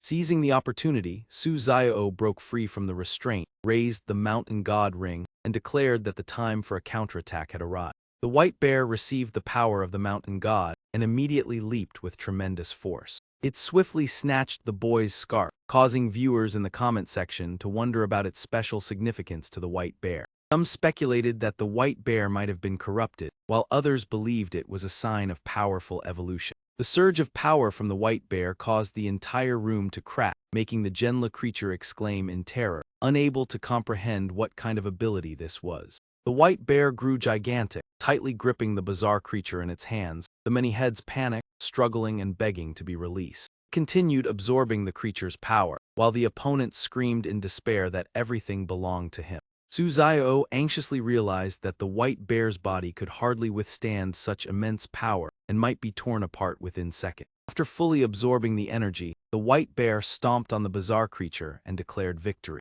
It clutched its head and growled, feeling its body under immense pressure as if being torn apart from within. Suzaio immediately took out a special medal. The system announced that this item could rewind a target's time by 5 seconds. After using it, the white bear shrank, and surprisingly its fur turned black, making Suzaio exclaim in astonishment. Even more unexpectedly, a black bear separated from the white bear's body, leaving Suzaio bewildered by the strange sight. Two bears embraced each other, and Suzaio speculated that the scarf was the link that allowed the white bear to summon his companion. At that moment, the ring in Suzaio's hand suddenly shattered, causing him to panic and lament his bad luck at such a critical time. The comment section grew lively again. Many lamented the destruction of the trump card, while others remained optimistic that the appearance of the black bear and new rewards would compensate for the loss. The system displayed a long notification praising those who silently contributed and sacrificed, while congratulating Suzaio for clearing the mental hospital stage with a 6-star rating and valuable rewards such as the red scarf and the director's diary.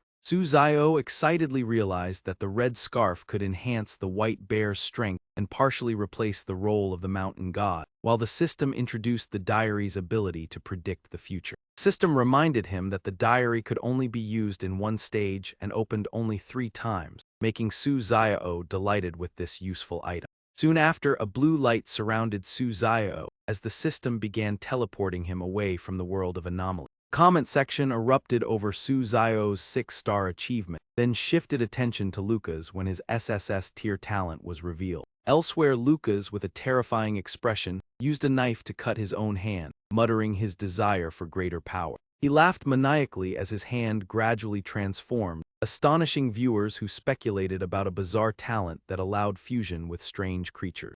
Lucas's laughter echoed endlessly as a strange black liquid began moving around his legs. Many comments believed this was undoubtedly an SSS tier talent that allowed borrowing the power of anomalous entities, but the price to pay was extremely costly. Lucas felt a massive surge of energy and confidently declared that he would definitely win and never fall behind Su Xiao. Behind him, a gigantic and terrifying eye slowly emerged. This SSS tier talent granted power to confront anomalous beings, but the more it was used, the heavier the price became. A boy suddenly appeared behind him, advising him to stop or he would pay a heavy price, but Lucas rudely shouted and threatened the boy. Unable to persuade him, the boy left but still left a message that the scarf was found by Gay Sun, and Lucas had to make his own decision. Lucas arrogantly replied that he would surely become the final victor, and the others should worry about themselves. After speaking, he turned to provoke his opponent, ready to enter the final battle. In front of Lucas stood a creature covered in faces. It mocked that even if he could use anomalous power, he still could not defeat it in its complete form. Enraged, Lucas controlled the tentacles from the eye to unleash countless blade attacks, challenging his opponent to see who was truly weaker. The creature continuously endured the attacks and screamed in agony. When part of its body was severely damaged, it realized in horror Lucas's abnormal power, making him even more confident and exhilarated. Lucas continued to pressure his opponent with his strength, while the creature desperately declared it would fight to the end. The battle between the two sides was extremely fierce, neither willing to yield. Suddenly surrounded by countless blades, the creature fearfully asked Lucas about his next intention. Lucas took out a deck of cards and smiled cunningly, declaring he would perform a special magic trick before finishing his opponent. He raised his hand, letting the cards fly across the sky, and named the move Reaper Magic Blade. Immediately after, countless blades simultaneously shot straight toward the creature. Under the relentless assault of blades and cards, the creature fell into panic, while Lucas calmly declared that dying in fear would become a memorable feast. He stood watching the severely wounded creature with a cold demeanor, as if savoring a predetermined ending. The system announced that Lucas had cleared the mental hospital stage with a 5-star rating, along with rewards such as a special surgical knife with unique effect. Lucas looked at the notification panel in surprise when he saw he had only received 5 stars. He angrily questioned the reason why, despite defeating the final boss alone, he still did not achieve the highest rating and additional rewards. Comment section mocked Lucas's frustration as his performance was still inferior to Su Xiao, noting that the lack of humanity prevented him from achieving a perfect score. Meanwhile, other players, unable to withstand the terrifying creature, panicked and fled. The Angolan contestant along with the Latin American region met a tragic end. They risked their lives by descending into the basement in search of an opportunity but obtained no information, and were attacked by a strange creature the moment they arrived. System announced on the display board that many contestants had been eliminated by the strange creatures, while the world began the countdown 10, 9, 8, 7, 6. When the challenge ended, a global announcement congratulated Su Xiao and Zhou Tai of Long Quoc, along with Lucas and Miguel of the United States for passing this round. Long Quoc and the United States were granted invasion immunity. Zhou Tai achieved 3 stars, receiving a reward that reduced air pollution by 5%. Lucas achieved 5 stars, increasing the resistance of American citizens by 10%. Miguel achieved 3 stars, reducing the riot rate in the United States by 5%. When the mysterious announcement ended, most countries were submerged in mourning, while only the people of Long Quoc cheered and danced in celebration of their victory. After returning, Lucas was immediately taken by American leaders to a top hospital. The doctor reported that they had administered sedatives and invited the best neurological experts for consultation, and the man accompanying him asked about the results. The doctor worriedly stated that Lucas's brain condition was extremely serious and alarming.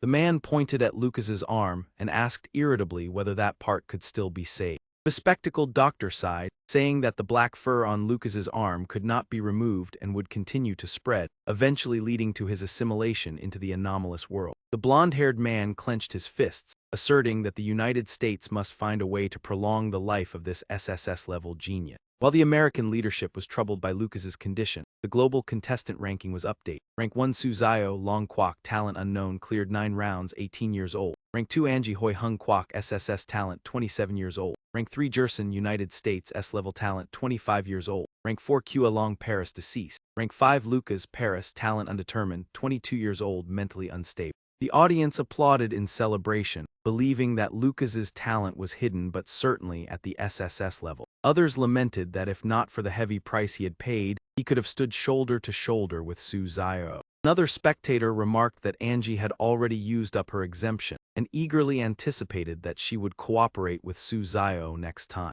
3 days later, Su Zio and the other contestants once again faced the random selection of the anomalous world, and this time the participants were not necessarily the previous winner. The system announced that the participating countries included Long Kwok, Hoi Hung Kwok, the United States, Adam, Australia, South Korea, Zimbabwe, Juvanda, and Magicius. This challenge took place in the largest museum of the city, where many strange artifacts were displayed. The mission was to recover the lost artifacts within 3 days and leave the museum by coordinating across space with other contestants. Su Zio silently thought that this challenge resembled the mission at Mount Dai Lat, where coordination across time was required. He quickly realized that the greater difficulty this time was the need to coordinate with many contestants, making the challenge more complex than before. A person approached and handed him a booklet introducing the history and artifacts of the museum, wishing him an enjoyable visit. Su Zio accepted it and expressed his thanks. The booklet clearly listed the prohibitions: no photographing artifacts, the paintings in the museum were only landscapes or abstract works, and making noise was strictly forbidden. No matter what happened, silence had to be maintained. Staff wearing black uniforms were the only trustworthy ones. There were no animals in the museum. The management office on the 3rd floor was a safe place, but the real manager had disappeared. The restroom on the 2nd floor with many mirrors was normal. Wax statues did not exist. Following the rules would help you leave the museum safely through the main entrance. After handing over the booklet, the person left. Su Zio read while remarking that it was both a set of rules and an introduction to the artifacts. Muttered that since photography was forbidden, it was all the more necessary to try breaking the rule. Checking his pocket, he suddenly realized that he had forgotten to bring his phone. Seeing someone making a call, he came up with the idea of borrowing it temporarily. The person was saying that the museum did not allow photography, so he could not send any pictures. Acting on the thought, Su Zio swiftly snatched the phone and said he would borrow it for a moment. The person reacted angrily, but Su Zio ignored him and quickly took several photos. He returned the phone, and the person angrily reprimanded him, saying that such behavior was extremely impolite and violated the regulation. Suddenly, 2 guards with cold expressions appeared and called out loudly. They restrained the man and informed him that he had violated the museum's regulations, ordering him to follow them. The man protested in panic. He angrily pointed at Su Zio, but the guards turned to question him instead. Su Zio pretended to be innocent, claiming that the man had forced him. The man was taken away in fury, continuously uttering threats. The audience commented that Su Zio had once again displayed top-tier acting skill, while others criticized his action. As the man was taken away, Su Zio swiftly retrieved the phone. The audience was surprised, and someone explained his mischievous act, causing many to laugh. After the prank, he let out a long yawn, telling himself that he had already violated the first rule and continued exploring the museum. He discovered an empty display case and suspected that it was one of the lost artifacts that needed to be found, but there was no information to identify it. In the area displaying works by a famous painter, Su Zio noticed something unusual and began to grow suspicious. The rules stated that there were no paintings of people, yet the place was filled with portraits, prompting him to question whether the rules were incorrect. As he stared intently, the portrait suddenly extended a hand out of the frame, causing him to exclaim in shock. The figure in the painting, with terrifying eyes, reached out toward him, leaving even Su Zio momentarily stunned. 2 people behind him commented on the ink landscape painting, leading Su Zio to realize that they could not see the human figure in the portrait. He deduced that it was an illusion and used the contaminated mirror. The light from the mirror caused the image in the painting to cry out in pain. The painting suddenly burst into flames, emitting a shrill scream. Su Zio was astonished to realize that this was not an illusion, but that something anomalous was hidden within. Observing his surroundings, he realized that only he could see this phenomenon, leading him to deduce that the anomalous creature was monitoring the contestants. He smiled with delight, believing that the challenge was becoming increasingly fascinating. At the same time, another contestant discovered the empty display case and asked a guard about it, but only received a vague response. He then moved to the area of famous paintings, feeling disappointed as he failed to obtain any clues. As he approached a painting, the image inside suddenly reached out and frightened him. Terrified, he screamed and begged not to be attacked. The creature in the painting disappeared, leaving only the reflection of himself, which left him bewildered. Two guards immediately appeared and informed him that he had violated the rule of maintaining silence, ordering him to follow them. He panicked and begged to be released, but the guards stated that they would take him to the third floor. In the end, he was still taken to the third floor. The system announced that the contestant of Mao Zedong had been eliminated, and the countdown began once again. The audience excitedly commented that this round was extremely dramatic and realized that contestants who showed off were often easily noticed. The other contestants received warnings from their respective countries to keep their identities concealed. Su Xiao secretly reviewed the photos on the phone he had just obtained, hoping to find clues. Suddenly, he discovered a boy holding a vase in the photo, which caught his attention. He deduced that this invisible boy was the creature monitoring him, one that could only be captured through a camera. Another detail in the photo continued to draw his attention. A tourist was bewildered when the vase suddenly shattered without anyone touching it, fearing that he would have to compensate for the damage. From the shattered vase, a girl with a distorted face appeared, causing everyone to panic and suspect that the museum was haunted. The girl clutched her face and screamed incessantly. The two people nearby fled in terror, while Su Xiao remained calm and continued taking photos. In the photograph, he saw the boy pulling the girl's hair and distorting her face, allowing him to fully understand the situation. After that, he raised his phone toward the boy and called out, "Come on, look over here." The boy turned around in astonishment, exclaiming that others could not see him, yet this person was using a phone to look at him and was even taking photos continuously. Immediately afterward, it rushed toward him and excitedly said it wanted to play together, inviting him to join its game. Xiao smiled, looked at the phone in his hand, then spoke. "Tonight I will definitely play with you." Hearing this, the boy angrily lunged straight toward him and shouted. He quickly swung his hand and slapped its cheek, sending it flying away as it cried out in pain. The impact slammed it into a display cabinet. Two tourists panicked and shouted that the cabinet had shattered and the ghost was still here. They pretended not to see the boy and hurriedly fled to save their lives. It trembled as it clutched its left arm, stood up and glared at him with hatred, threatening to return for revenge. Su Xiao raised his finger in provocation and revealed a mocking smile, saying that if the boy wanted to fight him, he was still far too inexperienced. At this moment, the security team arrived. The commander recognized its familiar presence and quickly assigned tasks, instructing the members to calm the tourists and lead them to the museum's rest area. Su Xiao stood outside observing how the guards guided everyone, thinking that they seemed to have known about the boy's existence beforehand, so he decided to follow them to the rest room to search for more clues.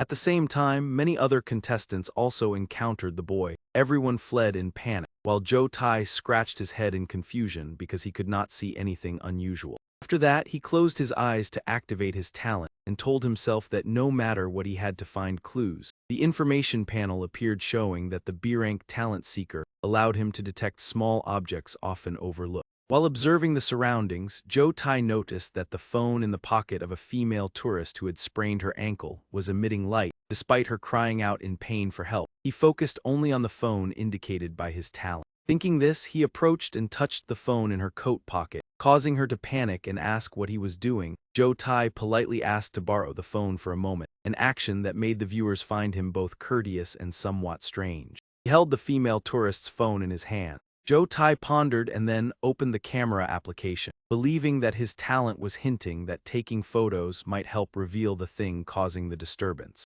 After that, he aimed the phone at the man who was being harassed and pressed the shutter, while the man frantically tried to drive away the invisible presence. The photo clearly showed the entity teasing the man, making Zhou Tai realize in astonishment that he could truly see it through the camera. Hearing this, the boy turned and mocked him, inviting Zhou Tai to play together, causing him to fearfully realize that it had noticed him. It released the man, covered its eyes, and advanced toward Joe Tai, leaving him confused but also realizing that this act of covering its eyes might indicate that it feared light. With no time left to speculate, Joe Tai decided to take a risk and activated the flashlight function on the phone. He shone the light directly at the boy, causing it to panic and freeze, using its hands to shield itself. Observing through the screen, Joe Tai saw that the entity had fled from the area.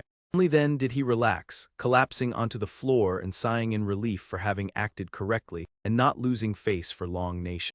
Immediately afterward, the security team appeared and led Joe Tai along with the other tourists to the rest area. Meanwhile, the Korean contestant, Minister Han, panicked and ran out of the museum like the other tourists, screaming in fear as he fled. However, no matter how hard he tried, he could not get closer to the door. In despair, he burst into tears and cried for help, causing viewers to feel both sympathy and amusement at his reaction. The boy continued to cause trouble, rushing forward to strangle Minister Han, making him beg desperately for his life in terror. Two security guards immediately rushed over and shouted loudly to rescue him. As soon as they appeared, the boy suddenly released his grip, while Minister Han remained in a state of panic. Two guards quickly supported him and escorted him to the rest area, while Minister Han's face was pale and his limbs trembled so much that he could not walk on his own. The viewers left a series of disappointed and humorous comments, believing that he had been frightened to the point of losing control and deciding to switch to following Su Zio's situation.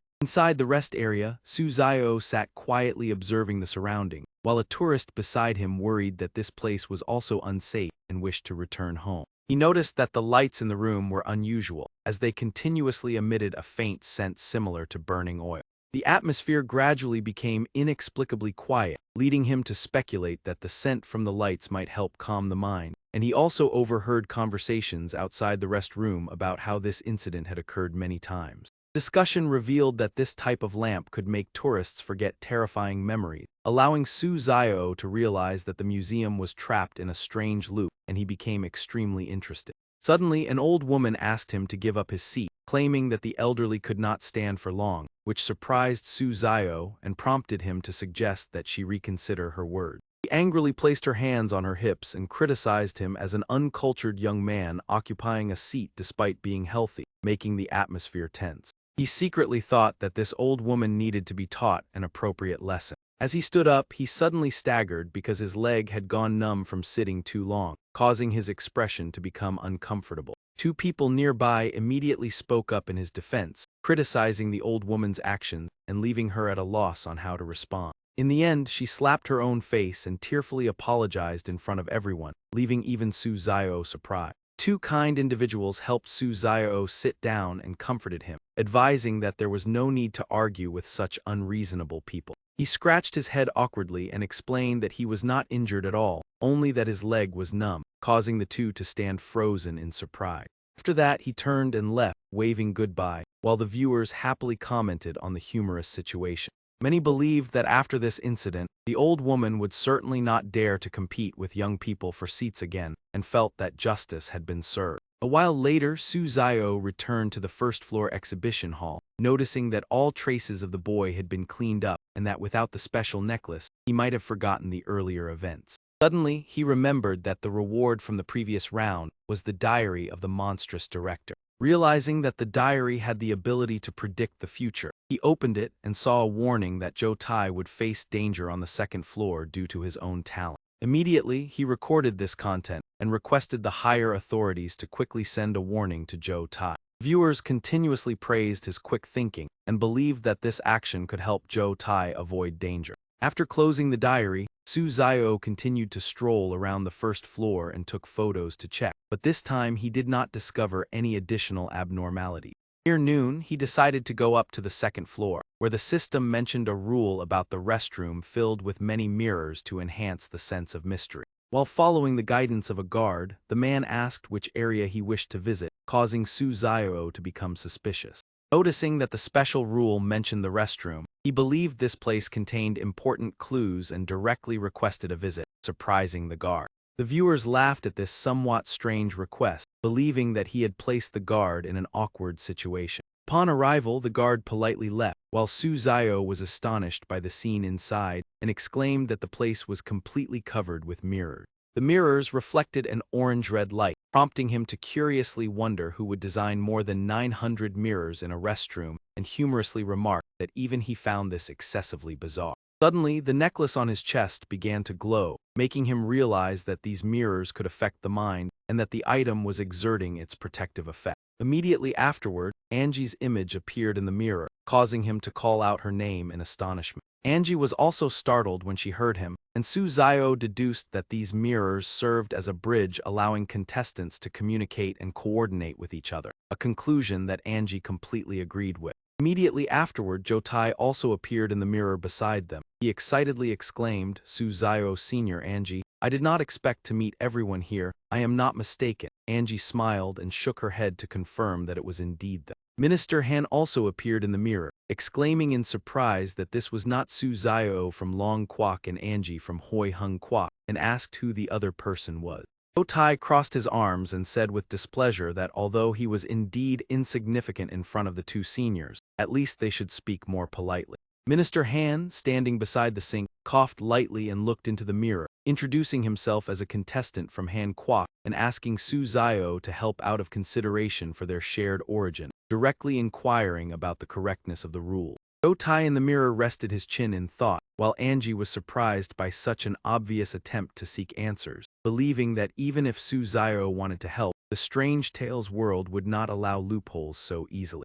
Suzayo gave a half-genuine, half-false smile and agreed to tell Minister Han which taboo was correct, causing him to rejoice and press his hand against the mirror, urging him to speak quickly. In the Han Kwok conference room, the higher-ups angrily scolded Minister Han for his foolish plan to use such a despicable method to pass the round. Cloud hurriedly requested that a warning be sent as this was clearly a trap. Minister Han mistakenly believed that his superiors supported him, as he touched the reminder panel and smugly thought that asking Suzayo had been a wise decision. Through the surveillance screen, the Han Kwok higher-ups were confused because the reminder had been sent, but Minister Han still appeared cheerful. Cloud asserted that the content had been altered by an aberration. On the Long Kwok side, the higher-ups discussed that reminders sent from the first floor remained normal, but something on the second floor was distorting information, and when the message was sent, Minister Han had been standing in front of the mirror. He speculated that the mirror in the second-floor restroom had an issue and immediately sent encrypted messages to other countries warning them not to send reminders on this floor. When asked whether they should inform my Kwok and Han Kwok, he replied that they should still send the message, demonstrating the demeanor of a great nation. Whether they believed it or not was their own matter. Turning to the Strange Tales world, Minister Han gave a sly smile to thank Suzayo before hastily leaving. Jotai angrily scolded him for being excessive. Suzayo calmly told Jotai that he had only spoken nonsense, leaving him stunned as he marveled that the senior was truly different. In the mirror, Angie crossed her arms and smiled mockingly, believing that the Han Kwok contestant was truly ridiculous. Next, Jerson and Lucas appeared. Suzayo asked in surprise whether they had also come here. Lucas greeted him. Suzayo responded and asked about his hand. Lucas smiled and said not to think that he would remain undefeated forever because no one could stay at the top eternally. Suzayo smiled confidently and said that he did not need anyone to remind him of that. Lucas declared that this was a notice that Suzayo era was about to end and that he would replace him, prompting Suzayo to ask again about the leading position. Suzayo applauded with sarcastic congratulations, saying that he would withdraw from the competition, leaving Lucas stunned. Lucas became furious and threatened that if they met in this round he would show no mercy, while Suzayo merely smiled and said he would be waiting. Angie suggested that instead of fighting among themselves, they should cooperate to increase their chances of survival. Jerson agreed, and Jotai also emphasized that unity was strength and that they should not be divided at this time. Lucas rejected the idea, believing that the strong were always solitary while only the weak needed alliances, and then refused to cooperate. He punched the mirror and left behind a contemptuous farewell before disappearing. Suzayo silently looked at the empty space where Lucas had just left. Leaving the restroom, he discovered that the corridor on the second floor had split from one path into two. The system displayed Taboo 9 requiring him to go to the left to return to the first floor. Suzayo curled his lips and thought that if that was the case, then going to the right would suit his style better. A staff member wearing a red uniform appeared at the left path, saying that if he wanted to return to the first floor he should go left. He looked at the man with suspicion. Zio pondered because the staff member words caused Taboo 4 and Taboo 9 to conflict. Whichever direction he chose would violate one rule and cause him to lose the protection of his talent. Recalling that Taboo 4 stated that museum staff must wear black and that anyone wearing another color was not trustworthy, he immediately made a decision. He crossed his arms arrogantly and said that no one said he wanted to return to the first floor. He would not go anymore. The disguised staff member appeared confused by his words. Suzayo took out his phone and pressed something right in front of the man. Then he played music, singing and swaying along with the melody. The disguised staff member clutched his head in irritation and rushed forward to snatch the phone, shouting for him to turn it off immediately. Suzayo raised the phone high and smiled with contempt as the man tried to reach it. He delivered a powerful punch that sent the opponent tumbling backward. A dark red liquid spurted from the man's mouth. Staff member body melted like a heap of soggy paper. From it, a blind cat jumped out. Suzayo realized that the staff member had transformed from it. The black cat suddenly froze midair and began to tremble. It was violently slammed to the ground with a miserable cry. Suzayo witnessed everything. He raised his phone to record the scene and asked in surprise whether that little brat was here. On the screen appeared the image of a child holding the cat with a bizarre smile, causing Suzayo to murmur. He deduced that the museum prohibited making noise because loud sounds would attract aberrations, and that playing music had drawn both the disguised staff member and the little brat. He waited with interest for them to deal with each other. The little brat let out a chilling laugh and cruelly snapped the black cat leg. Its eyes glowed red as it tossed the cat aside and declared that this time it would not spare him. Suzayo raised his hand in challenge and asked if it wanted to try again, causing it to hesitate. Immediately circled around him and fled, while he felt regretful that he had not had the chance to strike further. Suzayo excitedly chased after it. Behind him sounded the heavy footsteps of a finned creature that was following. A gigantic walking fish looked at the injured black cat with pity and said it would complete the mission on its behalf. Elsewhere, Jotai also encountered two paths along with a staff member in red standing on the right, saying that to return to the first floor he should go right. The audience wondered because this statement differed from Suzayo's case. Jotai hesitated as the taboo required going left. He reasoned that the red uniformed staff member could not be trusted and recalled that first floor staff wore black, concluding that he should go left because both taboos were correct. The staff member again insisted that he must go right, causing Jotai to irritably remark that the man was like a lingering ghost. At that moment, his phone displayed a warning message stating that he must not go left or he would die. Jotai was startled and muttered whether going left would lead to death. Suddenly, a third path appeared with a strange liquid on the floor, leaving him even more confused about which direction to choose. The disguised staff member continued to advise that going right was the safest way to reach the first floor. Jotai nervously turned to look at the man with hesitation. He reassured himself that he needed to stay calm, activated his talent to search for more clues, and began to use his ability. This action drew endless praise from the audience as Jotai still remembered to use his talent to scout the situation. Clearly, he had matured compared to before. Some people were even envious and wondered why people from Long Kwok always seemed so calculated. The talent suddenly displayed two golden eyeballs. Upon seeing this, Jotai quickly deduced that these eyes must be tools that could assist him. When the two eyeballs left his hand and flew into the central passage, Jotai pondered deeply. He wondered whether this was the correct path, but then recalled the warning that on the second floor one could not fully trust talents because they might lead to danger. After a brief hesitation, he immediately turned into the left passage and ran inside, believing this was the path that offered a chance of survival. He declared, "Taking a gamble, I will choose the left direction." Seeing Jotai's decision, the staff member appeared displeased and immediately turned away and left. Right after that, a voice filled with disappointment sounded, stating that despite such arrangements they still could not deceive him. At the same time, a strange arm made calculations related to the eyeball. Turned out to be that child. His face revealed clear scheming as he juggled the eyes and muttered that the black cat refused to play along, and the foolish fish had disappeared somewhere unknown. The audience continuously discussed the level of danger as both the child and the staff member wanted to harm Jotai. Fortunately, he remained firm. It could now be inferred that the staff member was the black cat in disguise. Though they shared the same goal, they were not on the same side. This also raised doubts about whether those eyeballs belonged to the black cat and what would happen if they were returned to it. On Su Zio's side, the moment he stepped onto the first floor, he immediately returned to the second floor, greatly surprising the fish and prompting its confusion. Su Zio appeared quite satisfied upon seeing its appearance. He smiled and said that among the taboos there was mention of a blind cat and a walking fish. The black cat was dead, but the fish had not appeared, so he pretended to go down to the first floor to lure it out. Hearing this, the fish panicked, retreated repeatedly, and asked what he intended to do. With a meaningful smile, Su Zio said he would give it one last chance to speak. The fish angrily replied that it had nothing to say, admitting defeat after falling into human hands and never expecting to be deceived. Su Zio calmly declared that if it did not cooperate, then it should not blame him for taking action. Then he ordered Gao Trang to attack. Immediately Gao Trang charged straight at the fish. Gao Trang continuously attacked with its limbs, leaving the fish unable to respond in time. In pain, the fish burst into tears and repeatedly begged Gao Trang to stop. Su Zio crossed his arms and watched with satisfaction before asking whether it was willing to speak now. The trembling fish replied with grievance and asked what he actually wanted to hear. He maintained an eager expression and demanded that it speak. If it continued to remain silent, then the interrogation would not end.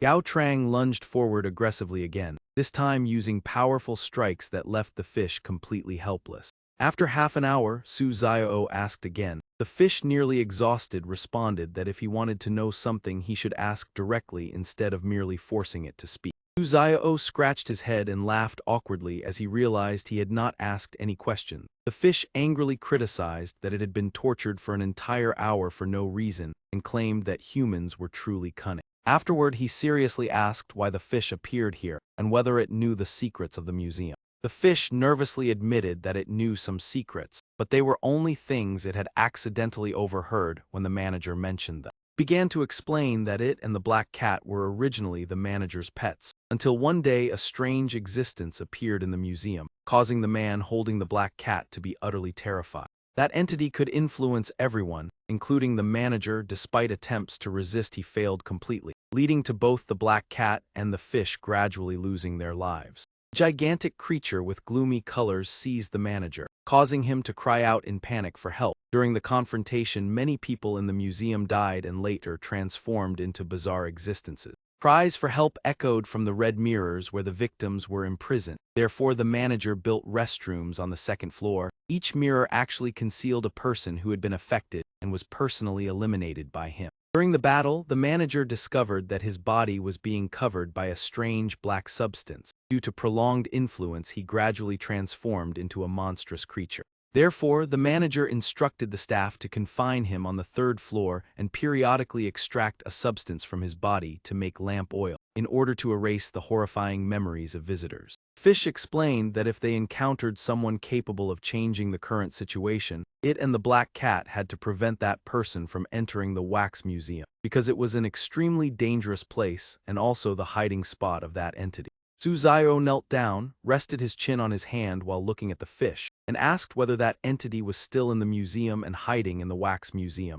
The fish nodded in confirmation and stated that the manager had built this place to imprison it using a mysterious method, while Gao Trang stood nearby listening. As if suddenly remembering something, the fish happily recounted that the manager once gave the black cat a map that could be the key to leaving the museum. However, the black cat lost it, and that entity might have acted against it to trace the map's whereabouts. Su Zio seriously asked whether the fish had ever seen the map or knew where the exit of the museum was when the black cat received it. The fish shook its head blankly, stating that it had never seen the map because it was always kept by the black cat. Now that the black cat was gone, determining the exit had become even more impossible. Although he showed disdain, Su Zio still said that since this was a task entrusted by the manager, even if the black cat was dead, the fish still had to help him find a way out of this place. He suggested that the fish accompany him and promised to thank it if they found the exit. The fish agreed emotionally while Gao Trang was recalled. After that, Su Zio picked up the book and examined it carefully, exclaiming that something about it was very strange. He put the book into his bag and turned to tell the fish that they would go to the third floor to search for more clues. The fish happily narrowed its eyes as it followed and declared that it would protect him. The audience began to feel uneasy upon realizing that the blind cat and the child were not on the same side, yet neither were good. The fish claiming to be the black cat's ally made many suspect it was lying. However, it was still unclear who was being deceived, especially since its opponent was Su Zio. While Su Zio was preparing to go to the third floor, Minister Han from Han Kwok encountered the staff member disguised by the blind cat. That man had a gloomy face with bloodshot eyes and continuously forced Minister Han to choose a path. As the situation grew tense, the fish appeared just in time like a savior, shouting loudly and forcing the black cat to leave the staff member's body and flee, leaving Minister Han in astonishment. Because of this, the fish quickly gained Minister Han's trust by telling him the secrets of the museum. However, this version of the story claimed that the black cat and the child were the minions of that entity. Fish urged Minister Han to go to the third floor to search for clues about the map, despite his fear due to the seventh taboo warning that the real manager had turned into a monster. He was still persuaded. The fish showed disdain, claiming that there were no monsters in the museum, and reminding him that Su Zio had said some taboos were inaccurate. Minister Han recalled this and gradually became convinced. However, he suddenly grew suspicious upon realizing the fish knew the conversation between himself and Su Zio. He questioned the source of that information. The fish calmly explained that it was always on the second floor, so overhearing the conversation was normal, which removed Minister Han's doubts. Proposed going ahead to scout for danger and promised to protect him, making Minister Han feel reassured. He thanked it and followed behind. Upon reaching the third floor, the surroundings were dark and cold. Minister Han appeared hesitant, but the fish used provocative words, claiming that if he did not dare to take risks, he would never leave this place. Provoked, Minister Han immediately asserted his determination and declared that he was not cowardly. Fish revealed a meaningful smile and reassured that it would certainly help him escape the museum.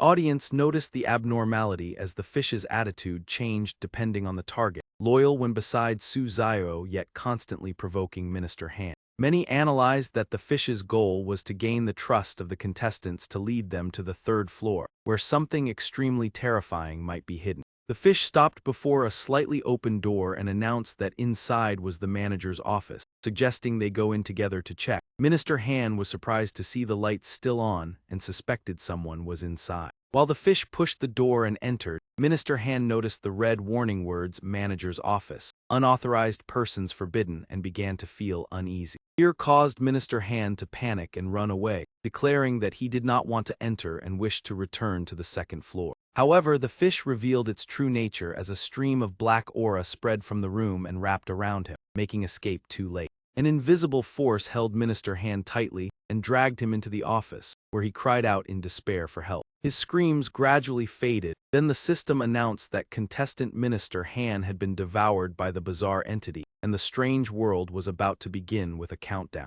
The audience was stunned as they realized the fish was the true villain, having led the victim to the entity on the third floor, and they began to anticipate Su Zio's next dramatic performance. At the same time, when Joe Tai returned to the first floor, a staff member in a black uniform approached. He cautiously asked about the purpose. The person smiled kindly and said they had confirmed that he was a good person, so they wanted to present him with 2 items. The audience could not help but wonder why only Joe Tai received this privilege. Perhaps it was related to his earlier choice of the left path. Staff member in black explained that the first item was the eyes of the black cat and would be very useful for Joe Tai in the near future. He accepted them and politely expressed his gratitude.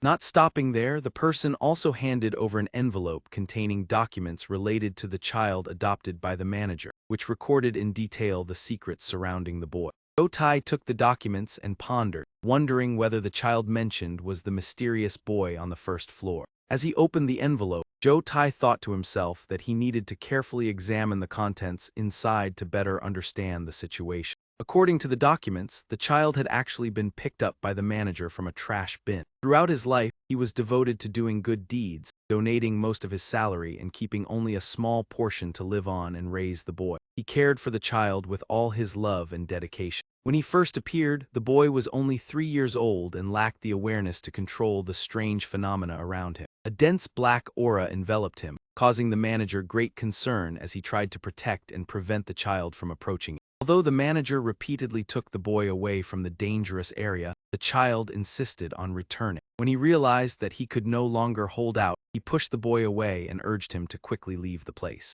However, the boy turned back, determined not to leave alone and wishing to stay beside the person who had raised him. This deep familial bond caused the child to be repeatedly drawn into confrontations between the manager and the mysterious entity, as the black aura spread throughout the exhibition area. In the end, knowing that he could not win, the manager found a method to sacrifice himself to temporarily suppress the entity. The surrounding aura made it seem as though he had lost his soul. The manager's departure left the museum and the child in the care of the surviving staff. The boy stood in pain before the door, continuously knocking and begging him not to abandon him. Although the entity was suppressed, the museum still fell into a strange state where everyone was trapped and unable to leave. It seemed that an invisible force was manipulating the entire place, including the child. Over time, everyone gradually lost mental control, and the boy, due to prolonged influence, transformed into his current form. After finishing the reading, Jotai could not help but feel moved as he realized that both the manager and the child were pitiful fates. The staff member in black said that the boy was sometimes still conscious, and the black cat's eyes given to Jotai were entrusted by the boy in the hope of being freed from the entity's control.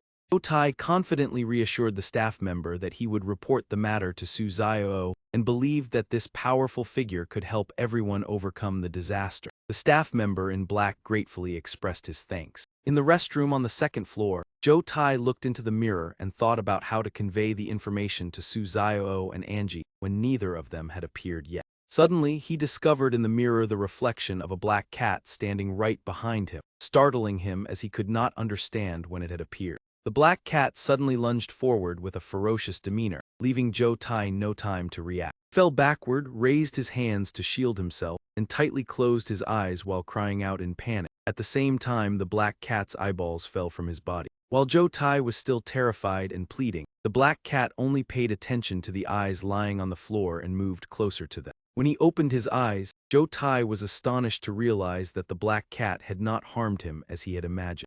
After retrieving its eyes, the black cat returned to its original state and silently looked at Jotai. It turned and left, leaving Jotai to breathe a sigh of relief for escaping danger. The audience was also tense over the situation that had nearly caused him to be eliminated from the game. From the recent events, it could be inferred that the black cat attacked only to reclaim its eyes. However, according to the rules of this strange world, this item certainly still concealed an important role and could be the key to subsequent developments. Meanwhile, Angie was following the fish and wondered about its claim that the map was in the hands of the black cat hiding on the third floor, while also questioning the source of this information. The fish only replied that it was merely a speculation. Angie became suspicious and warned that if it did not tell the truth, he would not continue accompanying it to the third floor. Angie then sat down on the steps, half joking and half serious, saying that if he could not find a way out, he was willing to stay with the staff to confront the entity, which made the fish extremely alarmed.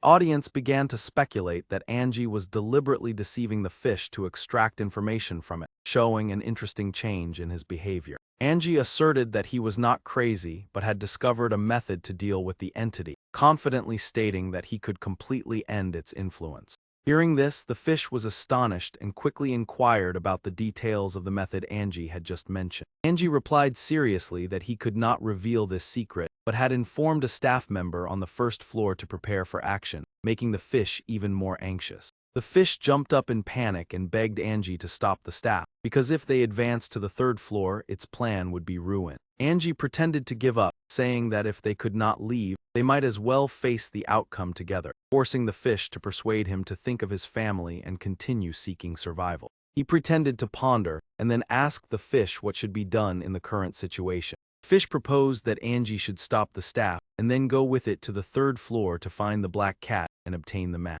Angie appeared hesitant, suggesting that changing his decision might arouse the staff's suspicion, and proposed that the fish go down to the first floor to carry out the task, but it immediately refused. Seeing this, Angie pretended to be disheartened and leaned against the railing, declaring that if the fish would not go, he would also give up, forcing it to reconsider. In the end, the fish agreed to go down to the first floor to negotiate with the staff and asked Angie to wait for a moment, to which he happily agreed. The audience quickly realized Angie's plan to lure the fish to the first floor, where the child could cause the entities to confront one another. Angie quietly sat and observed until the fish completely disappeared. Afterwards, he used the frog-shaped balloon to conceal himself and observed the fish transforming into a human form with a fish head, further confirming his suspicion.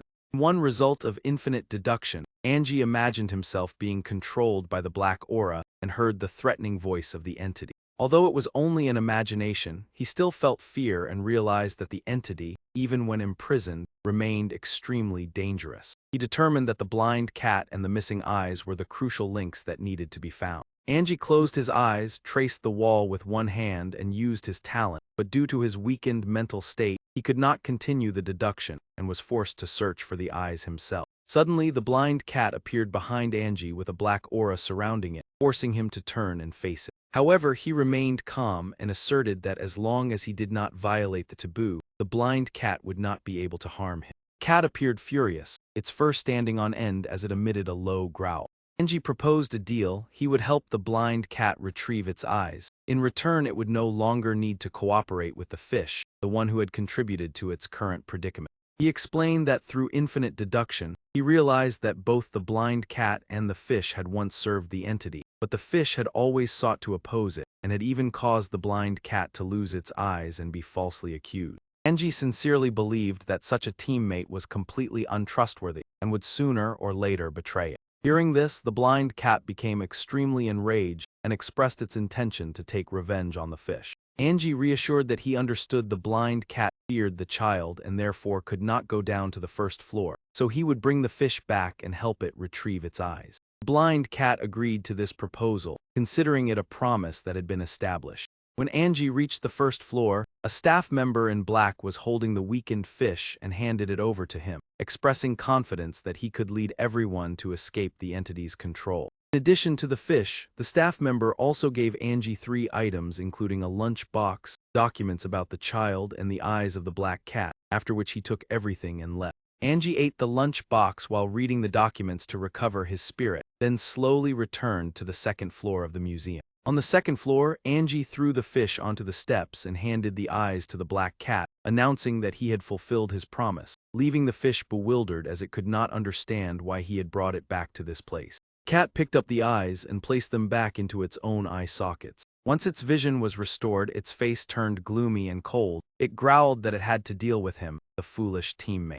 Fish looked at the black cat in confusion and stammered, "What are you trying to do? We are on the same side. Do not believe the lies of that human." Without hesitation, the black cat leaped forward and slashed fiercely at the fish's face, causing it to scream in pain. The fish collapsed and dissolved into a pile of soggy paper, revealing something hidden beneath. Angie quickly bent down to pick up the object and exclaimed in surprise, "What is this?" It turns out to be a map of the museum. Black Cat stood behind with its fur bristling in anger and roared, "Give it back to me." He placed one hand on his hip and held the map up provocatively in front of the black cat, saying that killing the fish meant betrayal. If it did not want to lose its life here, it should listen to him. The black cat angrily retorted that the despicable human dared to deceive it. Angie calmly replied that everything was already settled and told it to think for itself. The audience could not help but marvel as he deceived the fish and subdued the black cat. Truly a brilliant move. In the end, the black cat quickly agreed to cooperate. At the same time, on Lucas's side in the United States, the black cat looked at him warily with its fur standing on end and asked what he intended to do.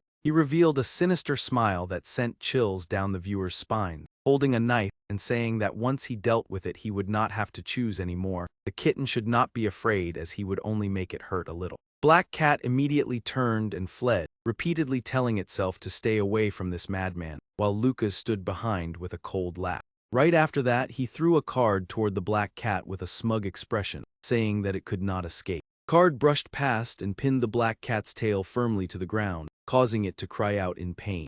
Lucas approached, raised the knife high, his shadow covering the black cat. He smiled with sinister intent and whispered that it should obediently let him handle it and he would make its ending unforgettable. Unable to escape, the black cat could only cry out in despair for the human to save it. At that moment, the fish appeared behind Lucas to stop him and said that one should always leave a way out for future encounters. Lucas maintained his cold smile. He turned to look at the fish with a crazed gaze and said that meeting again meant it wanted to meet God even more. Then like a madman he charged at the fish, saying not to worry as he would help it achieve that right away. The fish thought in fear that this man was truly insane for attacking everyone and hoped the black cat could handle its own trouble. At this moment, the black cat finally managed to pull the card out of its tail. Immediately after, it threw the card aside and quickly turned to leave, abandoning the fish and saying it had no time to stop him and would escape first. The fish desperately called for help but only cursed the black cat for its indifference. Then it hid in the shadows in fear while Lucas continued his relentless pursuit. The audience discussed whether the fish could escape by hiding in the darkness.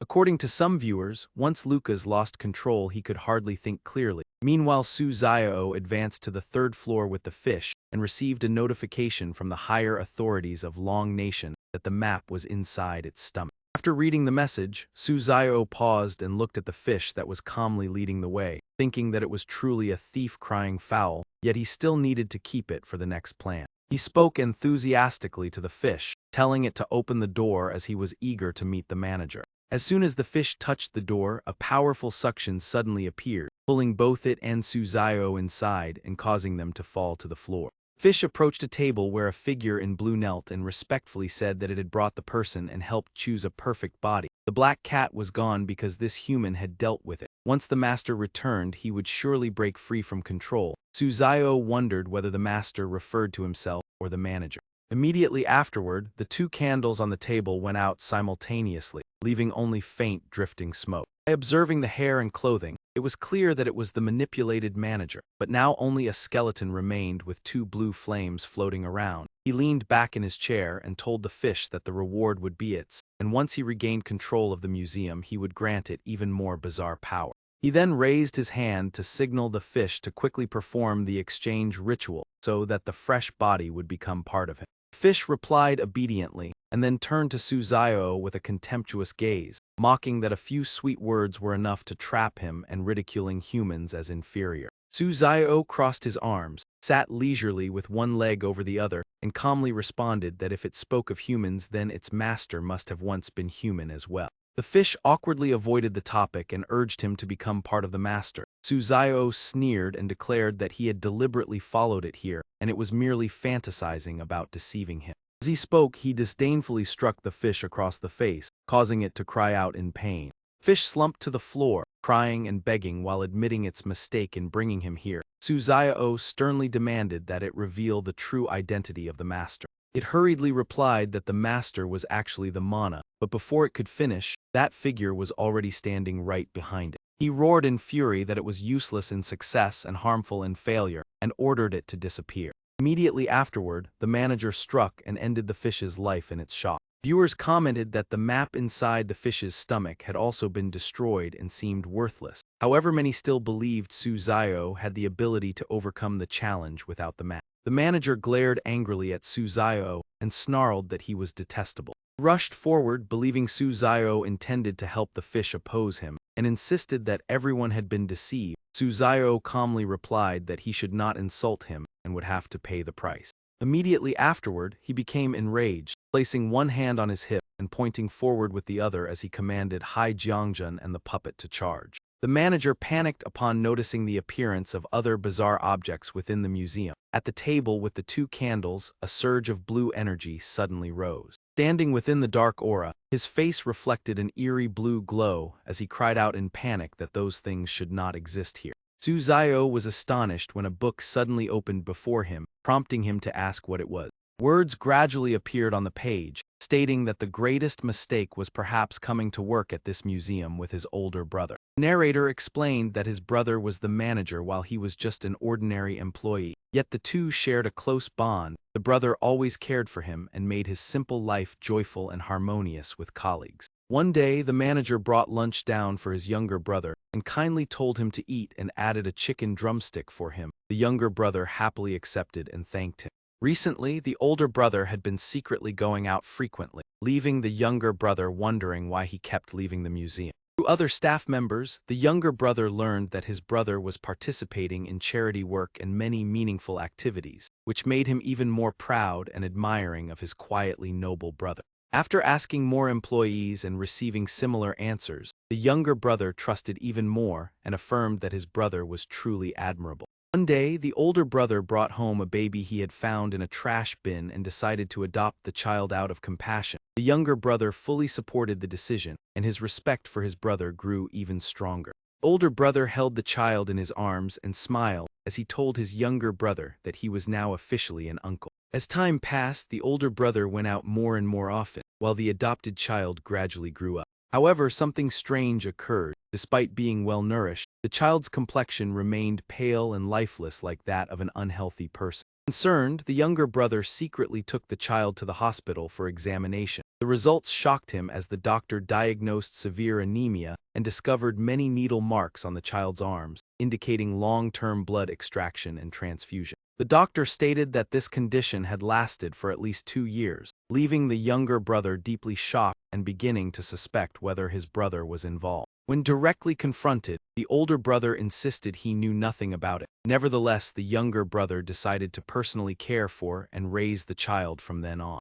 The older brother showed displeasure, turned away and left, coldly stating that his younger brother could do whatever he wished. The boy grew increasingly attached to me, gradually seeing me as his real older brother. I looked at the gentle gaze of the child and thought this was understandable because my brother and I were twins and were often mistaken for each other. Recently, the museum had been experiencing a series of strange and unexplainable phenomena. At night, I saw a blind cat wandering on the second floor and even a talking fish. Everything was extremely abnormal. The younger brother panicked when witnessing that scene and exclaimed in shock, "What on earth are these two creatures?" Not long after the strange events increased, display cases suddenly shattered, and many visitors went up to the second floor and vanished without a trace. The younger brother discovered footprints on the floor that abruptly stopped and nervously wondered why the traces disappeared and where they had gone. The number of missing visitors kept increasing, causing me to begin suspecting my brother, the museum manager, because he was the source of all these abnormal events. The younger brother stood hesitantly before the staircase to the third floor, wondering whether he should go to his brother's office to seek the truth. That night, I gathered all my courage to step onto the third floor and witnessed a horrifying scene in my brother's office that I could never forget. Standing outside the door, the younger brother was terrified to see his brother covered in red stains and tremblingly asked what he had done and why he had become like this. My brother had turned into a terrifying being disguised as a human, gradually losing control and seeking to dominate the entire museum, imprisoning everyone inside with no chance of escape. The younger brother trembled while hiding in a corner as his brother hunted him. That man coldly laughed and said he could not leave the museum and would be found sooner or later. I once tried to lead the staff to resist him, but my brother, now corrupted, only mocked that all efforts were useless. Before the power of the strange entity, our resistance was completely hopeless, but fortunately my brother still retained a trace of familial affection and did not attack me. In the end, only the younger brother survived, while everyone else had perished. To stop my brother, I recklessly exchanged my blood with the boy and choked back tears as I apologized, because it was the only way. As expected, I also possessed that strange power but could not control it. My body gradually decayed and I was about to become the museum's second monster. However, I still had a little time left. Younger brother steeled his resolve and declared that he would stop his brother from continuing down the wrong path. The red flames burned the sheet of paper filled with words of apology, hoping for his brother's forgiveness and wishing to save him from the wrong path. Viewers commented excitedly, questioning who was telling the truth since the fish once claimed the strange entity appeared on its own. They ultimately concluded that the younger brother was telling the truth, while the fish was merely luring players to the third floor. The manager sighed while looking at Suzayo and said that after reading the diary, he must already know his identity. As the younger brother, he only wanted to stop his brother from making mistakes. Suzayo held the diary and asked again, "So you are the manager's younger brother?" He firmly affirmed that all his actions were meant to stop his brother. Suzayo smiled and asked further that if the diary was real, then what emotions he had while writing. He answered decisively that it was hatred and disgust. He could not forgive his brother. After careful observation, Suzayo concluded that he was not the younger brother but the museum manager himself. He asked in shock how Suzayo knew. Suzayo analyzed that when he saw him carrying the strange entity he knew, he could not seize the body, so he pretended to be the younger brother to manipulate him into killing his own kin. Suzayo continued to point out that the answer about the emotions while writing the diary exposed him, because the real younger brother still loved and wanted to save his brother rather than hate him. He coldly laughed, admitting he no longer had any feelings and accepted defeat, asking Suzayo to make his move. Suzayo turned and left, saying that for now he did not intend to end him, leaving him surprised and asking for the reason. He only gave a mysterious smile and told him to think about it himself before leaving the manager standing in silence. Viewers humorously commented that Suzayo was still as cunning as ever, leaving the manager completely confused. Some viewers speculated that he spared the manager to gather more information from the younger brother and achieve a perfect score. Su Xiao returned and ordered the puppet to monitor the manager and instructed Hai Jiangjun to search for clues around the area. Puppet nodded in obedience, while Hai Jiangjun responded with a sound of agreement. The puppet stood guard beside the manager while Hai Jiangjun searched every corner. Su Xiao observed with satisfaction. A few minutes later, Hai Jiangjun brought back documents and a bunch of keys. Su Xiao happily realized it was Notebook B along with 3 important keys. He ordered the puppet to follow him to the lower floors to continue searching for clues, while Hai Jiangjun stayed behind to monitor the manager. Hai Jiangjun obediently kept watch while the puppet followed Su Xiao as he left. The manager stood there filled with frustration for not being killed. Su Xiao opened Notebook B and read carefully, discovering that Taboo 12 warned that the wax museum was extremely dangerous. The following taboos emphasized remaining silent in the wax museum, not closing one's eyes when being watched by statues, leaving if a skeletal statue was seen, and stated that there was no exit in that place. Pairing it with Notebook A, Su Xiao realized that Taboo 11 might be incorrect, and that the true exit was related to the wax museum. Meanwhile, Angie lured the black cat to the 3rd floor and used a deduction talent to find Notebook B and the keys. Quickly achieved his goal and used the black cat as a decoy to safely escape from the 3rd floor. While the manager attacked the black cat, Angie secretly took the notebook and keys and left. On Lucas's side, the black cat and the fish hid in the shadows, observing him confidently heading to the 3rd floor. The 2 creatures discussed Lucas's recklessness, as he did not need to be lured and still willingly entered the dangerous place. Fish remarked that Lucas was a madman, and the black cat agreed with that assessment. Suddenly, the fish remembered that the black cat had once betrayed it and angrily charged forward to settle the score. The black cat tried to justify itself. The fish attacked with its tail, leaving the black cat unable to react and complaining about the absurdity of not being able to defeat a fish. Suddenly, a piercing scream echoed from the office, startling both of them. The fish and the black cat panicked upon hearing the manager's agonized cry and wondered what was happening. The manager hid behind the desk in panic and shouted at Lucas that he had already let him read the diary, yet was still not spared. Lucas held a knife with a crazed gaze and replied that explanations should be given to God, and his task was to send the manager there. The fish and the black cat stood outside listening to the chaotic noises inside, hesitating and not daring to enter to save their master. Suddenly, the manager was thrown out of the office door while crying for help, causing the 2 creatures to be horrified. The manager angrily scolded them for being useless for bringing a madman, while the fish and the black cat could only tremble and apologize. Lucas stepped out with the knife in hand, murderous intent surging, causing the manager and the 2 creatures to be terrified. In despair, the manager threw the fish and the black cat toward Lucas to block his path, making them cry out in panic. Lucas delivered a decisive strike that brought down the fish and the black cat before the manager, making him curse in anger. At this moment, Lucas seemed to have fully seized the initiative, his chilling aura enveloping the scene as he looked at the manager and declared that there was no way out, and if his guess was correct then, the manager could not leave the 3rd floor. The manager was utterly terrified, not knowing what to do other than trembling and begging Lucas not to come any closer. The blade thrust straight forward with an intimidating presence, but when it was only inches from the manager's neck, Lucas suddenly stopped, causing him to break out in a cold sweat and leaving the audience puzzled by this action. The manager trembled as he asked Lucas why he had suddenly stopped. Lucas slowly withdrew his hand, his gaze turning calm as he said that he had regained his composure and did not wish to finish him off for now, because keeping him alive would still be useful later. On the 2nd day after breakfast, Su Xiao entered the restroom on the 2nd floor and stood before the mirror, where the surviving contestants appeared to have gathered. Images of Savatika from the nation of Vatica and Aushali Azazen appeared one after another in the mirror. Su Xiao tilted his head and presented his reasoning that the black cat and the fish trying to lure everyone to the 3rd floor showed that the rules did not force this action. Therefore, the museum mentioned in the manager's diary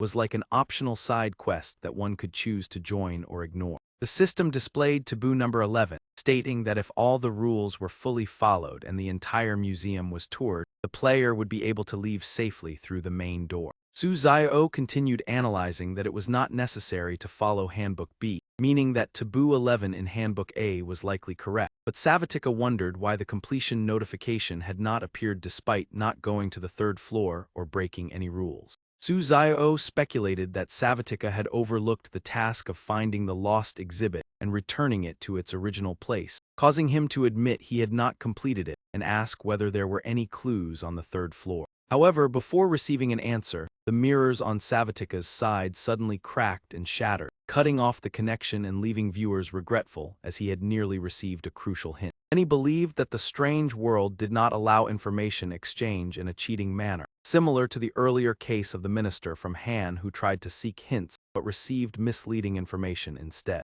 On Suzayo's side, he reminded Angie not to expect accurate answers through conversations here and suggested that from now on they should communicate through eye contact, to which Angie seriously agreed. Joe Tai worriedly asked whether communicating through eye contact would truly help them understand each other. Jerson also showed skepticism but still decided to try, and after some time Suzayo and Angie quickly understood each other while Joe Tai and Jerson, despite making all sorts of gestures, were unable to convey any information. About 10 minutes after the exchange ended, the mirrors shattered all at once, making this method of communication impossible to continue. Joe Tai sighed in frustration and decided to follow Suzayo's advice by searching for the lost exhibit in hopes of clearing the stage early. At that moment, the fish and the black cat appeared, the fish saying that it had overheard the entire conversation and tried to lure Joe Tai to the third floor, claiming there was an exit there, which only made him more suspicious. Calling the warning about the danger of the third floor,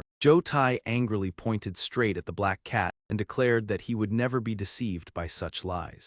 Joe Tai reproached the black cat for helping it recover its eyes, yet now it intended to cooperate with the fish to harm him, leaving the black cat speechless and flustered. Immediately afterward, the black cat leaped up and shattered the mirror, asserting that it was helping Joe Tai. Behind the mirror, a human skeleton was revealed, while the black cat searched for something, astonishing Joe Tai as he discovered a hidden corpse there.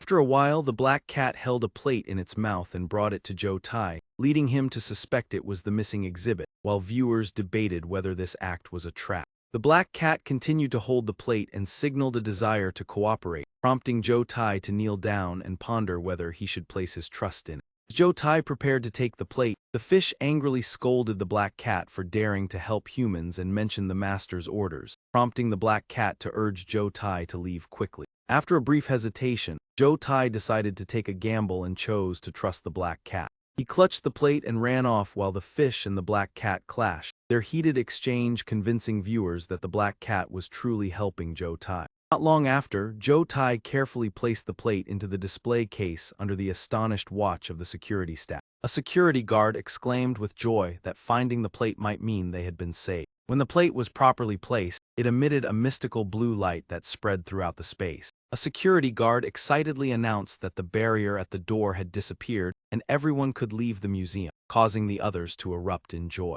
Joe Tai was moved as he realized the black cat had truly helped him and felt fortunate that he had chosen to trust it. However, when a staff member stepped toward the door, he was blocked by a transparent green barrier, leaving everyone bewildered as they still could not escape. Joe Tai explained that he only had the ability to ensure his own survival, so he chose to clear the stage early without completing the tasks on the third floor, causing the staff to feel disappointed as they realized they were still trapped. In his emotional state, Joe Tai apologized to everyone, while the staff encouraged him to leave and resolved to stay behind to face the museum's fate to the very end. The system displayed the notification going home for the new year, causing Joe Tai to be unable to hold back his tears as he thought of everyone's wish to return home. He waved goodbye and wished everyone good health before departing. Staff waved back and sent New Year greetings, moving the audience deeply and making them hope the staff would also have the chance to reunite with their family. The system continued by announcing that this was not the true ending and rated Joe Tai with 1 star for only following the basic rules, also reminding that this rating would not grant any rewards.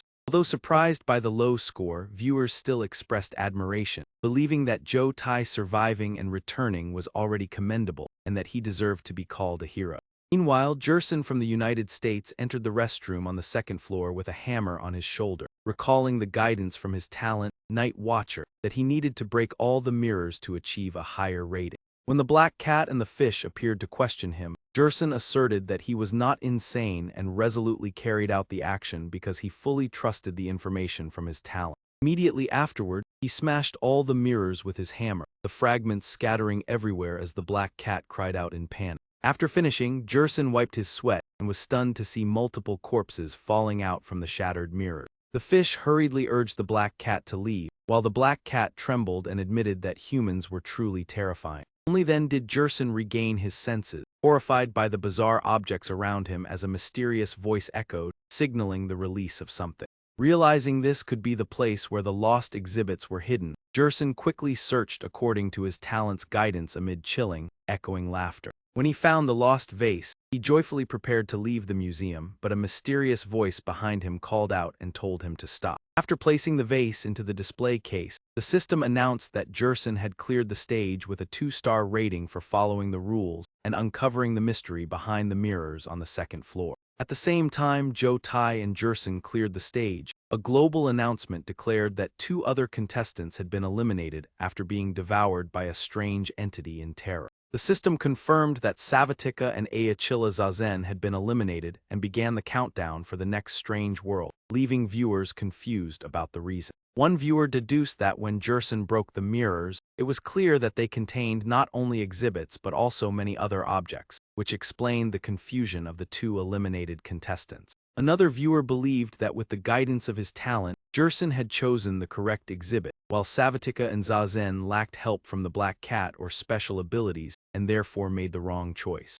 It was truly regrettable that they had a chance to survive, but missed it by a narrow margin. As for Suzayo, he and the puppet continued to observe their surroundings and noticed that the most peculiar things in the museum were the doors, wondering whether the key found in the director's office was related to them. Suzayo held the director's diary and studied it intently, hoping the records inside would provide clues as they had before when they helped him realize the fish's lie. Then information about the forgotten mirrors and the abandoned corpses appeared. Suzayo felt puzzled and muttered, "Mirrors and corpses." He carefully observed the object in his hand and pondered. The fish once said there were corpses behind the mirrors. He had assumed it was merely a hiding place, but combined with the deductions from the director's diary, the mirror in the second-floor restroom must conceal another crucial clue, just as the system announced that the diary had completed its mission and dissolved into tiny streaks of light. Suzayo smiled, turned around, and said to the doll, "Let's go, follow me to the restroom," and it immediately nodded in agreement. The second-floor restroom, Suzayo decisively ordered doll smash all the mirrors, and it immediately raised its fist to act. It threw a powerful punch, causing the mirror to shatter into pieces, with fragments scattering everywhere. Behind the shattered mirror, a human skeleton was revealed. When 2 more skeletons were discovered, a shadow with blazing red eyes appeared and spoke, finally freed at last. Suzayo frowned and speculated that this was the resentment of the corpses. The mirrors not only concealed the bodies but also sealed their resentment, and now that the mirrors were broken, everything began to stir. Shadows filled with dense resentment emerged one after another and roared in unison, demanding revenge. Suzayo observed and thought to himself that these corpses were museum staff murdered by the manager, and now their resentment would likely head to the 3rd floor to seek the culprit. Fortunately, Hai Jiangjun was guarding, otherwise achieving the maximum evaluation would be difficult. He turned and ordered the doll and the white bear to drag the corpses into the corridor, and both responded in unison. Viewers were astonished to see the corpses arranged into words and could not stop marveling at this discovery.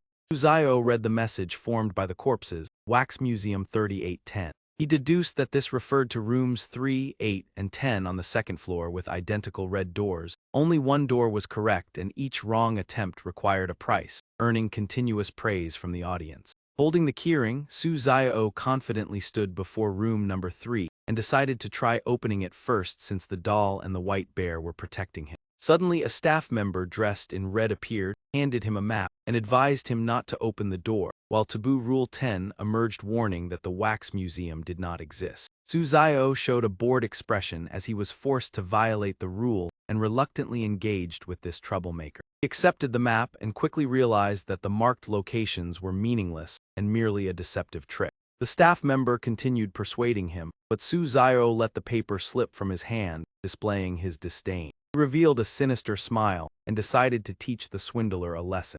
Suzayo threw a punch that left the staff member's face twisted as he fell backward. The staff member clutched his face with teary eyes and left, blaming himself for deceiving the visitor. Suzayo laughed mockingly and told that man to repent obediently and stop causing trouble. Afterwards, a senior official of the Grey Bear Nation sent a reminder to Angie about the clue from the corpses, prompting him to act immediately.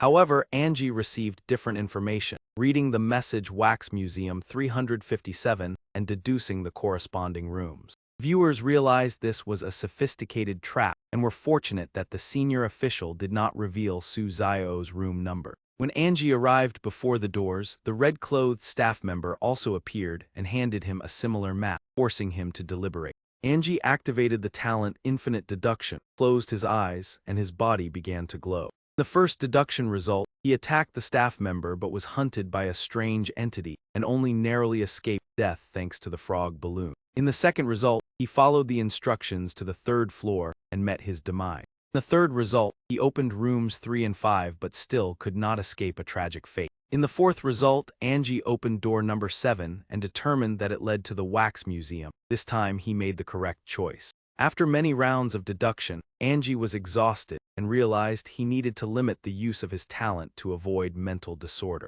The red-clothed staff member continued to dissuade him, but Angie resolutely advanced toward door number 7 and asserted that he was not violating any rules. At the same time, Lucas also received a reminder about the clue from the corpses in the restroom. He grinned cunningly as he deduced the numbers and the meaning of the keyring. Lucas stood before the corpse-formed message and appeared fascinated by the scene. Upon arriving at the doors on the second floor, he also encountered the red-clothed staff member offering a map and advice. Lucas mocked the clumsy act and then pulled out a small knife to threaten the staff member. He asserted that he had known this person's identity and intention since the moment of appearance. Lucas launched an attack, causing the staff member to scream in terror. The viewers were shocked by his cruel actions. Red-clothed staff member clutched his wound and fled in panic. Lucas excitedly chased after him and declared that the victim must pay the price. He delivered a fatal blow, causing the staff member to collapse. The viewers were enraged by his brutality and regarded Lucas as someone who had lost control.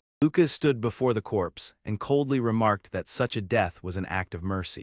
The audience continued to criticize and predicted that sooner or later he would suffer the consequences. Lucas thought that with the power of the strange entity, he could easily find the correct door. He decided to open door number 4. As soon as the door opened, a surge of dark red aura rushed forward. Lucas's live broadcast screen immediately lost signal, leaving the viewers bewildered. Viewers realized that there had been no elimination notification and speculated that he was still alive. At the same time, Su Zio's signal was also interrupted, as a gigantic black hand appeared behind the door. Nevertheless, Su Zio remained still and smiled in the face of the ominous hand's threat. Viewers speculated that different dangers might exist behind each door, while Angie's screen continued to function normally.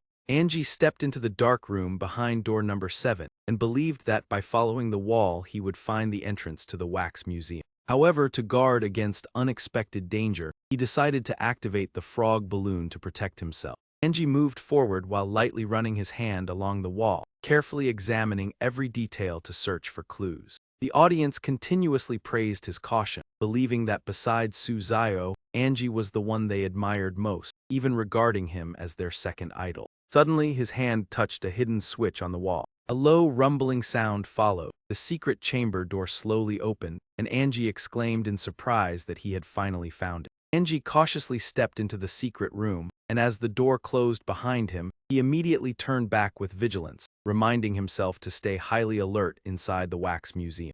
At the same time, from a dark corner of the room, a shadow quietly emerged. Taboo number 13 was mentioned. If trapped inside the Wax Museum, you must remain absolutely silent and make no sound at all. Angie held the frog ball and carefully moved through the rows of wax statues with great caution. Stopping before a painting on the wall, he recognized it as a portrait of the manager and remarked that all the photos here were related to him. Observing more closely, he noticed something unusual about the face in the painting and deduced that these images did not all belong to the same person. Angie recalled the manager's younger brother's diary, which mentioned that the two brothers looked so alike that they were often mistaken for each other. He suddenly realized a possibility that the younger brother might be impersonating the elder, and wondered whether the person on the third floor was the real manager or merely an imposter, while behind him 2 rows of wax statues stood silently. The viewers were also confused by this development. Many believed that if the person on the third floor was truly the younger brother, the motive for impersonation remained a mystery. and everyone awaited the answer. When Angie suddenly turned around, he was horrified to discover that his suspicion had become reality, and the frog ball could no longer conceal his presence. The wax statues began slowly moving closer to Angie. Realizing he had been discovered, Angie quietly searched for a way to respond, but the situation seemed to offer no escape. Under extreme tension, he could only rely on his reasoning ability to find a path to survival. The viewers felt anxious seeing Angie, who was always confident in his actions, now cornered, hoping he would make the right decision to preserve his life. While Angie was in danger, Suzaio's screen returned to normal, showing him standing at the exit with the doll and the white bear. The wax figures found Suzaio's presence extremely strange, leaving them unsure who was truly the anomaly. Suzaio coldly warned them to remain silent and not act rashly, otherwise he would show no mercy. Taboo number 13 was emphasized once again. When trapped in the wax museum, absolute silence is mandatory. Observing a painting of a young man holding an antique vase, Suzaio deduced that the images hanging on the walls were all related to the manager.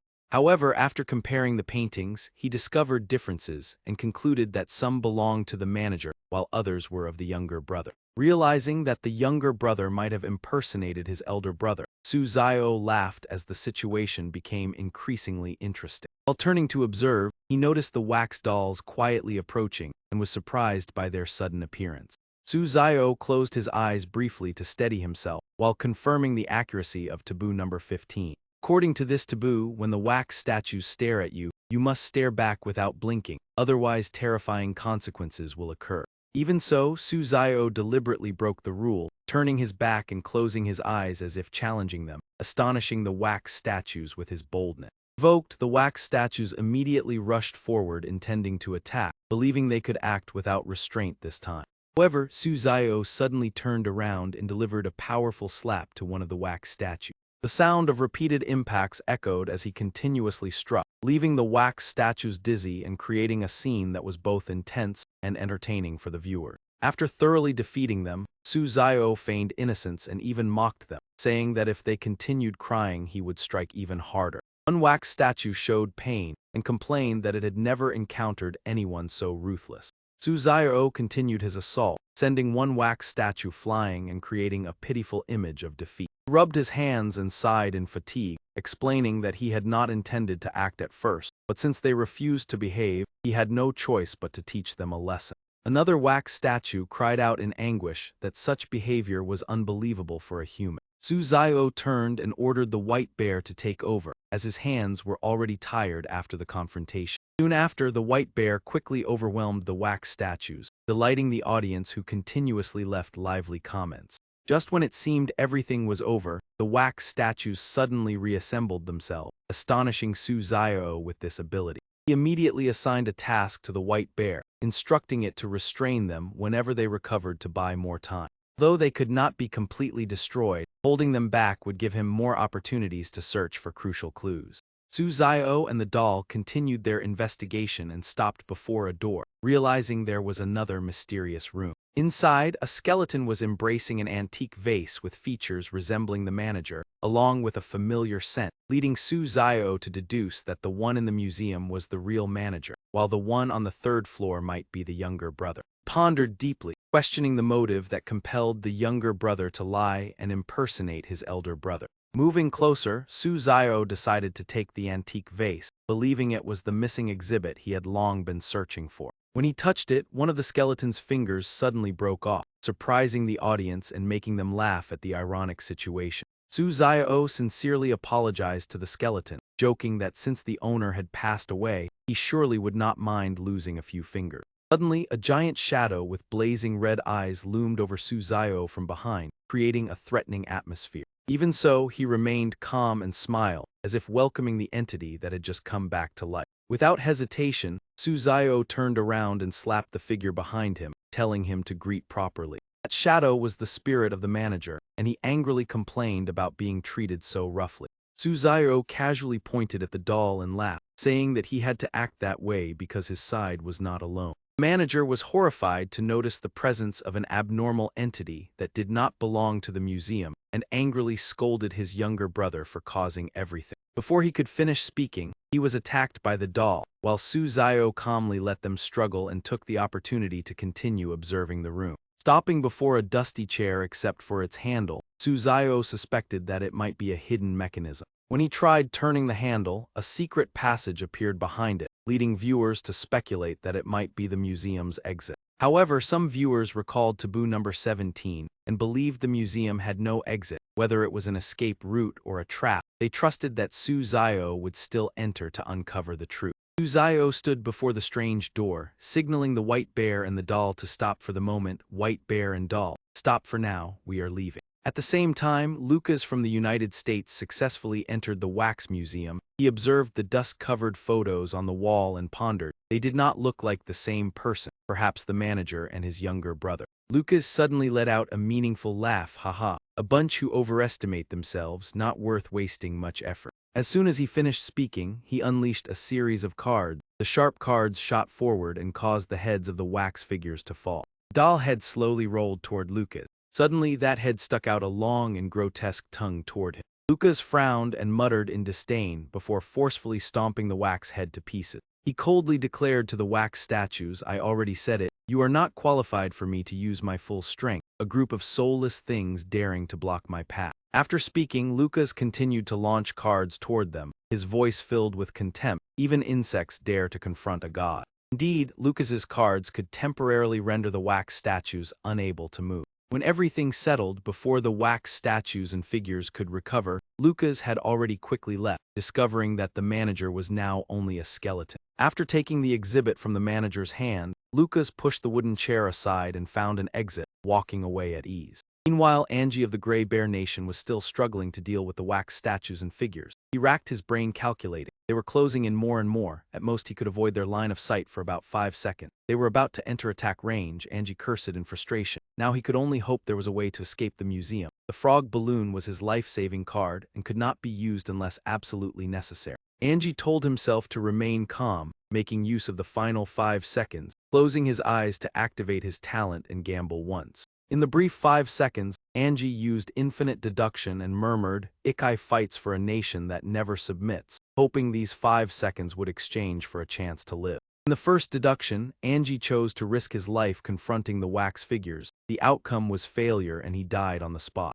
In the second deduction, Angie stared at them and gradually retreated toward the manager. Viewers anxiously commented, oh my, is he not done yet? The wax statues are about to strike. Sure enough, the wax statues approached step by step, Angie's life hanging by a thread. Angie opened his eyes, let out a soft groan, and wiped the sweat from his brow, murmuring with tension. Damn it, the time is too short. Just as he approached the manager, he was forced to open his eyes. At the moment danger was imminent, the wax statues suddenly stopped. Angie suddenly remembered an important detail. During the second deduction, when he approached the skeleton, he smelled a distinctive scent similar to the lounge. So the skeleton must be the manager. The wax statues likely would not attack him. If he applied that scent to himself, he could disguise himself as the manager. Angie slowly retreated, determined to test his luck, following the deduction by moving back toward the manager and finding a way to apply that scent to himself. As Angie stepped backward, the wax statues persistently followed behind. About half an hour passed. Angie looked at the manager's skeleton and guessed that the scent came from the nearby oil lamp. He reached out and felt his way toward the lamps. The audience above exclaimed, truly daring. Using his bare hand to touch the hot wax oil, viewers marveled that he truly fought for his nation. Angie smeared the wax oil all over his clothes.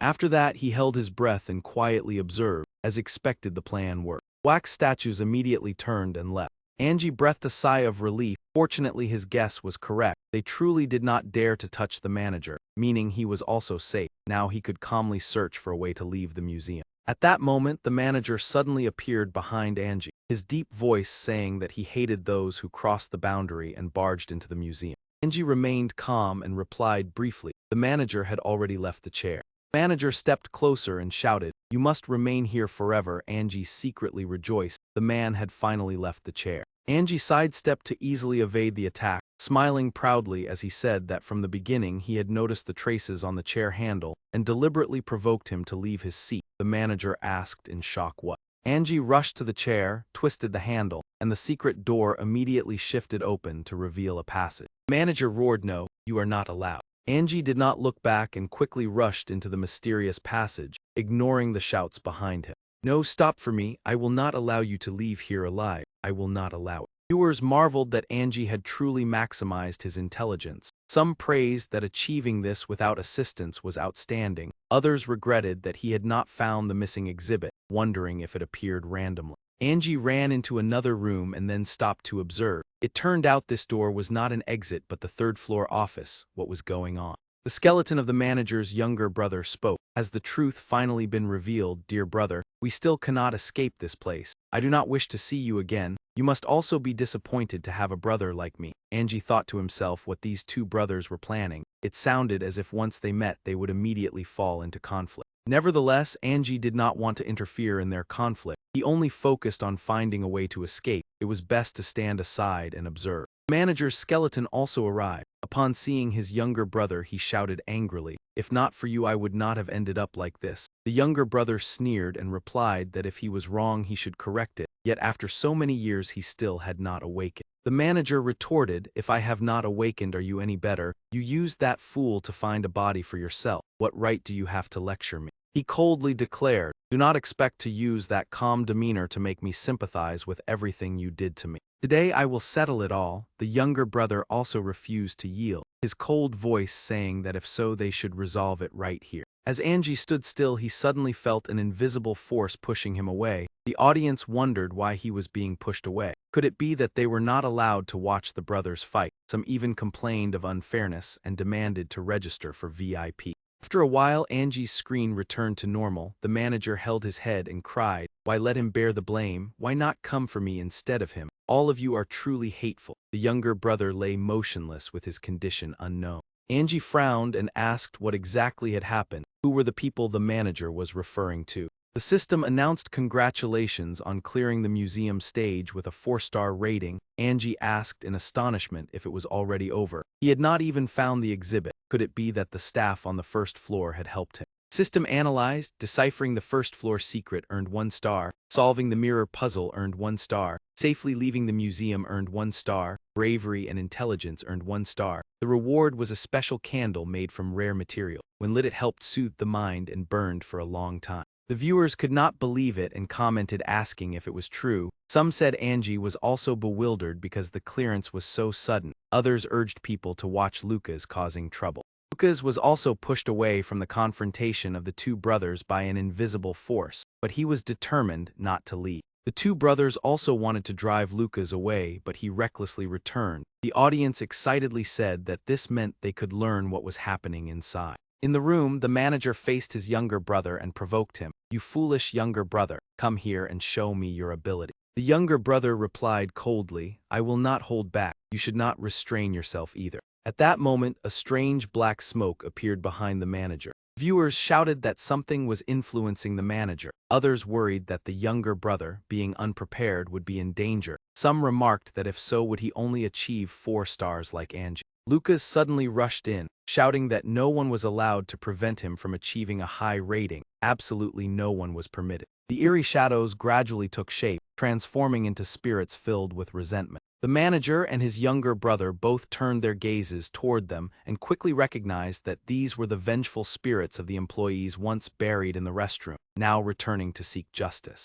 Shadows howled toward Lucas, accusing him of daring to obstruct their revenge. Lucas calmly pointed at them and said that he was not interfering with their revenge, but asked them not to mistake the target. Having said that, Lucas pointed straight at the manager and asserted that that man was the true target of their vengeance. A hatred-filled spirit stared at the manager with suspicion, but after careful observation and recognizing the familiar scent, the spirits collectively confirmed his true identity and realized they had nearly been deceived by the manager's younger brother. Then they called out together to punish him. The manager's younger brother still insisted that he was the culprit, hoping the spirits would direct their fury toward him, prompting Lucas to quietly ponder this sudden change and suspect that the younger brother was trying to protect his elder sibling. Lucas suddenly realized that the two brothers might be acting, each willing to sacrifice himself to save the other, and if the manager died, achieving a high evaluation would become difficult. Thinking this, Lucas suddenly rushed forward and shouted that the truth had been exposed. The mission of the spirits had ended, and they must disappear.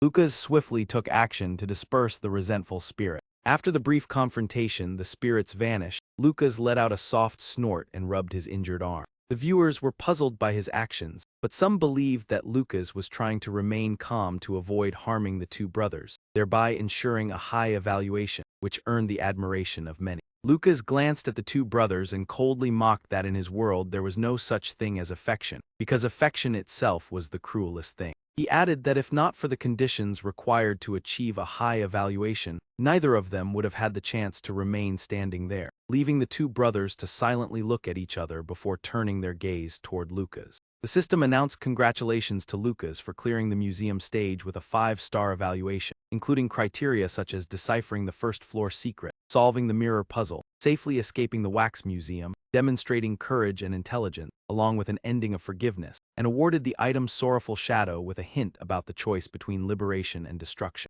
Viewers commented that although Lucas achieved the maximum score, many details of the story remained unexplained, and everyone began to look forward to Suzao's next performance. Meanwhile, Suzao stepped out of the wax museum and entered the third-floor office, where the manager's younger brother greeted him upon seeing his elder brother appear. Jiangjun reported to Suzao while chewing that several shadows had attacked the manager but had been stopped by him, leading him to deduce that the spirits had mistaken the younger brother for the manager. On the other side, the manager loudly blamed his younger brother for pushing him into the current predicament, while the younger brother responded with sarcasm, and Suzao silently concluded that the shadows would certainly return, so he could not leave. When the shadows rushed toward Suzao attempting to force him out, he immediately ordered Hai Jiangjun to block them and secure their position in the room. Hai Jiangjun bravely faced the shadows alone in a fierce battle. The audience continuously praised Hai Jiangjun's strength and grew curious about how Suzao would handle the situation next. While the two brothers were still struggling with each other, the resentful spirits suddenly attacked from behind, forcing Suzao to order the doll and the white bear to quickly intercept them. The doll and the white bear immediately stepped forward, restraining the shadows that represented resentment. The two brothers simultaneously questioned Suzao's actions when he did not allow the vengeful spirits to punish them,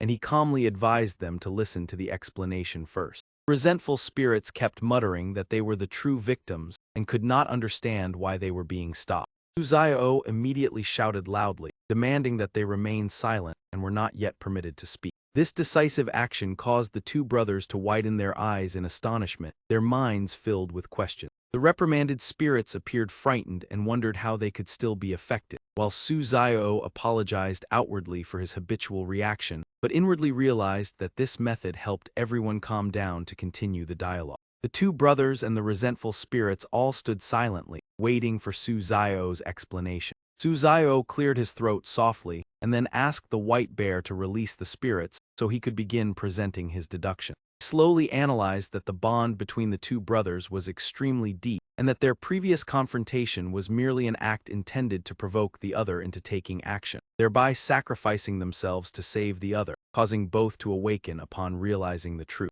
Suzao patted the manager's younger brother on the shoulder and explained that his act of posing as the culprit was meant to lure outsiders into killing him to free his elder brother. But when the plan failed, he was forced to provoke his brother into ending everything with his own hands, which the younger brother sadly admitted. Turning to the manager, Suzao believed that he had long since come to his senses and also wished to sacrifice himself to save his younger brother, prompting the manager to ask in astonishment how he had realized this.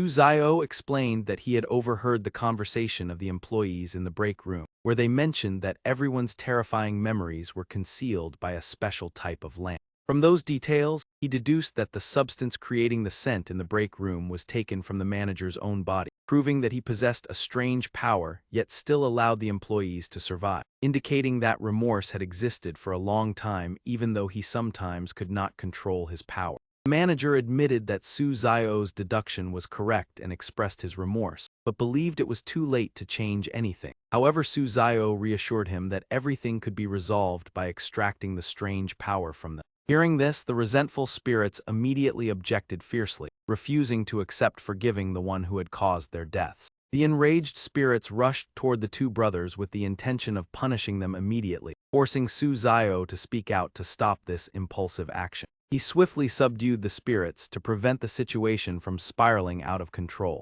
Spirits had no choice but to shrink into a corner with dissatisfaction, while the audience found the scene both amusing and somewhat sympathetic toward them. After stabilizing the situation, Su Zio announced that he would have the doll extract the strange power from the two brothers and ask them not to resist, and both immediately agreed. At that moment, the door suddenly opened, and a familiar entity appeared, speaking up to ask everyone to wait. Seeing this, Su Zio smiled in welcome and stated that its arrival was perfectly timed, while also instructing the doll to extract all the strange power from all three individuals. Doll floated up to face the two brothers and the entity, while the entity urged the process to begin and expressed its readiness. The doll quickly absorbed the strange power from all three, causing the energy to separate from their bodies and emit unpleasant groans. That power struggled, unwilling to accept that its plan had been thwarted. Su Zio immediately ordered the doll to fuse with and completely absorb this energy, and the doll nodded in agreement. However, the strange power suddenly rushed toward the resentful spirits with a new intention. At first, Su Zio did not immediately realize the scheme behind this action. Soon after, he understood the dark intention and immediately shouted a warning to the spirits. Feeling weary, Su Zio entrusted the handling of the situation to the doll, Hai Jiangjun, and the white bear, and the three assistants responded with confidence. He left the room and closed the door, leaving the three assistants to deal with the situation, while inside echoed the desperate pleas of the strange power. After more than 10 minutes, the doll, the white bear, and Hai Jiangjun leisurely walked out, and Su Zio curiously asked why their appearances had not changed at all. The doll then pointed down at the ground to explain. Following that direction, Su Zio could not help but feel astonished and wondered about what was appearing before his eyes. The doll beamed brightly and excitedly announced that it would show him the result. Su Zio asked in surprise what was happening when he noticed that the shadow below was gradually emitting a strange glow. He exclaimed in shock, "Oh my, am I already on the first floor? Could the shadow linked to the puppet have teleportation abilities?" Indeed, in just an instant, Su Zio had completed spatial teleportation. He examined his body in astonishment and concluded that there was no effect at all, proving that this ability belonged to the puppet and he did not have to pay any price, which was truly wonderful. The museum staff saw him holding the ancient vase and hurried over joyfully to ask if he had found the lost exhibit. Su Zio confirmed and casually placed it back in its original position since everything on the upper floor had been resolved. When the vase was returned, a staff member emotionally said that they could finally leave the museum and return home, and the others all thanked him for setting them free. However, nothing changed afterward, causing the staff to worry. Su Zio speculated that the true exit might be in the wax museum, reassured everyone, and decided to go back to check. As he walked, he observed his surroundings and noticed that the door ahead was unusual, possibly the real exit. Suddenly, a voice called out from behind "Brother," causing Su Zio to stop. The one who called was a ghost. It waved at him and said goodbye. Behind it were the two manager brothers along with all the museum staff, all facing Su Zio to bid him farewell. Su Zio waved back, the scene moving the audience as he had saved everyone.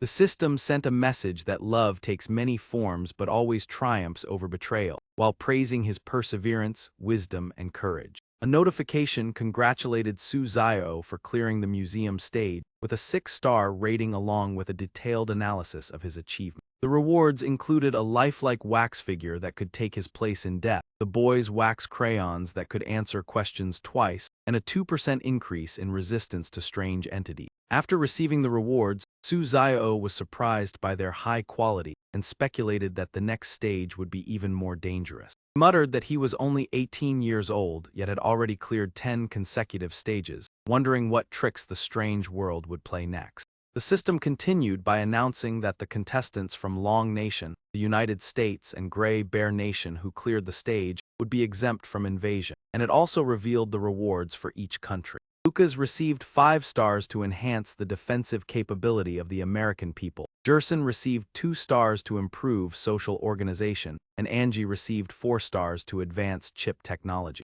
The ending chime resounded across the world, and the people of Long Nation joyfully welcomed a peaceful new year after many years of invasion. But the joy did not last long, as 3 days later Su Zio entered a new strange world called Miracle Company with the participation of many nations. The system sent a welcome message to Miracle Company. The introduction stated that this was a model company with strict regulations, a solo challenge format, and only one warning: Contestants could also be teleported to another person's position. Suzairo exclaimed in astonishment that he had become an office employee. An employee patted his shoulder and reminded him to return to desk number 14 to work. The person's face was blurred, drawing his attention. The person continued urging him. Suzairo obediently responded and decided to follow for now since there were no clear rules yet. At desk number 14, he discovered strange red stains on the surface and wondered if it was the blood of the previous employee. A female janitor appeared to clean and repeatedly apologize. Her face was also blurred, startling Suzairo. After she left, he noticed that the computer screen displayed rules left by a previous employee to warn about this terrifying company. The first rule required absolute obedience, the second regulated working hours and mandatory overtime, and the third prohibited personal tasks during work hours. Following rules forbade idle chatter, required tasks to be completed on time, allowed refusal of colleagues' requests, and set regulations for lunch. Remaining rules prohibited revealing information to delivery staff, provided instructions for restroom use, and outlined voting for an outstanding employee with the reward of leaving early. After reading, Suzairo wondered about the black-colored text in some rules and the hidden meaning behind them. He deduced that the black text was particularly important and needed attention, and he also realized that all employees were numbered as if to conceal something. When he pulled open the desk drawer, he discovered a small knife and came up with an idea to use it. He decided to carve a mark on the desk in case his position was changed. Acting on the idea, Suzairo quickly carved an identifying mark on his workstation. At this moment, a young woman approached to inform him that she would assign him a task. Suzairo asked what the task was and learned that she was the director's secretary. She requested that he create a PowerPoint and submit it within the morning because she did not have the patience to wait. Suzairo coldly asked whether she was teaching him how to work, leaving the secretary stunned. She immediately became furious and shouted that this was a task assigned by the director, and he had to complete it at once. Suzairo calmly replied that he did not know the director and asked him to come speak personally, causing the secretary to threaten to report him. Instantly, Suzairo stood up and slapped her, asking who she thought she was being arrogant with. The secretary screamed in pain and tried to resist, but was overwhelmed by him. He sneered and asked whether she had the ability to oppose him. Suzairo slapped her again, making her no longer dare to act aggressively. The secretary burst into tears, ran away, and threatened to report to the director to punish him, while Suzairo remained calm and waited. Returning to his desk, he thought that to violate the rules he could not refuse the task, so he still had to make the PowerPoint. After considering, he decided to do it carelessly as long as it served the purpose of breaking the rule. After finishing, he saved the file in a humorously named folder and sent it to the director. Not long after, the secretary brought the director over to accuse him. The director raised his voice and threatened that if he did not work, he would be fired. Suzairo angrily retorted that he was only an 18-year-old student. Forcing him to make a PowerPoint was unreasonable, and this action had violated the company's rules. After saying that, he directly threw the document folder into the director's face. The director stood frozen for a few seconds, utterly shocked by the unexpected act. The secretary gloated, believing that he would be severely punished. Suzairo remained calm and provocative, declaring that he was not afraid at all. Contrary to expectations, the director appeared delighted, praising his boldness and stating that the company needed talent like him, making Suzairo suspect that the man had a problem. The director then turned to reprimand the secretary for assigning overly difficult work to a newcomer, while she felt deeply aggrieved because it was he who had previously ordered employees to be pushed to their limits. After the secretary explained for a while, the director finally lowered his voice. "All right, I understand you did not do it intentionally. This time I will not pursue it. In the future, work carefully. When the company grows strongly, it will certainly acknowledge your contribution." The secretary bowed her head gratefully in response and promised to devote herself wholeheartedly. Witnessing this exchange, Suzairo could only gape in disbelief, thinking to himself that this scene was truly hard to swallow. Immediately afterward, the director turned to assign a new task to Suzairo. "You are a new employee. If you are not familiar with PowerPoint, then record a few recruitment videos and post them on TikTok. Introduce the company benefits such as working 8 hours a day, weekends off, full coverage of 5 types of insurance, housing support, a minimum annual income of 1 million, birthday celebrations, holiday leave, year-end team building, 13th month salary, and 2 additional months of paid leave." Suzairo revealed a meaningful smile and politely accepted the task. "Yes, I can handle this." In his heart, he was secretly calculating that he could use this opportunity to expose the true faces of the people here and rectify this rotten company. Accessing the TikTok page of Kai Tich Company, Suzayo murmured that he should first check the videos previously posted by the company to understand the situation. There were currently 2 videos on the page. He opened the first one, in which an office employee cheerfully greeted the audience and enthusiastically invited applications, affirming that the company offered high salaries, friendly leadership, and that everyone who joined praised it endlessly. The second video was still made by that employee, continuing to praise the ideal working environment with 8 hours per day, weekends off, and no overtime, making it considered a top choice for job seekers. After watching, Suzayo developed a suspicion. Why was the employee's face in the video clear, while the current colleagues in the company appeared blurry and hard to recognize? While thinking, he used his phone to take a few photos of the people around him. When reviewing them, Suzayo turned pale and exclaimed, "My goodness, even in the photos their faces are this blurred, how can anyone distinguish them?" Poking his chin in thought, Suzayo realized that all employees had blurred faces, even photographs could not capture them clearly. He wondered whether they had once been normal and only changed after joining the company, and once that happened they were completely bound to this place. This idea was terrifying, but he decided to set it aside for now to film a video exposing the truth first. Thinking as he acted, Suzayo recorded a video of himself with a confident smile and a warning, "Anyone who sees this video should pay attention. Kai Tich Company is essentially a massive trap. The secretary is deceitful, and the director is even more cunning. Absolutely do not join, even a dog would want to avoid the employees here."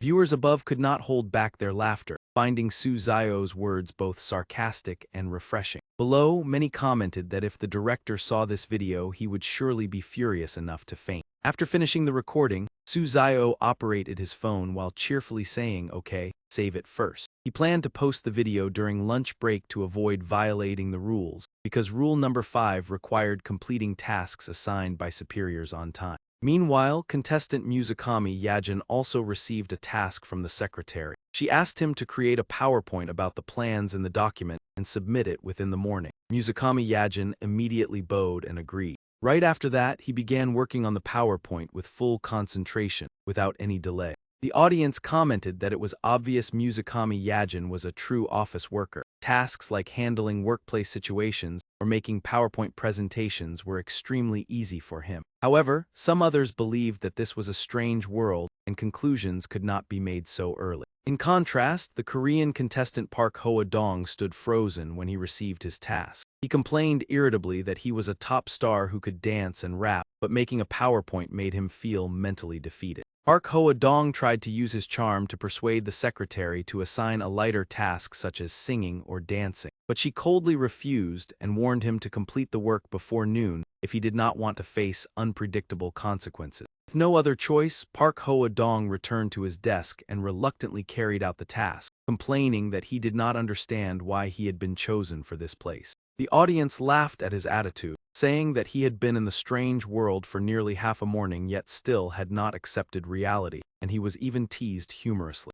As noon approached, Suzayo secretly observed and noticed that the employees all looked exhausted, obediently complying with every request from the secretary. He speculated that the alert employee who once sat at desk number 14 might be related to lunch, leading him to believe that the black text in rule number 7 might be true. According to rule number 7, the company would order lunch so employees could focus on work, but if one wanted to eat normal food they had to take the top portion. When the delivery arrived, Suzayo did not rush to take it, thinking that since this was black text in the rules, he might need to do the opposite, meaning not taking that meal himself. The delivery worker waited for a long time without anyone coming to collect the food, so he continued urging everyone to come out and take their meals. At that moment, the office employees seemed to snap awake and rushed out to scramble for the food in chaotic disorder. Standing behind, Suzayo could not help but exclaim that they looked like they had been starving for a very long time. Instead of taking a meal, Suzayo approached and casually draped an arm over the delivery worker's shoulder, engaging in friendly conversation while deliberately revealing the company's secrets to violate rule number 8, which prohibited sharing information with delivery personnel. He whispered that the company's secret was that the director went to the restroom without ever using toilet paper, making the delivery worker both amused and astonished by this bizarre information. After intentionally breaking the rule, Suzayo stretched comfortably and said with satisfaction that he had broken another rule, and now he could eat with peace of mind. Quickly noticed an employee who had just opened a lunch box and happily realized that the opportunity had arrived. Suzayo walked over and boldly snatched the lunch box from the person's hand, calmly demanding it for himself. The employee immediately became furious and shouted, asking why he had taken his lunch box. Suzayo calmly replied that it was an order from the director, causing the other person to shrink back immediately and not dare to protest. He happily carried the lunch box back to his desk, smiling brightly and saying that it was finally time to eat. However, when looking around, Suzayo was astonished to realize that everyone had already finished eating, making him exclaim in surprise. Seeing the employees eating in haste, he told himself that he should eat slowly because eating too fast was not good for the stomach. At that moment, the company manager appeared behind him and sternly reminded him that lunchtime was only 10 minutes, while criticizing Suzayo for still eating when it was already time to work. Suzayo frowned and calmly asked the person in front of him who he was. The manager immediately acted arrogantly, declaring himself the manager and ordering Suzayo to throw away the lunch box. In response, Suzayo stood up calmly, seemingly ready to retaliate. Suddenly, Suzayo turned around and slapped the manager, leaving him stunned, then challenged whether the other party still dared to continue causing trouble. The manager clutched his cheek in pain and angrily shouted, but Suzayo immediately retorted that he did not care who the man was and would not accept such hypocritical restraints. Afterwards, Suzayo continued to dominate the manager and coldly declared that as long as he was not bound by morality, no one could control him, leaving the audience utterly astonished. Viewers could not help but laugh at Suzayo's act of rectifying the entire company. One viewer even shared that he tried to imitate it and was fired by his director, prompting others to advise that this was not something to follow. While Suzayo was dealing with the manager, other contestants such as Angie, Gajason, and Musakami Yajin all chose not to eat, believing that skipping one meal would not cause serious harm. In contrast, Park Hoa-dong chose a different approach when he received a notification advising against eating. As a star accustomed to a luxurious life, he refused to accept going hungry and decided to eat the meal he had worked hard to obtain. When opening the lunch box, Park Hoa-dong immediately drooled as he was surprised to see dishes that looked exactly like familiar foods from the real world. Ignoring the warning, he began to enjoy the meal with great relish, while the audience noticed that the lunch box seemed to contain something unusual. Park Hoa-dong ate with increasing delight, continuously praising the wonderful taste of the food. After finishing the meal, the audience noticed that his face gradually became blurred, to the point that even close relatives might not recognize him. Yet Park Hoa-dong himself remained completely unaware. Some viewers still hoped he had a chance, while many others believed he had fallen into an obvious trap and that nothing could be expected anymore. Park Hoa-dong began to experience hallucinations, seeing the colleagues around him become friendly, some offering chicken drumsticks, others offering cola, creating a warm atmosphere that made him feel extremely happy. Moved to tears, he believed this was the true face of the company and declared that he had fallen in love with this place, while the audience realized he had been completely assimilated. In a meeting room in Korea, the leaders who witnessed this scene were furious, calling Park Hoa-dong a fool and even suspecting that he was a planted spy. When subordinates confirmed that Park Hoa-dong was indeed Korean and had been thoroughly investigated, the leaders became even more desperate and could not help but question his competence.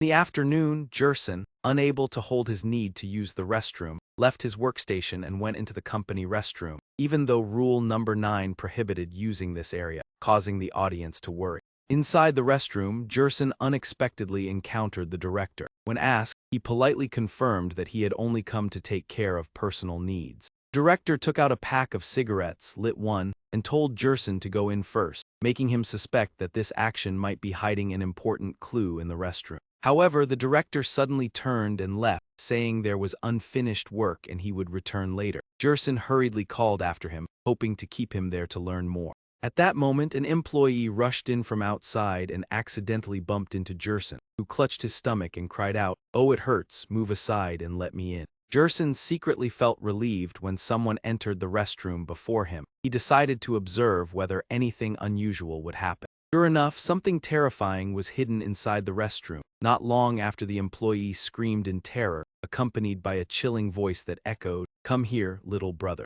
Jerson was stunned by the scene, momentarily so frightened that he could not utter a single word. After the scream, the director calmly extinguished his cigarette and leisurely walked into the restroom, pretending nothing had happened and saying that he could finally use it. Seeing this, Jerson thought the danger had likely passed and decided to go in. Upon entering, Jerson saw the employee from earlier lying motionless on the floor, confirming his suspicion that the director had deliberately waited for someone else to enter first. The company restroom could be used, but the first person to step inside would certainly meet a tragic end. Jerson frowned as he analyzed that rule number 9 was actually a trap. If one went to the public restroom, it would be difficult to return within 10 minutes, easily violating rule number 4, while using the company restroom required waiting for someone else to enter first, otherwise the one in danger would be oneself. According to rule number 9, the company restroom was not allowed to be used. If it was too urgent, one had to go to the public restroom on the first floor, report to the director, and return within 20 minutes. Meanwhile, rule number 4 prohibited leaving the workstation for more than 10 minutes during working hours. Meanwhile, Suzayo did not carry out the task assigned by the manager, and instead calmly sat watching a recently trending film in Long Nation. An audience member angrily commented that he could not understand how he could remain so at ease and predicted that he would soon encounter trouble for violating the rules, while another viewer proudly defended him. Suzayo's actions were intended to deliberately violate rule number 3, as this rule emphasized the wolf culture and strictly prohibited any personal activities during working hours. An employee passing by saw Suzayo leisurely watching a movie and immediately became furious, shouting and threatening to report this behavior to the higher authority. Disturbed, Suzayo turned back with an annoyed expression and frowned as he asked whether the man had lost his composure. Immediately afterward, Suzayo stood up and delivered a decisive slap to the employee, while sternly lecturing him and causing him to cry out in pain. The employee who had been struck fell to the ground, furious yet not daring to retaliate. He could only tremble as he pointed at Suzayo. He then shouted back and demanded that the man complete the task assigned by the manager for him. The employee, clutching his face, questioned why he had to perform Suzayo's task, but he merely smiled and raised his hand, implying that the right to decide lay in his strength. After experiencing the painful slap, the employee did not dare to resist and immediately bowed his head in agreement, while Suzayo appeared satisfied with the obedient attitude. When the man left, Suzayo sighed and remarked that he suddenly wanted to use the restroom for relief. Inside the restroom, Suzayo encountered the director. When questioned, he coldly replied that if he was not here to use the restroom, then what else would he be doing, leaving the director momentarily at a loss for words. The director took out a cigarette and suggested that Suzayo go in first, but noticing the clumsiness of his actions, he immediately became vigilant and mocked that smoking was harmful to health, even suspecting that the man had ulterior motive. Without hesitation, Suzayo suddenly threw a straight punch into the director's face. The director fell to the floor in shock. Before he could say anything, Suzayo interrupted and berated him, demanding that he move aside so he could use the restroom. Watching Suzayo's departing figure, the director muttered in confusion, unable to understand why a new employee would dare treat him in such a manner, wondering whether it was moral decay or the loss of humanity. The audience could not help but laugh at the scene, believing that Suzayo was incredibly bold for leaving the director with no dignity at all, while also feeling curious about the mysteries inside the restroom. Inside the restroom, a gloomy figure suddenly appeared behind Suzayo and spoke in a chilling voice of invitation, making the audience extremely excited as they awaited what would happen next. Before Suzayo could turn around, Hai Jiangjun rushed out and dealt with the entity in an instant. He then turned and reminded him that next time he should let him see clearly first, leaving the viewers regretful for not having seen it properly. A few minutes later, the director was astonished to see Suzayo walk out of the restroom unharmed, unable to believe that a new employee could survive after entering such a dangerous place. Suzayo casually washed his hands and then wiped them on the director's clothes as if they were a towel, while cheerfully chatting, forcing the director to struggle to maintain his composure and prevent an outburst of anger. In his heart, the director felt extremely aggrieved as he imagined himself scolding Suzayo, while the audience laughed heartily and expressed admiration for his boldness. After returning to his seat, Suzayo comfortably leaned back in the chair and continued watching the unfinished film with a relaxed mood. However, he quickly realized that the film on the computer had disappeared, along with the symbol he had previously carved on the desk, leading him to suspect that he had been transported to another space. When the challenge began, the system displayed information stating that this was a special individual round in which contestants could be randomly transported to the spaces of other players. Realizing this, Suzayo suddenly remembered that information about the teleportation had been mentioned before the instance began. Observing the unfamiliar faces around him, Suzayo could not help but lament that he had been brought into the strange world of another contestant. Park Hoadong approached to greet him as if meeting a new colleague, but wondered why he could not clearly see Suzayo's face, making him realize that the person before him was likely no longer an ordinary contestant. Upon seeing the information displayed on the computer, Suzayo confirmed that this person was indeed a contestant participating in the challenge. The file name on the screen showed that this was a contestant from Korea, Park Hoadong, causing Suzayo to feel surprised and silently judge that his fate was likely already sealed. The audience also agreed with this assessment, unable to hold back their laughter, and believing that Park Hoadong had lacked sound judgment even before participating in the challenge. The director's secretary approached with an aggressive attitude, forcefully placing the documents on the table and demanding that the two handle them together, but Suzayo calmly replied that he did not see any documents. During this, the secretary angrily scolded him and demanded that he quickly complete the task, otherwise he would have to face the consequences. Without any hesitation, Suzayo slapped her across the face and loudly demanded to know who she was talking to, causing the atmosphere to become tense. Park Hoadong hurried forward to stop him and questioned Suzayo's actions, while the secretary standing behind was still in shock. Displeased with their attitude, Suzayo continued to strike Park Hoadong as a warning, intending to make him more alert to the current situation. Provoked, the secretary lunged at Suzayo in anger and declared that she would not let him off. She suddenly bit hard into Suzayo's arm, causing him to cry out in pain. Suzayo angrily pushed her away and loudly reprimanded her for that uncontrolled behavior. When he looked back at the wound on his arm, he began to worry because despite having a protective talent, he was still injured, leading him to suspect that his ability had lost its effectiveness. The audience also became concerned upon witnessing this scene, as it was a rare instance of Suzayo being injured, while the secretary did not appear particularly dangerous. After careful consideration, Suzayo connected the clues and realized that the problem did not lie in his talent losing effectiveness due to violating the rules. He concluded that because he was in Park Hoadong's strange world, his talent could not take effect, indicating that the system had found a way to restrict the special abilities of certain players. Realizing the purpose of this teleportation, Suzayo became vigilant, understanding that this was a scheme intended to suppress his power. In the meeting room of Long Nation, the leaders quickly discussed strategies for support, emphasizing that Suzayo was a key factor and needed to be protected at all costs through timely reminder notification. In contrast, in the meeting room of Japan, the leaders were delighted to see Suzayo injured, believing that his undefeated legend was about to end and hoping that he would fail in this instance. On the main screen, while Suzayo was transported to Park Hoadong's space, Muzakami Yajin of Japan appeared in Lucas's world, where the secretary gently assigned them the task of jointly handling the documents before the director arrived to inspect. Lucas frowned in displeasure at this request, while Muzakami Yajin maintained a polite attitude and agreed. Lucas suddenly lost his temper, loudly questioning the director's secretary about who she was talking to. The secretary panicked, hurriedly admitted fault and stammered an apology, explaining that unless it was assigned by the director, she would never dare disturb him, then quickly left. Muzakami stepped outside, inwardly lamenting his bad luck for constantly running into Lucas. He felt that man was truly frightening and worried that Lucas might suddenly go mad and put him in danger.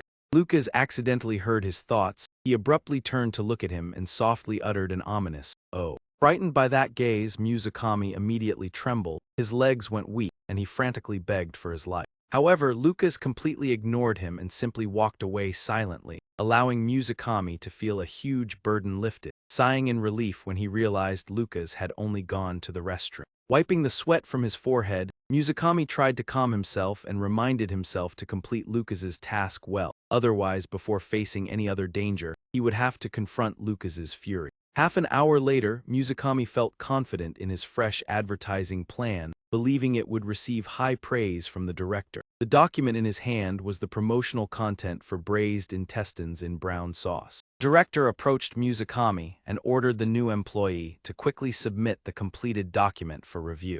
Muzakami politely responded, respectfully stating that the plan was ready for the director to inspect. After reviewing the advertisement, the director asked whether the slogan "braised intestines in brown sauce" was proposed by Musicami. He quickly confirmed and explained that he had removed most of the misleading information, keeping only a small portion to build viewer trust. Hearing this, the director still seemed dissatisfied and sternly asked whether retaining that information was intentional or merely an oversight. Musicami immediately affirmed that it was entirely his deliberate decision. Receiving the desired answer, the director smiled in satisfaction, praised him, and stated that Musicami had the potential to become an outstanding employee, asking him to wait for the final announcement. This left Musicami extremely surprised and delighted. When the director left, the unexpected joy filled Musicami with excitement. He secretly believed that with just a simple advertising slogan, he could overcome the challenge and soon reunite with his family.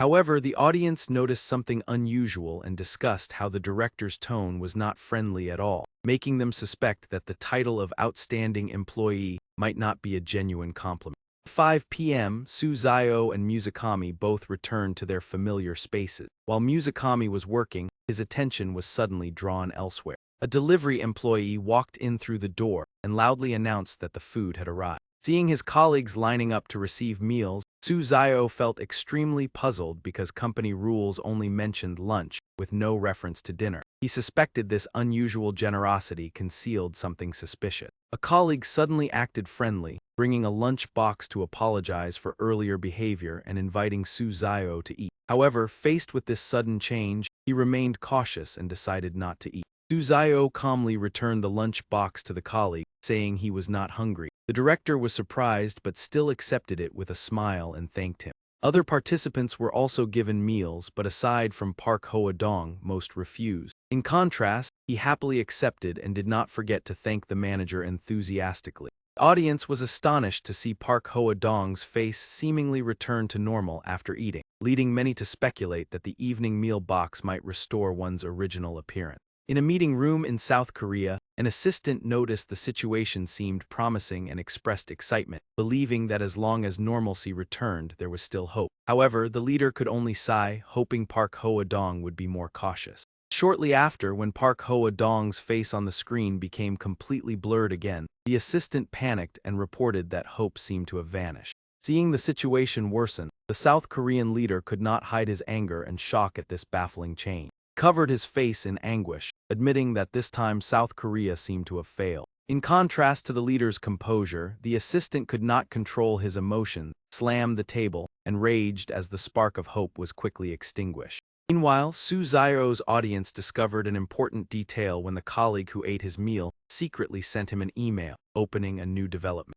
The email content displayed gratitude, stating that the meal box had helped the sender regain clarity for a short period. After reading it, Suzayo deeply pondered the connection between the meal box and the clarity mentioned in the message. He quietly observed the colleague and noticed that his face was still somewhat blurred, leading him to deduce that the clarity only lasted for a short time. Suzayo quickly opened the email to review the detailed content, hoping to find more crucial clues. The email contained a long message adding missing rules such as the company only provides lunch, one should not trust people with blurred faces, and absolutely avoid entering the director's office as it is the most dangerous place. The following rules emphasize that company secrets must not be disclosed. Documents can be handed to delivery personnel, but they should not be trusted, and special caution is needed when evaluating rules, especially those repeated 3 times. After finishing the email, Suzayo grasped part of the situation and realized that rule number 17 carried extremely important meaning.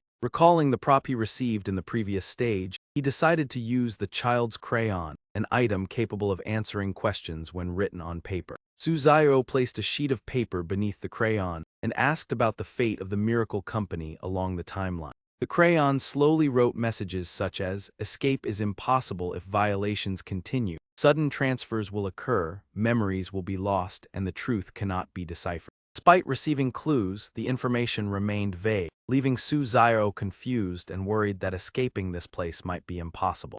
He continued to ask about how to leave the company, and the crayon struggled to respond that one must ensure memories are not lost, but the message was interrupted as if a force was preventing it. Immediately afterward, the crayon began to shake violently and spin in an abnormal manner. Due to the intense force, the crayon was flung into the air. From this detail, Su Zio deduced that the prop could not reveal too much information, but the sudden transfers would certainly continue. He realized that each time he was transferred, his talent could not activate immediately, proving that he was being targeted. Though exhausted, he reminded himself that constant reasoning had helped him maintain his clarity. The audience was astonished by this revelation and realized that Su Zio's talent was related to rule violation, explaining his previous action. Many expressed admiration, believing Su Zio's talent could reach SSS level, and his ability to maintain rational thinking demonstrated exceptional strategy. Returning to the Miracle Company at 9 p.m., employees began packing up to end their workday. However, the director suddenly stepped out of the office and announced that all employees had to stay for overtime. All employees complied simultaneously, and the system displayed a rule requiring obedience to overtime orders from superiors without objection. Afterward, the director assigned the secretary to select the most outstanding performer of the day to receive the title of Outstanding Employee. The next rule stated that each day the company would select an outstanding employee who would receive special benefits and could leave the company earlier. Among the participants, 5 were chosen as outstanding employees, including Muzukami Yajin along with Hoi Hung Kwak, Anji, Long Kwak Chu, and Enchayat, leaving them uneasy. The representative from Japan was Muzukami Yajin. Other representatives included William from Spain and Hattie from Tukau Kwak. In contrast to everyone else's worried expressions, Muzukami Yajin felt extremely proud and believed this title would help him smoothly overcome the challenge. The director personally pinned the badge onto Muzukami's chest and congratulated him on becoming the outstanding employee of the day, especially praising the advertising idea for braised intestines in brown sauce. Believing he could leave the company, Muzukami joyfully asked again with hopeful anticipation. Muzukami Zazen hurried toward the main door he had always longed for and immediately pushed it open to step outside. He quickly left the company, not forgetting to say goodbye, finally able to return home. Farewell, Miracle Company. However, no completion notification appeared. He stopped in confusion and wondered why he had already left the company yet had not been confirmed as having passed. When he turned back, Muzukami was stunned to realize that the company had disappeared. He tried to remain calm and guessed that perhaps he had to walk through the entire corridor to complete the challenge. Confident in his assumption, he turned and rushed forward, telling himself that as long as he reached the end of the corridor, he could escape this terrifying place. After running aimlessly for some time, Muzukami suddenly stopped when he saw a door appear at the end of the corridor, hoping that it was the true exit. When he turned the handle, the door opened and a flood of light blinded him, causing him to cry out involuntarily. He quickly raised his hand to shield his eyes from the intense light. When he opened his eyes, the scene of Miracle Company appeared before him once again, leaving him horrified. Muzukami panicked, clutching his head and shouting, questioning why the door had led back to that detestable company. Despite his confusion, he stubbornly believed in his assumption that being selected as an outstanding employee would surely allow him to pass. He muttered to himself as he walked, not bothering to look at the people in the company, only hoping to escape as soon as possible. As he continued wandering along the familiar corridor, fear began to surge and he cried out in despair. In a state of panic, he reassured himself that this time would certainly be different and decided to try opening the door once more. Muzukami turned back and recklessly rushed toward the identical door, shouting in utter desperation. Yet the scene before him was still the familiar company, causing him to nearly collapse as he believed everything to be an illusion. The audience watching could not help but discuss excitedly, remarking that this endless repetition was both desperate and dramatic. Muzukami repeatedly ran through the door, reaching the end of the corridor only to return to the company, trapped in an inescapable loop. His face grew increasingly pale, and the audience noticed that each time he passed through the door his features became more blurred. Some viewers worried that without timely guidance, Muzukami would certainly be eliminated, while others believed his spirit had already collapsed and any warning would be useless. After an unknown number of repetitions, Muzukami was exhausted and gasping for breath, his face now completely blurred and extremely grotesque. The audience speculated that he had been assimilated like the other employees, yet the elimination notification had not appeared, prompting everyone to continue watching. Meanwhile, other contestants such as William and Hattie were also awarded medals. Hattie sensed that this was not a good sign but did not dare to refuse.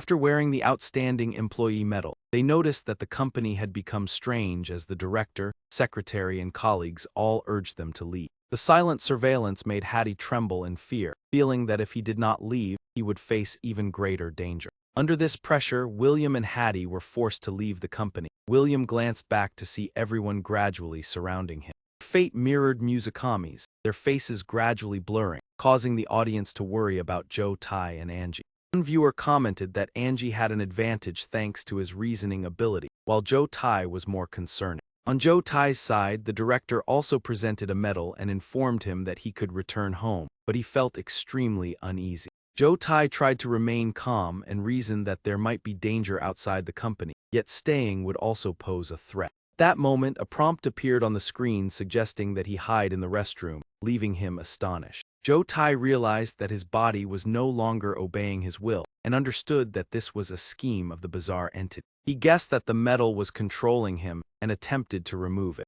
However, he discovered that his hands were unable to move. Joe Tai desperately ordered his body to stop, but it was futile. Even so, he continued to resist with determination, and the audience prayed emotionally for him to overcome the danger. Joe Tai told himself that he must not yield and struggled to remain conscious. Ultimately, Joe Tai's face also became completely blurred. A strange person approached Angie to present the medal and announced that he would personally attach it. Angie quickly deduced that the medal was problematic and decided to hide in the restroom to avoid danger. He used the excuse of going to the restroom, surprising the strange person who was unable to stop him. As he ran toward the public restroom, a red hand and a black mask carrying the medal pursued him. The red hand tightly restrained Angie while the medal flew toward him. He struggled to break free and waited for the bizarre entity in the restroom to appear. At that moment, the creature in the restroom appeared and called out to him. Angie realized that the opportunity had arrived. He summoned a green frog in his palm to conceal himself, causing the red hand to disappear. The creature in the restroom became confused when it could no longer see Angie. Angie quickly hid while the medal veered off course toward that creature. The medal was then attached to the chest of the restroom creature. Immediately, the red hand appeared and seized that creature. Angie breathed a sigh of relief, confirming that his deduction was correct even though he knew the danger was not yet over. The audience was extremely excited by Angie's clever handling, while also feeling regret for Joe Tai, though still hoping for a chance of salvation. While many were selected as outstanding employees, Suzairo was puzzled because despite committing many mistakes, he was not chosen, which contradicted his initial assumption. A strange person approached and announced that it was time to begin working overtime. The other strange people replied in unison, yes. Suzairo stood among them but felt out of place because his face was different, making him seem like an outsider. He thought to himself that working overtime was unacceptable, and he never wanted to be involved in it, so he had to quickly gather as much information as possible.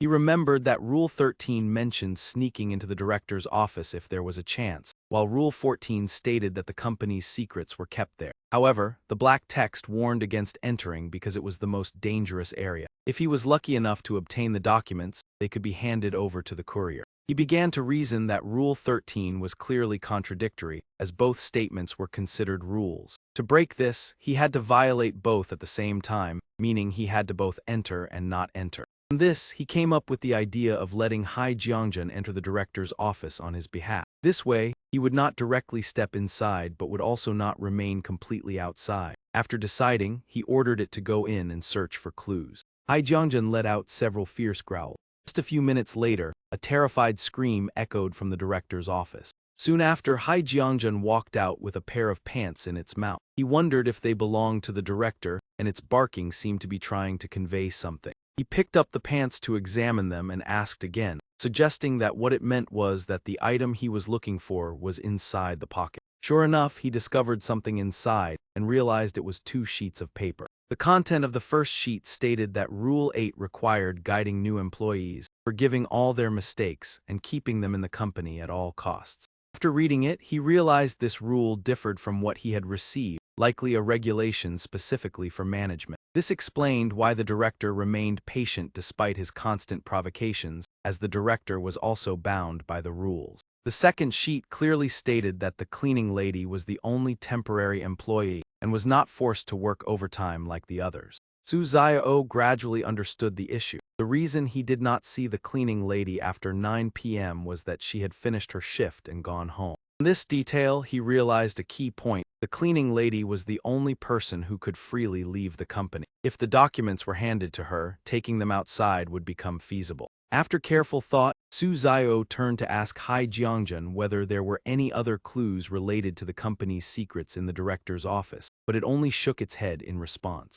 He continued to ponder, believing that if the documents needed the cleaning lady to carry them out, then the office must hold important secrets. Perhaps those documents were located in another player's space. A chain of reasoning formed in his mind. The prominent feature of this instance was sudden displacement, and important items were certainly related to this mechanism. Therefore, the real documents might be in the director's office within another player's space.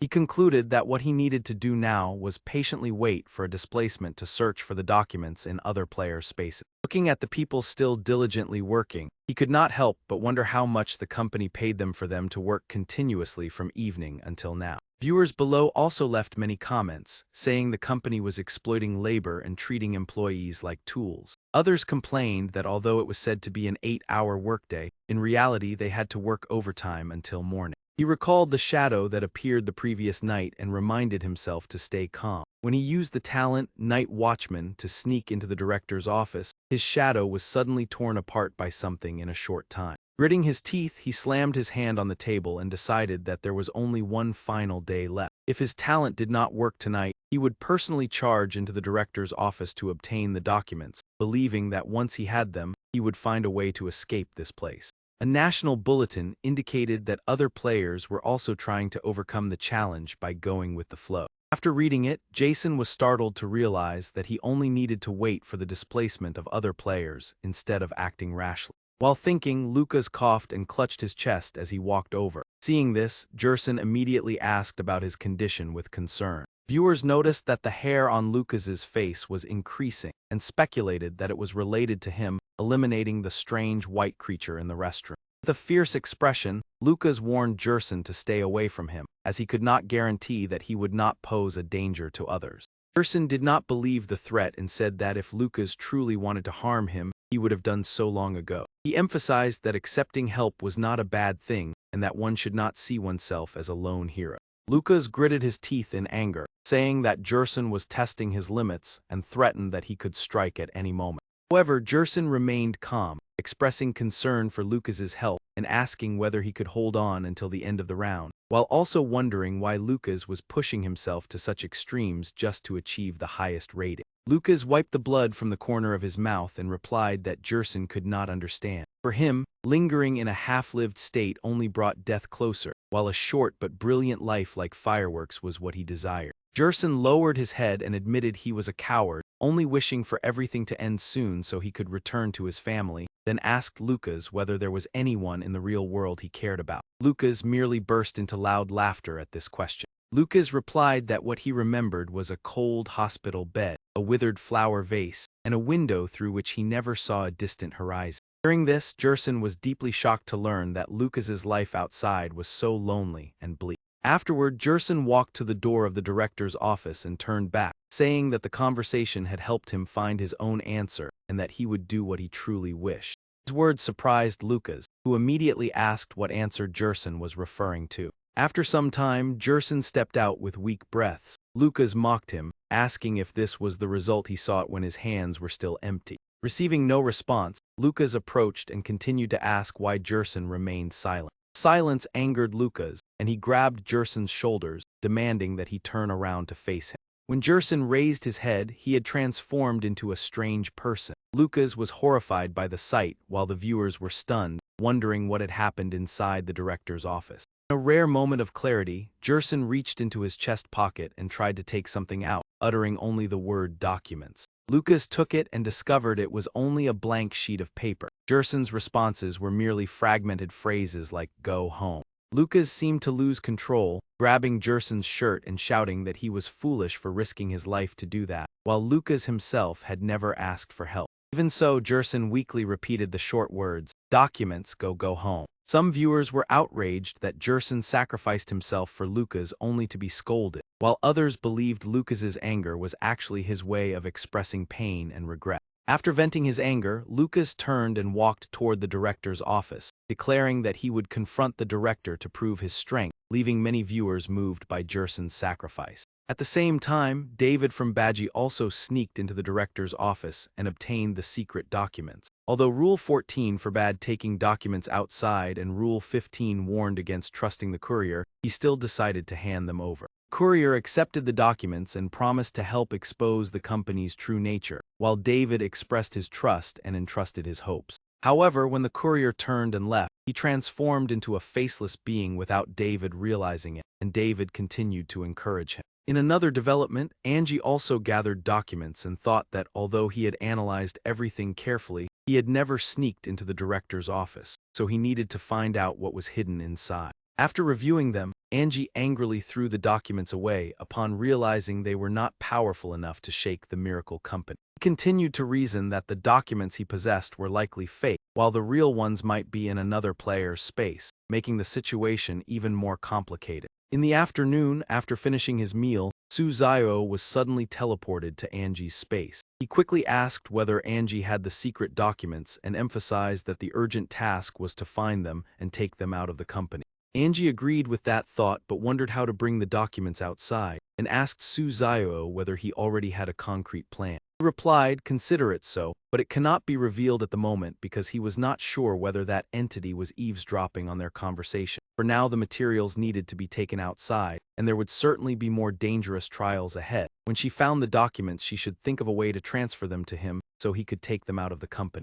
Angie intended to agree, but before she could speak she was teleported away. He stood still realizing that random teleportations were occurring more frequently, and he assumed that Angie was also searching within her own space, so he could only patiently wait for the next teleportation. 20 minutes later, Suzayo was brought to Grayson's space. Seeing him sitting at the desk, he was astonished to realize that this was Grayson in real life. Although his face was blurred, his figure was unmistakable, and he had likely been assimilated as well. Suddenly, a loud scream echoed from the office. He turned his head toward it and decided to approach to check the situation. Just as he was about to step forward, Lucas burst out of the door. Suzayo was not entirely certain, so he tried calling his name. Lucas coldly ignored him and left. Suzayo observed and guessed that he had just avenged Jerson. It was surprising that someone who always refused to cooperate would act for the sake of a teammate.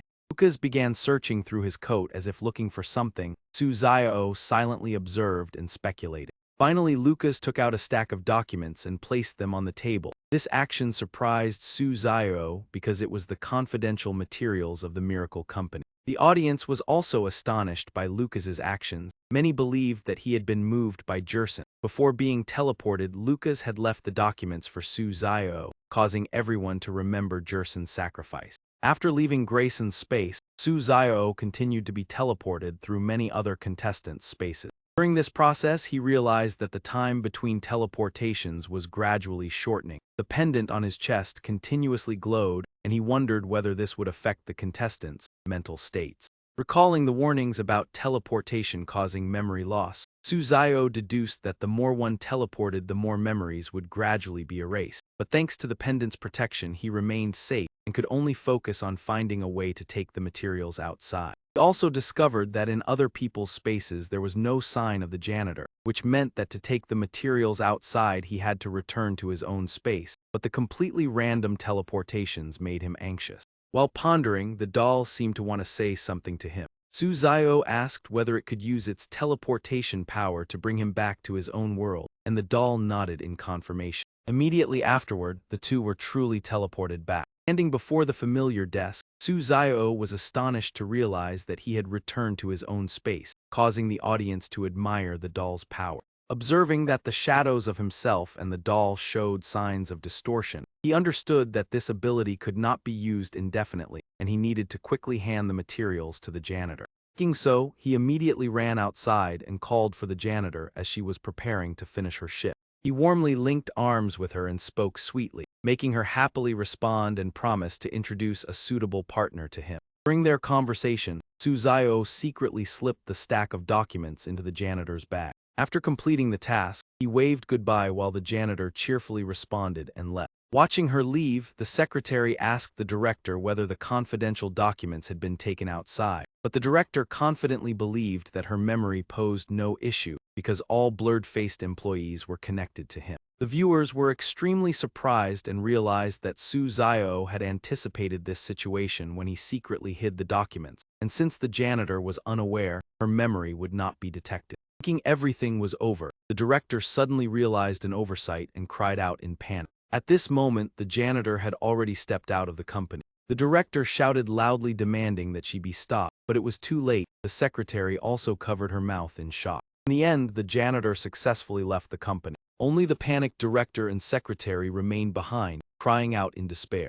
At that moment, all the blurred-faced employees in the company simultaneously disappeared. Viewers discussed the employees' disappearance enthusiastically and wondered whether the blurred-faced contestants would encounter a similar situation. The company door opened, revealing a dense blood-red fog ahead. Suzayo stepped out and wondered whether leaving would truly be so simple. Sensing the abnormality of the fog, he decided to let Hai Jiangjun go ahead to scout. Fog gathered into a vague shape, horrifying the viewers. Many viewers believed this resembled a battle with the final boss of the stage. Realizing the abnormality, Suzayo suddenly shuddered as he recognized the imminent danger. White Bear and Hai Jiangjun immediately rushed out to protect him, somewhat reassuring the viewers. The audience sighed in relief, knowing that Suzayo still had powerful assistance by his side. However, both were quickly swallowed by the blood-red fog, causing the viewers to panic. A gigantic hand reached out from within the fog and seized Suzayo, rendering him unable to move as he sensed the imminent threat.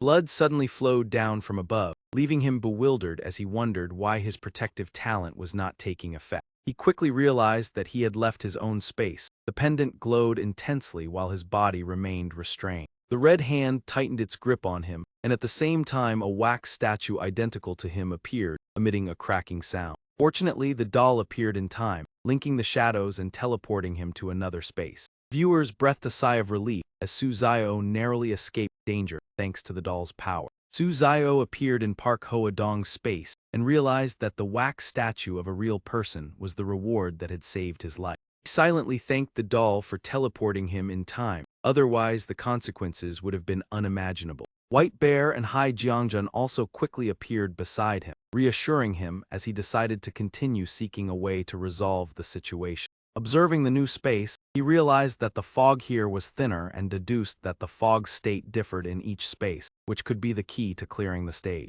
Without hesitation, he asked the doll to always maintain the shadow link to be ready to retreat when necessary, and the doll immediately agreed. The viewers did not understand why Suzayo continued to step outside after just escaping danger, as he and his assistants advanced once more despite their concern. At the same time, David of Pazzi was teleported to Suzayo's space and was surprised to see the company door open amid the blood-red fog. The viewers speculated that the open door was due to Suzayo's departure, but David did not know this and believed it was a signal to progress through the stage. Immediately afterward, a notification panel from David's nation appeared, warning him not to step outside. He read while murmuring to himself, telling himself not to step outside, perhaps danger was lurking beyond. Then he turned back and said they should follow the superior's reminder, keep a distance from the door. Viewers also left many comments urging him to listen, because if he recklessly stepped through that door, the ending would surely be terrible.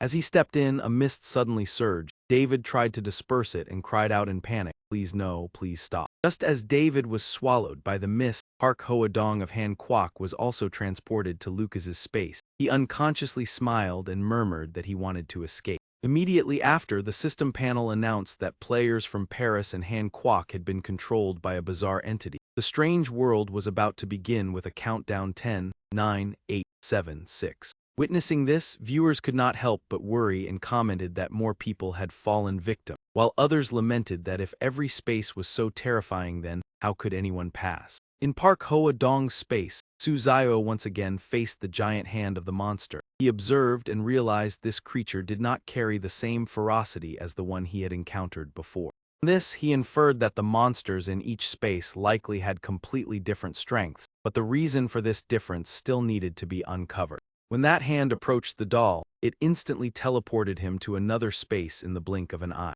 In the space of David from Paris, Su Xiao continued observing and thought to himself that he needed to assess how dangerous the monster here was. After some evaluation, he realized the creature here was significantly weaker and believed he had understood the reason. The rules clearly stated in Rule 6 that one must evaluate the rules wisely and absolutely must not violate them, while Rule 12 repeatedly emphasized in bold that no regulation could be broken. After pondering for a moment, he concluded that Rules 16 and 17 also stressed this point, and even the final answer of the crayon confirmed that the more rules a player violated, the more terrifying the monster in their space would be. Immediately after, he turned and ordered the doll to take him to Zhou Tai's space as quickly as possible, and the doll nodded in response. They appeared in a space covered in dense fog. He wondered in surprise why it was so obscure here, since Zhou Tai was always cautious and could not have violated many rules. Perhaps this was not his space. At this moment, Su Xiao suddenly lowered his head to observe beneath his feet.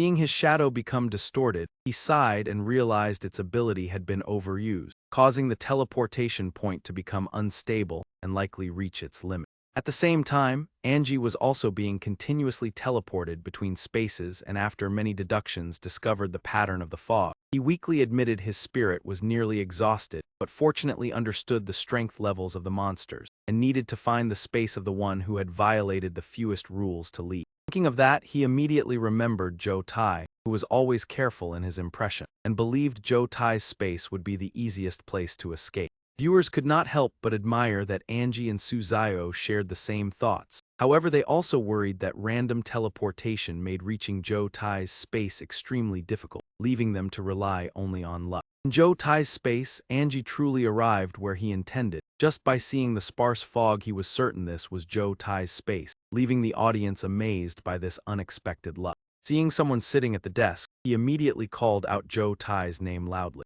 Patted his chest in relief and said how fortunate it was that Zhou Tai was still here, while informing him that he had found a way to leave and hoped they could escape together. However, when Zhou Tai turned his face, Angie froze and stammered as he realized his friend was no longer the same as before. Suddenly recalling a special item, Angie immediately summoned a crayon capable of soothing the mind, hoping that burning it would not only help him recover, but also save Zhou Tai. A viewer explained that this crayon was made from special materials. When burned, it would relax the user's mind, and also noted that this item had to be burned to take effect. After a few minutes, Angie felt much more clear-headed, but Zhou Tai's face showed no change at all, making him speak out in disappointment. He sadly admitted that he could not help this friend and quietly put away the crayon. Afterwards, Angie left a few lines of message on the desk, saying farewell and thanking Zhou Tai for his efforts, while promising to carry his friend's will and continue forward. The scene moved viewers to tears. Many admitted they had cried and lacked the courage to keep watching. Finally, Angie also left this space. Immediately after, the notification panel appeared congratulating him for passing the Miracle Company trial with a 5-star rating. He spread his arms and opened the large door, and a new notification continued to appear. The reward granted was the Element Staff Medal, given to those who never stop striving. When worn, it would earn respect far beyond expectations. Not long after Angie left, Su Xiao was also teleported to Zhou Tai's space. He looked around and realized Angie had arrived earlier, but sadly Zhou Tai had no more chances. He turned to Zhou Tai and softly spoke an invitation, as if his friend could still leave with him. However, Zhou Tai remained motionless, making the audience clearly feel the pain Su Xiao was trying to suppress, because on his shoulders rested the responsibility for Long Kwok and countless people placing their trust in him. Suddenly, Zhou Tai stood up, startling Su Xiao. The audience also rekindled hope that perhaps he still had a chance to be saved. Zhou Tai stepped forward to grasp Su Xiao's hand and tremblingly spoke about passing and returning home. Su Xiao smiled and replied that he would take him back. Zhou Tai raised his trembling hand as if entrusting something. Tears silently fell, and his body gradually dissolved before Su Xiao's eyes. Su Xiao tried to grasp his hand and called his name in despair, but Zhou Tai had completely vanished. The audience below could not hold back their tears. Many were stunned to realize that even Su Xiao could not save everyone in this harsh world.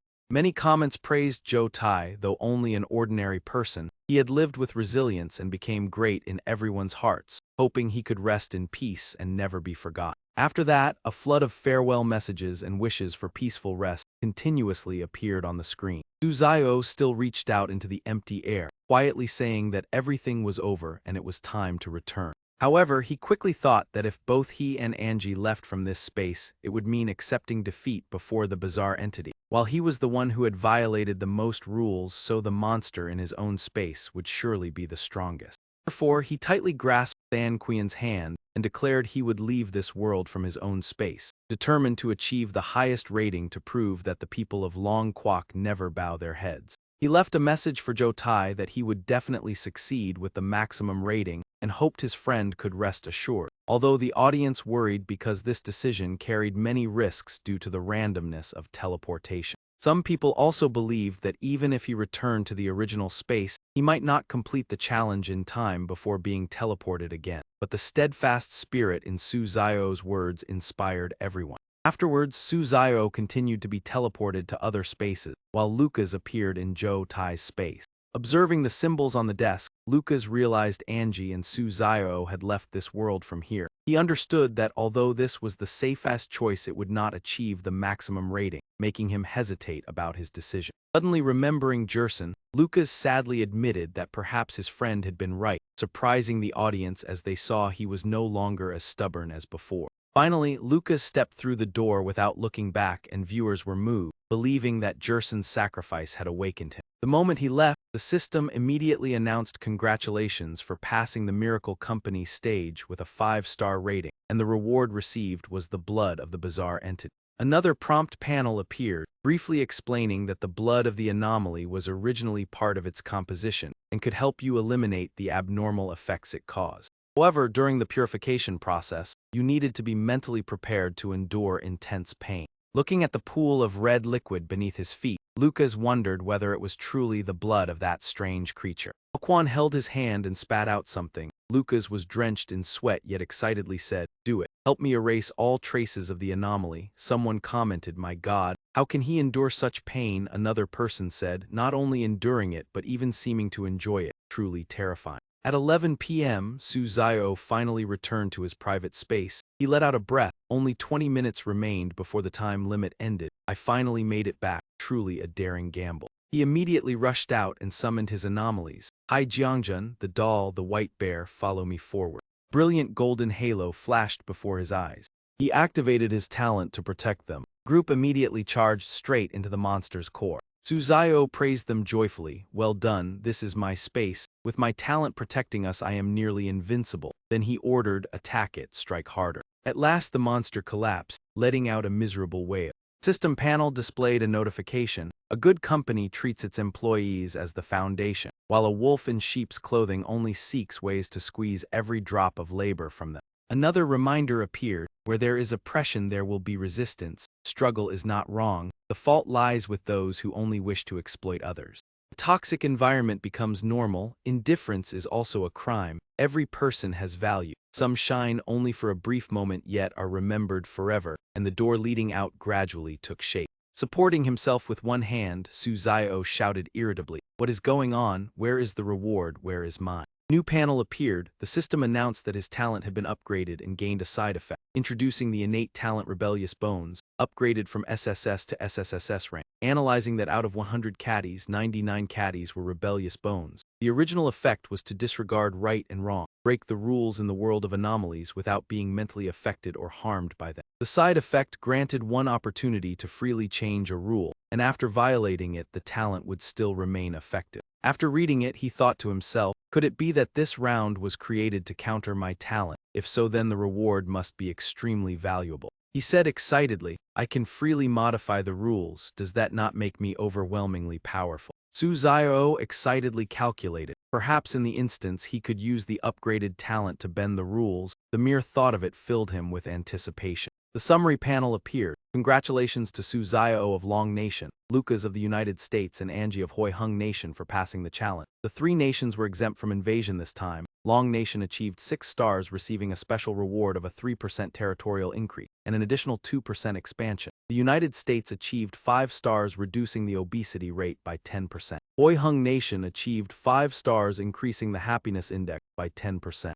Turning to the real world, he stood on the balcony reading the messages sent from Long Nation. The first message stated that Angie asked to convey condolences for the loss of Joe Tai of Long Nation, which saddened many people. The second message said Lucas was undergoing treatment, and thanks to the anomaly blood reward his left arm had recovered. He also sent a reply. He opened the chat window with Joe Tai. The last message was on February 21 when Joe Tai wished him a happy new year and hoped he would lead Long Nation to the end. He had once replied encouraging them to survive together, but it showed that the message failed to send. Su Xiao murmured, so that New Year greeting message was never sent. He sent another message: as you wished, Long Nation remained safe. The lights you wanted to protect still shine in every home. A passing breeze left his heart feeling empty. 3 days later, he and the other contestants were once again transported into the world of anomalies.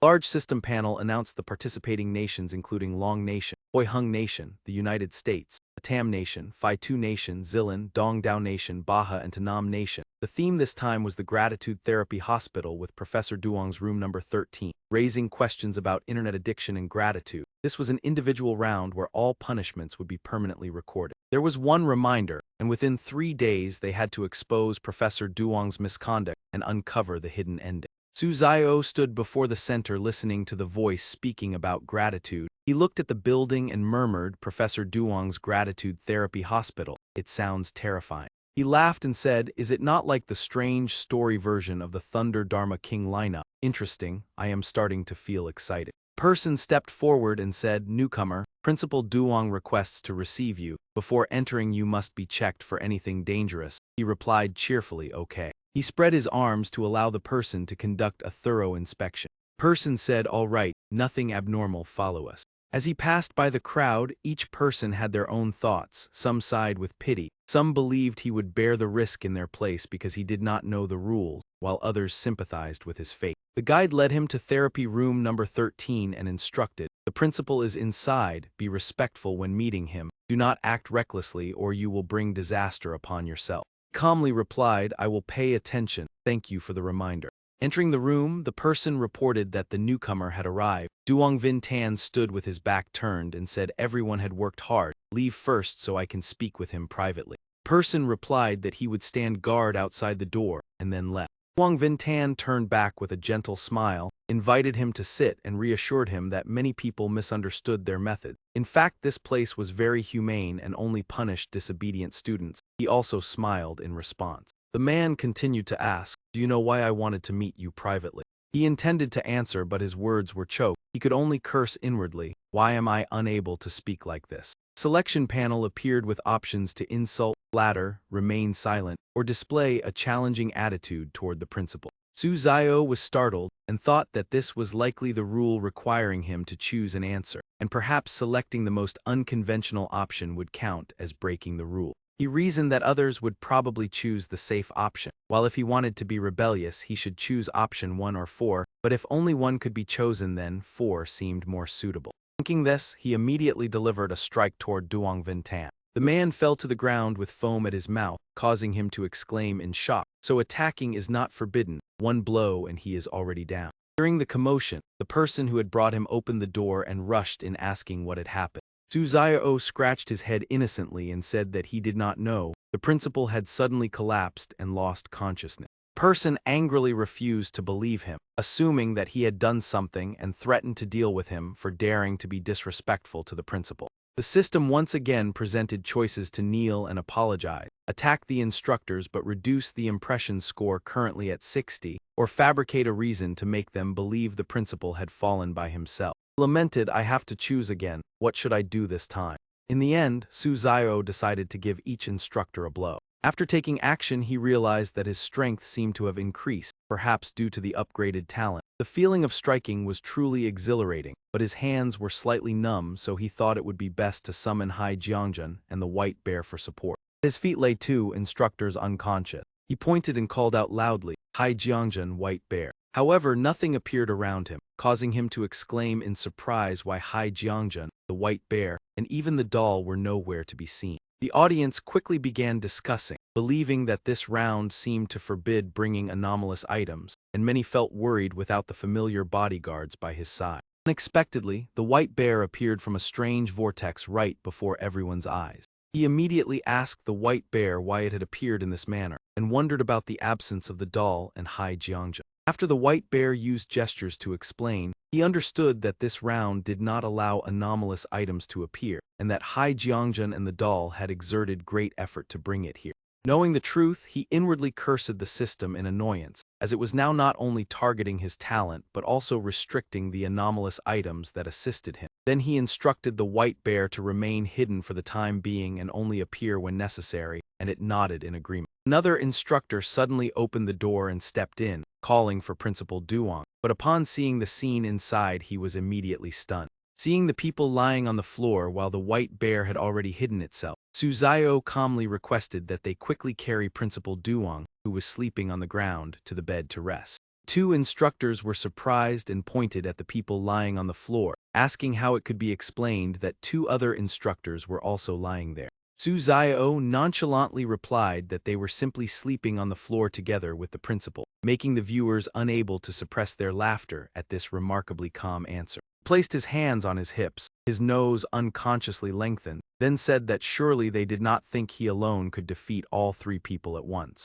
Hearing this, the two instructors also found it reasonable, as Suzayo's physique made it unlikely for him to accomplish such a feat, especially when the instructors had all undergone training. Afterward, they took Principal Duong away and warned Suzayo that if they discovered he was involved in this incident, they would not let him off. He obediently responded, but inwardly thought that there was no need to argue with them. It was better to conserve his strength when there was no need to violate the rules.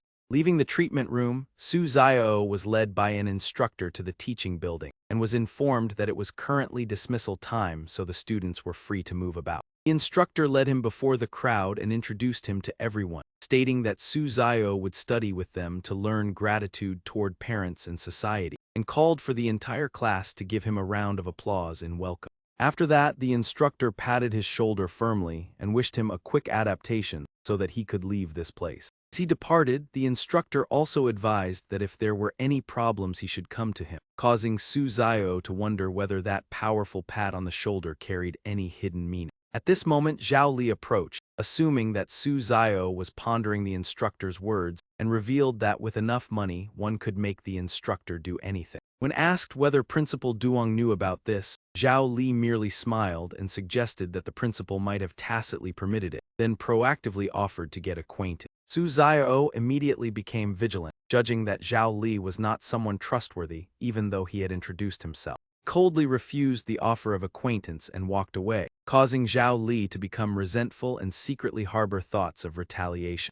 Not only Suzayo, other players also encountered Zhao Li. Most responded politely, and Angie even shook hands with him in a friendly manner. However, a few individuals such as Lucas completely ignored him, not even sparing a glance as they turned and left. After more than 10 minutes, the class began. In other worlds, Principal Duong personally conducted the lesson. But in Suzayo's class, the instructor took charge and announced that due to the principal's health, the session would be changed to self-study. The instructor handed each person a rulebook and required them to read the contents aloud, while also warning that private conversations or passing notes were forbidden and would result in consequences. The entire class recited words of gratitude to Principal Duong Vin Tan in unison, making Suzayo feel puzzled by the students' absolute obedience. Suddenly, a student behind requested Zhou Kaio to pass a note downward, an action that aroused Suzayo's curiosity about their purpose. When the note was thrown onto his desk, he wondered in surprise whether they intended to ask him for something.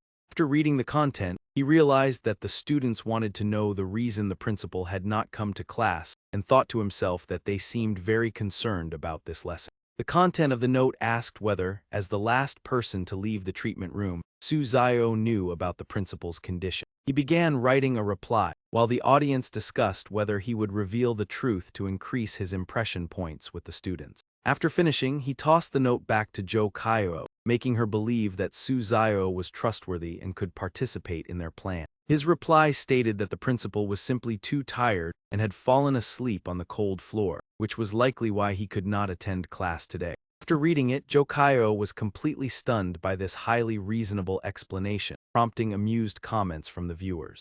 Many viewers remarked that Su Zio always acted cautiously, and some even felt that they were too naive in comparison to him. At that moment, the instructor suddenly returned to the classroom and sternly ordered everyone to stand up to determine who had secretly passed the note. He approached Su Zio and asked whether he was involved, promising to overlook the matter if he voluntarily admitted it. The system immediately presented 3 choices: to take responsibility to increase the student's favorability, to accuse the person who passed the note to increase the instructor's favorability, or to destroy the evidence by swallowing the note. Each option was accompanied by information about impression points and the possibility of unlocking side plots, forcing the player to carefully consider before making a decision. After thinking, Su Zio realized that all 3 options were reasonable, but the second choice seemed more consistent with the logic of the situation. He stood up and declared to the instructor that the person who had passed the note to him was Zhao Li. Hearing this, Jo Kyo and Zhang Yuan were terrified, fearing that their plan would be exposed and that they would have to face treatment. However, the unexpected occurred when Su Zio pointed directly toward Zhao Li,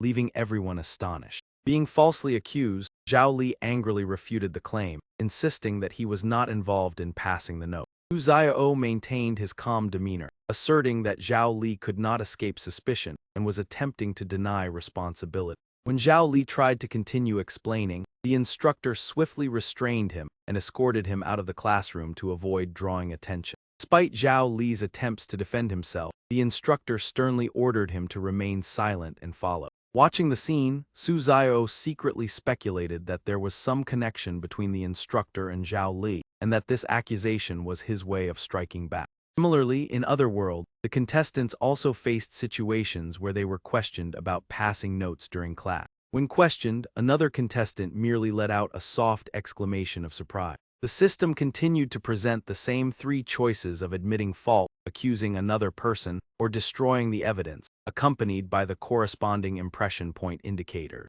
After careful consideration, this player realized that the school environment was filled with abnormalities, and therefore the students should unite rather than betray one another. In the end, he decided to swallow the note to eliminate the evidence before everyone's astonished eyes, leading the other students to regard this action as truly bold for daring to challenge the principal's authority. That action enraged Duong Vin Tan. He grabbed his collar and shouted, "You dare to swallow the paper right in front of me, I will certainly treat you well." He could only cry out in despair, "No, please do not do that." Tied tightly to the electric chair in the middle of the room, he panicked while thinking of a way to cope, remembering the reminder that all punishments in the instance would exist permanently. If he were electrocuted, then even clearing the stage would be useless. He hurriedly pleaded, "Principal Duong, I respect you very much, please do not punish me, I will follow every order." But the principal only coldly put on his gloves and replied that it was too late. The electric cap placed on his head made him turn pale as he begged, but the principal merely said this was a necessary therapeutic step to verify whether his words were true or false. Immediately afterward, that man stepped forward and adjusted the power to 10%. The current made him scream, while the principal coldly declared that if he said what was desired, the pain would soon end, otherwise it would multiply. That man interrogated him about the reason he covered for the students, suspecting that he intended to oppose and leave the school. He fearfully denied it, saying he had only been incited and begged for forgiveness. The principal continued to turn the knob and mocked that forgiveness would only allow him to collude with the students against him. When the power increased to 50%, he could no longer endure and cried out in agony. He trembled as he begged, admitting his mistake and hoping to be spared. The principal said he could be spared if he provided an answer that satisfied him, otherwise the pain would continue. The system selection panel appeared. He hesitated between begging, thanking the principal, or resisting, knowing that the impression score would change according to the choice. In pain, he chose to thank the principal, saying that swallowing the paper was to gain the students' trust in order to gather information for reporting, which made Duong Vin Tan temporarily satisfied. Principal reduced the electricity and warned that if he did not fulfill his promise, he would return to the therapy room, while he weakly pledged his loyalty. At the same time, Angie skillfully shifted the blame to Triula through deduction, neither offending the principal nor increasing the impression score with the student. In contrast, Lucas chose to admit to passing the note, accepting the punishment alone because he believed that the student's impression score was very important for achieving a high evaluation. The principal brought Lucas to therapy room number 13. Although tied to the electric chair, he remained calm, which made Duongvin Tan show interest. The electric cap was placed on his head, and the principal declared that he would see how strong Lucas's will truly was. The current flowed through him, but Lucas showed almost no reaction. Principal frowned in confusion at this unusual endurance. That man increased the power to 50% and declared that he would make Lucas collapse mentally. On the contrary, Lucas felt a strange sense of pleasure and secretly thought it was quite comfortable. Principal became even more agitated by that reaction and continued to increase the intensity of the treatment. As the voltage rose, Lucas began to feel pain. Blood seeped from the corner of his mouth and he let out a groan. The principal asked smugly for the reason he covered for the students and demanded an answer. The selection panel appeared again, but Lucas did not want to choose, believing that the electric current helped keep his mind clearer. In the end, he shouted in defiance, challenging the principal to increase the electricity. After making the choice, he was surprised to realize that his body had made the decision beyond his expectation. Lucas understood that if he did not choose in time, the system would automatically decide and worried about unfavorable consequences. Duongvin Tan was also astonished, as he had never encountered someone so stubborn. In the end, that man turned off the electricity and declared that he would not let Lucas die, but would keep him to continue educating him. In Su Zio's space, Duongvin Tan regained consciousness and angrily threatened to show him cruelty. Su Zio calmly sat on the electric chair, challenging him to begin the performance. Principal ordered the instructor to place the electric cap on Su Zio and asserted that he would make him beg for mercy. The cap was placed on his head. Su Zio still joked and praised it as interesting. The principal adjusted the power to 30% and demanded that he reflect on his mistakes, otherwise he would never leave this place. The current passed through, but Su Zio felt almost nothing, realizing that his talent might render him immune to this type of attack. He even provoked the principal by saying that this level of electricity was too weak and requested an increase, causing the instructor to become displeased. The instructor suggested increasing the intensity, believing Su Zio to be too arrogant, but the principal appeared displeased at being directed. The instructor hurriedly denied any intention of instructing his superior. The principal increased the power to 70% to test Su Zio's limit. A new selection panel appeared with multiple options, including strong resistance. The current impression score was 15. The system reminded that the impression score would influence special plot developments when reaching 100 or dropping below 0. Looking at the options, Su Zio realized that the newly appeared choice might be due to his previous rebellious action. He continued to provoke the principal, implying that all consequences were brought upon himself. The principal angrily cursed and increased the power to the maximum level of 100%. Su Zio remained calm and questioned him again, his attitude further confusing Duongvin Tan. Principal was horrified to see that he could withstand the maximum level of electricity and suspected that he possessed insulation ability. That man turned to the instructor and demanded that he test the machine, causing the instructor to be terrified at the thought that the experiment could cost his life. The instructor tactfully refused and suggested calling a repairman if the equipment was faulty. Duongvin Tan reminded him that he was the one who supported their livelihood, otherwise they could only live in poverty. Hearing this, the instructor secretly thought that although he had helped the village escape poverty, he was only working for him and would not risk his life for him. After a moment of silence, the teacher spoke with visible irritation, asking why there was no reply and why there was still no submission, then allowed that he could return to the village tomorrow but emphasized that he only needed one person who would obey absolutely. Hearing this, that man extended his hand and said, "Principal Duong, greeting." At that moment he interrupted, directly calling out Principal Duong and asserting that what he needed was not obedience but someone who despised life like him. a piece of social scum who took pleasure in tormenting others, causing the three people in the room to erupt in anger and demand to know what he had just said. The man replied smugly that although he was young, his courage was not small, and admitted that he enjoyed punishing disobedient and ungrateful students, claiming it was completely right because their own parents had sent them here and should even thank him. He spread his arms to justify that the students here were all burdens to society, and without his giving them a chance to correct themselves, society could hardly accept them. They were addicted to the internet, defiant, and even resisted their parents, while he was simply guiding them back to the right path. Zio disagreed and countered that those words were only what parents wanted to hear, while in reality many children lacked attention and sought a sense of existence online, and parents only blamed their children for rebellion without ever reflecting on their own methods of education. He continued to criticize Duong Vin Tan, saying the one who most needed to change was him, and that disguising abuse as something noble proved he carried a serious psychological problem. Hearing this, that man remained stubborn and claimed that he had a severe problem that required treatment, then ordered instructor Truong to raise the therapy room power to the maximum level to carry out a deeper procedure. Instructor Truong responded with concern that doing so could cause severe consequences and even endanger lives. Duong Vin Tan crossed his arms and calmly said he would bear all responsibility, urging them to quickly raise the power to the highest level, and the two instructors immediately obeyed. They then left the room and tightly shut the door behind them. When only the two of them remained, he adjusted his gloves and declared that Su Zio's problem was extremely stubborn and required treatment, and that he would teach him how to be grateful and become useful to society. However, what he did not expect was that Su Zio suddenly broke free from his restraints, stood up calmly, and said that if he wanted to become useful then he would teach him instead, leaving Duong Vin Tan stunned and stammering as he asked how he could stand up.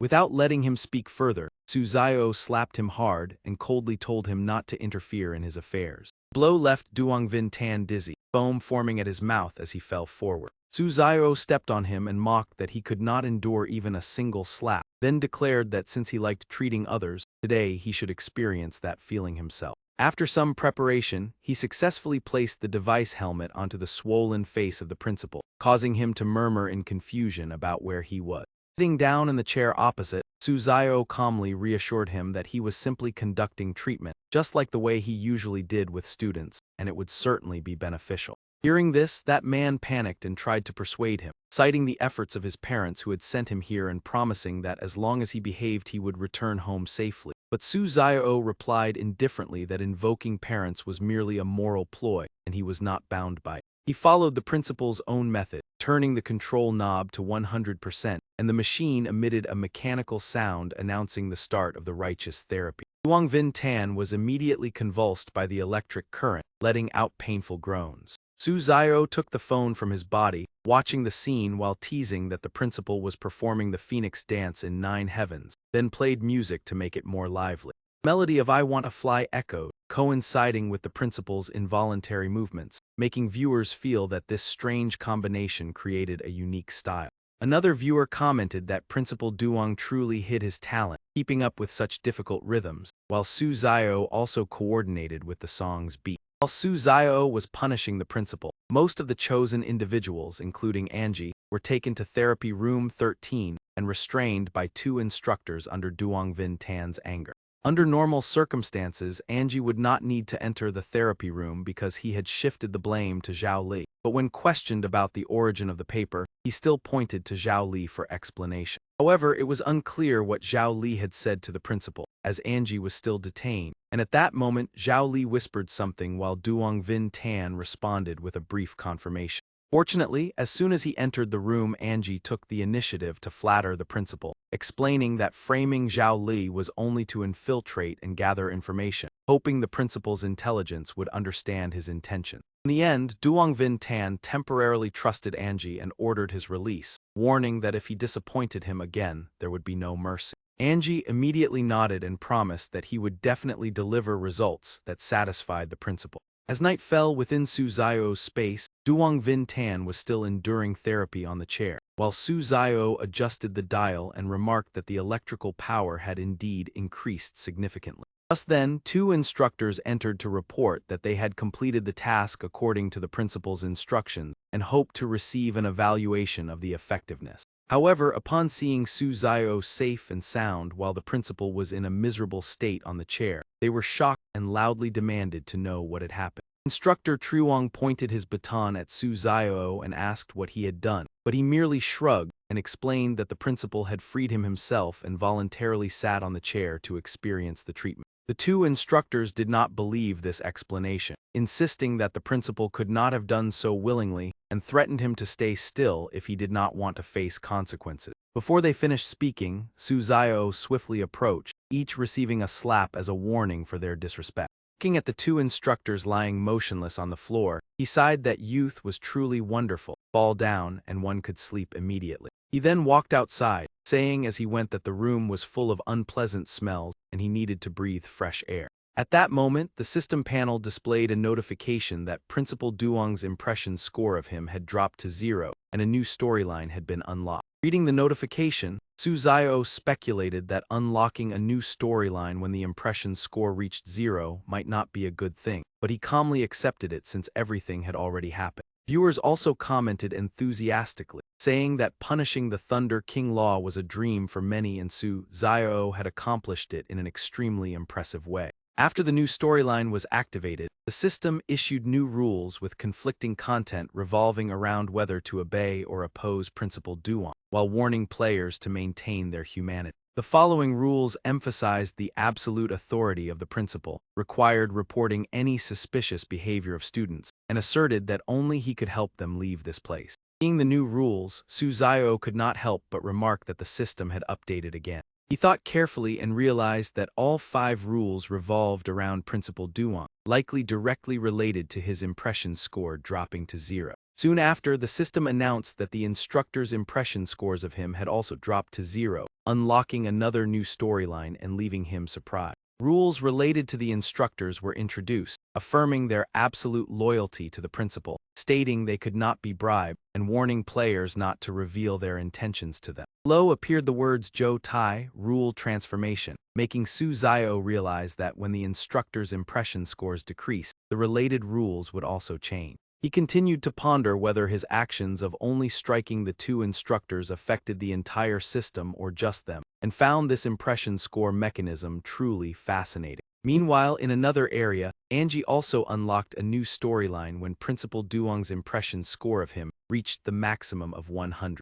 Viewers quickly commented that Angie's SS talent infinite deduction allowed him to always make optimal choices, and speculated that both the 0 and 100 milestones of impression scores could trigger different storylines. At this time, Duong Vintan summoned Angie and informed him that he would assign him a special task, and Angie immediately agreed. The principal instructed Angie to infiltrate the student group to investigate who was secretly opposing him and their true purpose, and stated that 2 instructors would assist him. Recognizing this as a good opportunity to gather clues, Angie promised to faithfully complete the mission, satisfying the principal who encouraged him to demonstrate his abilities. In the medical room, Dr. Mai held a file and announced that a psychological evaluation would be conducted according to the principal's instructions, while Bu Chuen Ko Tra gazed at her with infatuation and affirmed he would answer every question honestly. The first question asked whether, upon encountering an elderly woman who had fallen on the road, he would help or leave, and his answer was to leave to avoid the risk of being deceived.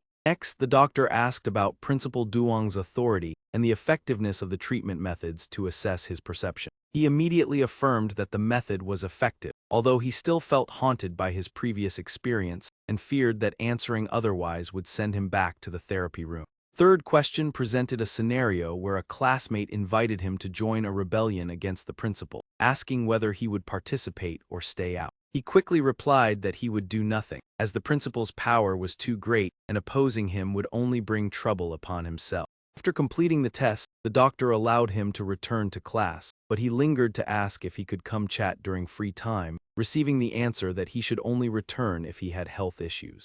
As he left, the doctor watched him and thought that she initially believed he shared the same ideals, but after the test realized he was not trustworthy. In the organization's meeting room, the higher-ups angrily remarked that Bu Chuen had missed an important opportunity by failing to recognize the deeper meaning hidden behind the psychological test. Another person stood up and concluded that this long-term storyline seemed unrelated to him, and hoped that Bu Chuan's talent could still be utilized, because relying solely on his thinking ability would make it difficult to turn the situation around. At exactly 10 p.m., Su Zio quietly followed behind two students and listened to their conversation. The brown-haired one lamented that school was finally over after reading the gratitude handbook to pieces, while the other hurriedly reminded him to keep quiet in case the patrolling instructor discovered them and quickly returned to the dormitory. His attention was suddenly drawn to a small object ahead, and he wondered if it was a kitten. The kitten limped forward and let out a faint, weak meow. Suzayo crouched down, imitated a cat's sound, and reached out his hand toward it, but the kitten puffed up its fur in vigilance. Suddenly a voice rang out, startling him as he turned to look, warning him not to touch it. Su Erhua spread his arms to protect the kitten, and said that Lightning Dharma King was very timid and should not be touched. The strange name made Su Zio curious. He asked that Principal Yang forbade keeping pets in the school, yet Su Erhua not only kept a cat but also gave it such a majestic name. Was he not afraid of being discovered? Hearing this, Su Erhua angrily rolled up his sleeves and threatened him, believing that he was intimidating him and wanted to teach him a lesson. At that moment, Zhang Yuan's group approached from afar and shouted loudly for Su Erhua to stop, causing both of them to turn their heads toward them. Zhang Yuan put an arm around Su Zio's shoulder and declared that he was his brother, so no one was allowed to bully him. Su Erhua had no choice but to back down but warned him not to report the matter of keeping the cat. After leaving, Zhang Yuan reassured him that they would keep it a secret, while Su Zio secretly thought that the three of them dragging him away must have something they wanted to say. They arrived at a secluded place. Zhang Yuan thanked him for not exposing them in the morning, and he simply replied that it was just a convenient act. Zhang Yuan continued to remind him that Zhao Li was a suspicious person, and that it was best not to trust that man too much. At that moment an instructor appeared, shone a light on them, and demanded that Su Zio follow him. Zhang Yuan and Zhou Cairo immediately shielded him and urged him to escape, believing that the instructor calling him could not have good intentions. However, Su Zio calmly stepped forward to the instructor and replied with a smile that he would go immediately. This action left the two people behind him extremely puzzled. Zhou Cairo wondered why he would voluntarily step into the trap instead of avoiding it. The instructor informed him that Principal Yang had ordered him to be taken to the dark room, causing Su Zio to recall the rules he had read earlier. He remembered that instructor rule number 4 advised not to reveal one's thoughts to the instructor. At the same time, the rules also clearly stated that if led into the dark room, one should comply. Su Zio thought that he had never offended this instructor. Perhaps his impression points with all instructors had dropped to 0. This meant that as long as one instructor had an impression of 0, the entire group would become hostile. Therefore, he was no longer worried and took the initiative to start a conversation. He unexpectedly asked whether the instructor had eaten dinner, and then suddenly gave him a slap as a special dinner. The blow left the instructor stunned, and blood flowed from the corner of his mouth. 3 people standing in the distance witnessed this scene and cried out in shock. The instructor covered his face and wept, confessing that he had been forced to do things against his conscience, and begged Su Zio to vent his anger, making him realize that the sincere ultimate technique had taken effect. He deduced that this skill was only effective on eerie entities, proving that the instructor was no longer human after his impression points had dropped to 0. Thinking this, Su Zio rotated his wrist with interest, wanting to see how far they could go in making things difficult for him. Sure enough, along the way, many other instructors continuously found excuses to cause trouble for him. All of them were met with a slap from him, causing them to burst into tears, confess that they were no longer human, and resent Principal Yang. Zhang Yuan's group witnessed this without understanding what was happening. Zhang Yuan was astonished, while Zhou Cairo believed this was a good opportunity to overthrow the principal's rule. Finally, Su Zio returned to the dormitory and met Zhao Li, who happily said that it was quite a coincidence that they were roommates.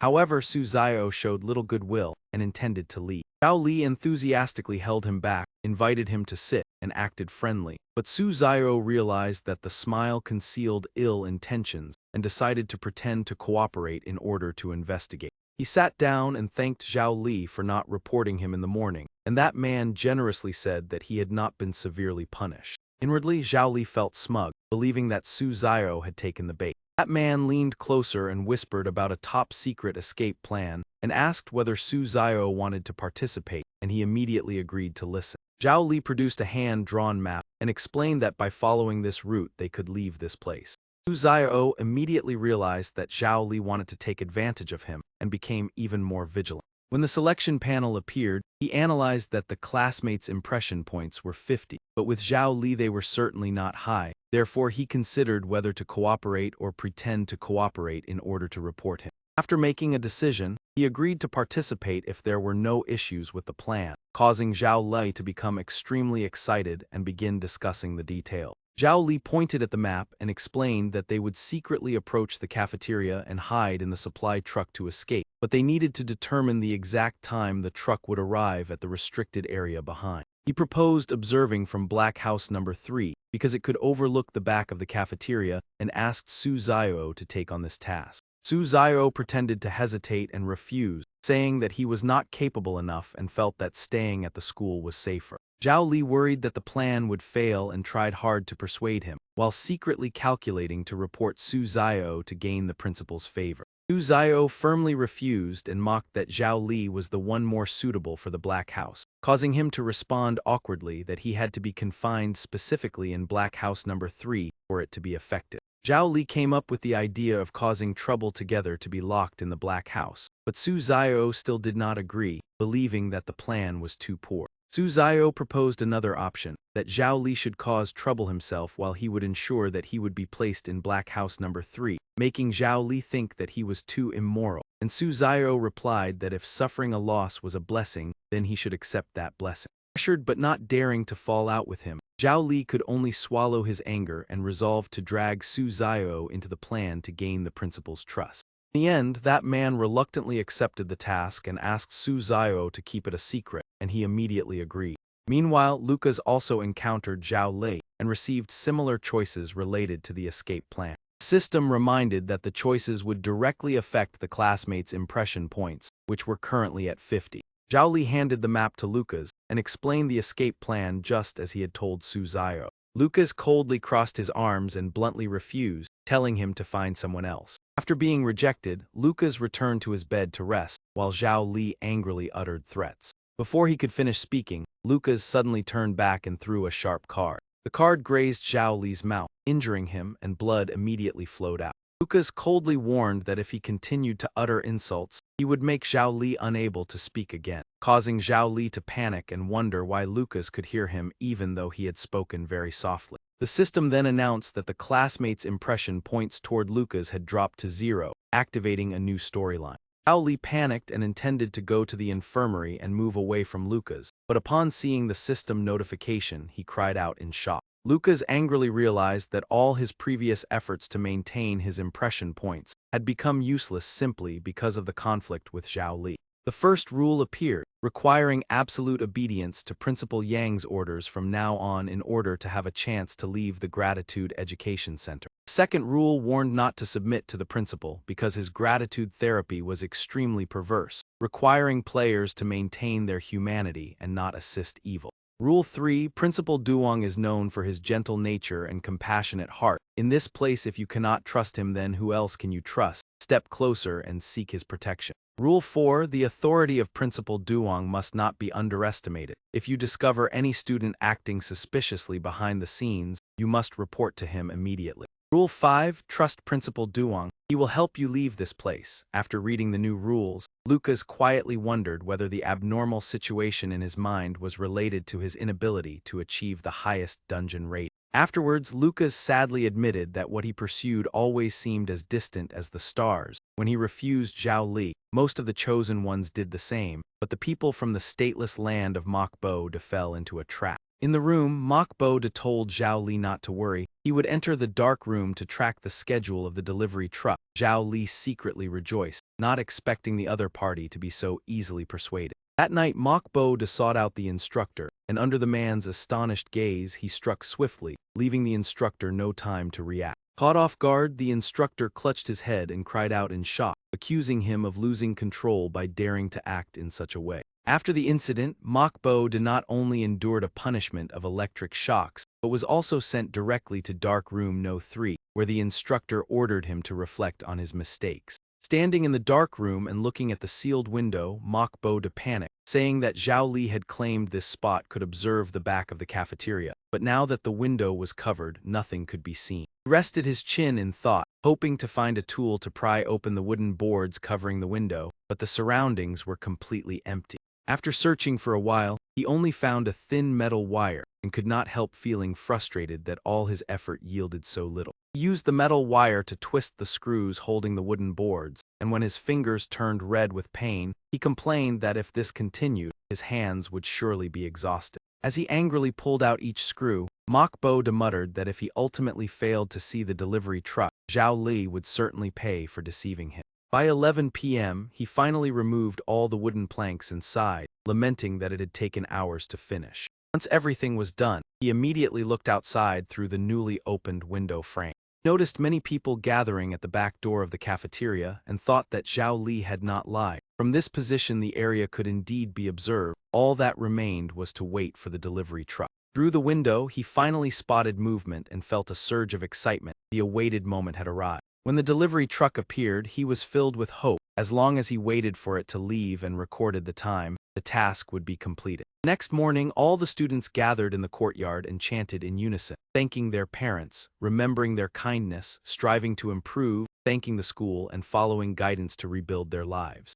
Instructor Truong stood in front taking photos, while Duong Vin Tan beside him instructed that these pictures be sent to the parents so they could see the results of the education, and he immediately received agreement. Afterwards, he signaled for silence and announced that the school would hold a parent appreciation meeting tomorrow, where they could directly witness the results of the students' treatment. He encouraged the students to perform well. Anyone with artistic talent could take the stage. Although preparation time was short, he believed they would not disappoint their parents, and the whole class responded in unison. After the announcement ended, he signaled for Angie to follow him, and Angie quickly responded before leaving with him. In the office, the principal sat down and asked Angie about the secret investigation into the plans of the students showing signs of resistance. Angie replied that there were some clues but more evidence was still needed. Hearing this, the principal showed dissatisfaction and questioned whether it meant Angie had not achieved any significant results in the investigation. Angie calmly explained that he still needed to inspect the students' dormitories to reach an accurate conclusion, and emphasized that the principal surely did not want to wrong innocent people.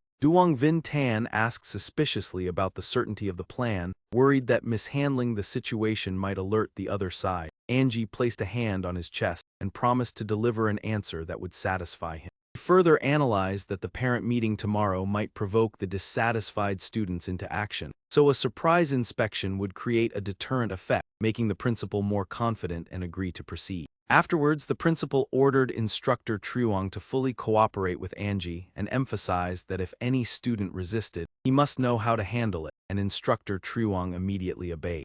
Upon entering the dormitory, Angie pretended to conduct an inspection, while Instructor Truong supervised and ordered the students to stand properly until the search was completed. Angie's presence made everyone tense, and as he prepared to open a locker for inspection, Zhou Kaio hurriedly spoke up to stop him. Zhou Kaio explained that the locker only contained personal items with nothing worth seeing, and Su Nam Nam agreed, stating that even the principal had no right to inspect at will. However, Instructor Truong sternly declared that the inspection did not depend on their opinions, and challenged them to complain to the principal if they felt it was unfair, causing Zhou Kaio to feel extremely frightened. Angie opened the locker and discovered many sheets of paper detailing a plan to exploit the day journalists would visit to create chaos and expose the principal, bearing the signatures of Zhang Yuan, Zhou Kaio, Su Nam Nam, and Su Erhua. Realizing that this content was clear evidence of their plan, Angie silently confirmed that his earlier suspicions were entirely correct. He gripped the paper tightly in his hand, but at that moment, Instructor Truong approached and grabbed his wrist to inquire about the situation. Instructor Truong pressed him, asking whether Angie had found anything noteworthy. With a serious tone, he tightened his grip on Angie's wrist and continued to question the investigation result. Standing nearby, Zhou Kaio was sweating with anxiety, fearing that Angie would reveal everything and put the whole group and Zhang Yuan in danger. However, Angie quickly withdrew his hand and replied that nothing had been discovered and that they needed to continue checking elsewhere, which reassured Instructor Truong while leaving Zhou Kaio astonished. When he bent down to look under the bed, Angie was shocked to find hidden dangerous items, realizing they were tools for the planned disturbance. He silently marveled at the students' recklessness in daring to prepare such things. Noticing Angie standing still for too long, Instructor Truong suspiciously asked whether he had discovered anything unusual. Angie immediately stood up, brushed the dust from his hands, and replied sternly that they were carrying out the principal's orders, implying that doubting him was equivalent to doubting the principal's decision. Instructor Truong hastily explained that he was only concerned for Angie's safety, while Angie requested that he lead the students outside to avoid obstructing the inspection. Instructor Truong immediately agreed and escorted everyone out, reminding Angie to conduct a thorough check so he could report results that would satisfy the principal. Angie stood quietly observing until Instructor Truong and the students had completely left the room. He then pulled out the items hidden under the bed and could not help being astonished by the sheer quantity of objects concealed there. He let out a sigh of relief, telling himself that skillfully sending Instructor Truong outside had been the right decision. Angie quietly admired the great value of the collected materials, which gave him a significant advantage in his plan. This evidence, he believed that turning the false into the true and controlling the situation would become much easier. When Instructor Truong returned with a suspicious expression, Angie signaled that nothing had been found and suggested continuing the inspection of the adjacent female dormitory. Instructor Truong took Angie's hand and explained that the room belonged to Dr. Mi and did not need to be inspected, which surprised Angie as he confirmed the information. Observing Instructor Truong's reaction, Angie guessed that he had a special relationship with Dr. Mi, and since his objective had been achieved, he did not wish to provoke further conflict. Angie smiled and agreed with Instructor Truong's suggestion, and the two quickly continued inspecting the other dormitories as planned. The male dormitory, a male student stepped out looking flustered, saying that their room was always tidy and there was no need for inspection. Instructor Truong immediately supported him, stating that he knew this student and considered him obedient and compliant with the rules. However, Angie still felt suspicious of their attitude and began to deduce the unusual connection between them. He closed his eyes and focused on analyzing the details to uncover the true nature of the situation. After careful consideration, Angie realized that secret exchanges existed between them that could be useful for his plan, and he quietly sighed in relief.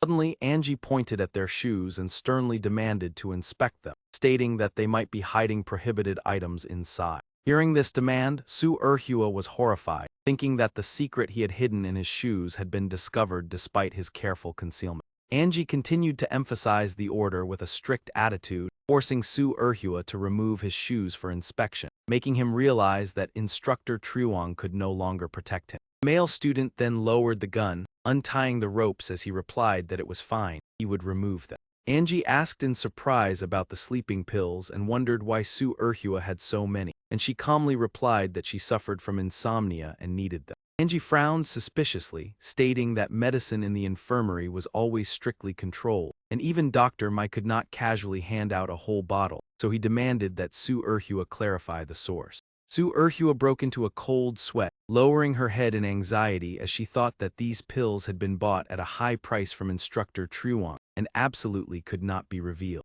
Instructor Truong suddenly patted Angie on the shoulder from behind and asserted that the bottle of pills was certainly taken by Su Erhua from the infirmary, suggesting he handle it without reporting to Principal Duong, which made Angie suspicious as he asked whether this matter was related to him. Hearing this, Instructor Truong awkwardly scratched his head and asked if Angie would believe him if he said it was unrelated, and Angie calmly replied that he believed him. This response surprised both Instructor Truong and Su Erhua, who silently wondered what Angie was plotting. Instructor Truong asked in confusion what he meant, and Angie leaned closer to whisper that he would not report the matter to Principal Duong and that he had something he wanted his help with. After their exchange, Angie smiled subtly and handed Instructor Truong a thick envelope, saying that even after graduation he would still need his care, making Instructor Truong secretly delighted as he realized their interests aligned. Instructor Truong patted Angie on the shoulder in a friendly manner, praising his understanding and agreeing to overlook the sleeping pills incident, and Angie responded that if it had been someone else he would have reported it, but because it was him he would keep it secret, which pleased Instructor Truong and led him to promise future support.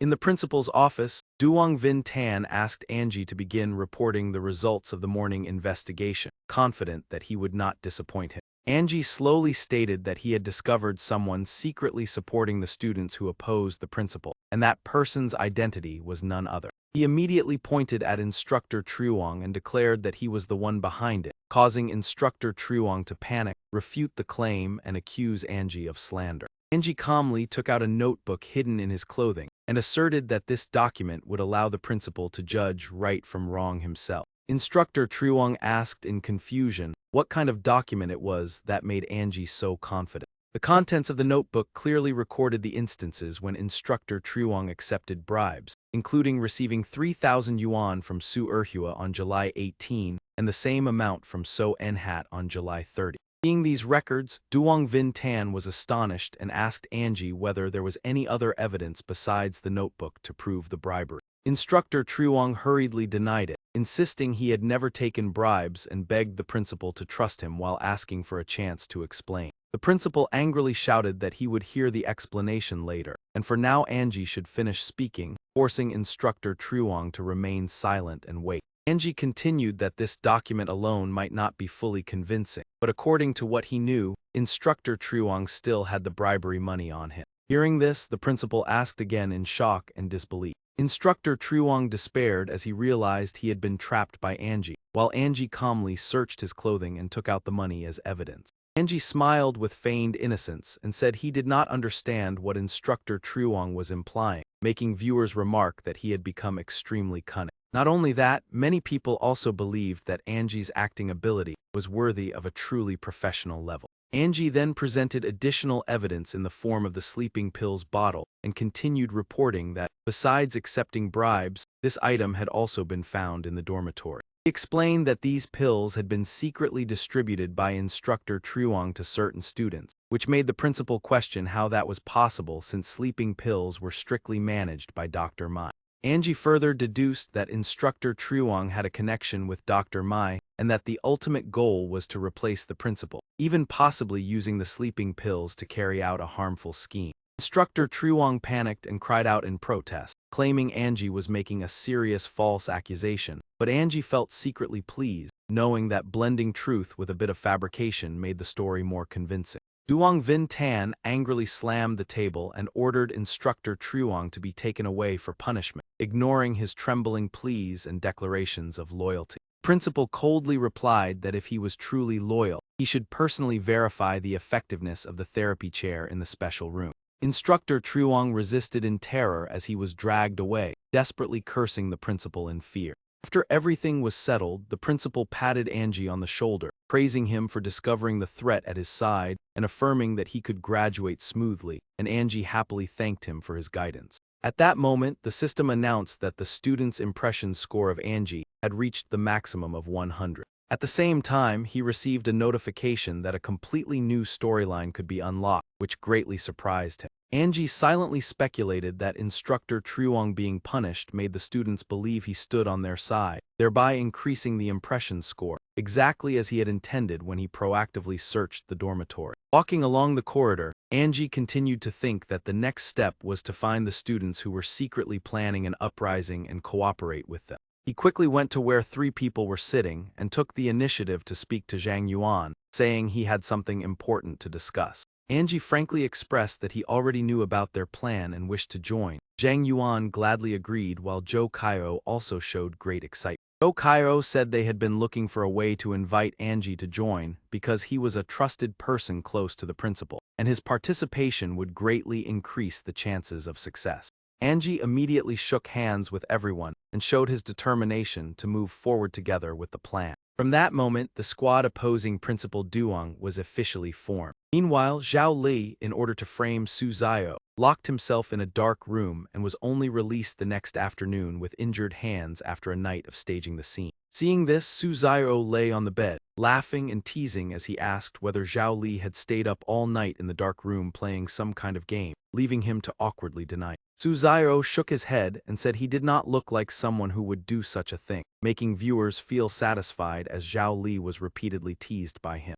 Zhao Li then seriously revealed that he had discovered the exact time the delivery truck arrived at the school, which piqued Su Zhao's curiosity to hear the detail. He explained that the truck would stop at the back door of the cafeteria at around 11:20 p.m. After the cafeteria staff finished unloading the goods, the opportunity to act would appear. They could secretly hide in the cargo compartment and wait until 6 a.m. the next morning when the truck departed to escape the school. This was considered a feasible plan to help both of them leave this place safely. After hearing this, Su Zhao agreed that the plan was quite reasonable but still worried about Zhao Li's exhaustion. Yet Zhao Li insisted there was no need to worry and told Su Zhao to just take care of himself. Su Zhao secretly thought that Zhao Li was still putting on an act and decided not to expose him yet, as he had another surprise prepared for that man. That night at around 11:40 p.m., the two began to act according to the planned scheme. Both of them crouched outside the gate, examining the route map that Zhao Li had pointed out as the shortest path and the one least likely to be detected by patrolling instructors to reach the back door of the cafeteria.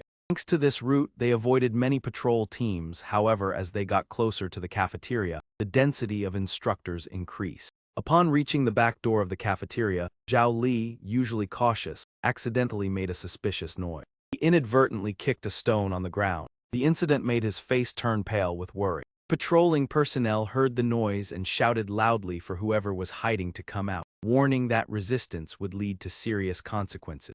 Zhao Li quickly handed the map to Su Zhao and whispered that he could not continue, urging Su Zhao to leave quickly while he stayed behind to distract them. Su Zhao frowned and replied that this dangerous task should be handled by him, telling Zhao Li to leave first, which left him surprised by Su Zhao's unexpected concern. Zhao Li still tried to persuade him that he ran slower and should stay as bait, but Su Zhao simply smiled and said he would help him speed up, leaving Zhao Li confused about the meaning. Immediately after, Su Zhao suddenly dashed out to attract the patrol's attention, causing them to chase after him at once, while Zhao Li stood frozen as he realized his scheme to frame Su Zhao was at risk of failure. Just as he was still in confusion, a hand with pale, sharp nails suddenly touched his back lightly, making him shudder.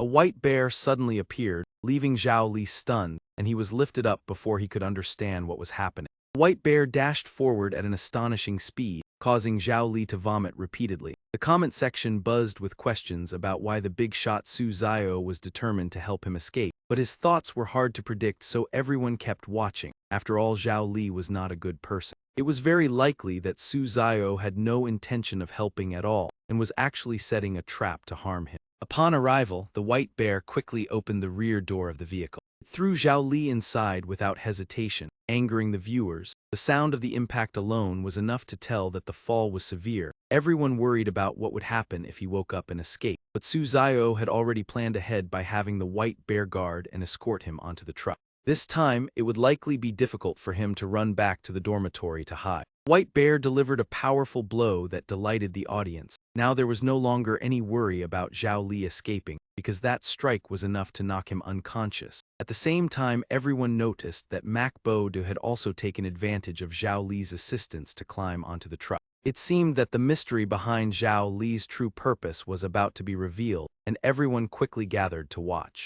Behind the cafeteria, inside the truck, Mac Bo was filled with excitement as he believed his escape plan was about to succeed, and that once he left this place, he could become a hero of the Phi 2 nation. On the morning of the third day, the truck parked at the back door of the cafeteria began to roll out of the school campus. After about 2 hours of travel, the truck finally stopped. Seizing the opportunity, Mac Bo quietly slipped out of the vehicle and realized he was in an unfamiliar town. He was confused about why it was not yet considered clearing the stage. Guessing that he needed to leave this town to truly escape, he decided to find someone to ask for direction. He entered a small shop and politely asked about the location of the bus station, hoping to leave this place quickly. The shop owner replied that the bus station was quite far and suggested he rest while waiting for him to finish his work. Then he would take him there, making Mac Bo gratefully thank him repeatedly. However, after only 20 minutes, two strangers suddenly restrained him, causing Mac Bo to cry out in shock and panic.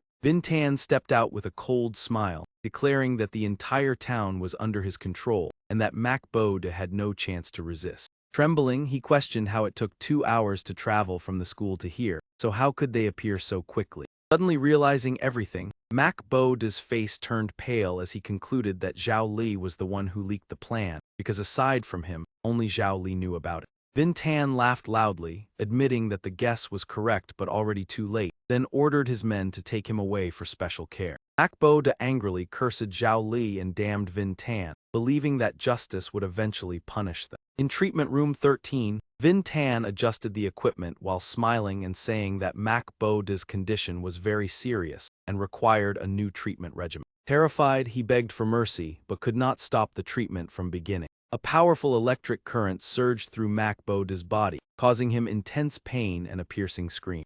Vin Tan continued to increase the intensity, with a face full of twisted pleasure. Mac Boda was tortured until his eyes rolled back. The comment section was horrified and furious at Vin Tan's cruelty. Many feared he would not survive. When the electricity level was raised to 90%, Vin Tan coldly demanded that he beg and express gratitude if he wanted to be forgiven. However, Mac Boda was completely exhausted, his body stiff and no longer capable of resisting. Seeing this, Vin Tan sneered, believing he could not endure any longer and showing disappointment at not being satisfied. The system announced that the contestant from the Phi 2 nation, Mac Boda, had died at the hands of a bizarre entity, and the countdown of the strange world began. The comment section buzzed with discussion, shocked by Mac Boda's death and curious about what fate awaited Zhao Li on Su Zio's side. Meanwhile, Su Zio not only escaped the instructor's pursuit but also reported Zhao Li's escape, leading to Zhao Li being quickly captured by Principal Duong, and he greeted him with a meaningful smile.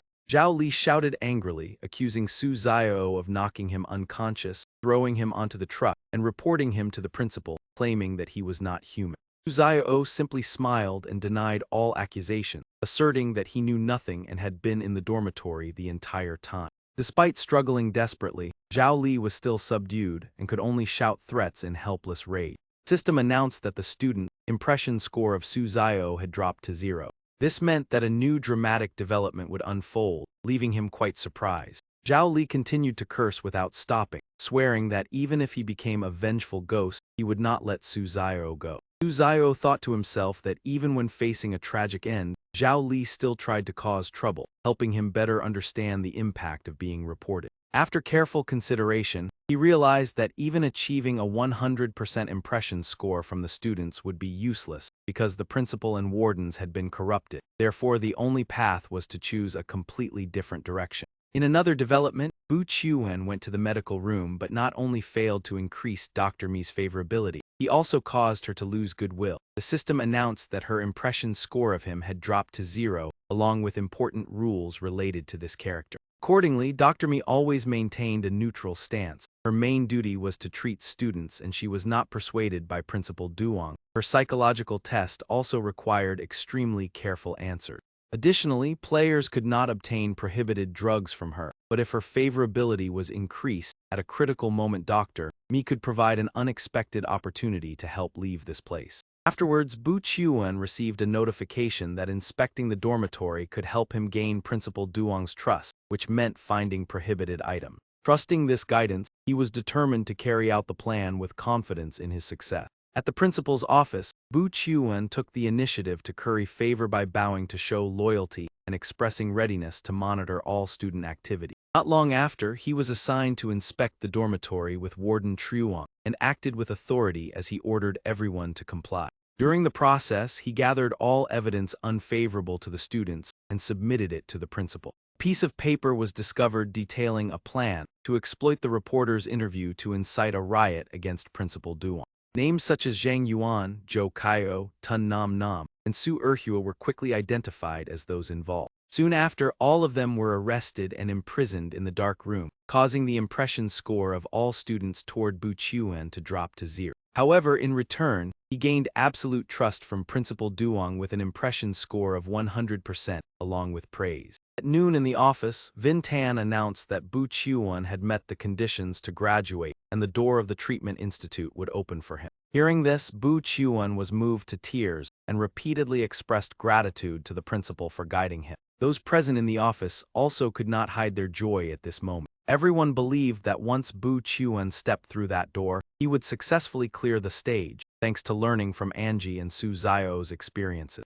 The man smiled meaningfully, encouraging him to carry everyone's hopes and step through the door. However, at the exit, Dr. Mi stood in his way and questioned whether betraying his classmates for freedom made him feel any guilt. Bu Chuan roughly pushed her to the ground and coldly declared that he had no conscience and therefore no need for regret. At that moment, two people suddenly appeared to stop him and demanded that he halt, not allowing him to leave. Bu Chuan was stunned by this unexpected situation. The wardens explained that the students had just risen up to rescue those imprisoned in the dark room, forcing Principal Duong to order the school gates sealed, preventing anyone from leaving. During this, he clutched his head in despair, unable to accept that he was only one step away from escape yet had failed. In his anger, he turned to blame Dr. Mi, causing her to tremble in fear as she stammered to ask what he intended to do next. He rushed forward, raising his hand and screaming, "I will finish you, I will kill you." A guard shouted in terror, "Have you gone mad?" The two men immediately rushed in to restrain him and beat him brutally. Daring to touch Dr. Mi was truly seeking death. He cried out in pain, "Stop hitting me, I am an outstanding student about to pass."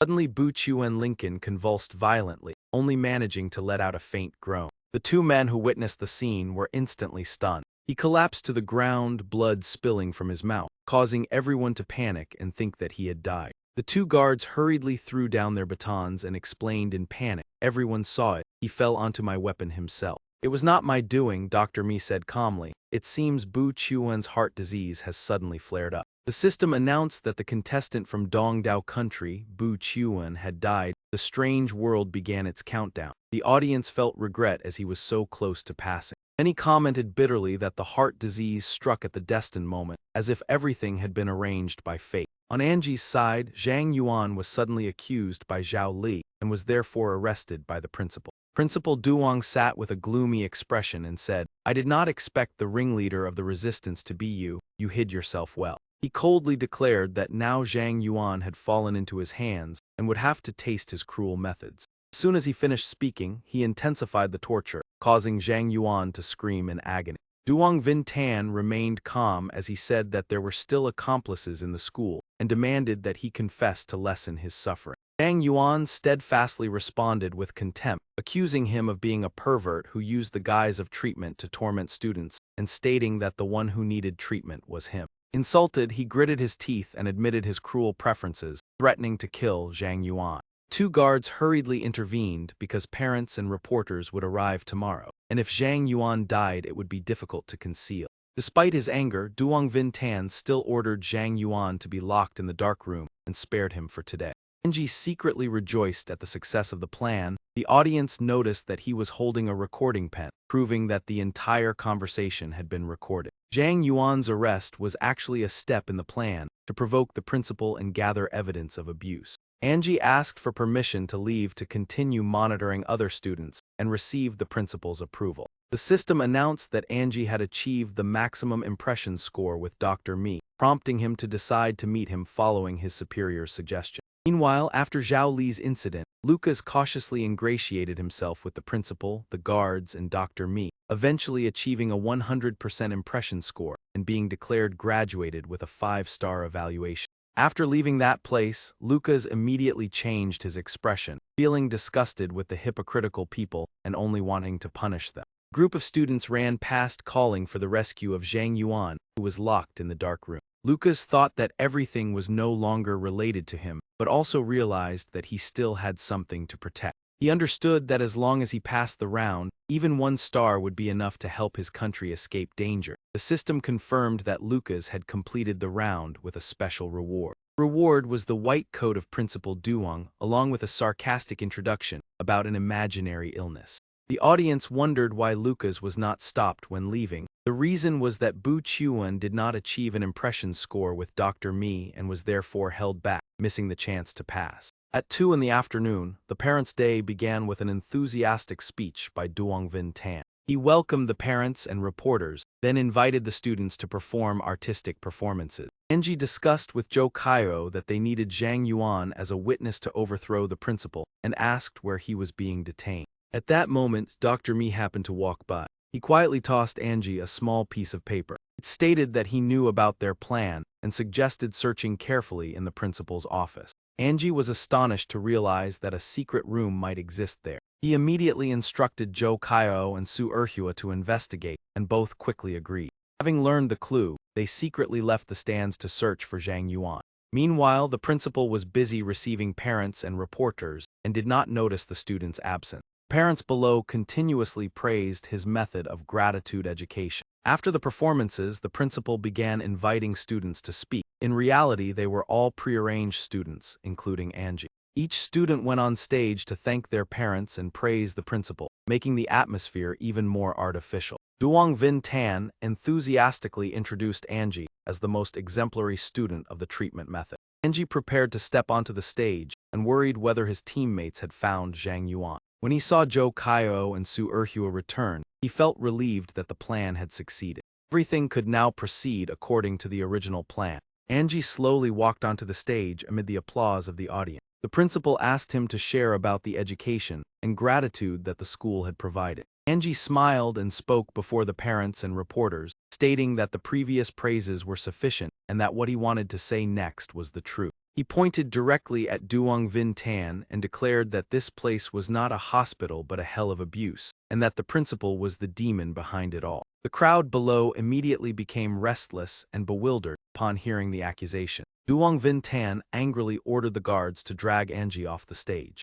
Cairo immediately stood up to stop them, declaring that he would risk his life if anyone dared to touch Angie. The two guards hesitated in the face of the students' resistance and the tense atmosphere. The principal angrily realized that everything had been arranged beforehand. Zhou Cairo calmly demanded that he allow Angie to finish speaking in front of the reporters if he did not want everything to be exposed. Duong Vin Tan was left speechless and unable to refute. In the end, he was forced to order the guards to step back. The guards obeyed the order and retreated to the rear. On the stage, Angie took out the recording pen and explained to everyone that the principal was in fact a pervert masquerading as a savior. The recording played with Duong Vin Tan's threats and torture along with Zhang Yuan's resistance, exposing his true face. Angie continued to accuse that the gratitude treatment method was actually the use of high-voltage electricity to punish students, and called on everyone to listen to this truth. Parents below immediately erupted in commotion. Oh my, that is indeed Principal Duong's voice. Could he truly be using electricity to punish students? Is this the so-called gratitude therapy he always talked about? He is clearly a deranged fraud. We absolutely cannot allow our children to continue being treated like this. Vin Tan hurriedly stepped forward to defend himself, urging everyone not to believe it, saying the recording had been fabricated. The two supervisors beside him quickly echoed his claim. That is right, our treatment center operates legally. How could such a thing happen? Please do not be deceived, remain calm. The people below looked at each other and discussed quietly. It sounded reasonable. How could such a large institution commit wrongdoing? And with so many supervisors present, could they all be corrupt? Perhaps that student was rebellious and deliberately slandered Principal Duong. Seeing public opinion gradually leaning toward Vin Tan, Angie immediately spoke up. Respected parents and members of the press, please do not rush to conclusions. I know Principal Duong will claim the recording is fake. Therefore, to clarify the truth, I would like to invite a student to testify. He is the person in the recording, the one who suffered torment and electric shocks. At this moment, no one has more right than him to accuse Principal Duong. Shortly after, Zhang Yuan, his body covered in injuries, was slowly brought forward before everyone. Parents instantly became furious. The wounds on the boy's body were clearly marks of electric shocks. This level could not possibly be an accident but intentional. This time there is no denying it. Duong Vin Tan is truly cruel. I cannot imagine what our children have endured. We will never forgive him. In their rage, they surged forward together and shouted loudly, Duong Vin Tan, today you must give us an explanation. So this is how you educated our children. We will expose your true face to the public. Vin Tan's face turned pale, his voice trembling as he pleaded, please listen to my explanation. Things are not like that. The supervisor behind him also hurriedly tried to stop the crowd. Agitation will only lead to serious consequences. Please do not act recklessly. However, some parents could no longer remain calm. They rushed forward to vent their anger, landing heavy blows on him. The furious crowd continued to unleash their rage upon him, cursing while striking, declaring that he was unworthy of existing in society. A mother, her eyes filled with tears, hugged her child tightly and choked out, Mom is here to take you home. We will never return to this terrifying place again. Parents held their children tightly and wept, comforting them with promises to seek justice and hold those responsible accountable. At last, the families were reunited. The scene of reunion brought warmth and peace after all the turmoil. Angie quietly turned and left. My mission is complete. The students can return to their normal lives, and Principal Duong will surely receive the punishment he deserves. Perhaps that is the meaning of achieving a perfect score. The system then announced that some issues have no absolute right or wrong, only differences in human perception. For example, whether internet addiction is truly a disease. Viewed from different perspectives, it can have different interpretations. In this world, there are two things hardest to face directly: the sun and the human heart. Dear participant, congratulations on clearing the Gratitude Therapy Center. You chose to pass through the final counterattack. As he stepped out of the gate, he softly bid farewell to Zhang Yuan, Zhou Kaio, Su Erhua, to Nam Nam and the other students, hoping everyone would live happily in this world. The system continued to display the evaluation panel, clearing the Gratitude Therapy Center with 6 stars. The impression scores of the students, Principal Duong, the supervisors, and Dr. Mi all reached 100%. Each category awarded 1 star, with an additional star for turning the situation around and another for exposing the principal's true face. The rewards included Principal Duong's white gloves and the student's recording pen. The gloves help prevent mental interference when one's mind is unstable. The student's recording pen contains chaotic scribbles and a strange nursery rhyme. It is a one-time use item that can extend time at a critical moment. Note that it can only be used in the next strange world. Angie cheered with joy upon achieving 6 stars, and the viewing community could not stop praising her outstanding performance. Angie did not even need to use any supporting items, truly worthy of the title of national hero. Her success moved many people deeply. Some viewers joked that it was a pity Angie was already married, otherwise they would be willing to change everything to pursue her. Attention then shifted to Su Zio, whose impression score remained at 0, leaving everyone wondering if he still had a chance to achieve a perfect score. On Su Zio's side, all the students, supervisors, and Principal Duong were attending the parent meeting. Treatment room number 13, viewers were extremely puzzled to see him there instead of at the meeting. Many believed Su Zio was preparing a unique and special method to pass. He made a subtle action and said the rule needed to be changed. The system immediately announced the activation of the talent rule modification. The content of Principal Duong's rule number 3 was altered to portray him as a gentle and trustworthy person, encouraging everyone to approach him. Simply by speaking, whispering, or writing down the desired changes, the comment section became even more confused as no one could see any alteration on the wall. Many speculated that this was Su Zio's special innate ability. His proactive modification of the rules left viewers bewildered. Though they did not fully understand, everyone felt deeply impressed. He then read aloud the intended content, and the new rule was confirmed. Principal Duong is gentle and approachable. At the same time, it was stipulated that attacking him is strictly forbidden, as such actions would cause others' impression of you to increase to 100%. The system announced that the talent had taken effect. Su Zio left with satisfaction, thinking that the preparation was complete and the time for action had arrived. At this moment, the performances at the meeting had concluded. Principal Duong stepped up to speak with a confident smile, asserting that their facility is a professional hospital capable of helping rebellious or internet-addicted children become obedient and sensible. Just then, Su Zio strode into the hall confidently, surprising the parents. They wondered who he was and why he was heading toward the stage. Many guessed he was there to express gratitude. Seeing him, Vintan appeared anxious and stammered, "Su Zio, what are you doing here?" He smiled calmly and replied, "Do not worry, I am only here to give you the gift you love most." Immediately after, he suddenly delivered a slap to the man, leaving the entire hall stunned. Vintan instantly knelt down, crying as he confessed all his crimes, from bribing supervisors and abusing students to establishing the treatment center solely to satisfy his own twisted desires and deceive parents and the media. The crowd below roared in fury, unable to believe what they had just heard. But with his confession, there was no longer any doubt. They demanded proper punishment to seek justice for their children. In their anger, many rushed forward to vent their rage, condemning him while acting, causing viewers to worry that tragedy might repeat itself. The system announced that the supervisors, students, and Dr. Mi had all changed their impressions of Su Zio, each reaching 100%. Su Zio smiled faintly, realizing he had succeeded. He thought that the move's sincere finishing strike was effective because it had first reduced the principal's impression score to the lowest level, creating a perfect chain of action. As he walked outside, a message appeared on the screen stating that imposed love will not receive a response. The essence of love is giving and understanding, not control. The phrase "parents do everything for their children" needs to be reconsidered from the perspective of respecting children's choices.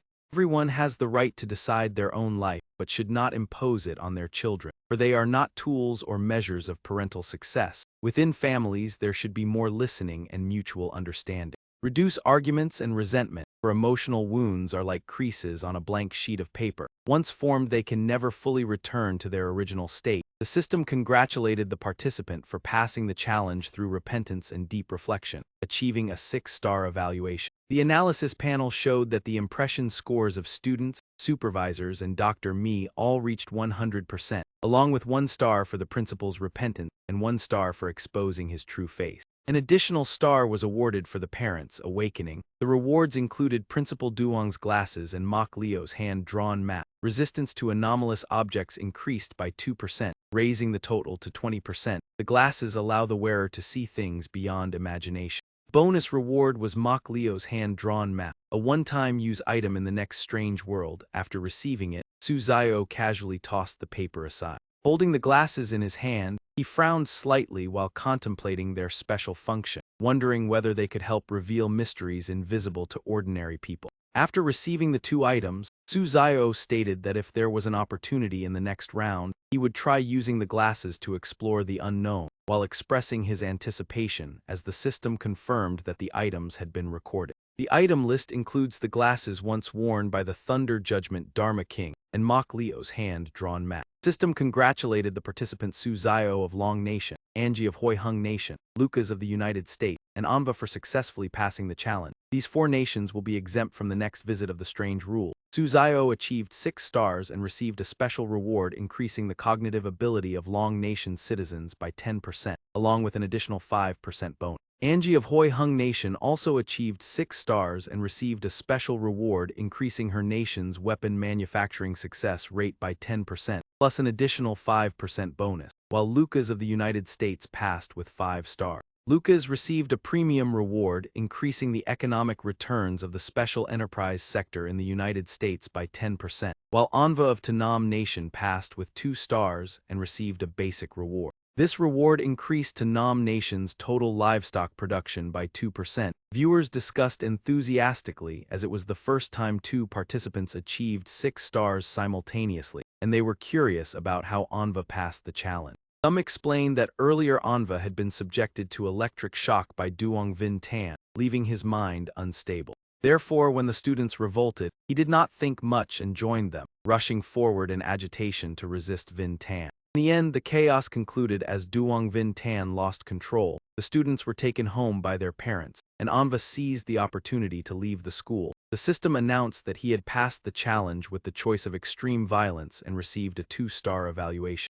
The analysis panel showed that the impression scores of the students and Principal Duong both reached 100%, each category receiving 1 star with no additional reward. Viewers finally understood the whole situation and believed that Anva had been fortunate, while also noticing that the global participant rankings had just changed. The latest ranking recorded Suzayo of Long Nation, 18 years old, single, possessing an SSS-level talent with an unidentified name, tentatively predicted to be the ability to violate rules, having consecutively cleared 12 strange worlds. Ranked second was Angie with the SS-level talent Infinite Deduction, followed by Lucas of the United States with a talent predicted to be above SS level, but with clear side effects. Additionally, Zhou Tai and Ji Lao had both died after completing 2 strange worlds. Comment section continued to fill with opinions stating that the ranking held no surprises as Suzayo remained in the leading position, while expressing anticipation for other nations to rise. Some mocked those opinions, saying that competing for the top position with Long Nation was merely wishful thinking and unlikely to become reality.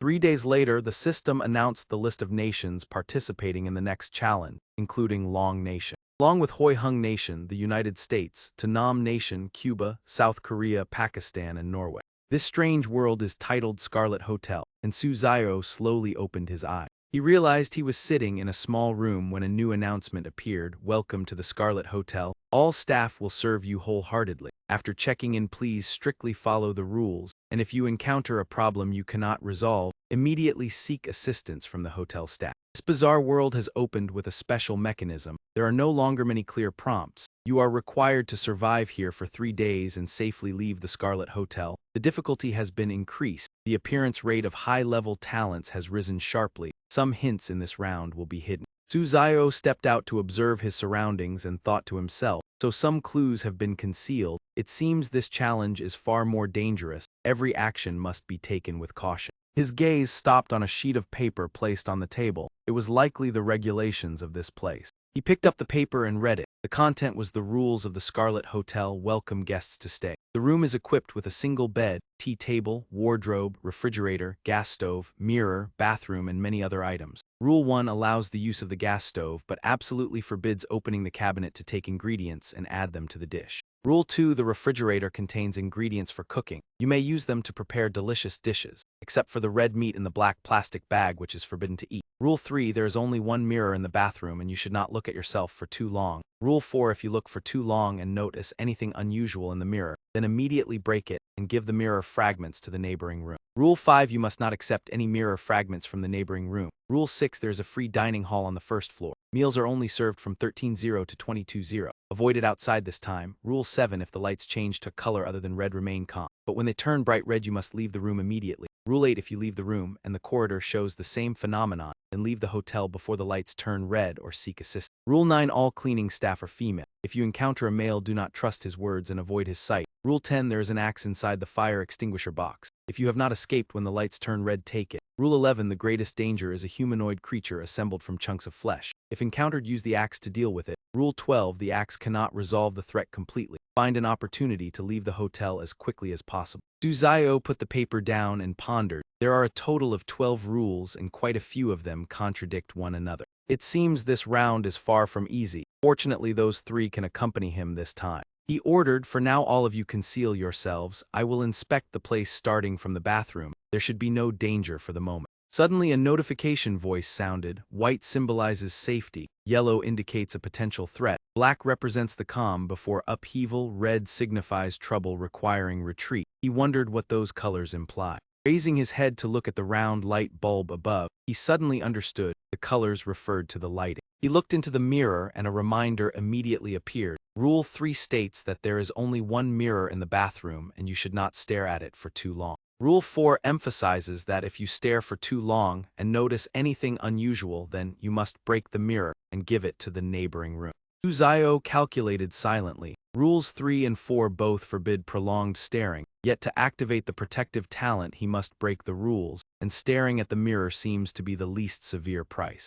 10 minutes passed. He held the jellyfish-shaped pendant and realized that the mirror only affected the contestant mentally. With the jellyfish protecting him, he was unharmed. He rubbed his stomach and said, "It seems there is nothing unusual in the bathroom. I am a bit hungry. I will head to the kitchen to see if there is anything to eat." Suzayo slowly walked down to the lower floor. Opening the cabinet, he muttered, "Why is it all vegetables? I want some meat." Pulling open the lower drawer, a pungent smell rushed out, forcing him to cover his nose. What is that smell? He was puzzled. Why is there such a nauseating fishy odor? Thinking of Rule 2, which clearly states that the red meat in the black bag must not be eaten, Suzayo analyzed. If he wanted to deliberately break the rule, he would have to touch it. Fortunately, the earlier part allows cooking. As long as he does not follow it completely, it would still count as a violation. He closed the cabinet and said, "Melon and tomatoes will not be enough to fill me. The gas stove is also restricted. To feel more at ease, perhaps I should try the dining hall on the first floor." At this moment, the system reminded him again of Rule 1 that the gas stove can be used. However, when using the gas stove, it is absolutely forbidden to open the seasoning cabinet or add any seasoning to the dish.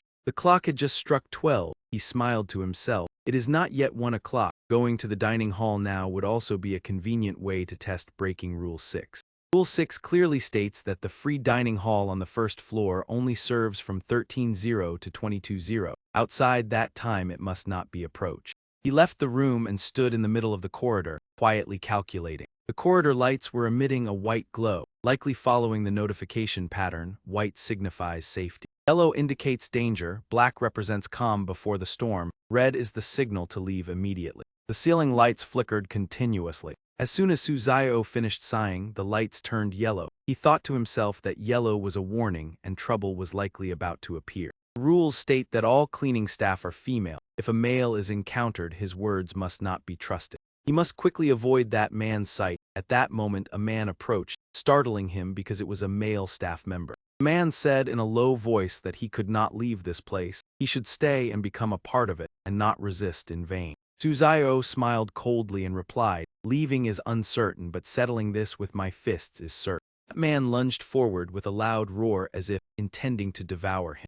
He delivered a slap that left the opponent dazed and shouted, "Who are you trying to scare? Taste this first." Suzayo, still not appeased, continued to strike, "Trying to scare me? Even if you pretend to be mysterious, you should know your limits." A few minutes later he exhaled and said, "Fighting is tiring, Hai Jiangjun, deal with him." The beast responded with a resounding roar as its tentacles extended outward. The male staff member turned pale, unable to understand why another abnormal existence had appeared here. That man was tightly bound by the tentacles to the point that he cried out in panic. After finishing, Suzayo instructed it to continue concealing itself. "I will head to the dining hall to find something to eat." Hai Jiangjun rumbled softly in satisfaction. Arriving at the dining hall on the first floor, he stepped inside to observe. How strange, in this bizarre world the dining hall appeared exceedingly normal. He suddenly remembered that he could try the glasses of Principal Duong to see whether wearing them would reveal anything unusual. Acting on the thought, he took out the glasses and put them on. The system announced that the item Principal Duong's glasses had been used. The description stated that these once belonged to the Thunder Judgment King, and when worn they would reveal things beyond imagination. Looking down at the food tray, he saw only raw ingredients and items that had been left for too long, making his stomach churn. The sight was chilling to behold. He silently gave thanks for wearing the glasses. If he had accidentally eaten those things, the consequences were unknown. The true face of the dining hall was indeed hard to accept. Suzayo turned pale and looked away. "These glasses are truly useful. Unfortunately, they have not yet revealed all the hidden aspects. I will try going up to the second floor to see if it unveils a different scene." On the second floor, he saw the corridor covered with cobwebs. Aside from appearing older, there was nothing overly frightening. Two staff members approached. One of them asked, "Sir, did you go down to the first floor dining hall to dine earlier?" Through the glasses they still appeared normal. Perhaps they could be trusted for now. He replied that he had not eaten because the food did not suit his taste. The other person continued to ask whether he had seen any black cat in the corridor. He asked back in surprise, "A black cat?"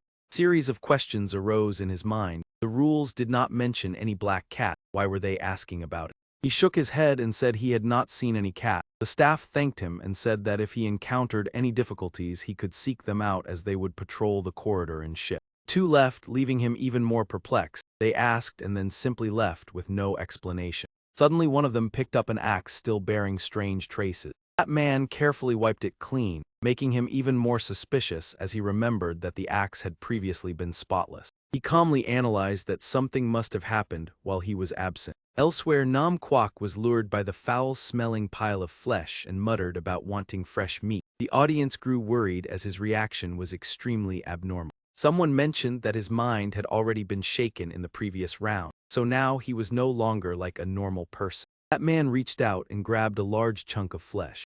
He devoured it ravenously without any fear, horrifying the viewers and causing many to turn their faces away. Indeed, after living long enough in this world, any scene could be witnessed. Only then did he halt and realize in shock what had just happened to him. He clutched his mouth and rushed off to vomit. The viewers could only sigh in disappointment. It would have been better if he had never regained consciousness. The scene made anyone who saw it feel nauseated. Duong Vin Tan was truly detestable. Even in another round he still would not let him go. Manhwa coughed violently but could not vomit. He wondered why the piece of meat he had just eaten seemed to cling tightly to his body and could not be expelled. He collapsed to his knees in despair, feeling that his body no longer belonged to him, as if another personality was taking possession. What exactly was happening? Manhwa staggered to his feet in a state of panic. When he looked into the mirror, he saw another version of himself laughing maniacally and repeatedly praising the taste. He clutched his head and screamed, believing that it was all due to Duong Vin Tan using electricity, causing his consciousness to split into a second entity, something he had never desired.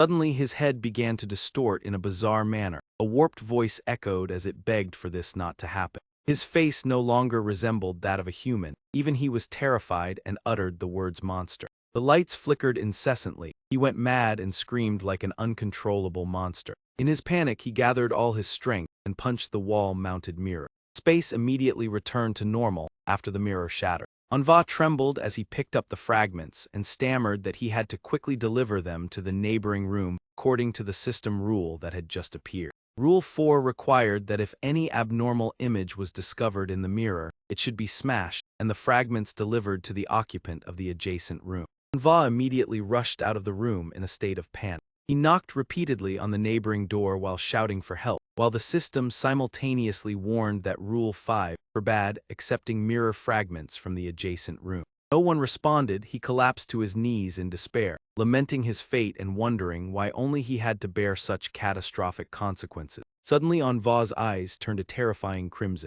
The secondary personality awakened, slowly rising and declaring that all those who had caused him suffering would pay the price. While wandering aimlessly, he accidentally encountered a black cat emitting a faint cry. He crouched down and gently called out, "Come here, little cat." Cat approached, but his head transformed into a terrifying shape like the one in the mirror, causing viewers to speculate. The audience discussed whether this was the black cat that the guard had once mentioned to Suzayo and felt that both harbored malicious intention. After opening the refrigerator, Suzayo realized that the vegetables were still normal and breathed a sigh of relief. However, he discovered that the meat emitted an abnormal red glow and concluded that he should only eat vegetables for the time being. After hastily eating a cucumber, Suzayo became more alert and began to think about the guard's earlier question. Leaning back in his chair while chewing the cucumber, he deduced that the guard's search for the black cat was certainly related to hidden rules that had not yet been discovered. Suzayo carefully stared at the necklace in his hand, recalling that it had glowed when the guard asked about the black cat. This proved that the question was related to an unknown rule and that he had inadvertently violated it, causing the necklace to activate. He put away the necklace and told himself that he must quickly uncover the hidden rules to avoid falling into a dangerous situation. At that moment, the sound of a cat's meow drew his attention, and he softly called out. He was surprised to see the black cat appear and approach, asking if it wanted something to eat. Angie appeared with a radiant smile, saying that he had finally found him, but Suzayo grew suspicious and decided to put on his glasses to check. He immediately put on the glasses to observe more closely. Through the lenses, he saw Angie enveloped in a red glow, confirming that this person had a problem. Without hesitation, Suzayo delivered a powerful slap to the fake Angie and shouted loudly. He denied any brotherly relationship and exposed the impersonation. Looking at the unconscious imposter, Suzayo was surprised that he showed no sign of repentance and suspected that this was not a strange entity. He shifted his attention to the black cat and intended to test its reaction, causing the cat to flee in terror. The black cat flicked its tail and ran away, leaving Suzayo confused as he wondered why it was so frightened. He sat down beside the fake Angie and contemplated this person's true identity. Suddenly, he stepped back upon noticing something unusual. The fake Angie abruptly vanished as if he had never existed. Suzayo was astonished and wondered whether this was spatial teleportation, while the audience confirmed that the imposter was actually Manhwa. The audience explained that Manhwa's talent allowed him to impersonate anyone, and that he could use a strange entity to infiltrate Suzayo's space. Everyone worried that if other contestants were deceived by him, they would face great danger. The scene shifted to the Crimson Star Hotel, the first-floor dining hall at 12:30, where the Korean contestant Han Zizai was taking food. He thought to himself that although his room had food, he did not know how to cook. Fortunately, the dining hall looked quite decent, so he decided to eat here. Suddenly, a voice from behind warned that if he did not want to encounter danger, he should not touch the meat dishes. Han Zizai turned around and was surprised to see Lucas, who seriously advised him to only eat vegetables if he did not want trouble. He thought that Lucas was trustworthy since they had no grudges, so he decided to follow the advice. After making his decision, he chose vegetables and politely invited Lucas to join him.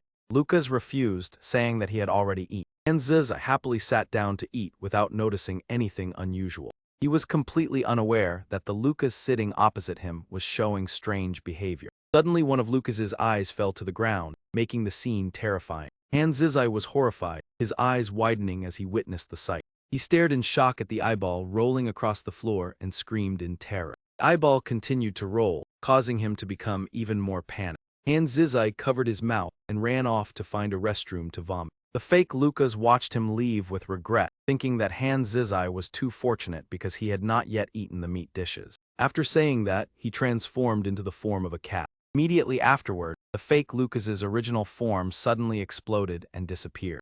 The imposter suddenly revealed a meaningful smile and remarked that escaping this time did not guarantee luck next time. The audience was led from one shock to another. The comment section erupted when Lucas's eyes turned red and the black cat revealed its true identity. As expected, he had begun setting traps to deceive the other contestants. Extremely dangerous, Hanzizai had already escaped. Hopefully, the remaining people would stay alert and avoid falling into the trap. At the same time, after a period of analysis, Angie gathered many clues but also grew more suspicious. He sat in a daze and concluded that the cafeteria was an area that should never be entered because the food there was not meant for humans. The hotel seemed to have other guests, yet since his arrival he had never encountered them and had no idea where they were hiding. Angie paced back and forth while calculating. The hotel had janitors, security guards, receptionists, and even a director. But what roles did these people truly play? If he sought their help in a critical moment, would they actually come to his aid? He suddenly stopped to think. Earlier during his analysis, he had seen a black cat in the corridor. Was it a pet of the hotel, and why did it make him feel so uneasy?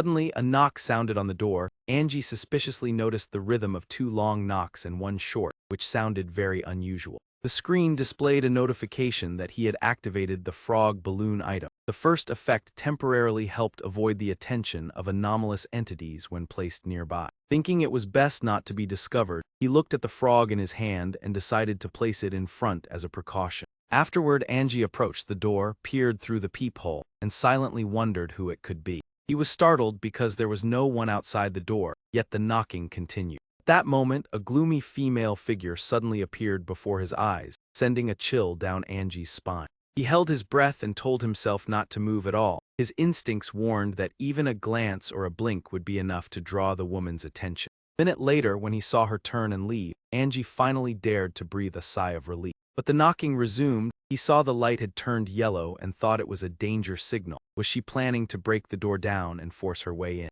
He had no choice but to continue deducing. Only further analysis could reveal the woman's true intention. In the first scenario, Angie moved close to the door and shouted loudly to stop knocking, saying he was not afraid. In his mind, a scene appeared where he had to confront that figure head-on. He stood blocking the door that was shaking continuously.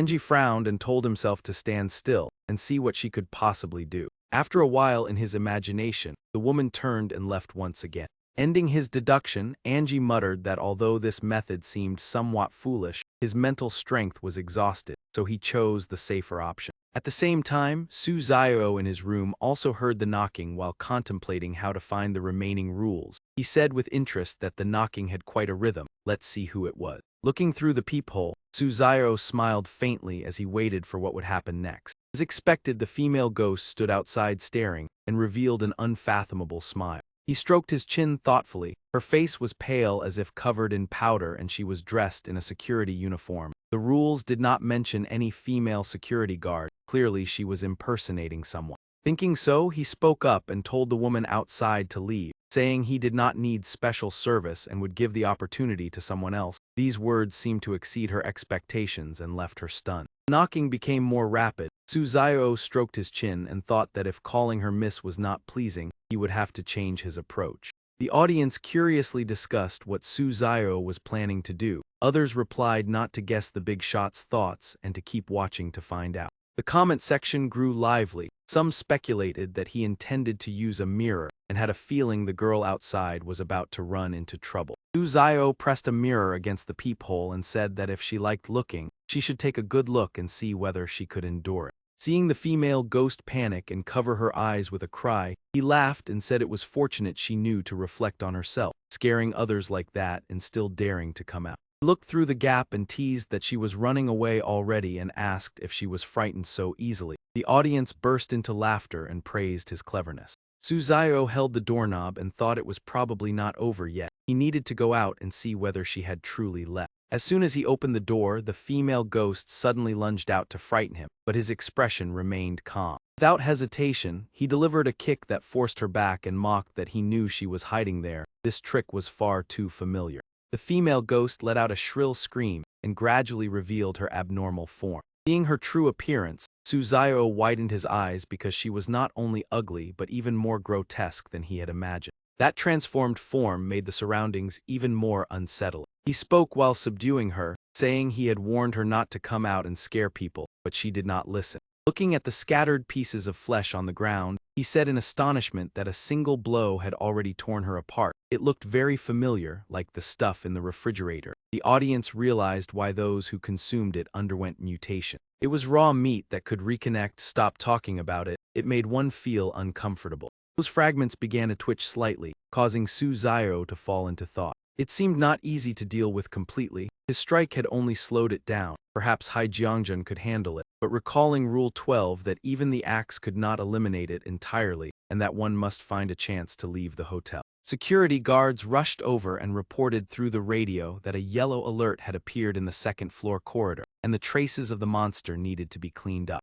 They asked Su Zio to return to his room and leave the rest to the staff. He asked how they planned to handle it. The other replied that as long as he was alive there was still hope, and each staff member was responsible for protecting the guests.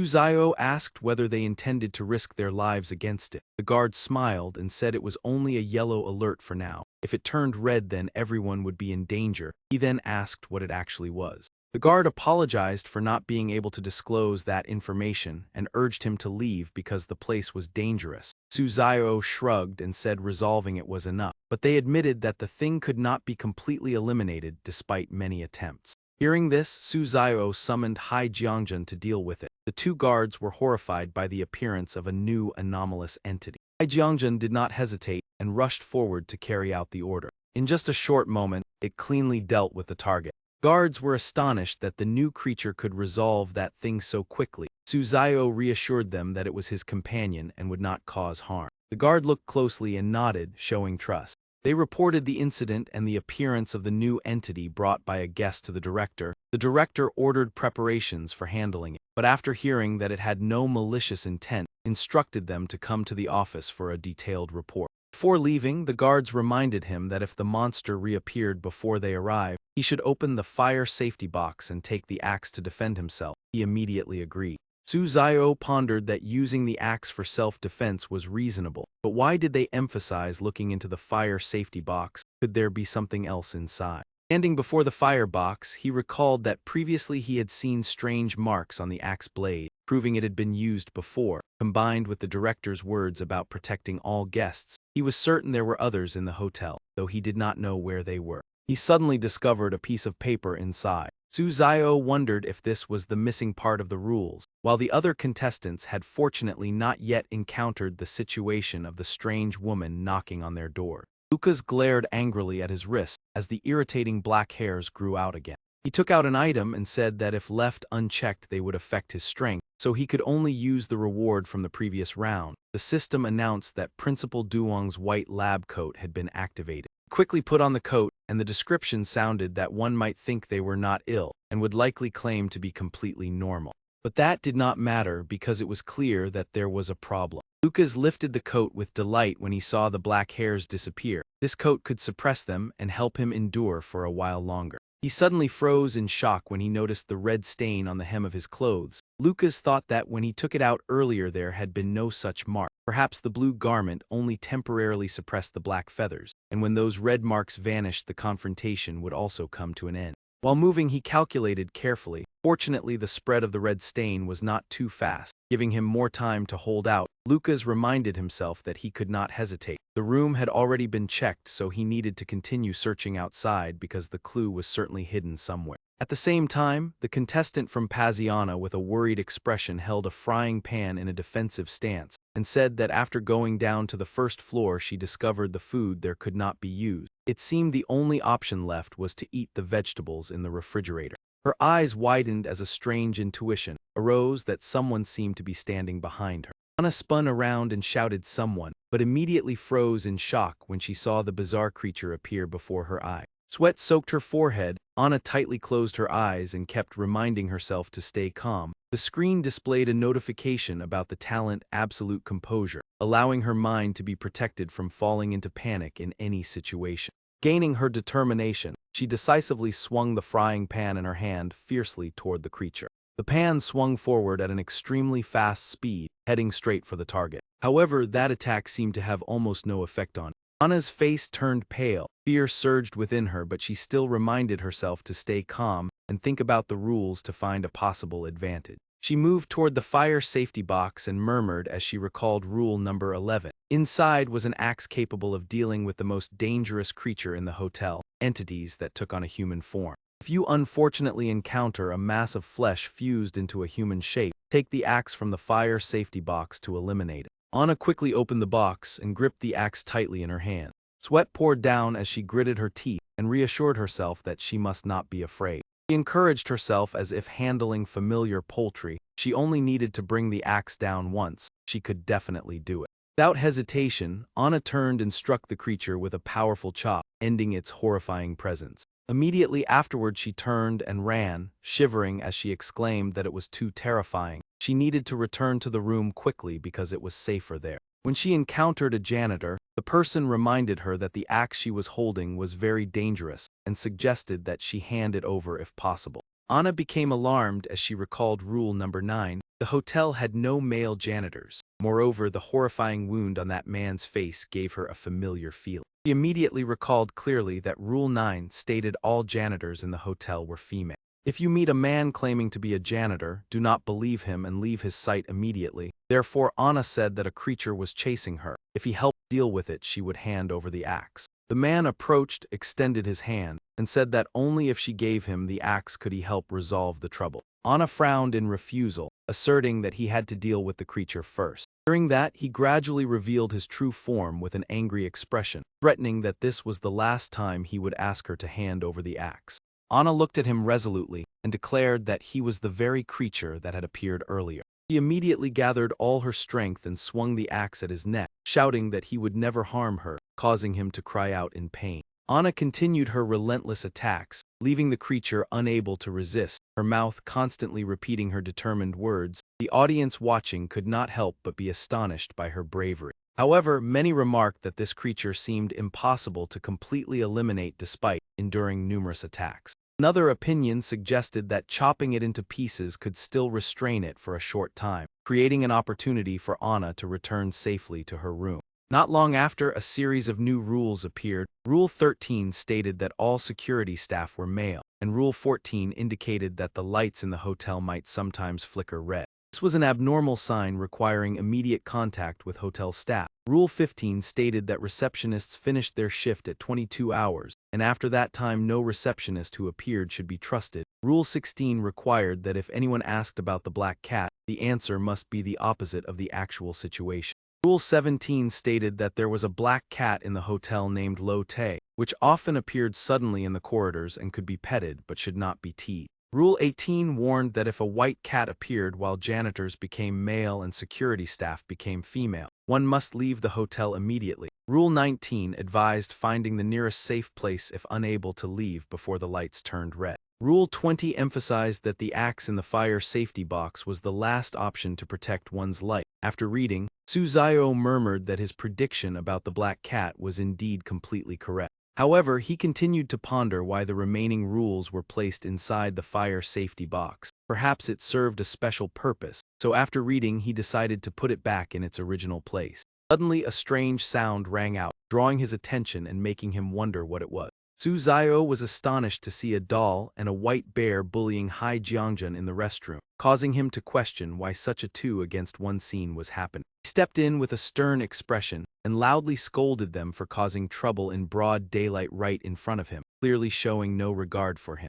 The doll and the white bear stopped in fear. While Hai Jiangjun had a head injury, the white bear spoke up to explain that Hai Jiangjun had asked them to do it. Suzayo looked unconvinced and asked whether Hai Jiangjun truly wanted to be attacked. Both the white bear and the doll nodded repeatedly, confirming that it was true.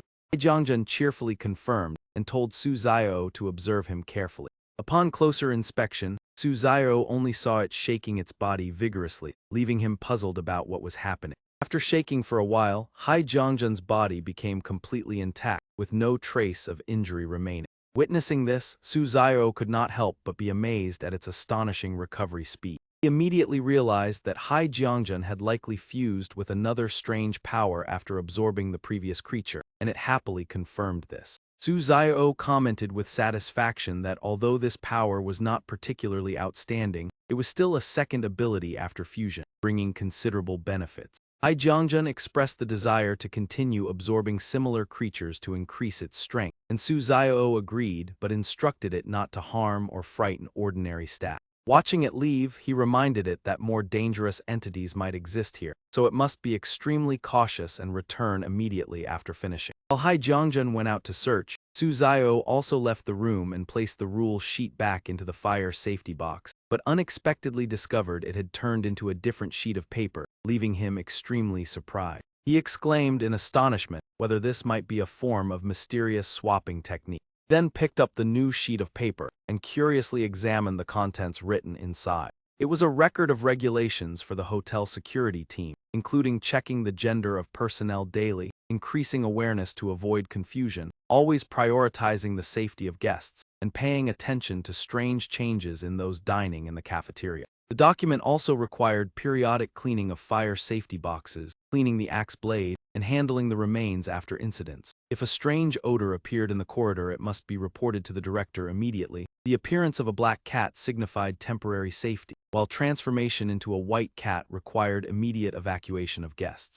There was no white cat, but the lights turned red. Staff had to protect themselves, avoid looking into mirrors, and report any abnormalities to the director. When necessary, they could use weapons in the security room for self-defense, and always remember the motto loyalty, courage, and dedication. After reading, Suzayo remarked that this resembled internal guidelines rather than ordinary rules. Additionally, the sheet also recorded regulations for janitorial staff, particularly emphasizing checking the gender of members before each shift. The document required mirrors to be wiped daily but no more than once, avoiding turning one's back or looking into mirrors repeatedly. And if abnormal changes were noticed in oneself in the mirror, it must be reported immediately to security. When the body showed signs of imbalance, staff had to report it immediately for handling, and avoid approaching the first-floor cafeteria between 13 hours and 22 hours. Colors in the hotel also carried specific meanings. White symbolized safety, yellow was a warning of danger, black was the calm before a disturbance, and red was a danger signal requiring immediate departure, while blue corridor lights indicated a safe state.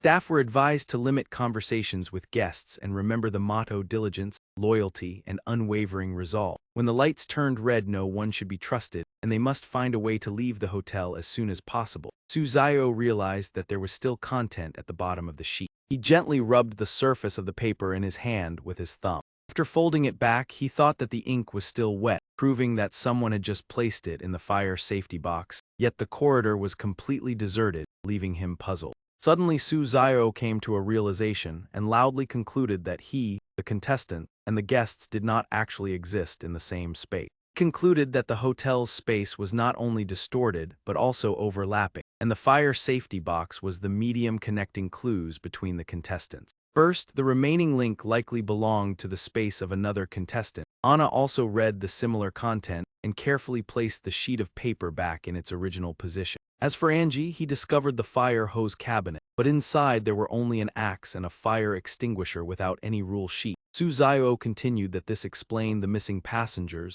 the abnormal use of the axe, and the appearance and disappearance of the paper. He silently pondered and then returned the sheet of paper to the fire hose cabinet. Whoever the writer was, leaving it there would give other contestants a chance to read it and increase their chances of survival. Not long after, the sheet of paper placed by Suzayo reached Lucas. That man observed it with suspicion and concluded that it was an analysis of the rules left by someone in the suspicious fire hose cabinet. At the same time, Angie also received the red sheet containing the remaining part of the rules. After reading it, he understood that the fire hose cabinet could indeed transmit messages between spaces and hoped that the information he had left behind had helped others. After a period of time, the rules and analyses were exchanged in turn among Suzayo, Angie, and Lucas through the fire hose cabinet. The three continuously used the fire hose cabinet as a secret communication channel to share information. With superior intelligence, all three quickly realized this special function and always carefully placed the sheets back after reading.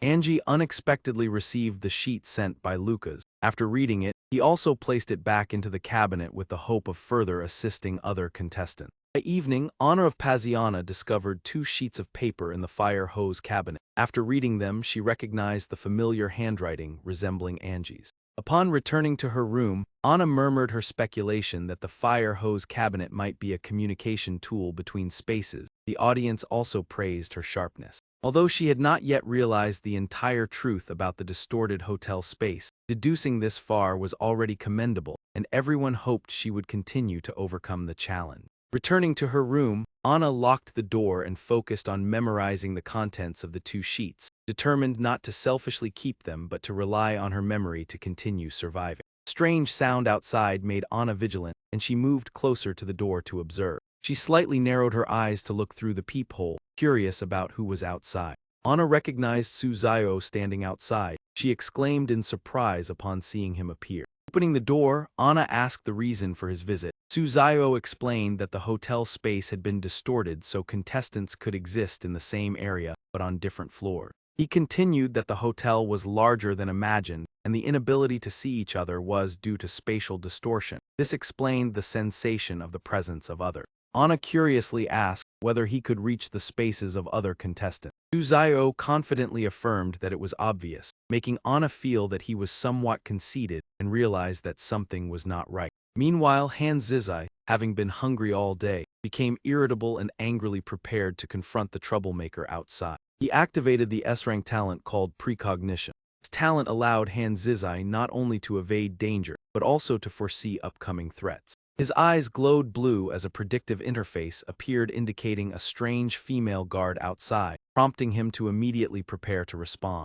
Without hesitation, Han Zizai opened the door and rushed out to face the opponent directly. He collided with the strange female employee and used the momentum to push her aside before quickly approaching the fire hose cabinet. After that, he grabbed the axe and charged forward, leaving the female employee standing frozen in anger. Han Zizai excitedly declared that he would use this axe to eliminate the monster before him. He raised the axe and pointed it straight at the opponent, boldly declaring that he would turn it into ashes. Han Zizai's attack was extremely precise, astonishing the audience as it not only struck the target but also avoided the counterattack. Many believed this was not the reaction of an ordinary person and was directly related to his talent. The audience curiously questioned the special ability that Han Zizai was using. The monster roared in pain after being struck. It immediately lunged toward Han Zizai, forcing him to reveal his full power. He decided not to conceal it any longer and declared that he would show the opponent his true strength. Han Zizai continuously swung the axe to attack while incessantly cursing the monster.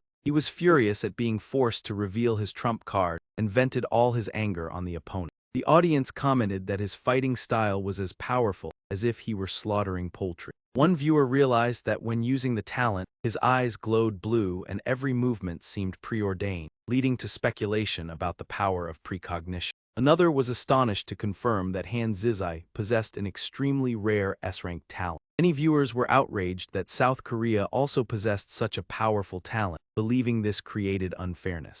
After the fierce battle, only the remnants of the monster remained and Han Zizai breathed a sigh of relief. He proudly declared that he had dealt with the threat that had previously troubled him. Recalling the sheet of paper in the fire hose cabinet, Han Zizai returned to check its contents. The sheet stated that when the hotel lights turned red, one should take the AK-47 from the security room to defend oneself until it was safe. After reading, Han Zizai was delighted to discover the secret about the gun and declared that he would seize it for himself. He stuffed the sheet into his pocket, unwilling to share the information with others, causing the audience to be outraged by this selfish act. Viewers continuously criticized Han Zizai's inhumanity and worried for the other contestants. Some even declared that if their contestant encountered danger, they would consider this an act of provocation from South Korea. The next day, Suzayo leisurely ate an apple and wondered why Hai Jiangjun, who had gone hunting monsters all night, had not yet returned. Not long after, Hai Jiangjun returned with a bulging belly and a loud burp, making Suzayo both amused and exasperated as he scolded him.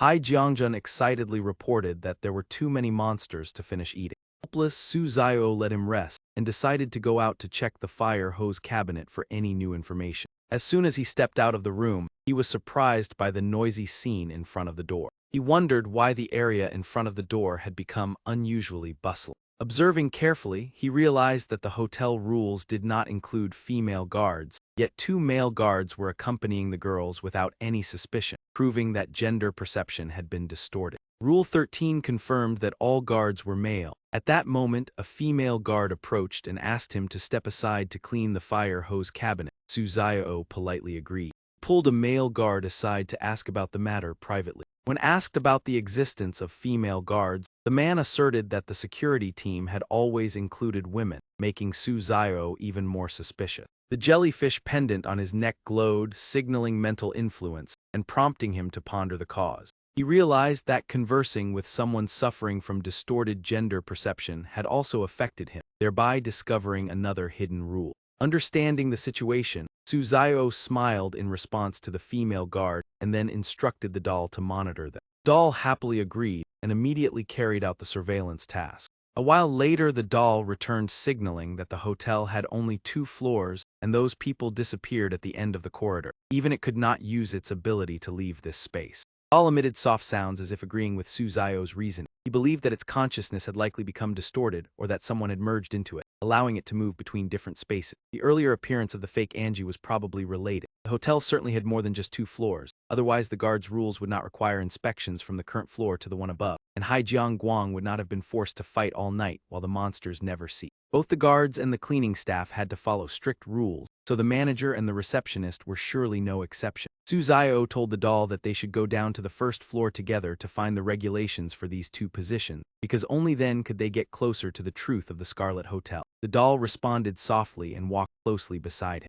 At the Scarlet Hotel, along the corridor on the 2nd floor, Suzayo and the doll slowly passed by a fire safety cabin. Suddenly, the doll pulled Suzayo's hand, causing him to stop, and upon checking, he discovered that a new sheet of paper had appeared inside the fire safety box. The content of the paper recorded the rules for the hotel manager, the most dangerous position. Each day, several unfamiliar staff members would appear, remain calm, and do not investigate their disappearance. A white cat and its owner existed within the hotel, and both entities must be avoided. Paper also mentioned a special pair of glasses in the office drawer, which could reveal hidden truths such as contaminated food appearing red. The receptionist rarely encountered red-orange events and should not be deeply involved. The hotel did not keep cats, but if a guard saw a white cat, the manager must immediately activate the alarm and lead everyone to handle the scarlet event. When all lights turned red, wear the glasses, take up weapons, and lead the staff in battle. After eliminating the white cat and its owner, the survivors would forget everything. But the manager's actions would have protected hundreds of innocent lives and deserved the deepest gratitude.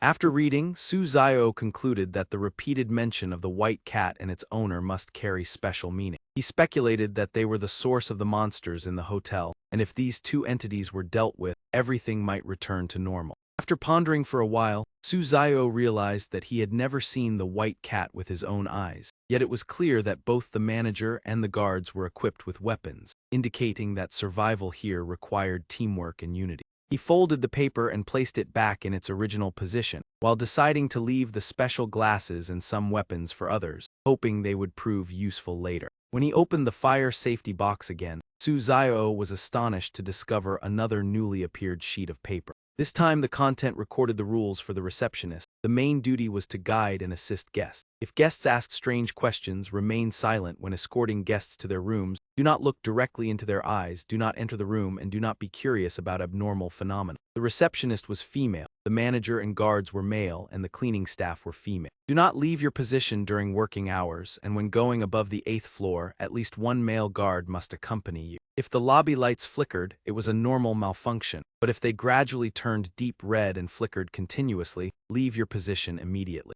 There was no need to question the reason. Quickly leave the hotel while maintaining a professional smile and remember the motto: sincerity, meticulousness, and honesty. After reading, Suzayo smiled and believed that the receptionist position currently carried the lowest level of danger, and they also had minimal exposure to red-orange events. He continued thinking and realized that the hotel actually had many floors, and when red-orange events occurred, space would become distorted and overlap.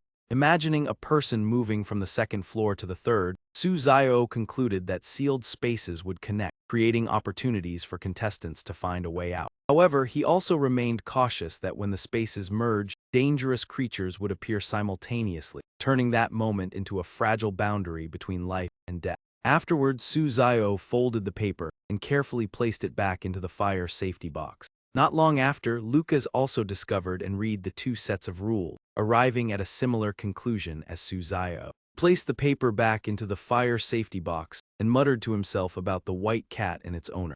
Returning to his room, Lucas wore a calculating smile and appeared eager to encounter that mysterious entity. As Lucas stood before his room door and prepared to open it, the corridor lights suddenly flickered repeatedly. At that moment, a female cleaner along with 4 male colleagues approached and politely asked whether his room needed cleaning, affirming that they were professionally trained to provide a perfectly clean space. Lucas frowned and refused. Viewers noticed the abnormality of having 4 male cleaners contrary to the rules, while the female cleaner did not recognize this, indicating her gender perception had become distorted. A viewer speculated that earlier Suzayo had spoken with a guard whose perception was distorted and his necklace had glowed, so if Lucas communicated with this cleaner, he might be similarly affected. Indeed, before Lucas's eyes, the images of the 5 people suddenly darkened, causing him to curse at the bizarre situation unfolding. Lucas felt confused as he wondered what was happening, while the strange sensation grew increasingly intense. At that moment, he saw a black cat and exclaimed in shock that the white cat had appeared, signaling that the red resentment event was about to occur. Viewers noticed the contradiction when Lucas called a black cat a white one, and quickly concluded that his perception had been distorted rather than it being a visual problem. Everyone agreed that Lucas's communication with someone whose perception was distorted had affected him, especially since he did not possess a protective item like Suzayo. Surroundings before Lucas became increasingly warped and difficult to distinguish. He shouted in panic that the red resentment event had truly appeared, precisely at the moment he had just expressed his desire to encounter it. Lucas quickly recognized the suspicious coincidence and believed that something was manipulating his mind, causing his instability to intensify. After thinking, he concluded that the black cat was the source of everything and frantically chased after it. The cat fled in terror, meowing as if pleading for him to stop, making viewers laugh at the ironic situation. One viewer humorously commented that the black cat had accidentally ignited this trouble. Meanwhile, Angie, exhausted from excessive mental strain, was resting in his room and quietly thinking. He realized that the calming frog item had lost its effect, forcing him to rely on rest to recover, although the recovery speed was quite slow.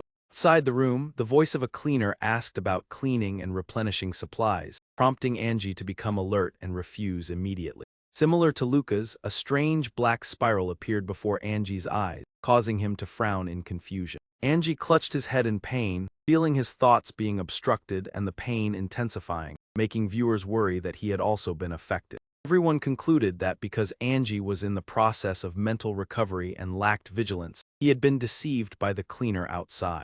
Realizing the critical situation, Angie decided to use his final trump card, the principal's white gloves, an item capable of blocking mental interference. After a short time, the abnormal sensation gradually disappeared, allowing Angie to sigh in relief and silently thank the item for saving him from losing control. He sat down on a chair, calmly analyzing the situation and realizing that even a simple conversation could lead to serious consequences. The headache indicated that a bizarre force had attacked his mind to alter his perception, meaning that some of his current perceptions might have already been changed without his awareness. Thinking this, Angie decided not to continue waiting and sought to restore his perception by standing in front of a mirror, making viewers curious about his intention. Some explained that mirrors could reflect and eliminate distorted perception. Many viewers believed that Angie was taking a highly risky gamble, because if he failed, his condition could become far more severe. After 3 minutes, Angie's reflection gradually faded, making him uneasy, while viewers remarked that this decision demonstrated remarkable courage and determination. Other viewers also expressed admiration and offered praise for his adventurous spirit. 5 minutes passed, and the reflection in the mirror suddenly transformed into a young girl,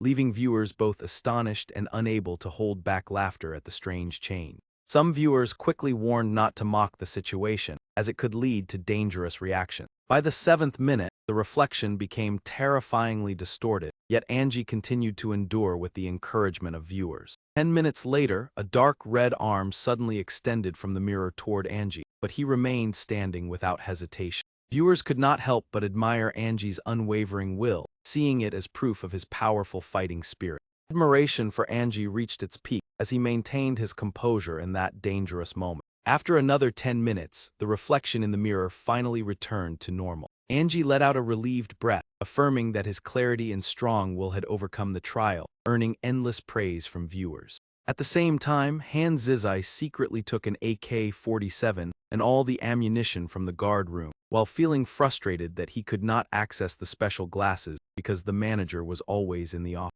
At that moment, the voice of a cleaner sounded outside the room, asking about cleaning and replenishing necessary supplies. Han Zizai activated his talent to gather information about the situation. Through this, he realized that he must absolutely not respond to the person outside, otherwise his perception would be distorted. Han Zizai gritted his teeth and cursed at the malicious trap, while feeling fortunate that he had been cautious enough not to respond. Meanwhile, in the area where Anna from Paris was located, she checked the fire safety box but found it completely empty. Anna suspected that Angie had not discovered all the rules or had encountered trouble, while viewers angrily believed that Han Zizai had taken the paper, putting her in potential danger. Many other viewers also expressed anger and declared that if anything happened to Anna, they would never forgive such selfish action. Anna continued pacing in front of the fire safety box, reassuring herself that Angie was surely safe. She decided to wait longer, believing that he would warn the other contestants, and at that moment, the surrounding lights suddenly began to flicker. Suddenly, two figures dressed in black along with two other suspicious individuals appeared around Anna, startling her and making her stammer as she asked what was happening. One of the black-clad figures stepped closer and politely asked Anna if she had seen a black cat because they were searching for it. If she had, she should inform them. Anna hesitated, unsure how to respond. Then she recalled rule number 16 that if asked about the black cat, if she had seen it she must say no, and if she had not seen it she must answer yes. Trusting her intuition that this rule was correct, Anna decided to answer in reverse and tremblingly said that she had seen it. Immediately, her perception began to distort, and a strange, spiraling shadow appeared before her eyes, causing Anna to panic and wonder what it was. Viewers above anxiously commented that Anna looked very abnormal. Her perception seemed to be warped, while others noticed the suspicious smile of the guard standing beside her.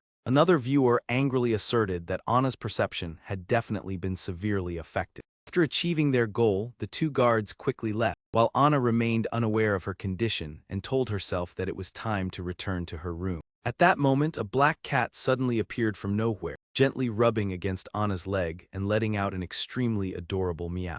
Anna suddenly remembered rule number 17 and wondered if this was Lucy. The black cat mentioned that often appeared and disappeared throughout the hotel. The rule clearly stated that if encountered in the hallway it could be petted and played with, but it must never be fed. Following the instructions, Anna crouched down and gently petted the cat while speaking to it in a tender voice. She softly said that the cat must be hungry and intended to bring it back to her room to feed it, causing viewers to worry that this decision might lead to bad consequences. Another viewer argued that there was no opportunity for reminders in this round. Anna could only rely on herself. After bringing the cat back to the room, she searched for food and gently talked to it. Anna asked the cat if it wanted to eat meat and decided to give it a small piece to taste. She placed the piece of meat down and gently encouraged the cat to eat, while it responded with soft sound. Suddenly, the cat bristled and let out a piercing cry, leaving Anna confused as she worriedly asked why it was reacting so strangely. Immediately afterward, the cat suddenly lunged toward Anna, leaving her no time to react. The impact knocked Anna flat onto her back. The cat immediately ran to the meat container and devoured it voraciously, while Anna winced in pain and tried to stop it but failed. At that moment, Suzayo pushed the door open and entered the room. Anna was overjoyed to see him and immediately called out for help. She hurried toward him, desperately pleading for Suzayo to help her. However, Suzayo's expression suddenly became strained. The person who appeared was not Suzayo but Van, the man wearing a sly smile. He mockingly asked where Suzayo was, causing Anna to realize the truth in horror. She could not believe that a contestant like him would betray them. At the same time, the black cat gradually transformed into a white cat, making Anna even more confused and unable to understand what was happening. The white cat leapt onto Van's shoulder and explained that manipulating humans was very simple. One only needed to create opposing rules to trap them in confusion. It continued, saying that humans could not resist mental influence, so distinguishing right from wrong became meaningless and the final outcome would not change. Then the white cat revealed that Van had willingly served the master and become part of this force, while challenging Anna to clearly see the truth around her. Instantly, countless horrifying red masses of flesh appeared and surrounded Anna. They emitted chilling sounds, luring her to stay and merge with them because she could not resist fate. Despair, Anna screamed that this could not be happening, and she could not believe such a reality. A tragic scream echoed as Anna was completely engulfed, and the system then announced that contestants from Paris, Norway, and Cuba had been eliminated by a strange entity. The system began counting down 9, 8, 7, leaving the audience heartbroken over the departure of the only female contestant. Another viewer sadly remarked that Norway had also failed and believed that if not for Han Zizai taking the sheet of paper, they might still have had a chance, while others believed he would not meet a good end either. As the third day began, Suzayo paced around the room anxiously, thinking that today was the final opportunity to leave this place, and the sign of the crimson hatred would likely appear soon. When he looked up, he noticed the surrounding space beginning to change abnormally, and wondered what the situation outside the door would be like. Suzayo opened the door and stepped out, astonished to find that everything outside was pitch black and completely impossible to see. He turned back to look inside the room. Suddenly, he quickly raised his hand to cover his eyes. After a few seconds, he lowered his hand and realized that the lights in the room had also gone out, leaving his vision completely restricted. Suzayo took out the corruption glasses, an item that could break illusions and allow him to see the dark side of things. At the same time, he put on the glasses of Principal Duan, once belonging to the Dharma King, enabling him to observe things beyond imagination. Stepping into the corridor, he witnessed red masses of flesh spreading and moving slowly, creating a deeply unsettling scene. Observing his surroundings, Suzayo concluded that the situation matched the description in the rules. Black signified the calm before the storm, and next would be the appearance of dangerous red.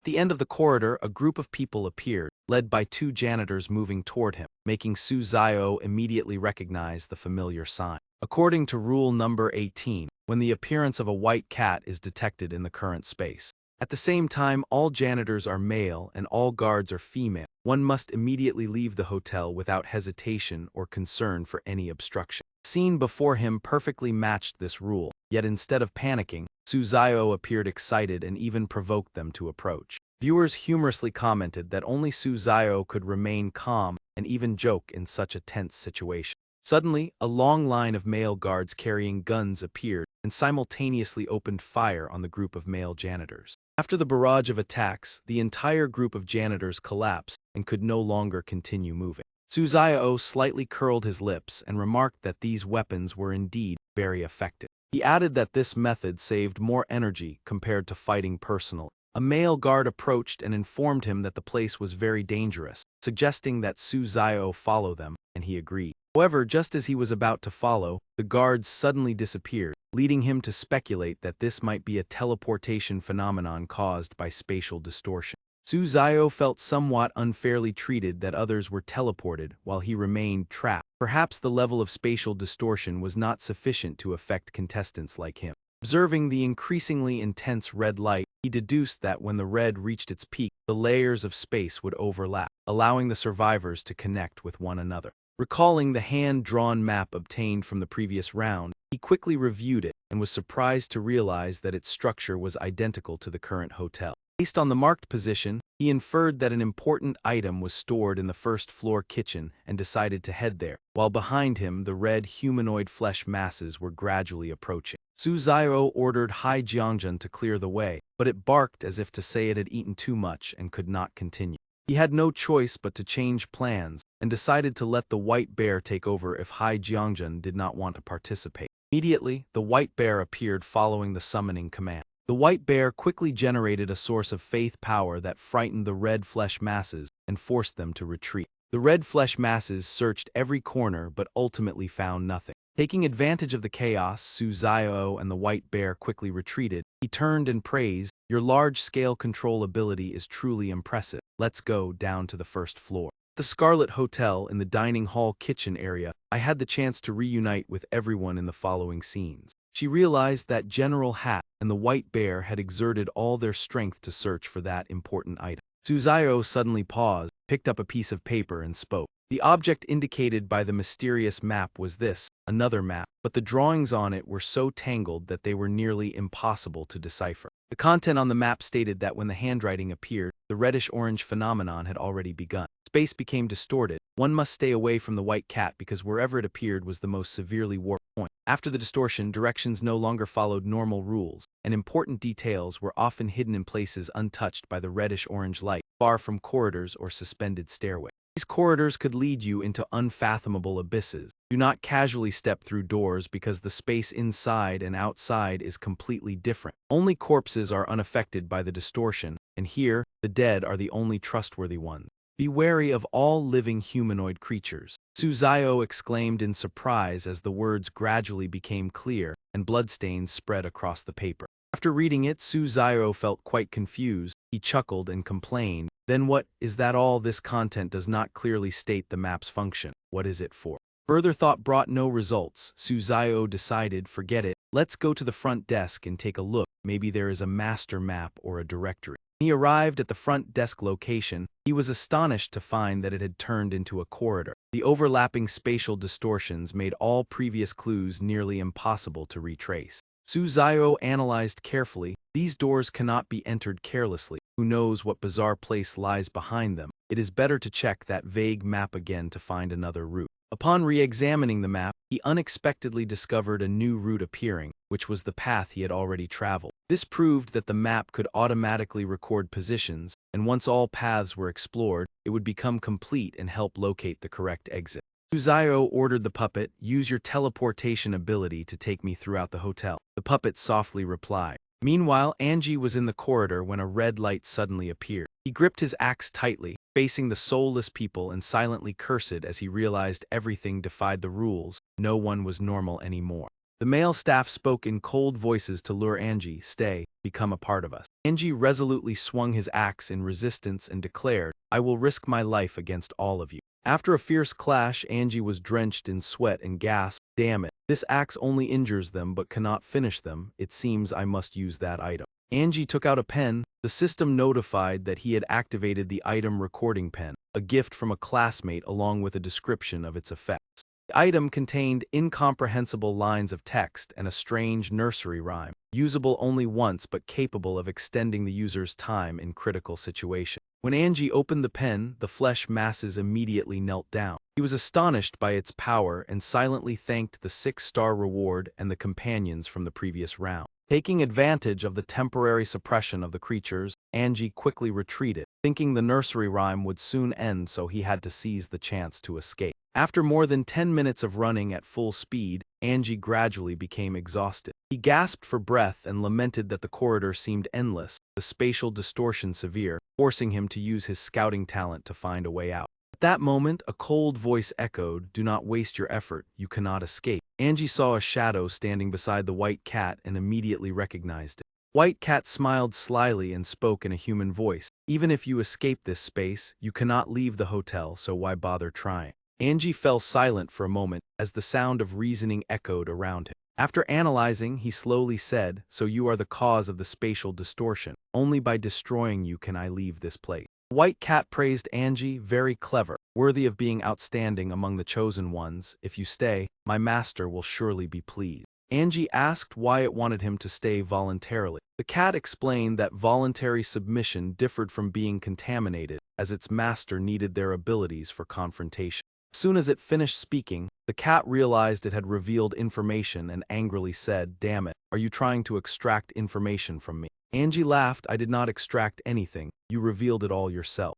The cat bristled and shouted, "If you refuse to become part of my master, then there is no need to keep you alive." At that moment, the sound from the recording pen suddenly stopped, causing Angie to panic as the item lost its effect at the crucial moment. Cat immediately ordered the male staff to charge at Angie. As they approached, Angie gripped his axe tightly, worried that with only this weapon he could not defeat the white cat and escape. Suddenly, gunshots rang out and the staff members collapsed one after another. The hotel manager appeared just in time and saved Angie. The manager's security personnel also assisted, quickly wiping out the forces controlled by the white cat. A bullet flew straight toward the cat, causing it to howl in rage as its scheme was ruined, and the space began to distort again. The white cat dodged the bullet by exploiting the spatial changes, vanishing in an instant and reappearing, making Angie wonder about the nature of its master. The hotel manager turned to Angie and urgently urged him to leave this dangerous place immediately. Hearing the reminder, Angie snapped out of his thoughts and focused on the situation at hand. Witnessing this, the cat went mad and roared that even a manager dared to protect humans and declared it would strike first. It lunged at the manager to attack, causing the security staff to cry out in alarm. Knowing he could hardly escape the danger, the manager removed his glasses and threw them to Angie before shouting loudly, "Put on these glasses quickly and find a way out of here." Angie hurriedly caught the glasses, emotionally calling out the manager's name as he realized the man had sacrificed himself to pass on this special item. Viewers commented that the glasses could help Angie find the exit and hoped he would fulfill the manager's wish to leave this place safely. After defeating the manager, the cat turned to Angie and roared with hatred. He declared that even with the glasses, Angie could not leave the hotel, but he had already quickly put them on. Immediately, the true appearance of the hotel unfolded before his eyes. Everywhere was covered with horrifying red flesh masses. Cat ordered them to attack, while Angie was stunned to realize the hotel was like a living organism, deducing that the master the cat mentioned was the entire building. Observing his surroundings, Angie discovered a faint glimmer of light in the corner of the room. Excitedly said that the place untouched by the red light could be the exit from this space. Angie quickly called for the guards to follow him, but they refused, as they had to stay and protect other guests and continue fighting. Unwilling to leave them behind, Angie told himself he had to do something instead of watching them face danger. He took out a circular medal. The system notified that the item Outstanding Staff Medal had been activated, designated for those who always strive to improve. When wearing the medal, the user would receive unexpected respect and trust from others. After putting on the medal, Angie shouted loudly, "Listen to me, everyone follow me." The guards immediately stopped and turned their attention to him. Under the influence of the medal, they decided to follow Angie. Viewers did not hesitate to praise his righteous actions and quick thinking. Many agreed that Angie had saved their lives and stated that selfish individuals like Han Zizai could not compare to Angie or Suzayo. Just as Angie predicted, the area untouched by the red light was the intersection point between spaces. Watching from a distance, the white cat smiled coldly and said that as long as humans still had hope, it was willing to continue this game. On Lucas's side, the white cat continuously tempted him with promises of the power of special humans. It gently invited him, "Stay here, my master is very fond of people like you." Lucas curled his lips into a cold smile, "So you have finally revealed yourself." He silently calculated that confronting the monsters directly was merely to wait for the white cat to appear in order to extract information about its master and find the only escape. Thinking this, Lucas loudly called for his companion. A shadow immediately flew over and surrounded him. The system announced that the item had been activated. The sorrowful shadow introduced itself, asking whether he wished to know what his other self was like, because liberation and destruction could only choose one, leaving the spectators astonished by this special reward. In an instant, the shadow of destruction appeared in the form of another Lucas, and laughed with great delight at being released. Lucas sternly ordered the Shadow of Destruction to eliminate the monsters and capture the white cat. The Shadow of Destruction laughed maniacally and made a horrifying proposal that it would help, but first wanted to taste Lucas's brain. Lucas remained silent and did not respond to that provocation. Suddenly, the body of the Shadow of Destruction became distorted and then split apart. A new head grew out. It was the Shadow of Liberation, which reproached Destruction for its impulsive actions and reminded it that Lucas needed their support, causing Destruction to only give an awkward laugh. After that, the two heads merged and Liberation took control, reassuring Lucas that it would handle all the troubles, making him nod in satisfaction. While Liberation attacked the red flesh monsters, Lucas stood behind observing and contemplating the use of the sorrowful shadow. He understood that the shadow reflected his mental state, so the separation into liberation and destruction was a sign of his own psychological instability. Suddenly, Destruction regained control of the body. It laughed crazily and reveled in the sensation of ravaging the battlefield. Lucas frowned, gripping the scalpel tightly, and worrying that allowing Destruction to continue would cause his mind to collapse completely. Meanwhile, Han Zizai of South Korea was also surrounded by orange-red monsters, firing back while panicking and calling for help. He despairingly realized that even with his talent, it was difficult to escape this dense encirclement. When he stumbled, Han Zizai remembered the rule that allowed hiding in the security room or the director's office to wait for rescue, but that meant losing the initiative. At that moment, gunshots echoed from the end of the corridor, giving him hope that someone had come to rescue him. The person who appeared was the hotel director. He fired his gun and took down a mutated female guard. Han Zizai hurriedly shouted for help when he saw the director. However, the director angrily scolded him for mixing the ammunition, forcing everyone to risk their lives fighting the monsters. The pointed the gun at Han Zizai and cursed his selfish act of betrayal. 2 gunshots rang out, causing Han Zizai to scream in terror. The director restrained his emotions and said that out of respect for him still being human, he would spare his life. After that, he coldly left, leaving Han Zizai pale, the audience furious that he was still alive. Some believed that it was the director's last trace of reason, while Han Zizai was merely a lucky survivor. The audience predicted that he would not live long since he now had to find an escape on his own, without any assistance. While many people were being chased by monsters, Su Zio and the doll were exploring the passages within the Crimson Hotel.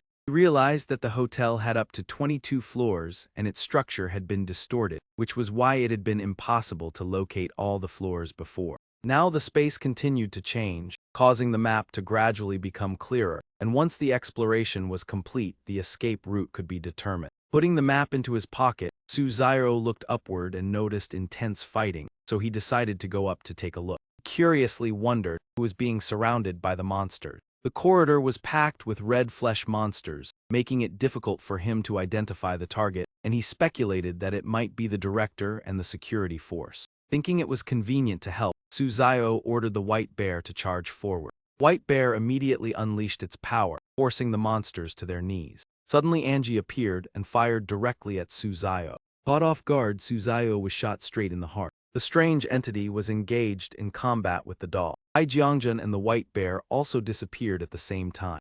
Angie approached with a sinister smile, smugly believing that his self-inflicted suffering plan had succeeded. However, the tentacle of Hai Jiangjun suddenly extended outward. It knocked Angie down, causing him to scream in pain. Angie panicked when he saw that Su Zio was still alive, and Su Zio calmly admitted that he had pretended to be dead and demanded that he reveal his identity. When refused, he ordered an attack.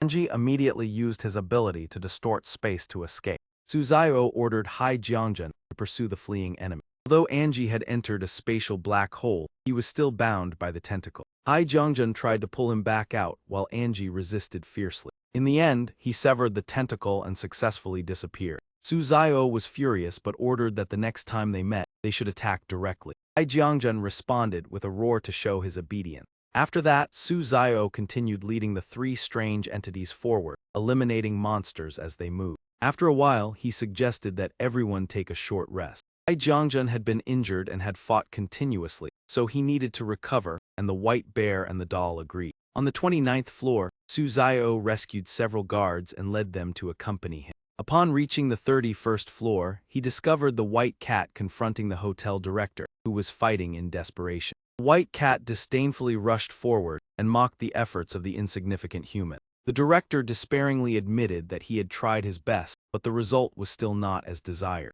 The cat raised its claw and aimed straight at him. Coldly declared that this would be his burial place, yet the director still stood proudly, asserting that the will of humanity would never yield. The 2 guards following Su Zio were moved by that spirit and immediately rushed forward to assist. Su Zio also turned and ordered the generals to prepare to join the battle. Kill him. As soon as the words fell, the director suddenly froze when he realized someone had appeared. Hai Jiangjun swung his tentacle fiercely, knocking the annoying white cat to the ground. It only managed a single meow before tumbling across the floor. The cat sprang back up immediately, gritting its teeth in fury. "Damn it, it's you again. I thought those fools could delay you, but you arrived this fast." Su Zio sneered, "Those small fries think they can stop me. Your brain must be full of water." He then ordered Hai Jiangjun to attack it again. This time the cat was on guard, preventing Hai Jiangjun from harming it. Gracefully dodging several strikes, the cat spoke with smug mockery. "That was just my carelessness earlier. This time I'll take your life directly." Jiangjun immediately unleashed a mental interference attack. The cat was slammed down and pinned to the ground. It struggled back to its feet, shook its head, and said, "I didn't expect you to know mental attacks as well." Its eyes flashed as the cat split into 2 identical forms and spoke in unison. "What a pity. I will not disappoint my master." Spectators above were astonished. "This cat can even create clones." Other viewers remarked that the anomalies were growing stronger and hoped Su Zio could overcome this challenge. The cat suddenly leapt, charging straight at Su Zio. He calmly stretched, seemingly not taking it seriously at all. When the cat noticed a white bear appear beside Su Zio, it spoke in confusion. "Damn it, another anomaly. What exactly are you humans to have so many protectors?" Seeing its bewilderment, Su Zio teased with amusement. "Oh, you noticed. Shall I keep playing with you?" Hearing this, the cat's face darkened. Detestable human, just wait, I will definitely return. With that, it leapt into a spatial black hole and vanished. Jiangjun barked loudly as if trying to stop the cat, but it was already too late. Su Zio reassured him, no need to chase it. Let's continue our journey, we will surely meet it again. The white bear and Hai Jiangjun nodded in agreement. At the same time, Lucas from the United States advanced with the help of the wailing shadow. The destructive shadow laughed wildly. Ha ha, how exhilarating. I want to destroy even more monsters. Tremble, filthy creatures, you are no different from sewer rats. Even after reaching the 29th floor, Lucas could not stop it in time. He could only watch as the shadow slaughtered the surrounded defender. Lucas hurried after it, shouting loudly to stop it. No, stop right now. After the chaotic battle ended, the destructive shadow ceased its rampage, looked at the scene it created, and chuckled insincerely. Oh dear, I got carried away. You won't blame me, will you? Lucas was furious, thinking that if this continued, he would become more terrifying than the anomalies before escaping this place. Lucas raised his gun, a thought flashing through his mind. Perhaps ending everything with this gun would be a form of release. Fortunately, the liberating shadow regained control and shouted, Lucas, if you die like this, will you be worthy of Jerson's sacrifice?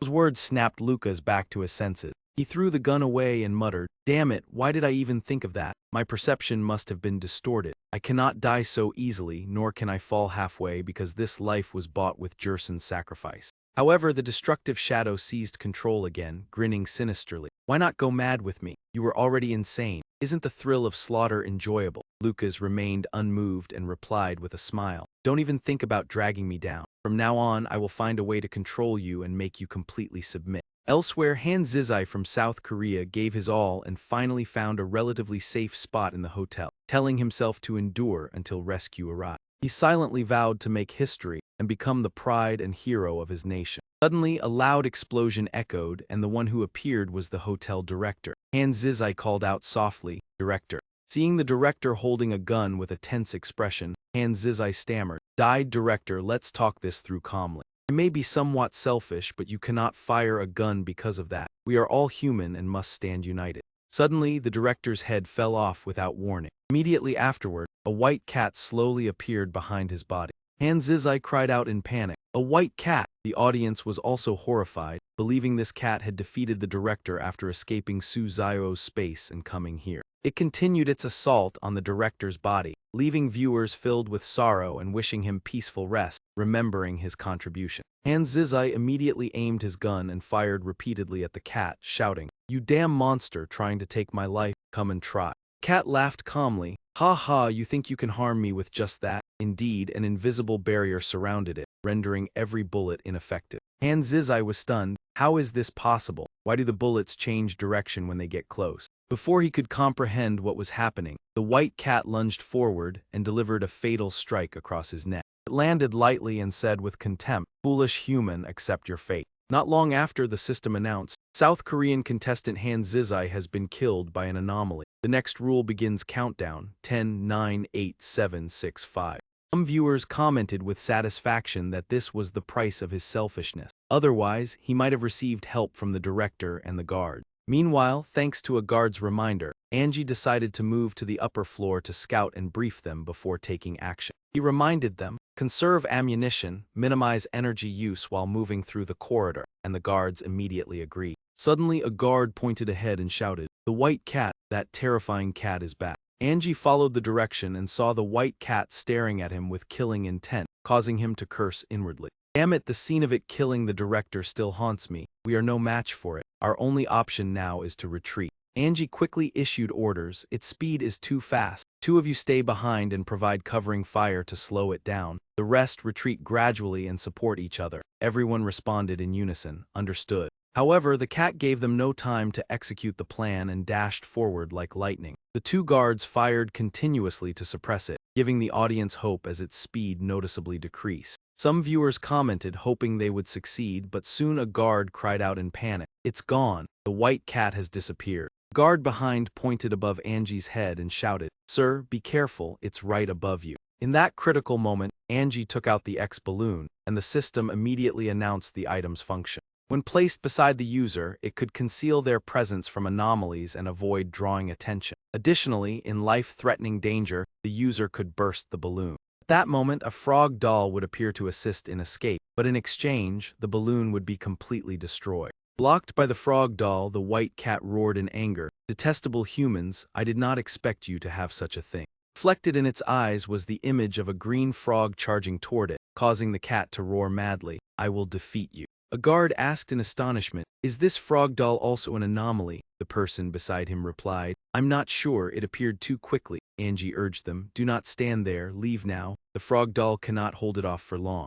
Holding the withered ex-balloon, Angie sighed sadly. "Sigh, in this round I have used up all my support items." The guards raised their guns and surrounded Angie. One of them shouted loudly, "Protect the guest. Do not let the monster get close." Meanwhile, Angie began to activate his talent. In his mind, mysterious doors appeared one after another. He worriedly told himself that the first door was clearly not the correct answer. Reaching the second door and then the third still brought no promising results. The cat returned, growling smugly that the frog had been dealt with and challenging what he could possibly do next. A guard panicked and pointed toward it, shouting that the white cat had returned. Angie anxiously asked what they should do as the white cat appeared too quickly before they had found an escape. The guard, clutching his gun, reassured that they would risk their lives to protect him so he could continue thinking. He frowned in objection, insisting that he could not endanger everyone for his sake, but his companions advised that he was their last hope and must survive. The two of them opened fire simultaneously to challenge the white cat, declaring that human would never submit.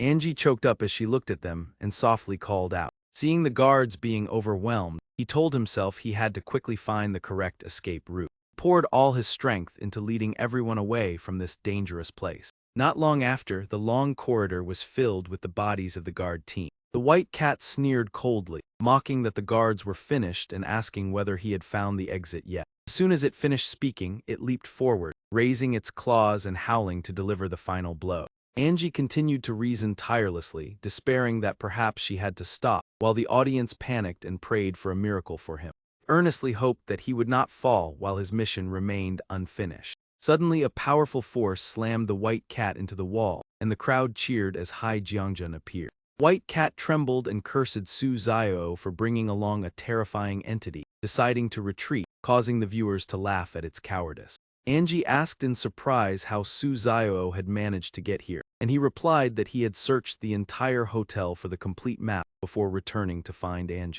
He gratefully shook his hand to thank him for the timely appearance, and Su Xiao told him not to be so polite as there was something important to discuss. Su Xiao stated that the chaotic period after the event only allowed them 3 days to escape, and now less than 1 hour remained. Angie was stunned and repeated that there was only 1 hour left. Hai Diet appeared, bringing others along and laughing sinisterly upon discovering the two. Angie recognized Lucas while Su Xiao asked him about Anva. An identical figure stepped forward saying that the shadow had killed because Anva had disguised herself as Angie, while Hai Diet admitted he could not distinguish their true identity.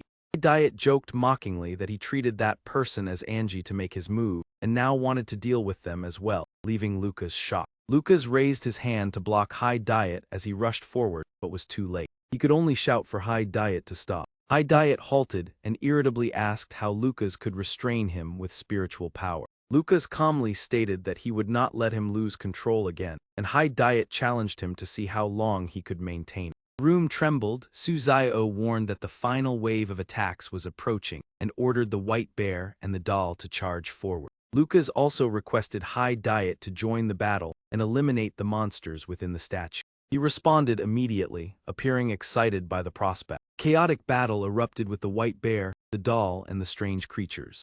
Each person split up to resist the swarm of monsters. After half an hour, Angie realized that the monsters continuously regenerated and multiplied, making their elimination hopeless, and Su Xiao decided to use his talent to alter the rule. The system displayed a warning about Rule 20 related to the red light and the fire axe as the final choice. The rule also mentioned ending oneself to avoid merging with it, and he whispered a correction that when the red light was fully lit, a weakness would be revealed. However, the system announced that the modification had failed, leaving him astonished as he questioned the reason. He deduced that perhaps the change was too simple, so this world did not allow such an easy loophole. Closing his eyes to try again, he increased the difficulty by revising that when the red light was fully lit, the weakness must be found through the white cat. After finishing the modification, Suzayo turned to Angie and said that he might have inadvertently discovered the weakness. He explained that he would capture the white cat to extract information, because the new rule forced it to know the secret.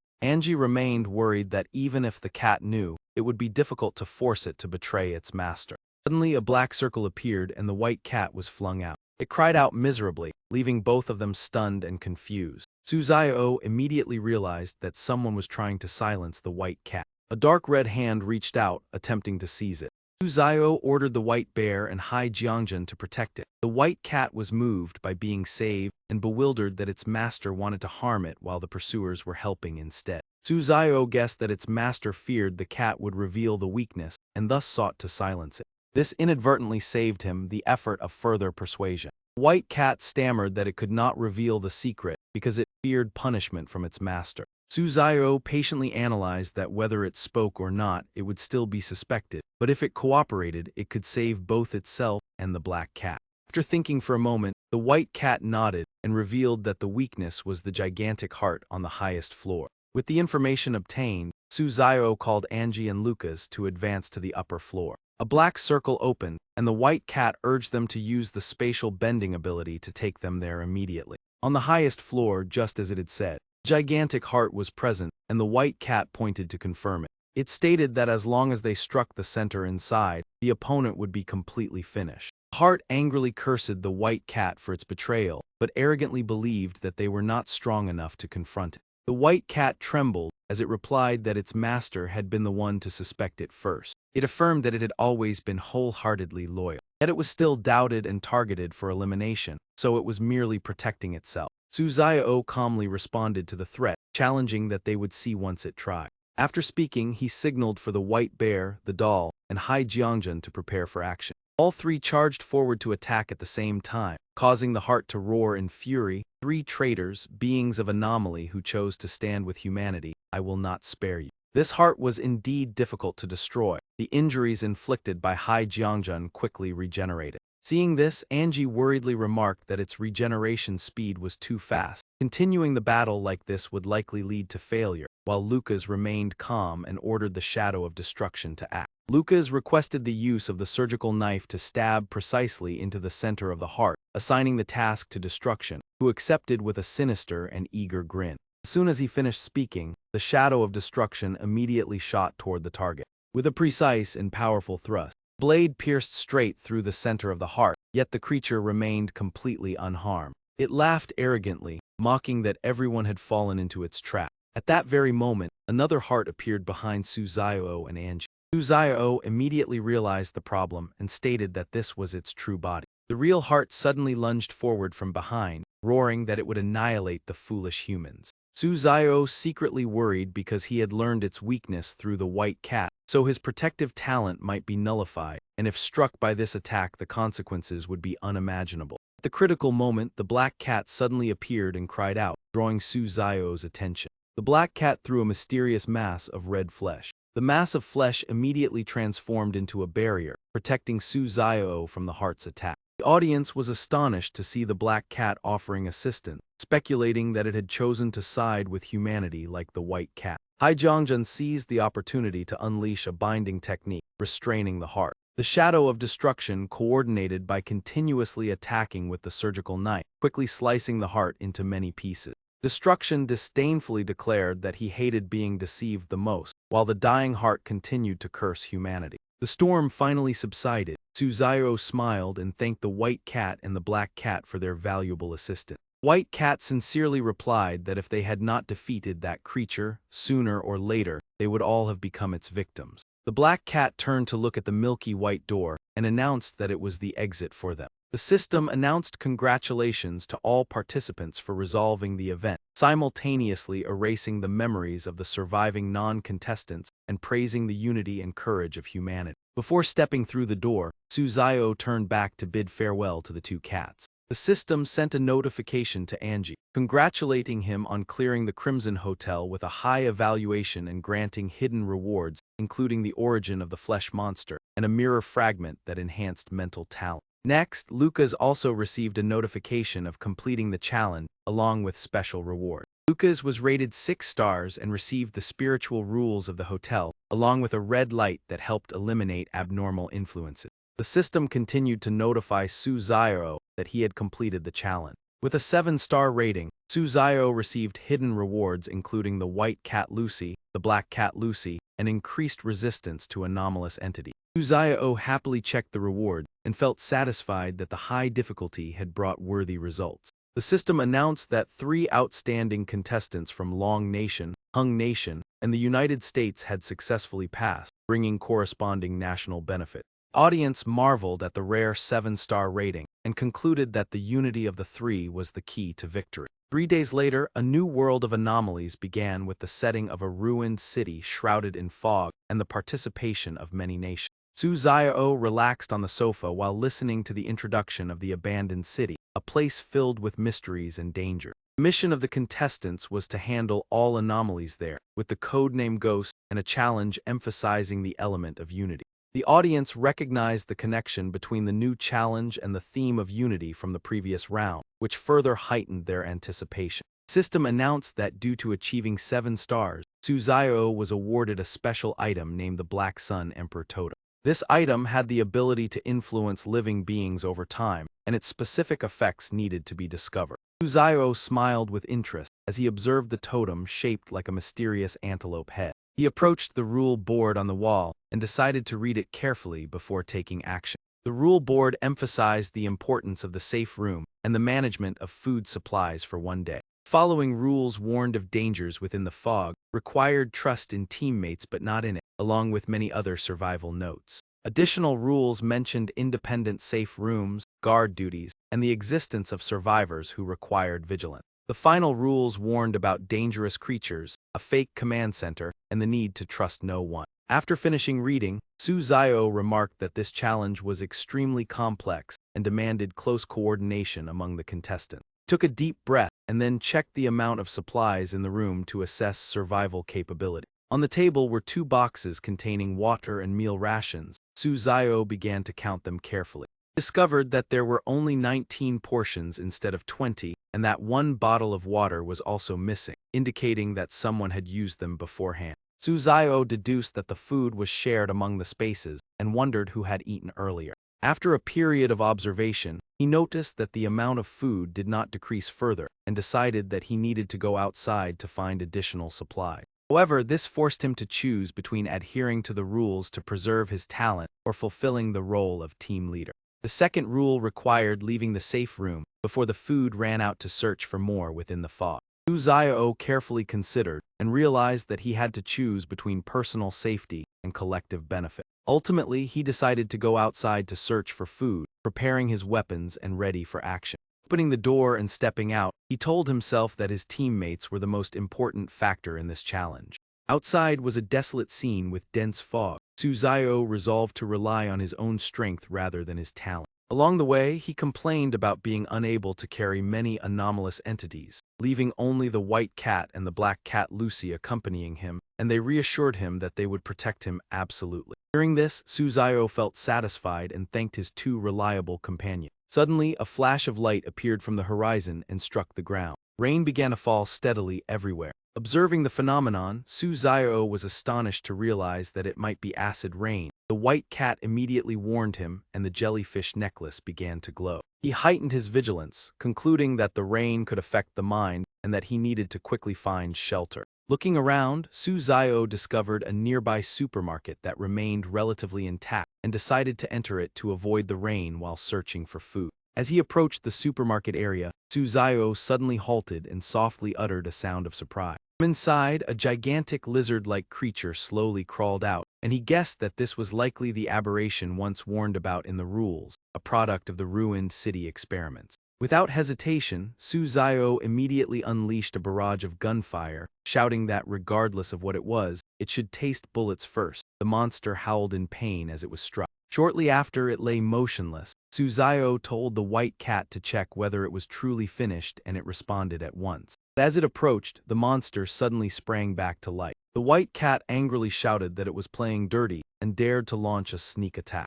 Provoked, the white cat lunged to counterattack, declaring it would make the creature pay. According to Rule 9, Creatures within the fog were extremely dangerous and ordinary weapons were difficult to harm them. Suzayo observed and concluded that this rule was correct. Fortunately, he had not rushed in himself. Even so, these experimental subjects were still no match for the white cat and the black cat.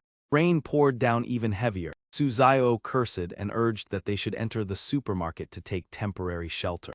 As soon as he stepped inside, he was startled to see a red streak resembling fresh blood. He thought that monster blood had a different color, so this must belong to a human, meaning someone else had once come here. Quickly moved to the food counter, standing before the shelves of canned goods and speculating that if someone had arrived earlier there would surely be traces left behind, searching for food while probing for clues. Passing another shelf, he noticed that most of the food had become moldy. He gathered everything still usable, even canned food meant for cats had to be accepted. Thinking this, he placed a pack of noodles into his bag. Suddenly his gaze stopped at a corner where a sheet of paper lay quietly. On the floor there was indeed a piece of paper, densely covered with writing. He picked it up to read. The contents spoke of a secret biological experiment plan, initially opposing it due to its cruelty in using both animals and living humans, yet ultimately submitting because of the immense benefits. After reading, Suzayo curled his lips as he repeated the phrase experiments on living humans. He muttered with disdain that being human required limits. No amount of money should ever cross that boundary. After thoroughly searching the supermarket, he concluded that nothing noteworthy remained and decided to leave once the acid rain subsided. The white cat nodded in agreement. Suddenly, from a distance, a figure rushed toward them while running and crying for help. Suzayo stopped, wondering if there were still other people, and whether this might be a contestant. The man in black ran over pleading for rescue, but Suzayo quietly judged that he was not a contestant because if a monster truly intended to harm him, it would be difficult for him to escape this far. Sure enough, a monster was chasing behind him. The man in black continued shouting for help, while Suzayo pretended to look around and asked where his companions were. The man in black angrily shouted that this was no time for jokes, and that if he was not saved, he would collapse right before them. Suzayo feigned innocence, saying the rain was too heavy, and without a raincoat it was difficult to help. The man in black was left speechless, while the audience burst into laughter at the bizarre excuse amid the acid rain. Someone commented that Suzayo was famous for being unreasonable, so this behavior was quite normal. Realizing he could not rely on him, the man in black ran into the supermarket on his own, cursing Suzayo as a weirdo and knowing he could only depend on himself. In just a moment, he was already standing right in front of Suzayo. He reproached that as fellow contestants he would not offer help in the face of death. Suzayo calmly stated that he was not a contestant and asked what his nickname was. The man in black replied that he was Suzayo with the nickname Retreating War God, but before he could finish his sentence he was slapped. Struck unexpectedly, he angrily demanded the reason, and Suzayo replied that there had been a slight hesitation in his answer. The man in black straightened and said he could continue asking to prove his identity. Suzayo asked for his name while inwardly merely playing along. He introduced himself as Hakami, but immediately received another slap. Hakami clutched his face in pain and asked whether even his name was wrong. Suzayo casually stated that he only needed a reason to strike because he already knew the man was not a contestant. Hearing this, Hakami's expression darkened as he admitted that he had been seen through from the beginning and that everything had been a mere act. Suzayo analyzed that the performance was far too poor. The monster had only chased without inflicting injuries, making it difficult to believe. Hakami let out a cold laugh as the skin of his face slid off, revealing an abnormal form with sharp fangs, declaring that the human had attracted his attention. He stated that the stronger one was, the more interesting it became, then raised both hands. Immediately, two aberrant creatures appeared and crawled towards Suzayo. He shouted that the man intended to flee and ordered the white cat and black cat to attack, while Hakami seized the opportunity to disappear. The two cats immediately rushed forward to deal with the two monsters. After finishing, Suzayo felt regret for letting him escape, as he could have been captured for research. The two cats lowered their heads in apology and were reassured by him that they would meet again before continuing to search for supply. Half an hour later, amid the ruins, he discovered a suspicious structure resembling a secret base. Dry bloodstains were scattered across the walls, and he guessed that an incident had once occurred here. Suddenly, a bullet sliced through the air and passed by his face. It embedded itself into the wall behind him and then exploded. Suzayo widened his eyes in admiration of the shooter's exceptional skill, deducing that this type of ammunition had been modified since ordinary weapons were ineffective. A person stepped out, and he wondered which formidable individual it could be. The way he dressed and handled the gun indicated formal training. Suzayo asked about his identity, but the man remained silent while scanning the surroundings. He frowned and muttered that he had to find them at all costs. He suddenly ran off. Suzayo and the white cat hurriedly chased after him while calling out. They followed him into a laboratory filled with a pungent odor, where large containment tubes held experimental subjects inside. Suzayo exclaimed in astonishment upon witnessing the scene before him. Inside the tubes were people breathing through machines. He shuddered, realizing this was indeed a cruel experiment on living humans. Suddenly, the sound of fists pounding against glass echoed, along with self-reproachful words that his own foolishness had led his teammates into a trap. It was the very man they had just followed. Rule 8 appeared, reminding them to find survivors while remaining cautious. Suzayo guessed that he was the only fortunate survivor, while those in the tubes were likely his teammates. He trembled as he repeatedly stated that everything was his fault. Thinking that the survivor mentioned in the rule might be the key to clearing the stage, Suzayo approached, intending to converse and offer reassurance. Before he could finish speaking, the man pointed his gun with hostile eyes and declared that he would eliminate them all. The white cat immediately knocked the gun away, causing him to lose balance and fall backward. Standing up while clutching his wound, he looked at Suzayo and realized that he was not an enemy. He pulled out a smoke grenade and said that the Phantom Squad did not attack innocent people, that he had violated the rule, and if his teammates were still alive, they would surely reprimand him. Throwing the smoke grenade away, he choked with emotion, saying he would rather remain a rookie forever than become as cold as he was now, but everything could no longer return to the past. Taking advantage of the thick white smoke from the grenade, the man quickly fled. Suzayo silently observed and concluded that the actions just now did not seem to come from his own will, but rather resembled post-war trauma. He sighed softly. Survivors sometimes carry an unfortunate fate.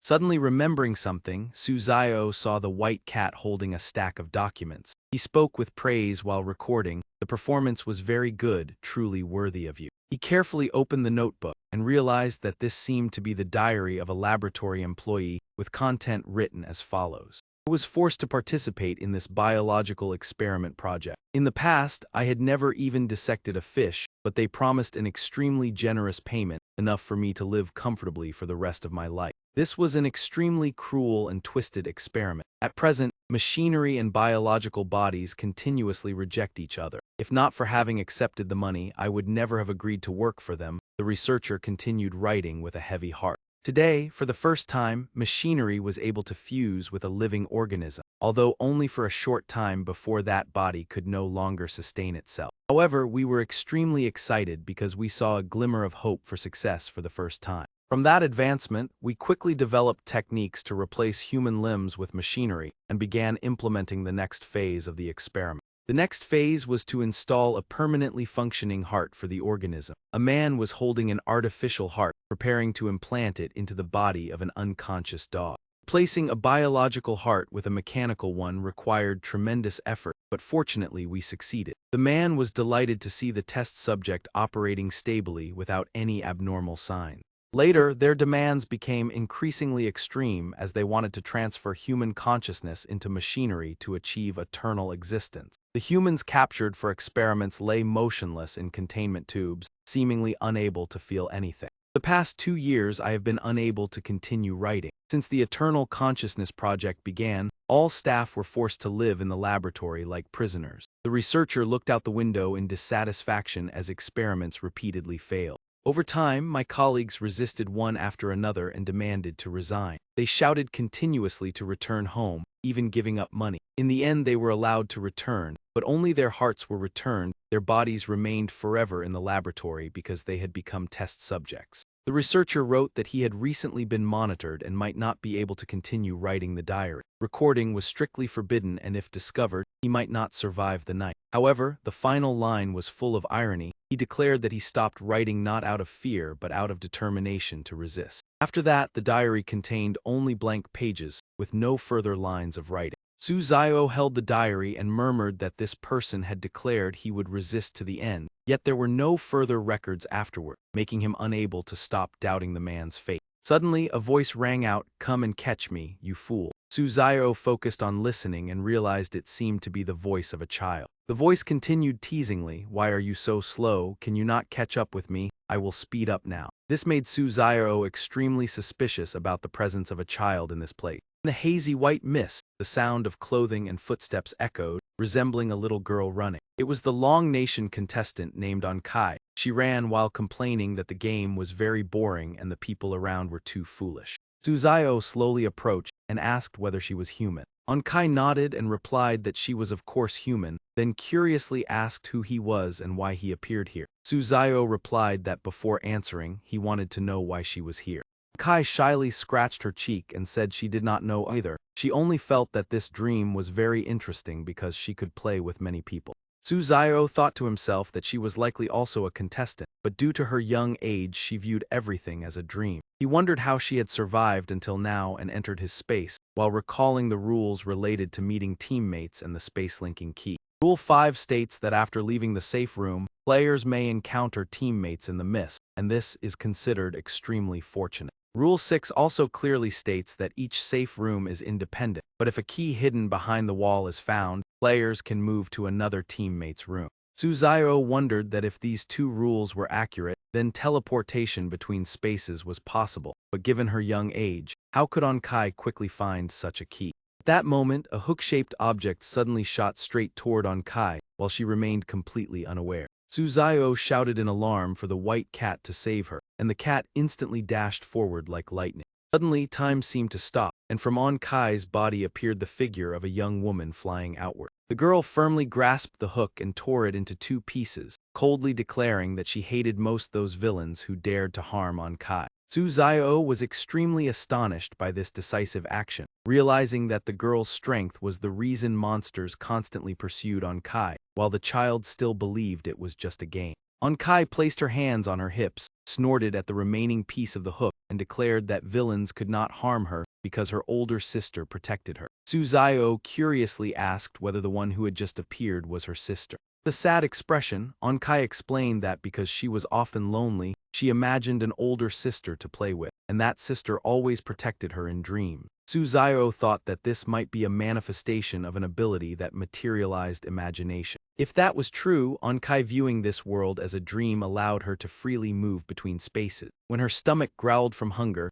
Suzayo smiled and asked, receiving a confirming nod. He immediately carried Ankai on his back and gently said he would take her to find food as well as a suitable pair of shoes. Ankai happily swung her arms and legs and thanked him. Elsewhere, Angie carried a gun and left the safe room to search for food, his eyes vigilant and steps cautious in the dangerous environment. Thick mist suddenly enveloped the surroundings, causing Angie to worry as his visibility was limited. He thought that the frog balloon shadow had broken, making it harder to deal with the strange creatures.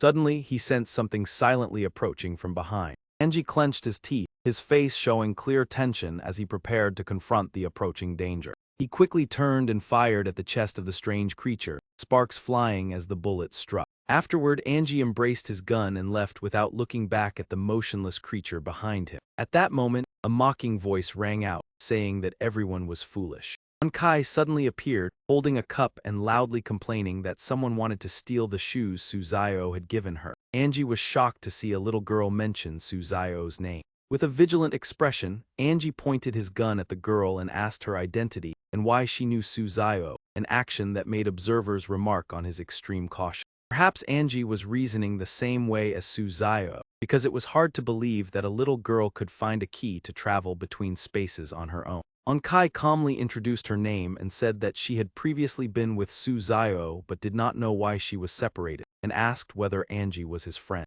Angie nodded to confirm he was Suzayo's friend, but asked the girl to prove this relationship to ensure safety. Ankai said that Suzayo had taught her a secret phrase, "Do not casually use the source of contamination." Recognizing this as a phrase known only to the two in the real world, Angie decided to trust her. He politely bowed in apology for his initial vigilance, and asked whether Ankai could lead him to Suzayo. The girl looked up at Angie and explained that this was her dream so she could only move freely by her own will. But to find Suzayo, she had to rely on a key, as he had once said. Angie pondered and realized that Ankai had not come here by a key, but by some special ability he still did not fully understand. Then Angie knelt down, holding a gun in one hand and taking Onkai's hand with the other, smiling as he suggested they search for the key together. Onkai happily agreed and the two immediately set off. Meanwhile, Lucas in the safe room discovered that the food supply was rapidly disappearing and several guns were damaged, causing him to panic and become furious at this act of sabotage. Viewers in the live broadcast room commented that the round had only just begun, yet someone had wasted food and destroyed weapons. After observation, they identified the culprits as contestants from Korea, Dongdao Nation, and Egypt. A voice rang out as someone who had just returned from outside said the terrifying scene convinced him he would die here, while he continued to eat voraciously. The person was the Korean contestant Dan Tai Dai, eating cake and drinking water while saying that before dying he must eat his fill so as not to become a hungry ghost. The Dongdao Nation contestant Tung Ha Thur sat in despair, smashed a gun and declared that if he could not escape, he would ensure others could not use weapons either. This selfish and filthy act enraged the viewers, who believed those men behaved in a cowardly and thoughtless manner. The audience also noticed the Egyptian contestant named Nephi silently eating food, which surprised many given her previously high evaluation. Some opinions suggested she might be frightened, but others believed excessive sympathy would only make the situation worse. After that, except for Suzayo, Angie, Onkai, and Lucas, all the remaining people scrambled for food, causing the safe room's reserves to quickly run out. The next day, except for Tung Ha Thur Sat and Dan Tai Dai, the other contestants, including Nephi, all left the safe room to search for food with calm and decisive attitude. Viewers remarked that they thought everyone would stay in the safe room after last night's events, but perhaps the true purpose of going out was not only to find food, but also to find keys linking the spaces. Rule 6 emphasizes that each safe room is independent, and finding the key hidden behind the wall allows players to move to another teammate's room. Another viewer believed that whoever found the key first would gain a great advantage, even accessing others' resources. They hoped Angie and Onkai would find the key before the rest. On the way back to the safe room, Angie carried a bag full of food and smiled at Onkai, saying that although they had not found the key, this harvest was acceptable, and the two decided to return to rest before continuing their journey. Suddenly, a white shadow flashed across his vision,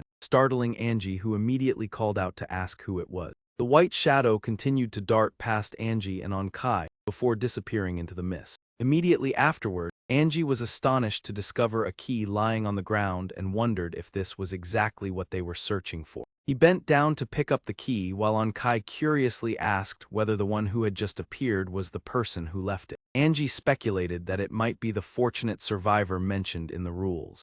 With a serious expression, Angie expressed disbelief that someone would deliberately leave a key for them, yet still decided to return and use it to connect with other spaces. In an unfamiliar room, Angie was so tense that sweat formed as he held the key and wondered who the owner of this room was, hoping it would be someone willing to cooperate. Onkai stood behind him with clasped hands, praying for him. The key quickly took effect and opened a portal linking spaces. Unexpectedly, the connected space belonged to Suzayo, surprising him while Angie joyfully called out his friend's name. Onkai ran excitedly to hug Suzayo, and he also showed a bright smile upon seeing her again. Suzayo gently asked that when he suddenly could not find her last time, he had been very worried, and now he knew she had teleported to Angie. Onkai cheerfully explained that she could travel everywhere in her dream and happened to meet Angie without knowing how. Suzayo was slightly surprised when he heard her call Angie uncle, while Angie beside them pretended to cough and said there was no need to pay too much attention to this detail. Angie quickly changed the topic, suggesting everyone take the opportunity to eat and rest before continuing the journey to search for more information and items, and Suzayo agreed with this plan. Not long after, Suzayo, Angie, and Onkai finished their meal and continued onward, heading toward a desolate, ruined area.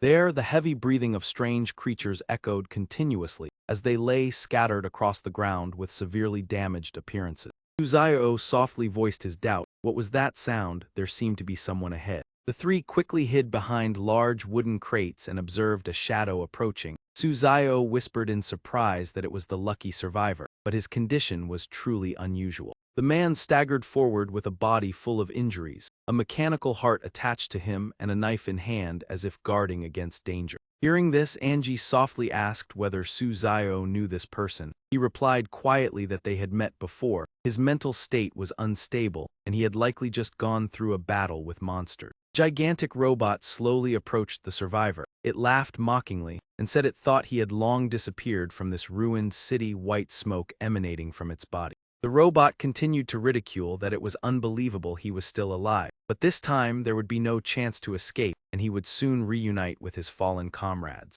Both Suzayo and Angie were stunned by the appearance of the robot and exclaimed in astonishment. The survivor, with eyes full of hatred, opened fire at the robot, vowing to avenge his comrades and declaring that today was the long-awaited moment. The robot was hit by the bullets but only emitted a low sound.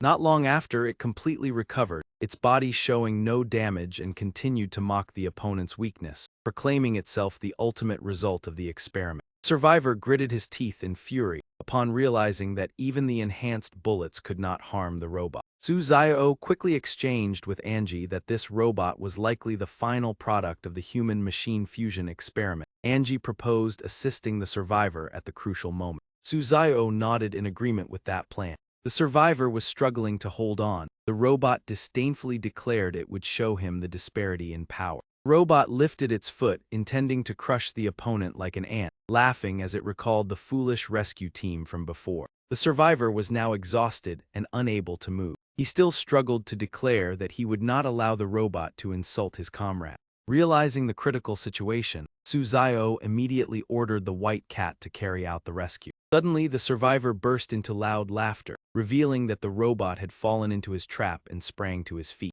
He activated the explosive device and declared that the Wraith Squad never knew fear, inviting the robot to taste his wrath. A world-shaking explosion resounded, smoke rising high to form a gigantic mushroom cloud. Despite hiding, Suzayo and Angie were still affected. Suzayo protected Kai in his arms and was astonished by the survivor's act of self-destruction. The smoke cleared, only a deep crater and a scene of desolation remained at the battlefield. Suzayo instructed Kai to stay and wait while he and Angie moved forward to inspect the scene. The girl obediently agreed. The white cat approached and let out a soft cry, as if apologizing for not saving the survivor in time. Suzayo reassured that it was his choice and not the white cat's fault. Unexpectedly, the robot's head was still functioning and burst into laughter, believing the opponent's action was futile because it possessed the ability to regenerate. Suzayo and Angie were astonished upon realizing that the robot had not been completely destroyed. Suzayo revealed a sinister smile, speculating that the head was the true control center of the experiment and proposing to dissect it for research. Angie agreed with the analysis. The white cat cooperated, raising its claws ready to carry out the dissection order. The robot panicked upon realizing it could not resist the power of the strange creature. It hastily begged for mercy and agreed to reveal all information. Suzayo immediately demanded its identity, the members involved in the experiment, and their purpose. The robot confessed that it had abandoned its human identity, bearing the codename Wandering Planet and participating in the mechanical organism experiment with two other wealthy merchants. When asked about the strength of the remaining two, the robot stated that it was the weakest due to the least financial investment. Angie continued to ask whether any experimental personnel still existed within the ruined area. Before the robot could answer, the system detected the disclosure of secrets and activated a self-destruction mechanism after 3 seconds. It only managed to scream before its head exploded. The white cat immediately teleported to protect Suzayo and Angie from the explosion. Both sighed in relief and were enraged by the cruelty of the experimental organization. Suzayo suggested leaving since they had gathered important information. Angie nodded in agreement. Meanwhile, Lucas was searching for a key when he was attacked by monsters and fought while cursing.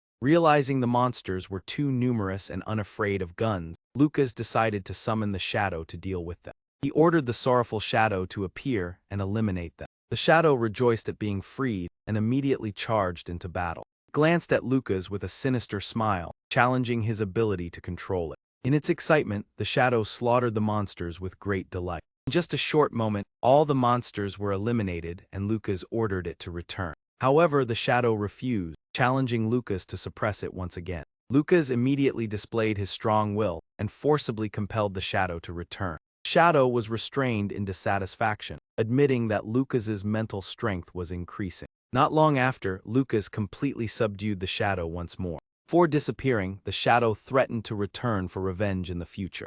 Lucas checked the spoils of war and noticed that he had obtained a key, deciding to return to the safe room. He inserted the key into the lock and opened a door leading to another space.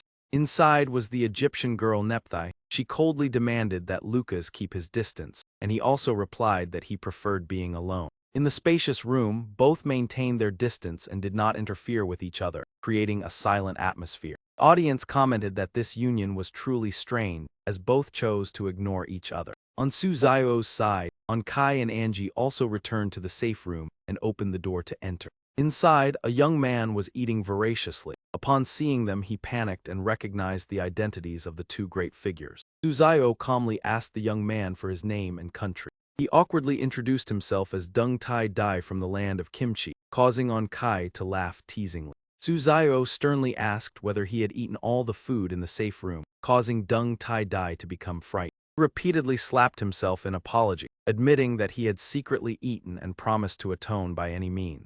This action left Suzao both amused and exasperated. Suzao forgave him but required that he accompany the group outside to search for supplies to make up for his mistake. Dung Tai Dai gratefully thanked him. On the third day, according to the rules, one person needed to stay in the safe room, so Angie remained while Suzao led on Kai and Dung Tai Dai to search for supplies. On the way, Suzao asked about Dung Tai Dai's talent and received the answer that it was a rank lie detection ability. Suzao highly valued this talent in a mission requiring unity, which made Dung Tai Dai more confident and determined to prove himself. Suddenly, behind Dung Tai Dai, a monster's arm appeared intending to grab him. He screamed in terror upon discovering the danger. Kak reacted swiftly, turning around and delivering a kick that knocked the monster away. The monster was injured, its blood splattering onto Dung Tai Dai's face and causing him even greater panic. Kai introduced Kak as her elder sister who would protect everyone. Dung Tai Dai was moved by this trust. Kai affirmed that they were teammates, causing Dung Tai Dai to feel ashamed of his country's past. Suzao placed a hand on his shoulder and reassured him that the Long Nation was generous and valued the virtuous. His words deeply moved Dung Tai Dai. Dung Tai Dai knelt down to express his gratitude and swore to repay it with his life. Kai cheerfully encouraged him through positive actions in the future. After a morning of searching, the group gathered more supplies and a bronze key. Suzao shared the good news with Angie upon returning. After arranging the supplies, Suzao used the key to merge the spaces and curiously wondered who the next person would be. He used the newly obtained key to open the fusion door. Inside they saw 8-Ba in a messy room with a chaotic scene. Suzao and Angie were both surprised. Suddenly he was struck head-on by a punch. 8-Ba, how can you be even more excessive than me? I only eat to fill my stomach, but you eat halfway and throw the rest away. It is truly wasteful. He became furious, finally understanding why the food had disappeared so quickly. It turned out all the credit belonged to you. 8-Ba was stunned and bewildered. Has he grown tired of living to dare lay a hand on me? He puffed out his chest. So you are just a temporary nobody, wasting food and even bragging about it. Your Dongdao nation truly has nothing good, he angrily retorted, refusing to allow you to insult my great country. At that moment, Suzao heard all of a T3's words, feeling extremely displeased, and told Dan Tai Dai not to waste words with him. He immediately ordered his most loyal pet, Bok Miu, to step forward, tie up that temporary nobody, and teach him a lesson. Bok Miu obediently responded with a meow, carrying out his master's command. Cat quickly executed the task, using a vine whip to tightly bind 8-Ba. He still stubbornly shouted that Suzao of Long Kwok was a cheater and would be exposed. He declared that he would reveal Suzao's true face to the entire world. Even so, he stubbornly endured all of Bok Miu's punishment and shouted loudly that if they had the ability, they should kill him, because he would never forgive Suzao of Long Kwok. Andre leaned close to Suzao and whispered that 8-Ba seemed very unusual. He kept provoking as if he wished to be killed, which was truly suspicious and might be related to his special ability. Andre suggested not killing him but simply tying him up and starving him to observe his reaction, and Suzao nodded in agreement. On the fourth day, the person who appeared in the safe room of the Bermuda area was Ivanov. He seemed somewhat confused and shyly greeted everyone. Lucas's safe room welcomed another new member, Ivanov from Bermuda. When Lucas went out to gather supplies, Ivanov noticed NFT's strange gaze, so he hurriedly followed and asked to accompany him in searching. Two passed through the dense fog for an unknown duration before stopping in front of a ruined church. Lucas asked whether Ivanov wanted to enter. Ivanov thought that he had never seen this church before, so it likely contained important clues. However, he still cautiously advised against entering recklessly, since they did not know what dangers might exist inside. Before they could take a step forward, they suddenly discovered strange creatures rushing toward them. They had 4 legs and moved at astonishing speed. Ivanov cried out in panic upon seeing so many monsters appear before his eyes. Lukas immediately fought against them, and the scene left Ivanov even more amazed by his strength. Ivanov secretly marveled that although he knew Lukas was strong, he never expected him to be this formidable, even willing to let him tag along. Wondering if this change was related to Grayson, Lukas instructed him to always stay close behind for safety. After that, the two entered the church, where before them seemed to lie a path leading to salvation. Lukas carefully observed the box inside and wondered what it contained. He was curious whether this box held any important item. When he opened it, Lukas discovered a dusty notebook reflecting a faint red glow, making him delighted because such notebooks usually recorded crucial information. Suddenly, the notebook floated up on its own and displayed content related to props obtained from activating a previous version. The content revealed the spiritual rules of the Crimson Inn, in which the assigned task was to eliminate a teammate. The explanation emphasized that the absolute balance between salvation and destruction held supreme meaning, and only Lukas could see this information. Lukas pondered that if he completed this task, he might no longer fear destruction, and the opportunity seemed right before him, leaving Ivanov confused as he saw Lukas staring at him. Lukas quickly put the notebook away and reassured him that it was nothing. He simply realized that having a companion was something valuable. He suggested that they bring the notebook back to share the information with the others. Ivanov agreed, secretly thinking that Lukas seemed to have changed, and hoping he could use his strong will to overcome the darkness of destruction if it appeared again. Faith was placed in Lukas's steadfast mental strength to overcome every challenge ahead. While Lukas and Ivanov found the notebook, Suzairo also led on Kai and Dan Tai out to gather supplies, leaving Angie in the safe room to watch over Tung Ha Thur Sat, who was bound, and quietly contemplate his future. After using her prophetic talent, Angie was shocked to discover that this person's future was completely obscured, as if his ability blocked all forms of probing. At that moment, a door suddenly appeared before Angie, signaling the arrival of new people. 3 people quickly stepped out. Among them, Tin's candidate Obama recognized Angie and greeted her enthusiastically. Nga Ta Dat was also extremely excited, and behind them stood a mysterious figure. In response to such enthusiasm, Angie smiled politely. Obama extended his hand hoping to shake hands with his idol, and Nga Ta Dat even joked that he would never wash his hand after the handshake. However, the mysterious person behind them suddenly spoke up, warning that contact with Angie could be dangerous, causing the other two to turn around in confusion. He pointed at Tung Ha Thur Sat, who was bound, and speculated that Angie might have killed other candidates in this safe room. Nga Ta Dat immediately refuted, asserting that Angie was not that kind of person, and Obama also defended her, stating he had never seen Angie harm anyone through live streams. Angie gently explained that there was a reason for tying that person up, but before she could finish, the mysterious figure interrupted and declared he would never trust her. Being baselessly suspected, Angie lost interest in explaining, coldly stating that the other party was too biased and suggesting using prophetic ability to verify the truth. Unable to argue further, that person turned to incite the other two to attack Angie, but they both refused because they trusted her and knew they were no match for her. Enraged, he slapped each of them and reminded them that he had once saved their lives, claiming they should not doubt him. Despite acknowledging the life-saving favor, they still refused to act against Angie, making him even more furious as he cited Rule 11 that no one should trust anyone. At this moment, Angie calmly spoke, exposing that the person was not actually a candidate.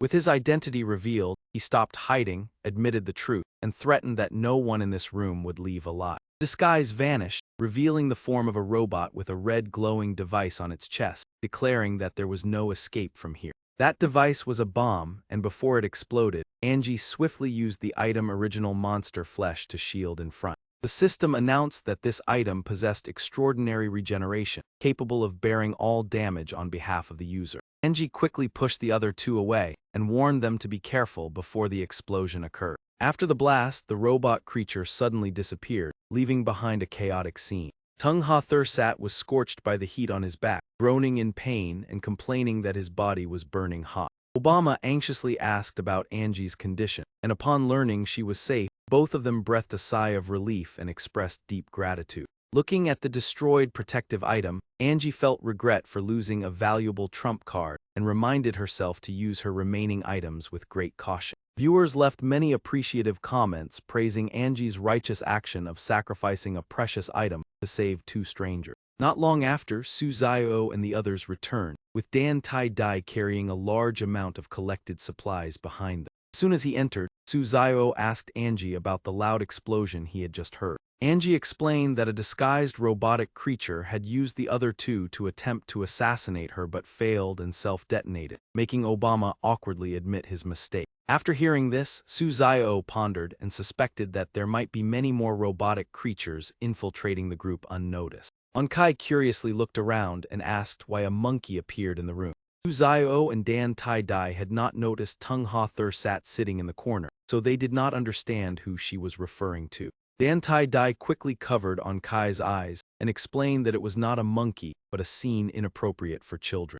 Onkai innocently questioned, saying she had heard that only monkeys had a red backside. Suzayo smiled and comforted her, saying it was not a monkey but a gorilla, and advised her not to look to avoid hurting her eyes, which made the little girl obediently agree. Dan Tai-Dai sighed in relief, secretly thinking that Suzayo's words were indeed more effective. Being called a gorilla, Tung Ha-Thur sat angrily shouted in protest and cursed back, while the viewers burst into laughter at the ironic situation. However, some opinions suggested that they should not rush to deal with him before clearly identifying his abilities, to avoid falling into a hidden trap. Suddenly, a flash of light appeared, signaling the arrival of another new group. Angie looked over and realized that more candidates had just been brought in. The first was Diop, Silent's candidate. He was surprised to recognize Suzayo and Angie and immediately greeted them. Next were the candidates of Bali Martin and Eisen. They were astonished to meet in person the famous figures they had previously only seen on screen.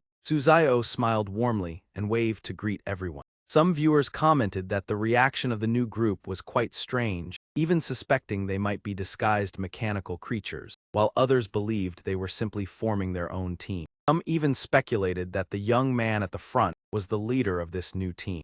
Diop introduced himself on behalf of everyone and expressed his joy at meeting Suzayo and Angie, and was encouraged by Suzayo to state his purpose directly. He smiled and admitted that nothing could escape the notice of the two of them, and prepared to present what he truly wanted to discuss. Before the other person could finish speaking, Angie interrupted and said that he knew Diop was referring to the new group he was leading, but that was not an issue because they themselves had not yet resolved their own problems, and he also reminded that it was understandable for newcomers to want to prove their abilities. However, in many situations, they still needed to assess their own capability. Hearing this, Diop simply smiled confidently and affirmed that they would definitely prove their worth. A few minutes later, Lucas's space was also connected. Ivan stood beside him and excitedly said that it was fortunate he could finally reunite with the three great figures Suzayo, Angie, and Lucas. From that moment, all surviving candidates officially gathered. However, the formation was divided into two individual members and three squads composed entirely of newcomers, with Diop leading one team, Suzayo and Angie leading a 5-member team, and Lucas in charge of a 2-person squad. At that moment, Lucas took out a notebook and handed it to Ivan, saying that he had already reviewed its contents, so he asked Ivan to pass it to Suzayo. Ivan happily agreed immediately. As he prepared to receive the notebook, Suzayo thought to himself that Lucas seemed to have learned how to share. Then he smiled and expressed his sincere thanks. After opening the notebook and skimming through it, Suzayo suggested that everyone read it together because they would all have to face the challenges ahead. Diop gratefully praised him as a good person willing to lead them through the ordeal, even declaring that he would willingly charge forward for him, and the team members echoed in unison. Content in the notebook stated that those people still had not found the author's previous diary and had also punished him severely. Even so, this did not discourage him but instead strengthened his determination to continue recording the experimental process, because a resistor would never easily compromise, and as Suzayo read, he reiterated the detail that the earlier notebook had not yet been discovered. The diary continued to mention that the experiment on eternal consciousness was still underway. Recently, the author noticed that the team leader had become increasingly abnormal, often working through the night and even forgetting to eat or drink, which caused him to pay attention to her suspicious behavior. Late one night, the team leader pulled him into an experiment that lasted until morning. He affirmed that the content of that experiment was completely outside the scope of the Eternal Consciousness Project. This made him believe that the team leader was secretly preparing some kind of scheme, leaving him tossing and turning all night unable to sleep. The author always trusted his intuition and believed that his premonitions had never been wrong. One day, they discovered that the team leader had quietly fled and taken a large amount of experimental data, forcing everyone to halt their work to search for her whereabouts in the city. When he found her, he did not inform the others but secretly allowed her to leave, even turning back to say that she should go and consider that he had never seen her.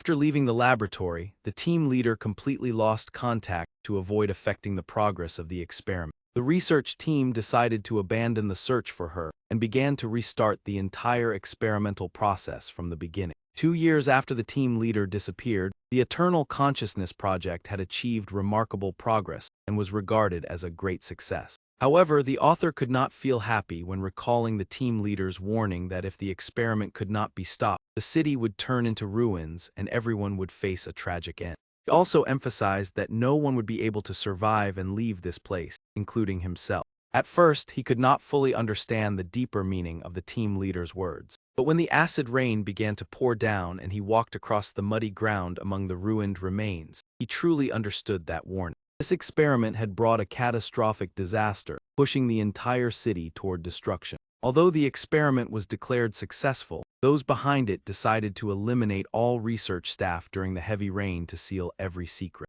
When he saw the cold gun barrel pointed at him, he realized that money and all previous promises had become meaningless. The only thing he longed for at that moment was simply to continue living. Amid the heavy rain, he suddenly saw a pair of familiar eyes. That person stood not far away and silently observed the entire scene. Bullets began to leave the gun barrels in that fateful moment. The rapid gunfire echoed, shattering the silent atmosphere. He collapsed to the ground, and the final image lingering in his vision was that pair of familiar eyes. A bullet pierced through his head, leaving him uncertain whether he was alive or dead. His memories became chaotic, only knowing that his consciousness seemed to persist in a hazy state. Returning to the present, Su Zio's group gathered in a circle to discuss the information they had just read. Su Zio spoke, saying that after reviewing the record, everyone could share their thoughts and assessment. Angie was the first to speak. He believed that the notebook repeatedly mentioning the team leader proved she was a key figure. Moreover, her change in attitude toward the experiment before and after leaving suggested that she might have held important secrets, therefore they should search for this person first.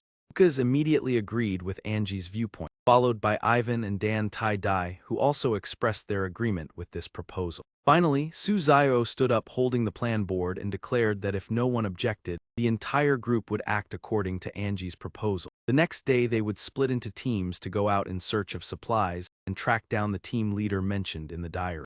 Since most members needed to go out to gather clues and necessities, the group decided to draw lots to choose who would stay in the safe room, and the final result showed that Nephi would take on this task, along with Tung Ha Thur Sat, the one who was often ignored by everyone. Su Zio held the drawing slip and read aloud the name Nephi. She gently nodded in response. Beside her, Diop crossed his arms and suggested that she and Tung Ha Thur Sat stay behind to guard the safe room. After agreeing on those who would remain, everyone divided into 3 groups and left the safe room one after another. The first group consisted of Lucas and Ivan led by Lucas. The second group included Su Zio, Onkai, Dung Tai-Dai, Angie, Obama, and Ngata Dat, with Su Zio and Angie serving as the leaders. The third group consisted of Diop, Asan, Martin, and 2 other members, with Diop as the team leader. As they advanced into the mist, Asan held his gun and worriedly said that visibility was worsening and asked whether they should continue moving forward. Diop reassured everyone that his talent could sense danger and would provide timely warnings.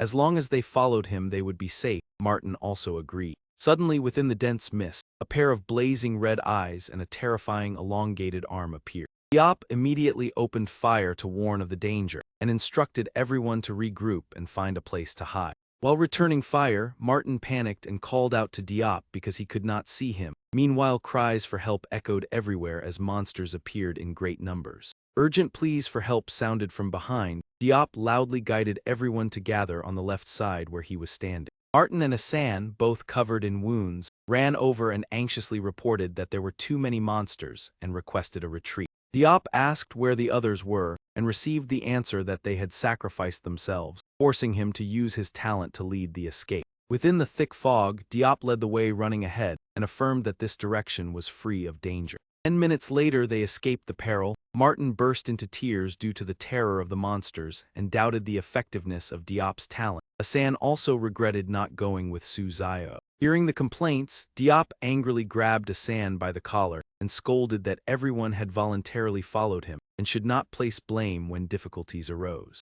Diop then calmed down and declared that they could choose to continue accompanying him or return to the safe room and should not blindly try to prove themselves. Martin decided to return and thanked Diop for saving his life. Asan also admitted that he was only an ordinary person and wished Diop good luck. Watching the two leave, Diop felt disappointed, believing they lacked determination and would hardly succeed in this world. He decided to continue the journey alone to search for clues before returning. While Diop continued exploring, Martin and Asan safely returned to the room. Nephi was surprised and asked why there were only two of them. Martin explained that Diop had asked them to return first. Asan also echoed with an embarrassed expression. Hearing this, Nephi allowed them to enter the safe room. Upon entering, Martin sighed in relief, while Asan hoped that Diop would also return safely, but they did not notice Nephi's abnormality. Suddenly, a hand pierced through Asan's chest, causing Martin to cry out in terror. Nephi coldly declared that even within the safe room, they could not rest in peace. Martin was horrified to realize that Nephi was not the chosen one of Egypt and questioned her true identity. He continued to attack Martin and coldly stated that he had no chance of learning the truth. After dealing with the two of them, Nephi turned to Tung Ha Thur Sat and admitted that she was a mechanical monster in disguise, while also expressing regret that he had overheard the secret. She affirmed that to ensure safety, all witnesses had to be eliminated. Tung Ha Thur Sat showed no fear and loudly challenged her to make a move. He declared that he did not fear death and asked her to finish him. Nephi immediately reached out and gripped his throat with a chilling smile. He questioned his courage once more before delivering the final blow. After eliminating everyone, Nephi smiled, believing that the obstacles had been cleared and awaited the return of the others. Unexpectedly, Tung Ha Thur Sat's body ignited with red flames and he stood up, astonishing Nephi. He possessed an SSS-ranked talent named Nirvana, leaving Nephi stunned upon witnessing his resurrection. Tung Ha Thur Sat laughed loudly and stated that he had long awaited this moment. The audience explained that this talent allowed resurrection and inheritance of the strength of the one who had defeated him. Many realized the reason he always wanted the great figures to take action and became curious about his next move. Nephi admitted that his talent was astonishing, but warned that defeating her would not be easy. He responded that he had no intention of engaging in battle. He declared that he would go out to prove that his abilities were not inferior to Suzayo before leaving the room, leaving Nephi watching with great interest. Nephi revealed a sinister smile, believing that the more the prey struggled, the more interesting the hunt would become. Obama slightly raised his head and whispered for everyone to look. The building ahead still had power, and Ga Ta Dak also exclaimed in shock, unable to understand what that place was that such a structure could exist amid the ruins.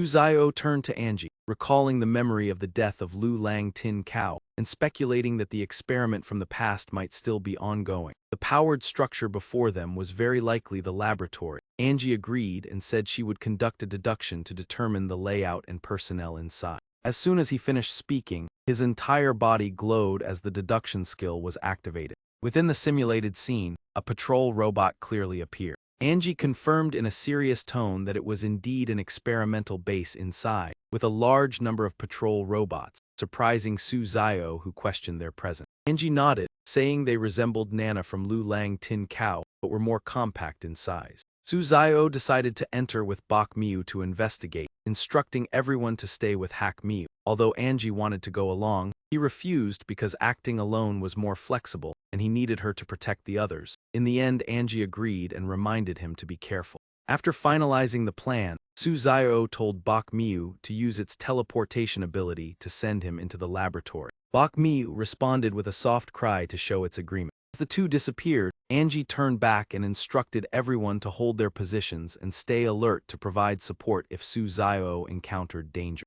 Onkai and Dantai Dai both nodded in agreement with the plan. Not long after Suzayo left, Obama suddenly looked in a direction and shouted in alarm for everyone to pay attention. A squad of robots suddenly appeared before them, advancing closer. He realized these robots seemed to have detected them and were moving toward the group in unison. Angie immediately pulled on Kai and ran, shouting for everyone to quickly leave the dangerous area. While fleeing, they discovered another group of robots ahead. Obama cried out in despair that they were surrounded. Dan Tai-Dai also shouted in anger, not understanding how they had been detected without notice. When Anicap appeared behind on Kai, Angie anxiously concluded that the enemy had been monitoring them for a long time. With such an overwhelming number of robots, even with Hack Miu, it would be difficult to resist or escape. Dan Tai-Dai and his companions firmly urged Angie to let Hack Miu take her and Kai away first. They would stay behind to hold the line. Obama and Nga Ta-Dak also expressed their willingness to sacrifice themselves, satisfied to have come this far. During this, Angie firmly refused, declaring that she would never abandon her teammates and believed that if Su Zio were here, he would make the same choice. With tears in her eyes, Kai also insisted on not leaving, unable to abandon her friends to escape alone. At that moment, the robot army closed in and emitted mechanical sounds announcing that the targets were within attack range, then opened fire simultaneously. Dan Tai-Dai and the other two stood in front to shield Angie and Kai, enduring the intense barrage that made Angie cry out his name in horror. In the moment between life and death, he threw the reward obtained from the previous round behind him, and the system immediately displayed a notification. The system confirmed the use of the item origin of the flesh monster, granting powerful self-regeneration. All damage the user suffered would be transferred to this entity instead. However, the firepower still penetrated the flesh monster's defense and continued to injure Dan Tai-Dai's group. Severely wounded, Dan Tai-Dai weakly urged Angie to leave immediately because the two flesh monsters could not hold out for long. Obama also whispered that they had no chance left and hoped their sacrifice would not be in vain. Angie choked with emotion as she looked at them and said she would always remember this sacrifice. She then turned and shouted for Hack Miu and Kak to quickly take her and Kai away. Hack Miu immediately wrapped its tail around Angie and sped away from the danger zone. At the same time, Kak carried Kai and followed closely behind to escape. The robot's mechanical voice announced that fleeing targets had been detected and immediately launched a tracking bullet. The bullet rapidly closed in, causing Angie to panic as she realized it was a homing round, while Hack Miu lacked teleportation ability and could hardly evade it. In a moment of despair, he wondered if their journey would truly end here. Just then, a man with platinum hair suddenly appeared and loudly urged them to keep running and never stop. Angie froze and turned to look at the man who had just appeared. The object in the man's hand suddenly flashed with a mysterious light. A dart was launched, shooting straight toward the pursuing bullet. Immediately after, a burst of flames erupted, engulfing the collision area. The robot system instantly announced that the target had been lost. Once they reached safety, Angie gently comforted the sobbing Kai, saying they had escaped danger and everything would be fine. Not long after, Su Zio returned and stood before everyone. He sat down and asked about the situation. Angie lowered her head and tearfully mentioned Dan Tai-Dai, Obama, and Nga Ta-Dak.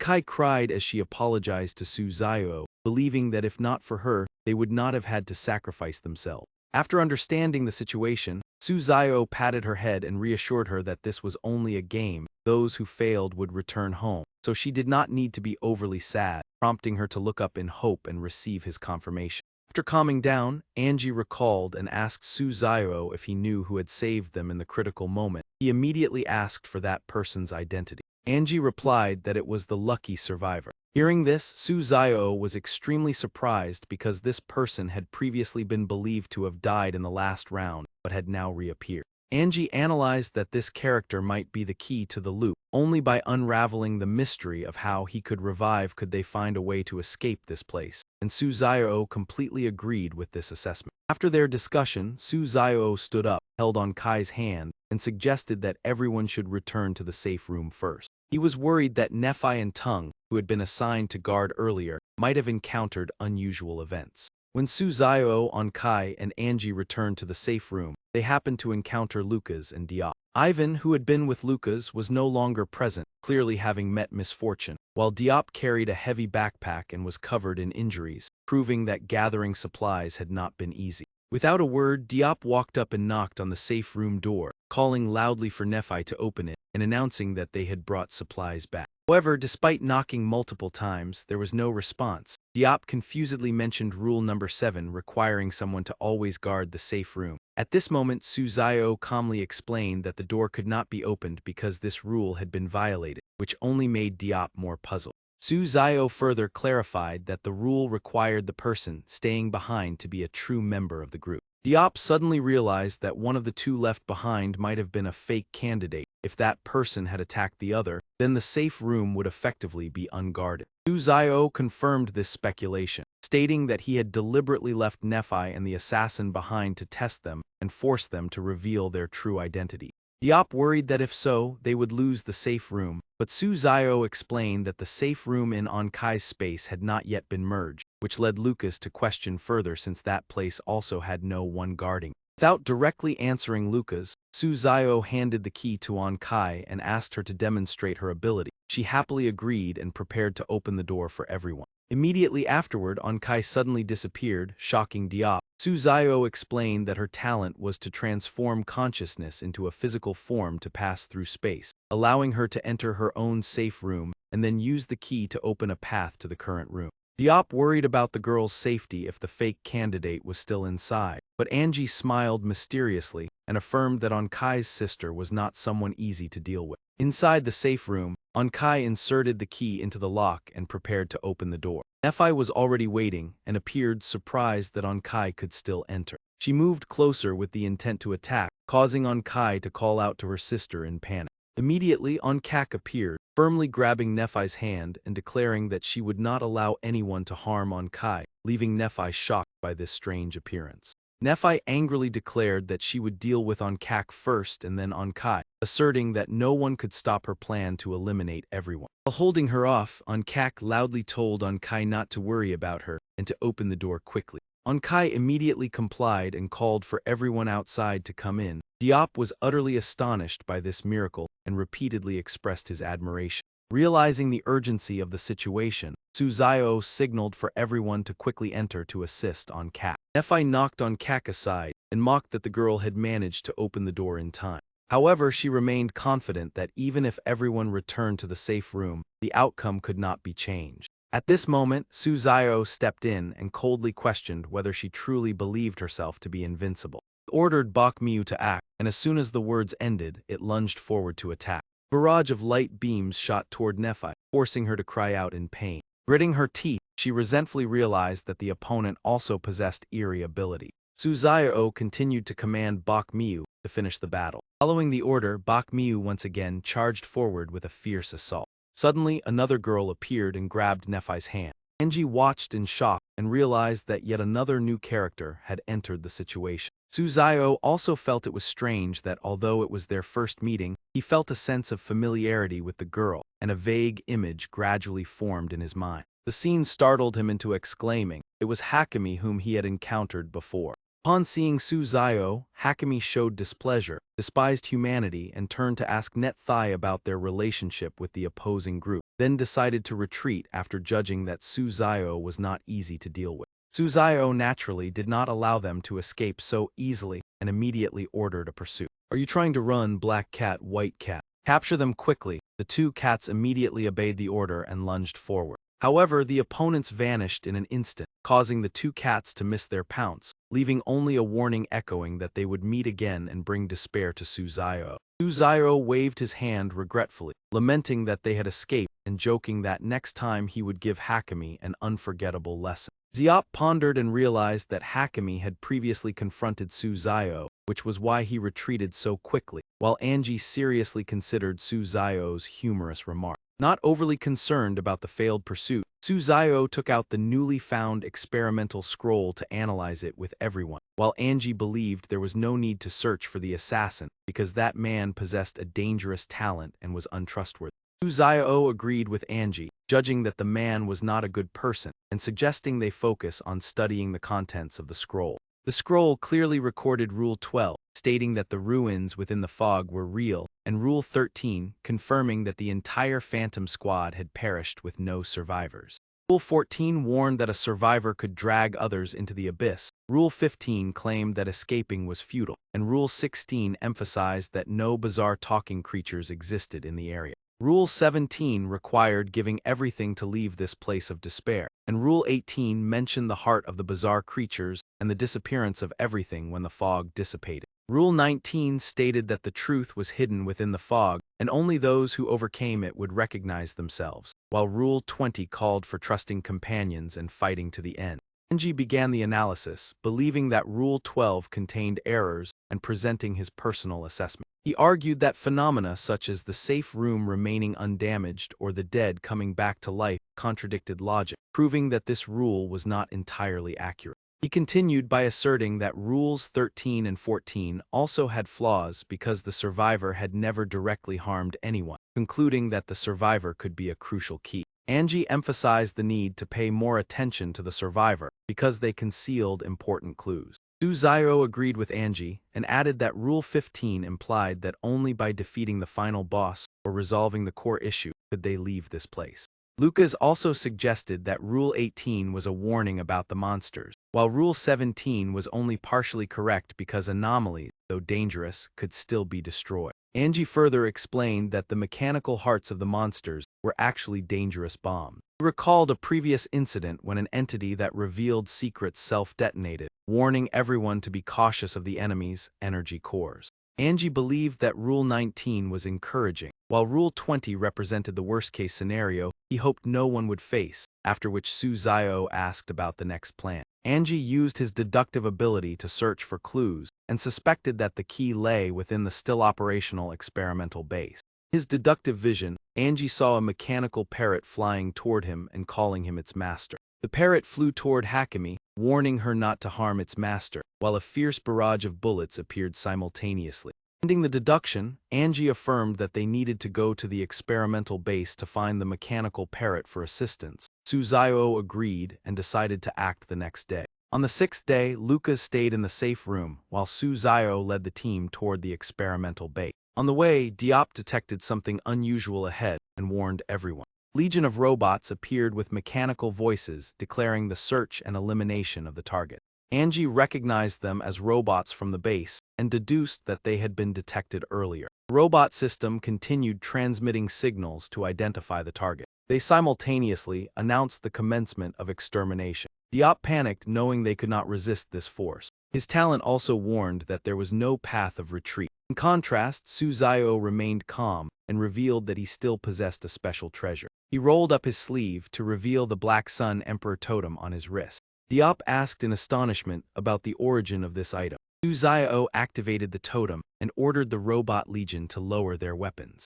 Diop was stunned to see Suzayo walk straight toward the robots, while Angie trusted that he already had a plan. Robot Legion immediately obeyed and responded in unison after each of Suzayo's commands. Suzayo was secretly astonished by the totem's ability to control bizarre creatures, although its activation time was limited. Ontrai continuously praised him upon seeing the robots transform from enemies into allies. Diop still did not understand the mechanism, but Angie explained that the totem carried the meaning of faith and the ability to summon. Suzayo continued commanding the robots to split to both sides, opening a path for the group to advance. He requested a robot to guide them to the most important laboratory and received absolute obedience. Suzayo held Ontrai's hand and confidently led everyone straight into the base. Ontrai enthusiastically praised his ability. The group quickly advanced toward the experimental base. Witnessing this, Hakami became furious upon seeing the robots guiding humans. He was enraged because she was the one who created them, yet had lost control.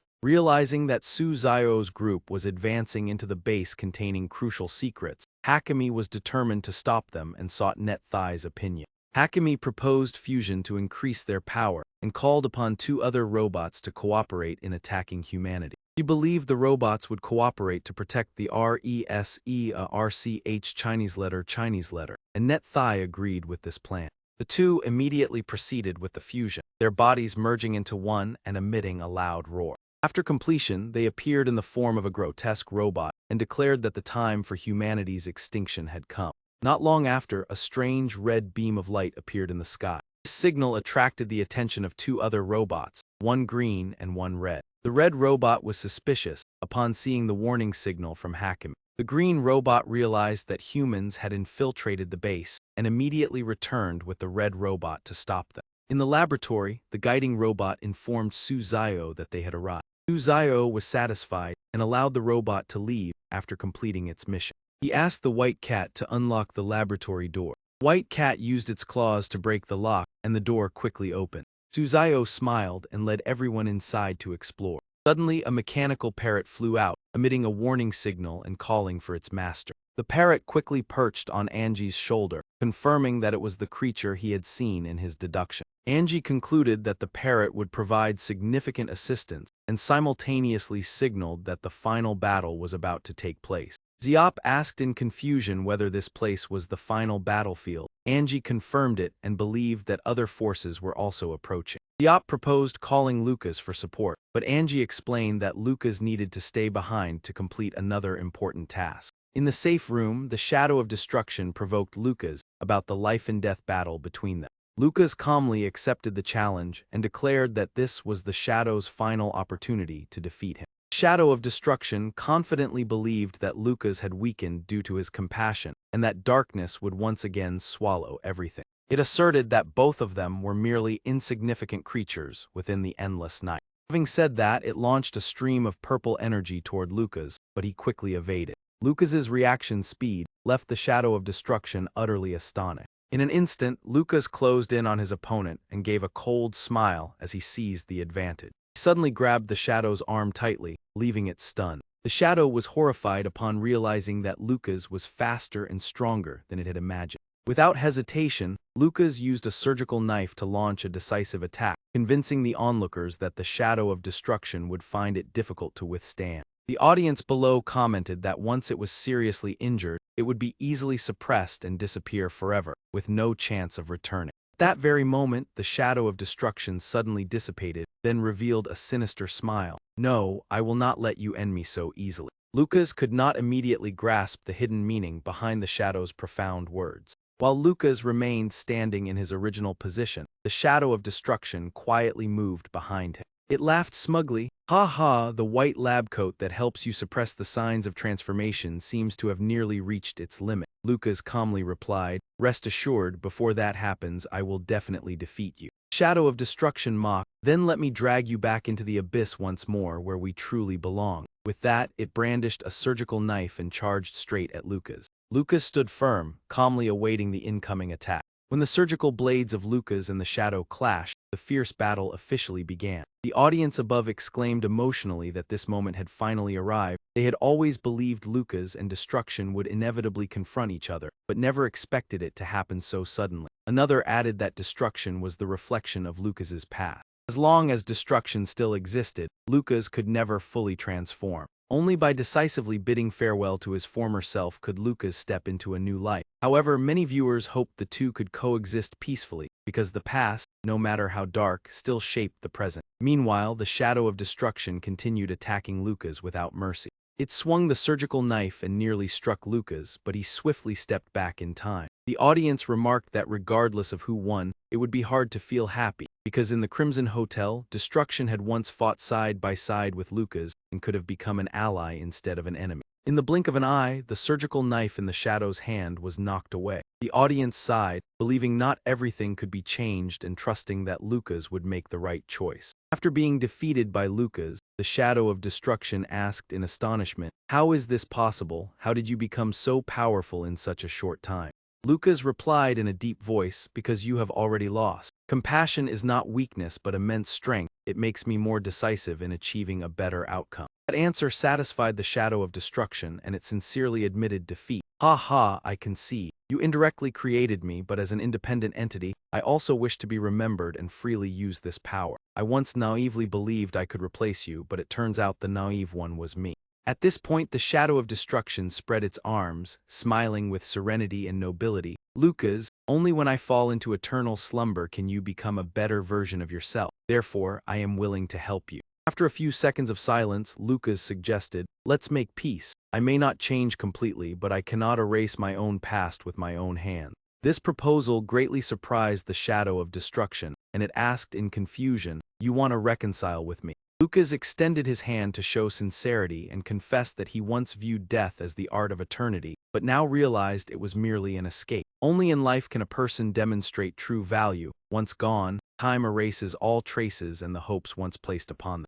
The Shadow of Destruction grasped Lucas's hand and said emotionally that this was likely the hope Jerson had left behind. It decided to reconcile and vowed to become a loyal shadow by Lucas's side from now on. That moment Jerson's voice echoed, "Lucas, I am very pleased with your change." Lucas exclaimed in surprise, realizing that Jerson had always silently accompanied and guided him step by step to become the person he was today. Jerson smiled and waved goodbye. "That's right, old friend, I have completed my final mission. Farewell, I hope you can leave this strange world and help the United States avoid disaster." Lucas replied joyfully that he would soon reunite with Su Zio's group to find a way to escape this world together. At the entrance of the ultimate experimental base, Angie was delighted to see Lucas again and congratulated him on resolving the issue with the shadow. Angie suggested that now they could set aside all prejudices and start getting to know each other again from the beginning. As he spoke, Angie stepped forward and extended his hand to shake Lucas',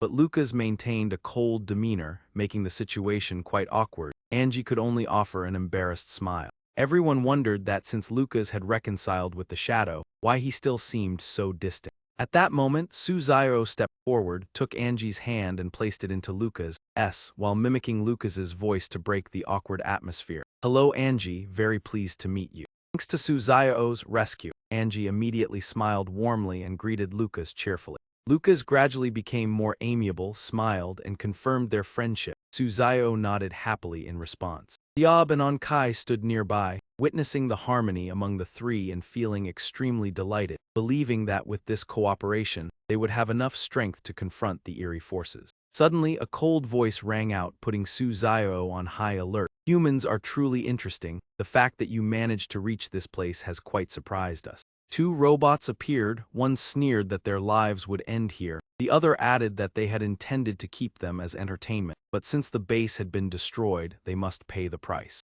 Diop anxiously questioned the presence of the two robots in this bizarre world. Angie reassured him that although they were powerful, everyone needed to stay strong. Shadow of Destruction held a surgical knife and excitedly told Lucas that with a single command, it would take down the enemy. Lucas smiled in response, expressing his joy at fighting alongside it. Suzairo ordered the white cat and the black cat to join the battle. He instructed them to support Lucas and the Shadow of Destruction. The two cats responded in unison with obedient cries.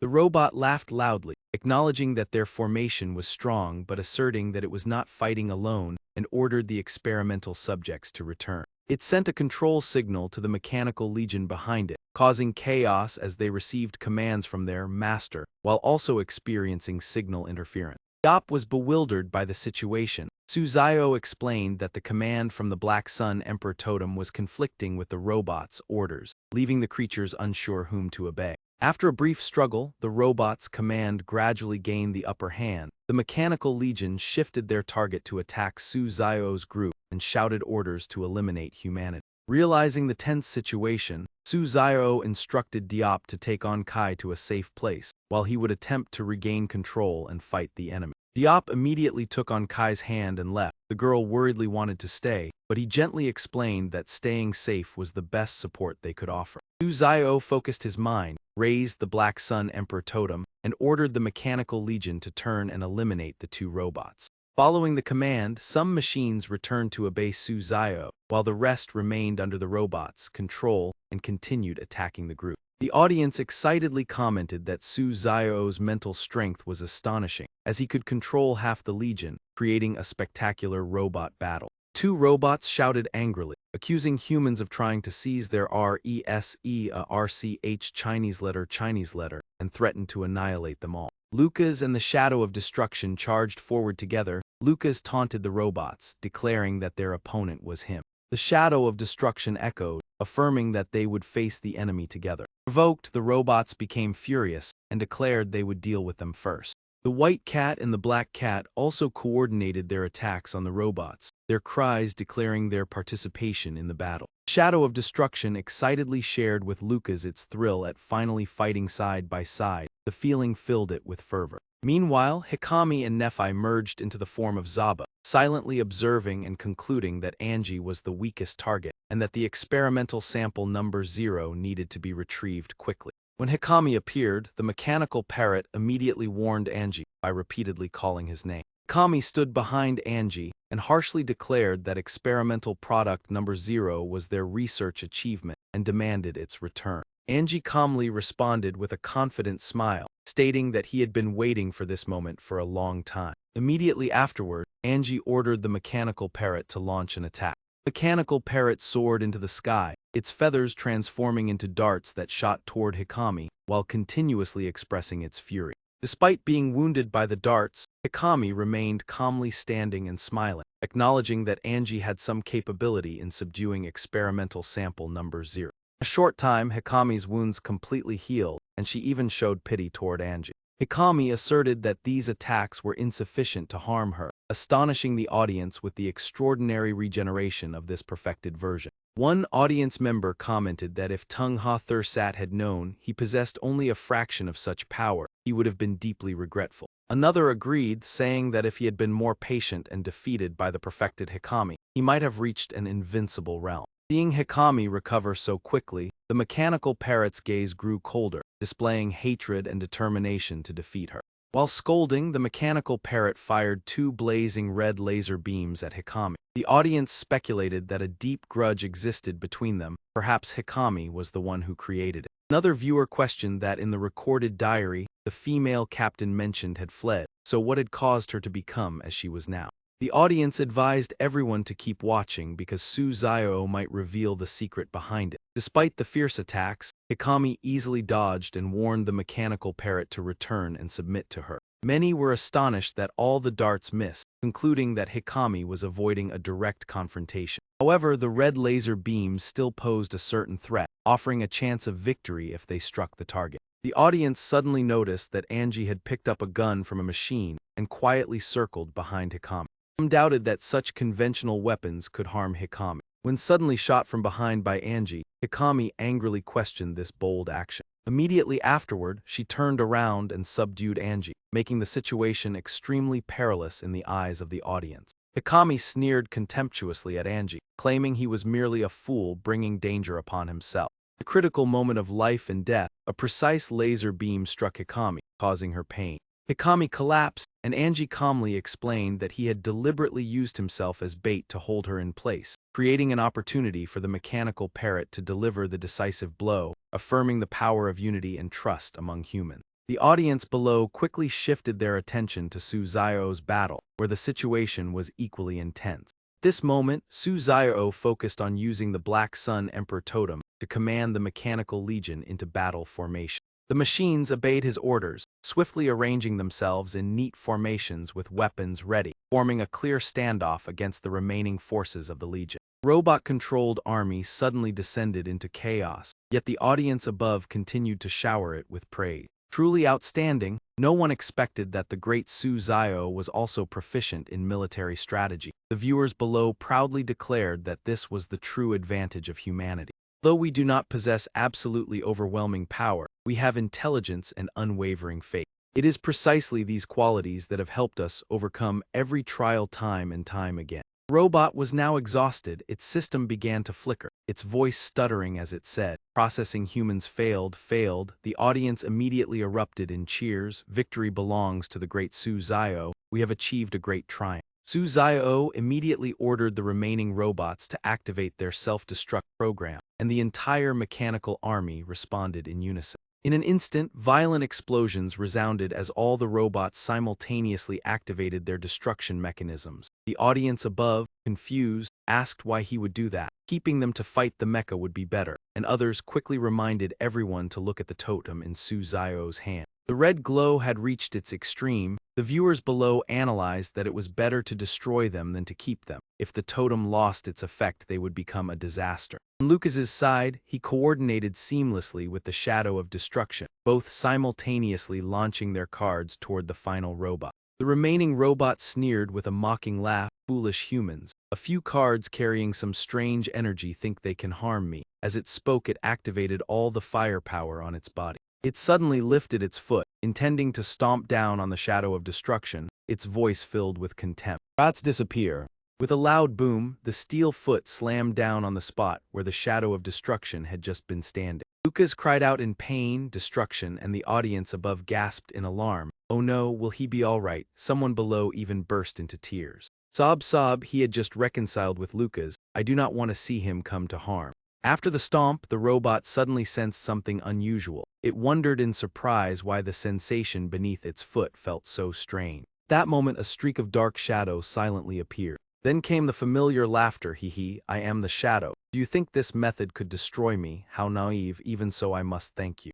Stomp helped me evolve, now I can freely control the merging and separation of my form. Seeing that his opponent was completely unharmed, the robot was momentarily speechless. Not giving it time to react, the shadow of destruction wielded a surgical knife and charged forward. Enough talk, are you ready? I will deal with you immediately. Enraged at being looked down upon, the robot shouted, I am the painstaking achievement of countless researchers. Do not dream of defeating me. Suddenly it froze and let out a scream. No, do not cut off my power, no. The audience above marveled that this move was brilliant. I have never thought of it. The viewers below also praised that the robot was truly strong, but without control, it was no different from a useless pile of scrap metal. Lucas thought to himself that the opportunity had arrived and quickly circled behind the robot. The weakened robot stammered, no, despicable humans daring to use such a method. I am unwilling to end like this. Lucas ignored its complaints and decisively thrust the surgical knife into the center of the Zobot's chest, causing it to emit a miserable wail.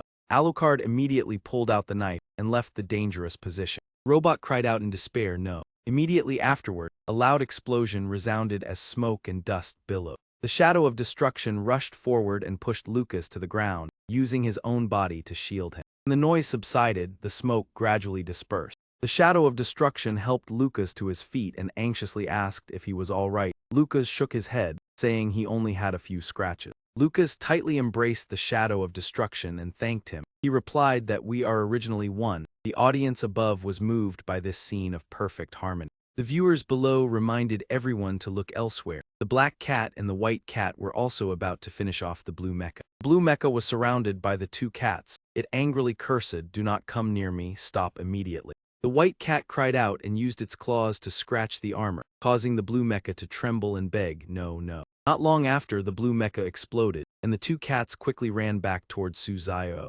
He gently stroked their heads and praised them for doing well, and both obediently responded with soft meows. Angie stepped forward and asked Suzayo how Hakami should be dealt with. He pondered before replying that for now they would not touch her, as he still wanted to confirm a few matters. Suzayo walked over to where Hakami was lying and spoke. Hakami, in truth you never escaped from the base, did you? You know there is nothing left to hide. He gave a faint smile. You are indeed intelligent to have guessed it. Then I will tell everything. From the beginning I never intended to escape, but always wanted to seize the base and those three mechas to become the one standing at the pinnacle of the world. Unfortunately, before I could succeed you all appeared. Suzayo continued to ask about the lucky survivor and why he could continuously resurrect. Hakami stubbornly replied that if he wanted to know, he should find out himself. She then let out a cold laugh, reminding them that their time was running out before activating the self-destruct mechanism. Suzayo and Angie simultaneously changed expressions. She intended to detonate herself.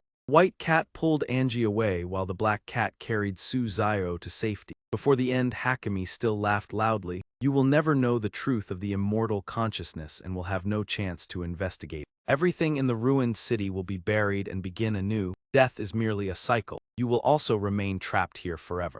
After finishing her words, Hakami immediately detonated herself. Suzayo raised his hand to shield his eyes from the damaging heat. Angie, puzzled by Hakami's final words, asked about the meaning of everything being buried and starting again. Suzayo speculated that this was related to the lucky survivor, and that the secret of resurrection might affect the fate of the entire world. At that moment, the voice of Tung Hother Sat rang out. The speculation is reasonable, but unfortunately you no longer have the chance to verify it. Suzayo turned around to see him holding a red switch. He laughed triumphantly and said that he had been hiding to reap the benefits and that this place was filled with bombs. With a single press of the button, everything would disappear. He bid farewell to each of them before pressing the switch with confidence. Several minutes passed and nothing happened. Suzayo, along with Lucas and Angie, stared at him. He muttered in confusion that he had planted the bombs, so why did they not explode? While continuously pressing the button, he said that they were busy dealing with the mecha and Hakami. How could they have discovered it? From behind, the lucky survivor appeared, pointing a gun and explaining that the bombs had been secretly dismantled by him. Upon hearing the voice, Tung Hother Sat realized it was not a contestant but likely him. He abruptly turned around and demanded why he helped them instead of helping me. We are both contestants after all. The lucky survivor calmly replied that his body had already become similar to those cruel experiments before decisively ending him. After resolving the matter, he turned to Suzayo and said, "Congratulations, everyone will soon be able to leave this world safely." However, Suzayo was not pleased. He frowned and said that they still had unfinished business and could not leave yet. Diop asked in surprise what else remained when the mecha, Hakami, and Tung Ha Thursat had all fallen. Suzayo smiled sincerely and said that the remaining task was to help the lucky survivor find himself again. He was stunned and asked, "Find myself?" Suzayo calmly explained that he wanted to understand why he was immortal, why they constantly hunted him, and why Hakami said everything would restart, because the entity bearing the eternal consciousness was not the mecha but him. This revelation left the lucky survivor stunned. He stammered, "What?" Suzayo replied thoughtfully that it seemed he truly remembered nothing. In that case, he would help him restore his consciousness. He began piecing together his memories. The first notebook was genuine. At the beginning, he was indeed a technician of the Immortal Consciousness Project. Not long after being discovered, he passed away. Suzayo further analyzed that he became an experimental subject and ultimately succeeded. That meant his brain was transformed into a medium like a computer. They created a new world within it and implanted his consciousness there. He speculated that everyone in this world actually existed within his mind. Thanks to this, immortality was achieved. All the strange creatures, robots, and the Phantom Squad were merely people trapped within his consciousness with fabricated memory. Therefore, no matter how many times he fell, he would always return. And as long as he had not truly disappeared, they could not disappear either. The essence of this world was like a video game. As long as the system continued to operate, the characters could be resurrected. Suzayo affirmed that to end the cycle, the only way was for him to remember everything so that the world of consciousness would return to nothingness. After hearing this, the lucky survivor clutched his head and trembled, asking if everything was false and whether his comrades and obsession with revenge were also merely illusions. It was impossible. Suzayo removed the jellyfish necklace and approached him with a compassionate gaze. "I understand that facing the truth is very painful, but remaining clear-minded in suffering is better than being exploited forever." He placed the jellyfish necklace around the lucky survivor's neck and said he hoped it would help him remember the truth and rediscover himself. The jellyfish necklace immediately shone brightly, restoring all of his memory. Finally, he revealed a serene smile and said that he had remembered everything, that he had died long ago, and that his body was nothing more than a brain sustained in solution within the laboratory. When his memories were fully restored, the body of the fortunate survivor gradually dissolved. Before disappearing, he expressed his gratitude to Suzayo's group, stating that being awakened brought him far more relief than continuing to exist in that state. The system simultaneously announced that the acid rain had temporarily ceased but would return. For as long as desire had not ended and humanity continued to sow the seeds of evil, the inevitable consequences would have to be borne. Dear participant, congratulations on overcoming the trial in the world of ruins and fog with noble qualities such as unity, mutual support, faith, compassion, dedication, sacrifice, and protection. Wherever there is light, the darkness will be driven away, and you should not merely admire that light. Because you yourselves are that source of light, the system evaluated the collective performance in the world of ruins and fog at 7 stars, and reminded that the rewards would be distributed based on each individual's level of contribution. Suzayo silently watched until the figure of the fortunate survivor completely vanished. He softly said farewell and affirmed that although he did not know his name, his image would always be remembered. After returning to the real world in the United States, several days passed without the reappearance of the world of anomalies. Angie and Suzayo arranged to meet at the psychiatric hospital, where Lucas was receiving treatment. Suzayo spoke first. He kindly inquired about Lucas's health and whether his condition had shown positive improvement, while Angie stood beside him, cheerfully remarking that the previous trials had likely caused the world of anomalies to temporarily subside. After a few seconds of thought, Angie cautiously added that it was possible everything was merely preparing in silence for another scheme. Therefore, the three of them needed to live well and always remain ready to face it if the world of anomalies suddenly returned. Lucas smiled optimistically and stated that his condition had improved significantly, reassuring the two that if the world of anomalies reappeared, he would be fully capable of continuing to participate, while extending his hand to shake hands with Suzayo and Angie. Suzayo and Angie immediately clasped Lucas's hand. Angie enthusiastically agreed with the promise, while Suzayo firmly affirmed that they would stand side by side in the challenges to come.